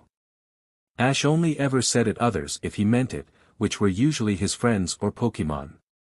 Alex stood there, happy at her brother's seeming change of heart. She was happy that her brother gave a genuine smile instead of a forced one that held hidden hatred or anger, though she was curious what Ash and Delia spoke about to cause such a complete change of action and emotions. She turned from her brother, who had made another choice of what Pokémon to use, and changed towards Delia. Seeing the giant smile on the face of normally distraught mother, Alex decided not to question it and just be happy for them. If Ash is happy, then so am I, she thought. Now let's not get left behind in this tournament. After making his final choice, Ash looked at Lucario, who leaned on a nearby tree. "Pikachu, I know you may feel left out at the current moment, but I will be using you soon, buddy. I promise," Ash said through his aura towards the electric mouse Pokémon, who gave his best friend a thumbs up before running off to join the other Pokémon that were relaxing under the shade of a tree. "So what's going on between you and Delia?" Lucario asked Ash, connecting their aura together. "Will she be one of us from now?" Ash shook his head as he gazed at the aura Pokémon. "Right now, I'm not going to be hostile towards her," he replied using the same methods. "Delia and I spoke last night and I got some answers that I needed to have. It even helped remind me of a few things that I seem to have forgotten after all these years. Is she a part of our little group? I don't have an answer for that yet, my friend. Do you trust her, Ash? Lucario asked seriously. He needed to know how Ash felt because this was a huge decision to make. To let the person that hurt you badly in your life again, it could end badly, so it shouldn't be rushed. He was not going to allow his friend to be hurt again. No, I do not, Lucario, Ash replied without hesitation and yet no anger either. While I may have decided to be more lenient involving her from now on, it doesn't mean I am going to let her in my heart so soon. I am merely giving her the benefit of the doubt, not another chance to hurt me again. I'm still not completely comfortable with her around, and I don't think I will be comfortable with her anytime soon. Ash looked to the sky once more, loving how peaceful it looked as the warmth in his heart felt as clear as the sky was. He looked back to Lucario as he smiled. I'm just protecting her as a guardian and as my job entails. What happens from now on will depend on her actions. Lucario nodded as he understood Ash's choice. He shall be more civil with her, but not let her around his heart. He will be prepared to throw her heart coldly if she crossed any bounds that she shouldn't, and do it without any hesitation. If she shows that she really is trustworthy, then he will continue to defend her and care for her. He won't be calling her mom anytime soon, as she will just be another person to him at this moment in time. He agreed and was happy his friend wasn't going to be some naive fool and forgive her so easily. Civility and forgiveness were two very different things. Ash smirked as he raised his Pokeball at Lucario. Let's go win us a tournament, he said as he returned the Steel/Fighting type into the confines of the sphere. Chapter 20. The tournament continued and new recruit. At Stadium A. The excited roar of the audience was all that could be heard as they just watched another action-packed battle just finish. The battle was a close one, but Mike had come out the victor with Lucario, who was his remaining. The said trainer cheered as he ran off the field in joy, Lucario right behind him. Ash smiled warmly as Mike and Lucario ran past him in the tunnel, too happy to notice. Good for you, Mike, you deserved that victory. You all worked hard for it. He was knocked from his thoughts as he heard the announcer call his name and his opponent's, a man by the name of Zaniel. As he walked out, he saw that the man towered over him, standing at a solid 7 foot. He had a midnight black hair that was slicked back. His dark green eyes were piercing as they stared at him. He wore brown slacks that were tucked into his dark brown boots. Sunglasses hung around his neck by a long strap. He had bulging muscles, showing he was very fit as well. The man grinned a slightly savage grin, like a predator that found the perfect prey that would make its hunt more interesting. The two trainers continued to stare at each other, just barely hearing the judge telling them to choose their Pokémon. Opening an Ultra Ball, he gave a grunt before tossing it. Let's crush him, Meganium. In a flash of white, the final grass evolution starter of the Johto region appeared tall and proud. It shook the flower around its neck slightly before roaring in strength. Ash's eyebrows rose in slightly surprise at the strong aura the grass type gave off. This is definitely a very strong Pokémon, he thought as he opened another Pokeball. Well, one strong Pokémon deserves another. Let's go, Pidgeot. In a flash, the second Pokémon Ash ever caught appeared on the field. In a show of control and grace, the flying/normal type nosedived to the ground before curving upwards at the last second, landing softly in front of its trainer. She gazed at Ash before turning back to her opponent and released a challenging screech. Let the battle begin. Meganium, let's start this off, use Sweet Scent. Zaniel commanded as a sweet scent wafted through the air, getting the entire audience to smile at the smell. The smell hit both Ash's and Pidgeot's sense of smell, causing them to smirk. They knew the smell was affecting Pidgeot, no doubt about it. They were smirking at how strong the smell was, meaning that Meganium was quite strong, stronger the smell, the stronger the Pokémon. Having enough of the smell, Pidgeot blew it all away with 3 mighty flaps of her powerful wings. The bird Pokémon took off towards the sky at high speeds, causing a small shockwave when she pushed off the ground. Deciding to battle like a champion, due to how strong the Meganium seemed to be, Ash's grin turned to a more serious one as he looked at the grass type. Pidgeot, use Air Slash. Pidgeot quickly gathered the wind currents around her wings before sending a powerful slash at her target. The attack caused both Xaniel and Meganium to widen their eyes at how fast the attack was. Due to the shock, Meganium was unable to dodge and was hit by the powerful flying-type attack. The collision caused a cloud of debris to pick up as the grass-type skidded back, gritting his teeth before smirking at Pidgeot. My Meganium won't go down by such a small breeze, Ketchum. Xaniel spoke out, confidence saturating his voice. Meganium has trained to be able to take hits like that and still stand. Go Meganium, use Vine WHP on Pidgeot. Several green vines shot out from Meganium, rushing at Pidgeot, who merely narrowed her eyes as she awaited her trainer's next command. She wasn't disappointed as she heard Ash command her to dodge and rush at her opponent. Screeching out, Pidgeot dove into the onslaught of vines with blurring speeds. Grace rarely ever seen, Pidgeot dodged vine after vine, twisting her body or backing up before rushing in a different direction. Close range Air Slash, Ash commanded as his eyes gained a calculating glint. Pidgeot's wings were surrounded by howling winds once more before in another burst of speed, appeared in front of her opponent. In a strong flap, she slammed her attack into Meganium, who was once more pushed by the explosive collision. Not letting the attack slow him down, Meganium quickly sent the vines on Pidgeot and wrapped it around her. Pidgeot was too surprised by the action, the vines trapped the bird Pokémon. Good job Meganium, Xaniel praised as a grin stretched across his face. Now use Sweet Scent once more at full blast. The same sweet-smelling gas burst from Meganium's flower as the smell covered the stadium again and more specifically, Pidgeot. Pidgeot did its best to not show signs of being bothered by the attack, but it was difficult due to being so close to the source. Pidgeot continued to struggle to get free from the vines, but to no avail. The bird Pokémon's struggles began to slow as a calming feeling spread throughout her body. Pidgeot, calm down and focus the best you can at Meganium, a voice that she instantly recognized as Ash's echoed through her mind.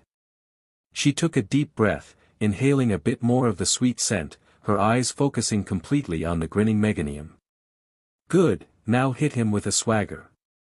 Releasing a sigh at Meganium, the attack took full effect. While the risk of the move was that Meganium's attack stat will gain a boost, the benefit of the grass becoming confused was worth it. Plus it had one more additional effect that Ash was going for. The vines around Pidgeot loosened and retracted, freeing Pidgeot from their constriction. This was also followed by the sweet scent dissipating from Meganium's flower. Looking at her opponent, Pidgeot smirked at the dazed and dizzy state the grass Pokémon was in. Ash smirked as well and not one to waste an opportunity, yelled out for Pidgeot to use Heat Wave. Flapping her wings, heated winds washed over the confused Meganium. Due to being so dazed, Meganium could not brace itself and was easily sent flying from the attack, leaving faint scorch marks on the floor. Follow it up with your return, Ash commanded as Pidgeot raced at Meganium with blurring speeds. Meganium, get out of the way. Xaniel commanded, only for Meganium to stumble forward, still dazed due to the confusion. Due to it still being unable to react, Pidgeot rammed into Meganium and began to assault him. She pecked him, kicked him, slapped him with her wings, and even slammed her body into him. Ash smirked slightly as he watched Pidgeot continue her attack in an almost rhythmic grace. Most don't see that the attacks such as Frustration and Return have almost limitless power and potential, though I honestly prefer Return over the other, Ash thought as he watched Pidgeot slam Meganium into the ground. For Return, the stronger the bond between trainer and Pokémon, he smiled as Pidgeot returned to her position in front of him, the stronger the attack can become. Pidgeot cawed at full power, enjoying the chance to help Ash win battles again.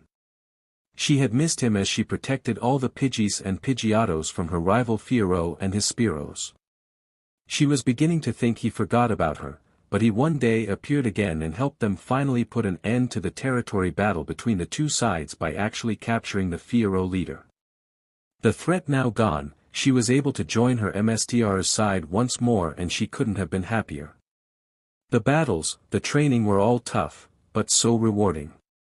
It was all worth it, and she has only gotten stronger as time went on. She looked at the downed Meganium, not believing the battle to be over. That Meganium is too tough to be downed by that, she thought as she was proven correct when said grass stood up again. Meganium was now glaring at the bird Pokémon, its confusion status having worn off. Meganium, let's use Vine WHP, Zaniel pointed at his opponent's Pidgeot. Several vines rushed towards Pidgeot, who took to the air once more and was doing her best to dodge each strike, which was much more difficult due to having the effects of two sweet scents clouding her mind. Use Heat Wave, Ash yelled out as Pidgeot flew further up and flapped her wings. The powerful flaps released the intense once more towards Meganium, who grounded himself so he wouldn't be thrown back. Stop that Pidgeot with your Vine WHP. Meganium pulled his strength together and shot out his vines. Pidgeot cancelled its attack and attempted to dodge the attack, but she was having trouble. The vines finally wrapped around the bird Pokémon and slammed her into the ground. Good job Meganium, now it's time to reel her in. Meganium snapped his neck to the side and pulled the struggling Pidgeot towards him. Being unable to ground herself to resist it, Pidgeot was sent hurtling towards the awaiting starter Pokémon. Use Dragon Tail. Meganium's tail glowed a bright blue as the energy that encased it grew in length and began to gain what looked like dragon scales. When Pidgeot was close enough, Meganium twisted his body around and slammed the tail into the bird Pokémon, causing her to cry out in pain. A bright red glow enveloped Pidgeot before she was suddenly returned back into her Pokeball. DMN, didn't expect his Meganium to know how to use Dragon Tail, Ash thought mentally. An attack that not only damages the target, but sends them back to their Pokeball. Plus there's no rule against its use, I personally can't return my Pokémon. Grabbing a new Pokeball, Ash tossed it up. Let's go Heracross. The bug/fighting type Pokémon burst onto the field in a flash of light, a big friendly smile on its face. He looked to Ash before returning his gaze to Meganium, determination shining in his powerful eyes. Heracross, use Brick Break. Ash commanded. Heracross nodded as he gained a serious look on his face as he charged at his opponent in a surprising burst of speed. Too fast for the grass type to react, Heracross slammed his glowing fist into Meganium's head, causing him to yell in pain. Sliding across the ground, Meganium grounded his feet to stop himself from sliding, only to be surprised to find Heracross in his face. Use Aerial Ace and hit him hard. In a blue blur, Heracross slammed into his grass opponent once more with a super effective flying type strike, causing Meganium to grit his teeth so not to yell from the pain he was feeling. Zaniel gritted his teeth at how easily Ash turned the battle around without any issue. Meganium, slow Heracross's movements with your sweet scent. Meganium released the strong scent throughout the stadium. The result ended up as unexpected when the scent reached Heracross. Instead of being stunned by the scent like he expected, Heracross gained a joyful face as he ran at Meganium and knocked him down. Heracross laid on top of Meganium and looked as if he was trying to find where the smell was coming from. Ash chuckled as he looked at the dazed face of his Heracross and the confused look of Zaniel. Heracross adores nectar, which are very sweet smelling. Mine takes the obsession a step further, as you can see. The sweet scent won't bother him much. Zaniel was genuinely surprised by the Kalos champion's words, since he wasn't expecting a Pokémon to be able to ignore the effects of sweet scent, and it was just a natural immunity and not some ability. Heracross, back up and give Meganium enough room to stand please, Ash said to the single-horn Pokémon who was trying to find the nectar that sweet smell was coming from. Ash didn't want to take the opening that the sweet food-obsessed bug/fighting type gave him because it would feel unfair to him. These battles are for the Pokémon to get stronger and showcase the strength they gained through their hard work alongside their trainers. Taking advantage of a crazed food obsession, not exactly a show of strength. Hearing his trainer's voice snapped Heracross out of his daze as he quickly got off the still confused grass type. He flew over to Ash as he scratched the back of his head in embarrassment. "Sorry about that, Ash," Heracross said to his trainer. "I kind of lost it when I smelled the nectar in the attack. It was just so heavenly." Ash chuckled lightly as he connected their auras. "It's fine, Heracross. I know how you can get, now keep your eyes on that Meganium. It's too strong to take any chances." Heracross did as he was told and watched as Meganium stood up, glaring at the bug/fighting type. "Meganium, use your Vine WHP to immobilize Heracross," Zaniel commanded. "That Heracross is way too fast, we have to slow it down like we did with Pidgeot." Meganium shot out multiple vines towards the single-horn Pokémon who began dodging. Moving to the left and ducking, Heracross dodged several vines that tried to trap him. "Hyper Beam." Ash's voice echoed in Heracross's head, who gained a determined look as he jumped above several more vines and fired the powerful blast at Meganium. "Meganium, block it with Frenzy Plant." Zaniel yelled out as a green aura encased Meganium's body. Raising its front legs, he slammed them back onto the ground.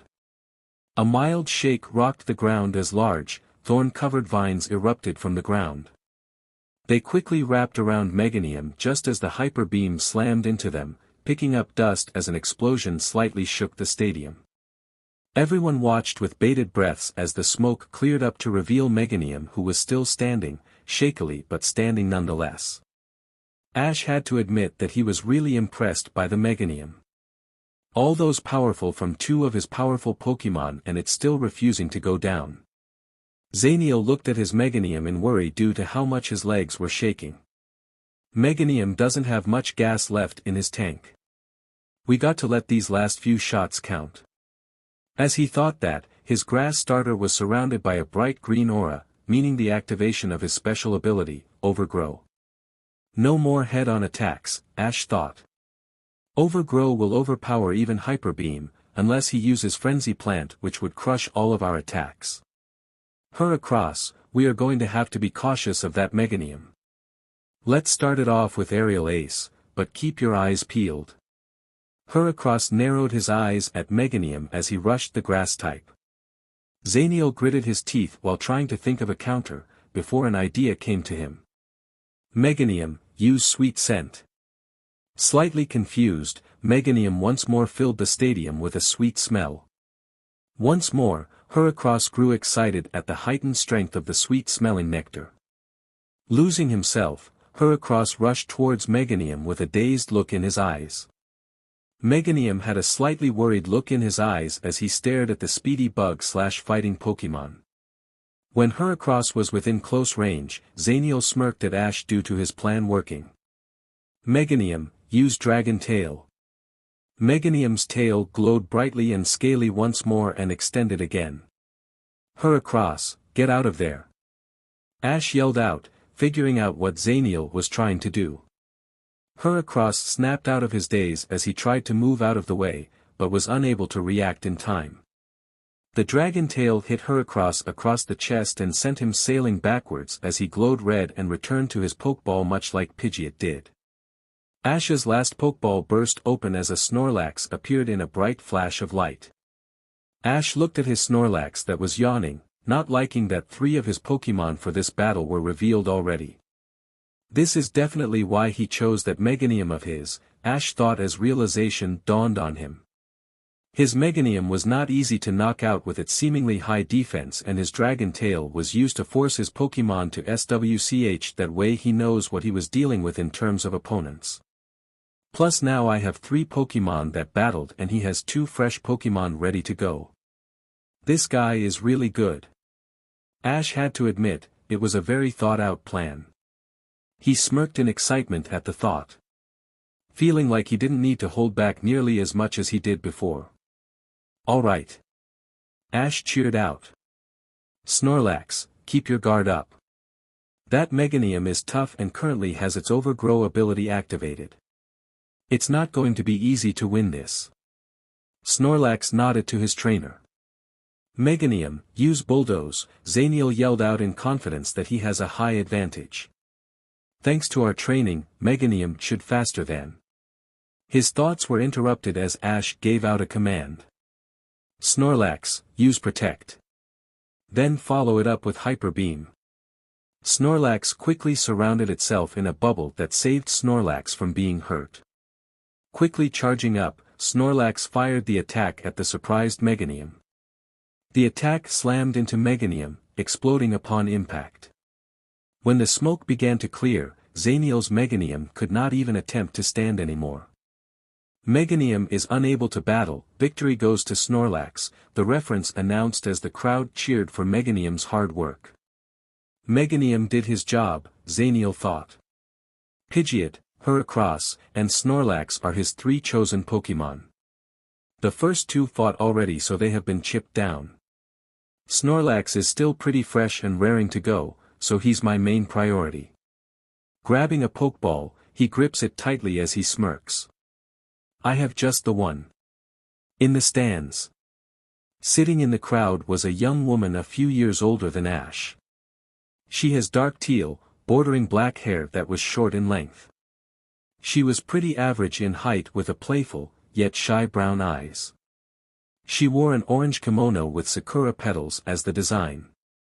This was Erica, the Celadon gym leader and a friend of Ash's. She's also the girlfriend and lover of Jacob Matthews.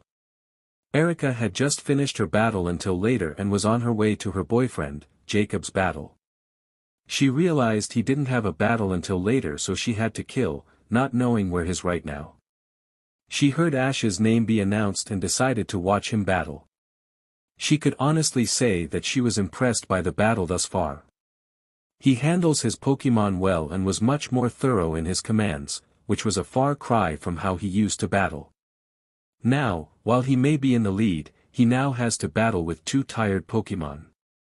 This piqued her interest to see how Ash plans to win this with such a clear disadvantage. So Ash, she said. How do you plan to get out of this one? By taking this battle more seriously, of course, a voice said, causing Erica to look over. Standing next to her was a young man that looked to be 15 years old. He had slick back, black hair that had the tips dyed a red color. He had piercing red eyes that seemed to hold a deep mystery to them. He wore a red suit that was buttoned up and a lime green tie. He wore black dress shoes to complete the outfit. What makes you believe he's not taking it seriously right now? Erica asked curiously.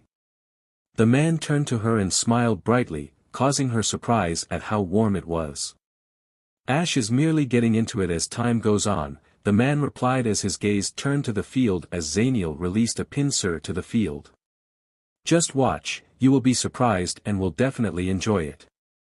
They both paid close attention, just as a brick break from Pinsir collided with an ice beam from Snorlax with powerful force. Back to the battle. Pinsir, break away and use Stone Edge. Zaniel commanded as he saw his Pinsir was slowly being pushed back.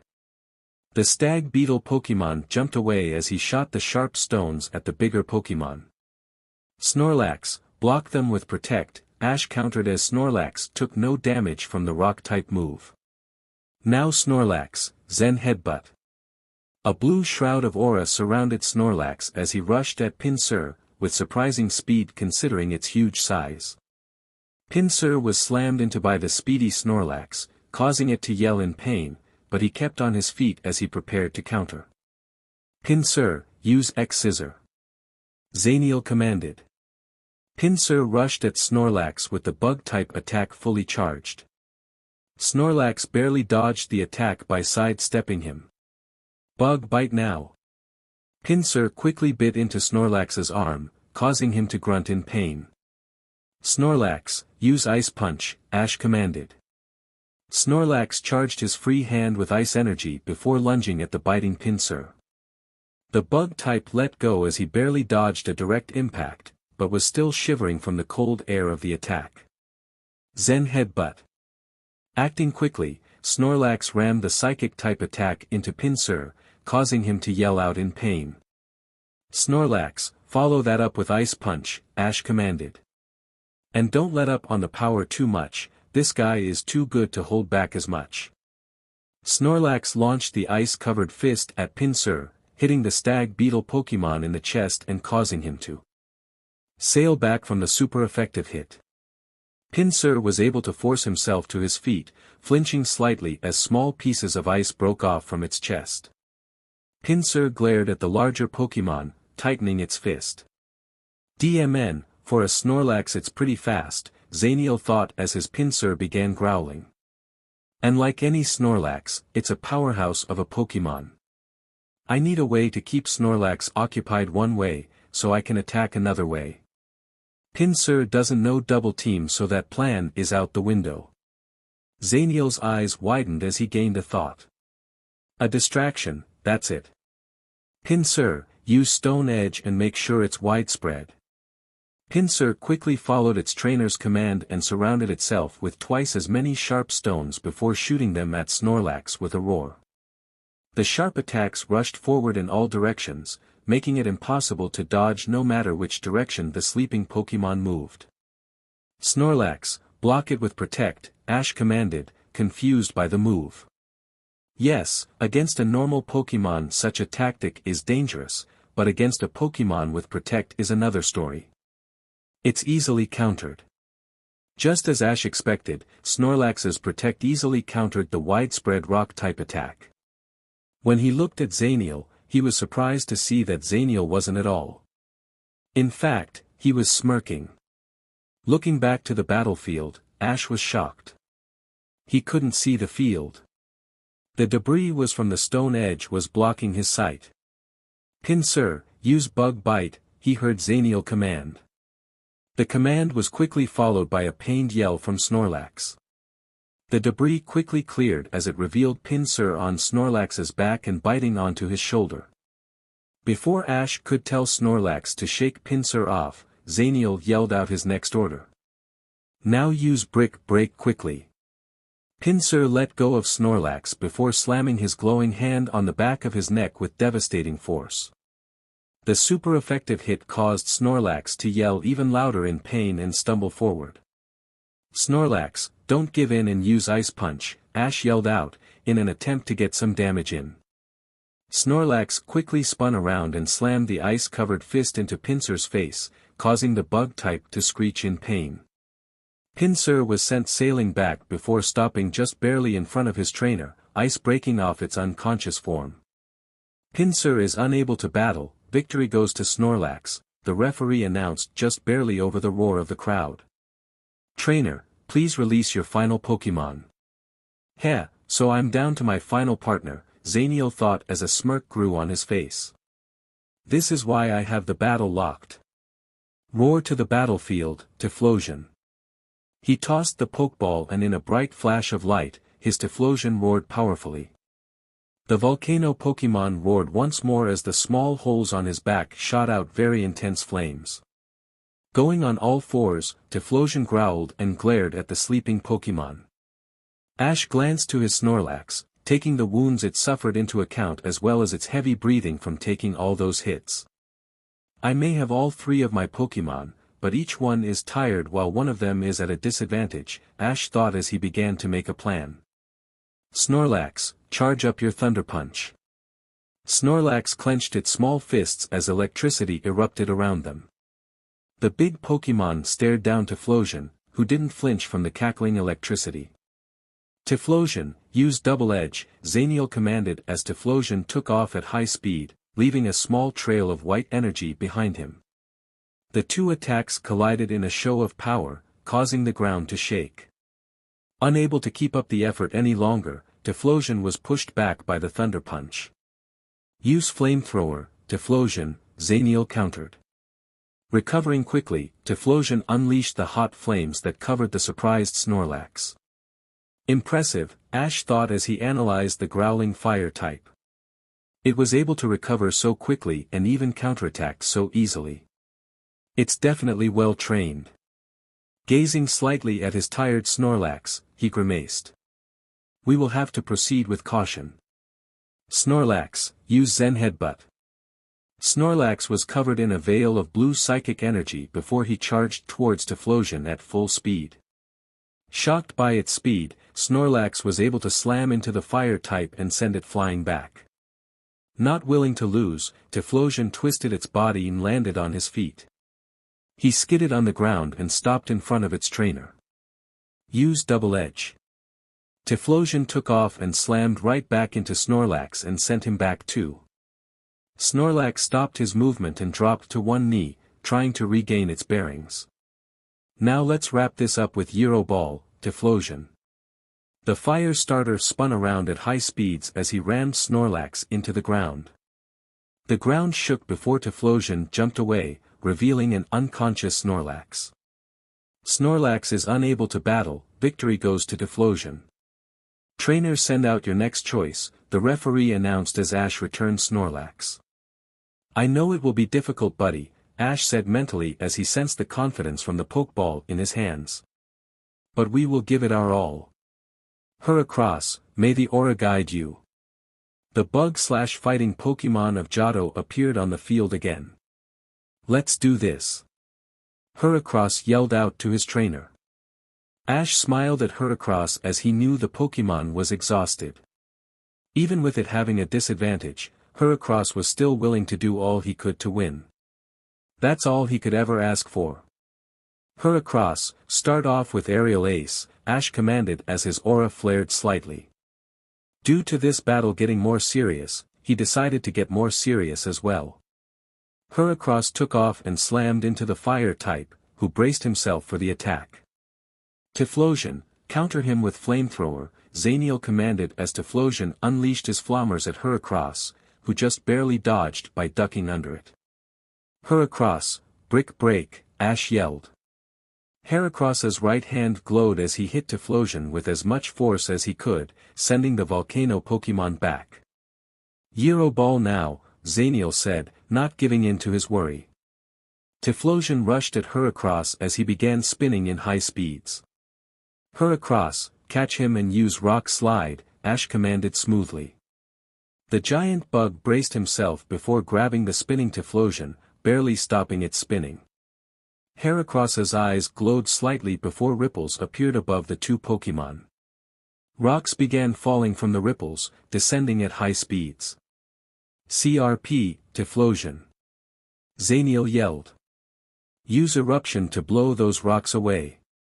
Typhlosion roared as his fire erupted from his body and a pillar of fire rose from his shoulders, destroying the rock slide. Great, now use Double Edge to get free, followed by Flamethrower. The fire type glowed slightly before ramming its head into the surprised Heracross. It then shot the fire attack, engulfing the bug/fighting Pokemon.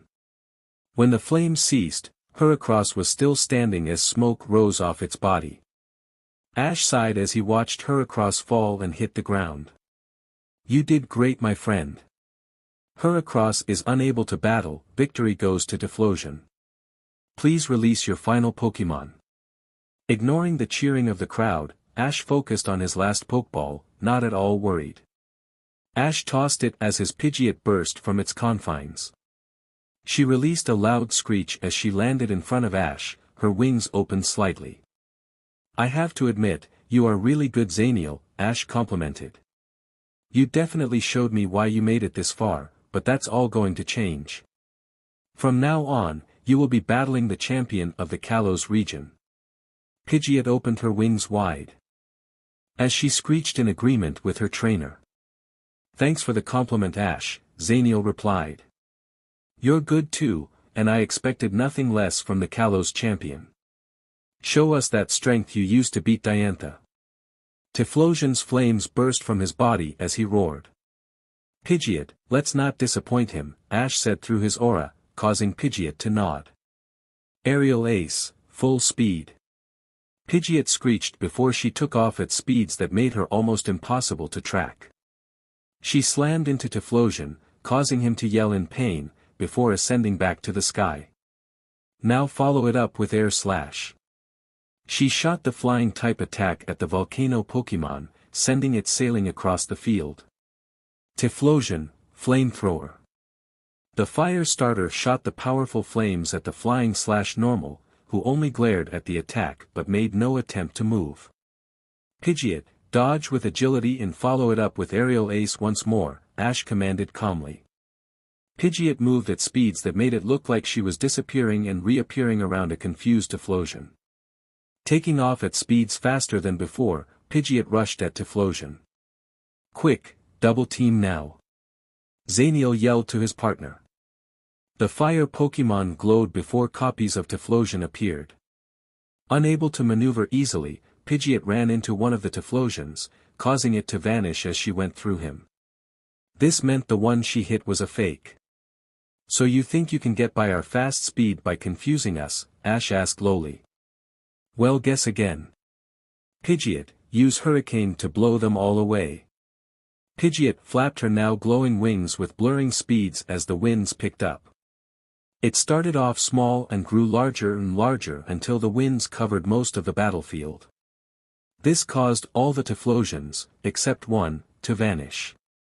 The last one was struggling to remain standing as the hurricane caused its fur to WHP around wildly. Typhlosion, concentrate and use Protect. Typhlosion was able to hear its trainer and created a bubble of green energy, stopping the fire type from being dealt any more damage. Ash smirked, seeing Typhlosion fall directly into his trap. That Protect will not help against us. Pidgeot, get in close and use your swagger. Pidgeot seemingly disappeared, moving faster than the harsh winds could dissipate. Appearing in front of the bubble Typhlosion, she released a sigh that hit the fire type directly. Typhlosion became dizzy as his eyes gained a blank look. He began swaying back and forth, as if standing was a hard job for him. Pidgeot has successfully confused Typhlosion. Typhlosion, no. Zaniel yelled in worry, lost about what to do. 2 straight battles and now a third where he is outclassed in speed. Plus now with him being confused, he could see the advantage he had earlier slipping away rapidly. Now Pidgeot, use Return followed by Aerial Ace, Ash commanded as he crossed his arms. Pidgeot's eyes glowed white for a moment as she began to wail on her opponent gracefully. She headbutted the fire Pokémon, sending it sailing back. Faster than any of them could track, Pidgeot delivered another direct, and powerful, aerial ace to his back. Typhlosion slammed in front of his trainer, conscious but still confused. Come on Typhlosion. Snap out of it and use Eruption. Typhlosion was able to stand up, but instead of using the commanded move, he slammed his head into the ground repeatedly. Pidgeot, let's wrap this up. Air Slash. Ash commanded, ready to continue his day. Pidgeot nodded as she flapped her wings and released several slashes that were all direct hits. Typhlosion could only make a small cry before he was dropped to the ground completely knocked out. Typhlosion is unable to battle, victory goes to Pidgeot. Continuing to the next round is Ash Ketchum, the referee announced, causing the audience to cheer loudly for the amazing battle. Ignoring the crowd, Ash happily pet Pidgeot's beak as he told her how good of a job she did. I'll give you a reward at the clearing, return. Ash sent Pidgeot back to her Pokeball before making his way to Zaniel, who was making his way to the Kalos champion. The two smirked and shook hands. You and your Pokémon were amazing out there, Ash said. It was a very enjoyable battle. Thank you, Zaniel replied. It was great and a perfect way to see where we stood compared to a champion. Now we can use this to get stronger, so be ready. We will battle again. I will be looking forward to it, Zaniel, Ash nodded. As Ash walked away, he waved to the cheering crowd. Zaniel left the field through the opposite tunnel. To the audience. Erica clapped in joy along with the audience, happy to see the young man she battled so long ago do so well. She honestly thought that Ash was pushed into a tough predicament, but he was able to pull out more strength in the end. It's obvious he has really earned his title. Looking to the side, she addressed the handsome man next to her. You were right about Ash holding back. Are you a friend of his? The man watched as Ash left before turning his gaze to the leaving Zaniel. No, not really, he replied. I haven't met him yet, but I will when I'm ready. I just seen him battle before. Oh, by the way, my name is Crow Shade. It's very nice to meet you. How rude of me. My name is Erica and I'm the Celadon City gym leader, Erica greeted cheerfully. Crow's smile widened when he heard her name. It made Erica blush in embarrassment slightly. It's a pleasure to meet you. Well, Miss Erica, Crow said as he began walking. As much as I would love to stay and talk with you, I have something to do and I only had time to watch this battle. I wish you a good day. The same to you, Crow, Erica responded. Hope to see you again. Her response was a thumbs up from Crow as he walked away. Don't worry, we definitely will, he thought joyfully. He made his way among the crowd towards the exit as the next battle for this block was being called. I just have something to do first. To Ash. Ash exited the tunnel, feeling satisfied with how the battle went. While it wasn't enough to make him go all out in the beginning of the battle, this trainer had definitely pushed limits. The fact remains, if Pidgeot held back then she would have lost against that Typhlosion. The guy was definitely an elite trainer, possibly gym leader level. I hope to battle him again soon, Ash said as he fixed his hat to block out the bright sun. I can't wait for a full 6-on-6, all-out battle with him. As he said the last part, he released Lucario from a Pokeball on his waist. Lucario stretched as the sun made his silver fur glimmer. He looked to his trainer and smiled. So MSTR, what's next on our to-do list? Not sure yet, buddy, Ash sighed, knowing that Lucario is calling him that just to annoy him. Let's go see if anyone is battling, maybe we can catch the competition a bit. Lucario nodded as he joined Ash's side. Before they could walk away, a woman's voice called out to him. Ash, wait up. Turning around, Ash saw Erica running up to him while holding the bottom of her kimono up. Ash smiled at the Celadon gym leader. Hey Erica, he greeted as he waved at her. She stopped in front of the young champion, smiling. She gave him a quick hug in greeting, happy to see him. It's great to see you again, she said. When you went missing all those years ago, I got worried. No one could find a trace of you anywhere. Yeah, sorry if I worried you, Erica, Ash replied, rubbing the back of his head sheepishly. I just had to get away for a while, then one thing led to another and now I'm a champion. Congratulations on that, by the way, Erica replied with a warm smile. You grew up very well since we last battled each other. Maybe we can have a match soon. I would love to see how much you have changed personally. Ash smiled as he nodded. Before Ash could say anything more, he felt a dark power nearby, causing him and Lucario to pause. Lucario and Ash looked to the left and took off in worry.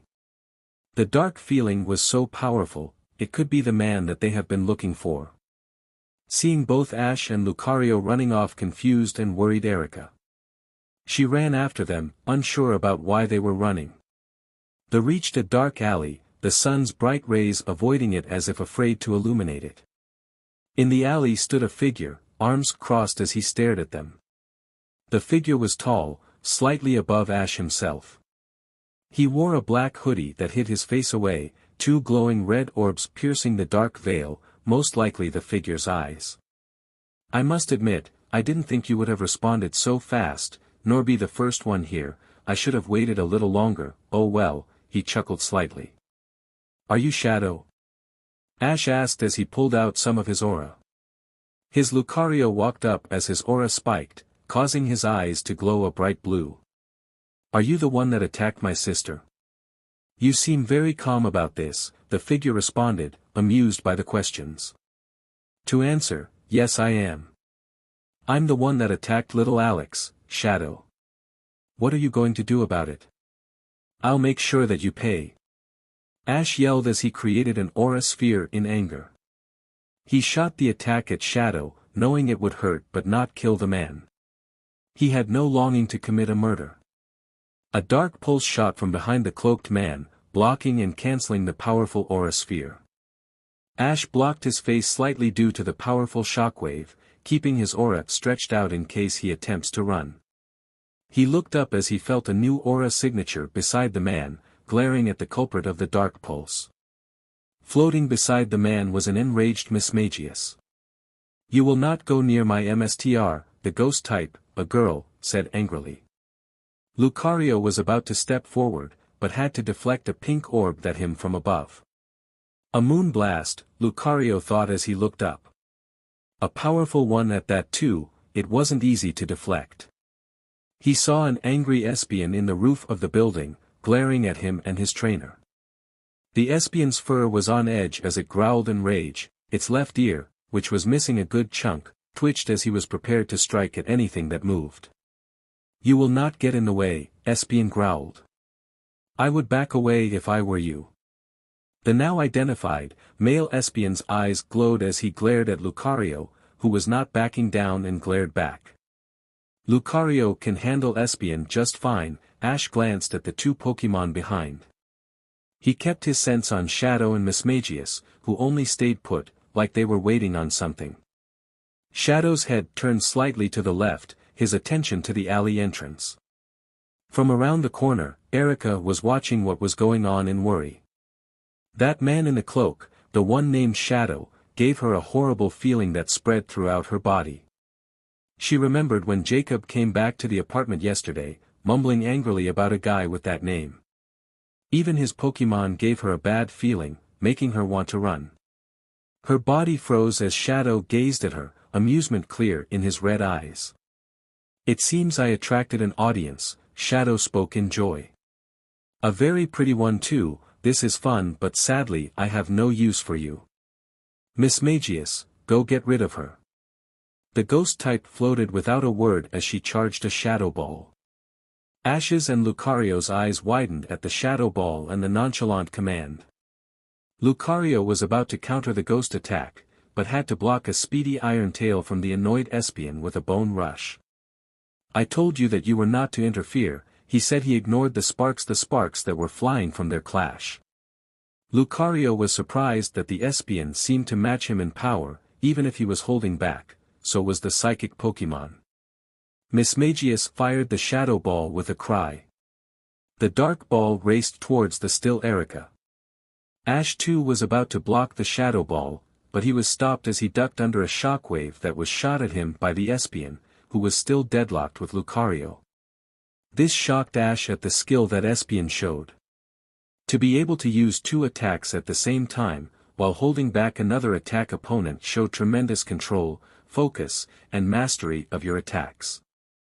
Ash charged an aura sphere quickly, knowing he had to stop that shadow ball at all cost.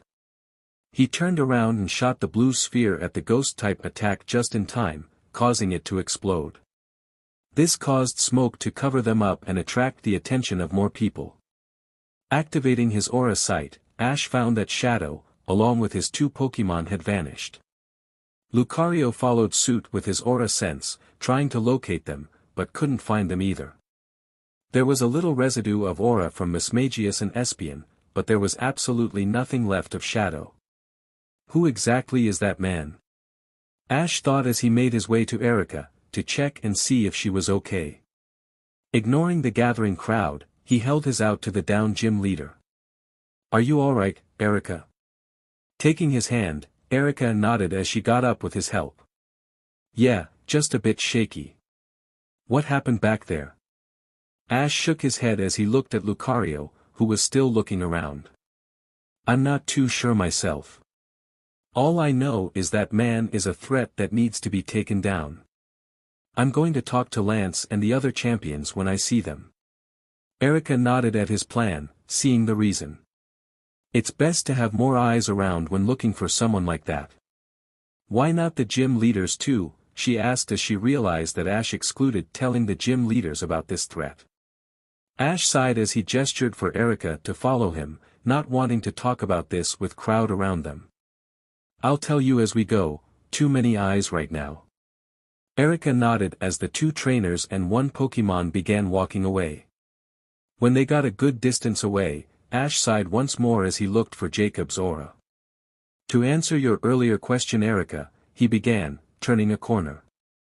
The gym leaders are strong, no doubt, but this guy is on a whole other level right now. While they would be told to look out, it will lead to more trouble if they try to interfere. Plus that Espion, it's on an Elite 4 level if not more than that.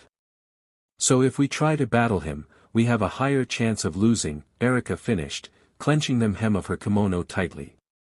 For such a danger to be nearby and told she is too weak to be any help, it really hurt her pride. It also annoyed her that she is being underestimated. Ash shook his head as he looked at her apologetically. I'm sorry if you think I am calling you weak, he replied as he looked forward again. I know you're strong, very much so, but this guy is an unknown. He's already commanding one elite-level Pokémon, there's no telling what else he has. He even used a Jengar, about low-level elite, to battle and almost beat my Elite 4 member Alex Rain's Absol. I'm just not comfortable sending so many people against such an unknown person. Especially with how ruthless he is, which I'm sure Jacob told you about. Erica nodded as Jacob did indeed inform her. While she didn't get the full story, since Jacob wasn't there for the whole thing, she knows Shadow killed his own Jengar for losing. Showing he has no care for life, at all. For now, he's in hiding and he's good at it, Ash said as he stopped to look at a nearby ice cream stand. Finding him will be impossible, unless he slips up or allows us to. He can hide his aura to such a degree that I can't sense him at all, so we can only wait right now until the time comes that can catch him or a way to track him. He gestured to the ice cream stand as he smiled at the grass gym leader. Want some ice cream, my treat? Erica smiled lightly at Ash, before she nodded. Well, since you're buying, how could I say no? While still annoyed by the situation, she understood where the young champion was coming from. Plus by technicality, Ash is her boss in situations like these, so she couldn't really do anything about it. Plus she's getting free ice cream, nothing to complain about. In the woods. Appearing in a flash, signifying the use of teleport, Shadow and his 3 Pokémon landed softly on the ground. Moving in blurring speed, Shadow ripped off his hood and used his other hand to grab his Mismagius by the throat, choking her. Espion looked at the scene with a blank expression, knowing this was going to happen. He knew Shadow wasn't happy with the ghost type's performance and knew that Mismagius was going to be punished. And knowing Shadow, it's going to be painful. Mismagius struggled and gagged under her trainer's strong, iron grip. The ghost type gazed pleadingly at Shadow, hoping that he will have enough mercy to let her go. Only to realize that plan was a bust as she noticed his glare had no hint of amusement, just his anger and annoyance. You are pathetic, Shadow said, no trace of amusement in his trace either. I gave you a simple task, eliminate that girl with your Shadow Ball. Espion even have you time to do so and you still failed. Give me one good reason to not devour your essence for having failed me, which I don't take lightly. Mismagius only squeaked as she lost more oxygen, making it harder to stay conscious, let alone breathe. She couldn't even find the strength to phase through his grip, not that it would help the situation at all. She knew the moment her Shadow Ball was stopped, that Shadow would be displeased with her. I guess you don't have an answer for me, such a shame, Shadow replied in mock sadness as the black ethereal chains rose from his other hand. Oh well, least I get a free meal. Before the chains could lunge at the fearful Mismagius, Espion walked up slowly. It wouldn't be wise to devour Mismagius, MSTR, Espion spoke, practically growling at the word MSTR. Lord Red would not be pleased that you killed another Pokémon partner, just after being given a new one. Add to the fact it's one of the few captured ghost types that we have at the moment, killing her will definitely lead to harsh retributions. Shadow paused as he considered his Pokémon's words, knowing that he was right. Red is usually lenient with Shadow, as long as he doesn't delay his overall mission. If he were to anger Red, then the results will not be good for him. An angered Red is a Red he wished to never face. He'd rather face several legendary Pokémon barehanded at the same time. Nodding his head, Shadow let go of Mismagius's neck, causing the ghost type to gasp deeply as she breathed in the air greedily. Before she could think she was in the clear, Shadow backhanded her with enough force to send her sailing into a tree. Mismagius cried in pain as she hit the tree hard, doing her best to stay awake. Shadow then kicked her into the ground, on her back before slamming his foot on her stomach in glee as he heard her cry in pain. "I don't accept failure on my records, Mismagius," he said in his usual amused tone. "You would do well to remember that, and you may get to live. Fail me again and I will deal with the boss's wrath after I slowly devour you. Do we have an understanding, weakling?" Mismagius nodded, wanting to do anything to make this pain stop. Even that excruciating training she had to endure could compare to this man's hits. Smiling happily, Shadow took his foot off the ghost type as he walked away. "Good girl," he said, chuckling. He walked by a tree as he reached out and pulled a figure out. The figure was a man who was tied up and gagged. The man was unconscious, so was unable to fight Shadow's grip. "We have to get our soon-to-be new recruit to Lord Red," he said as he dragged the figure towards Espion. "His skills will prove to be useful to him, he just needs some convincing. So let's go and get him through his initiation." He looked at the man and chuckled. "Welcome to the team, Zaniel."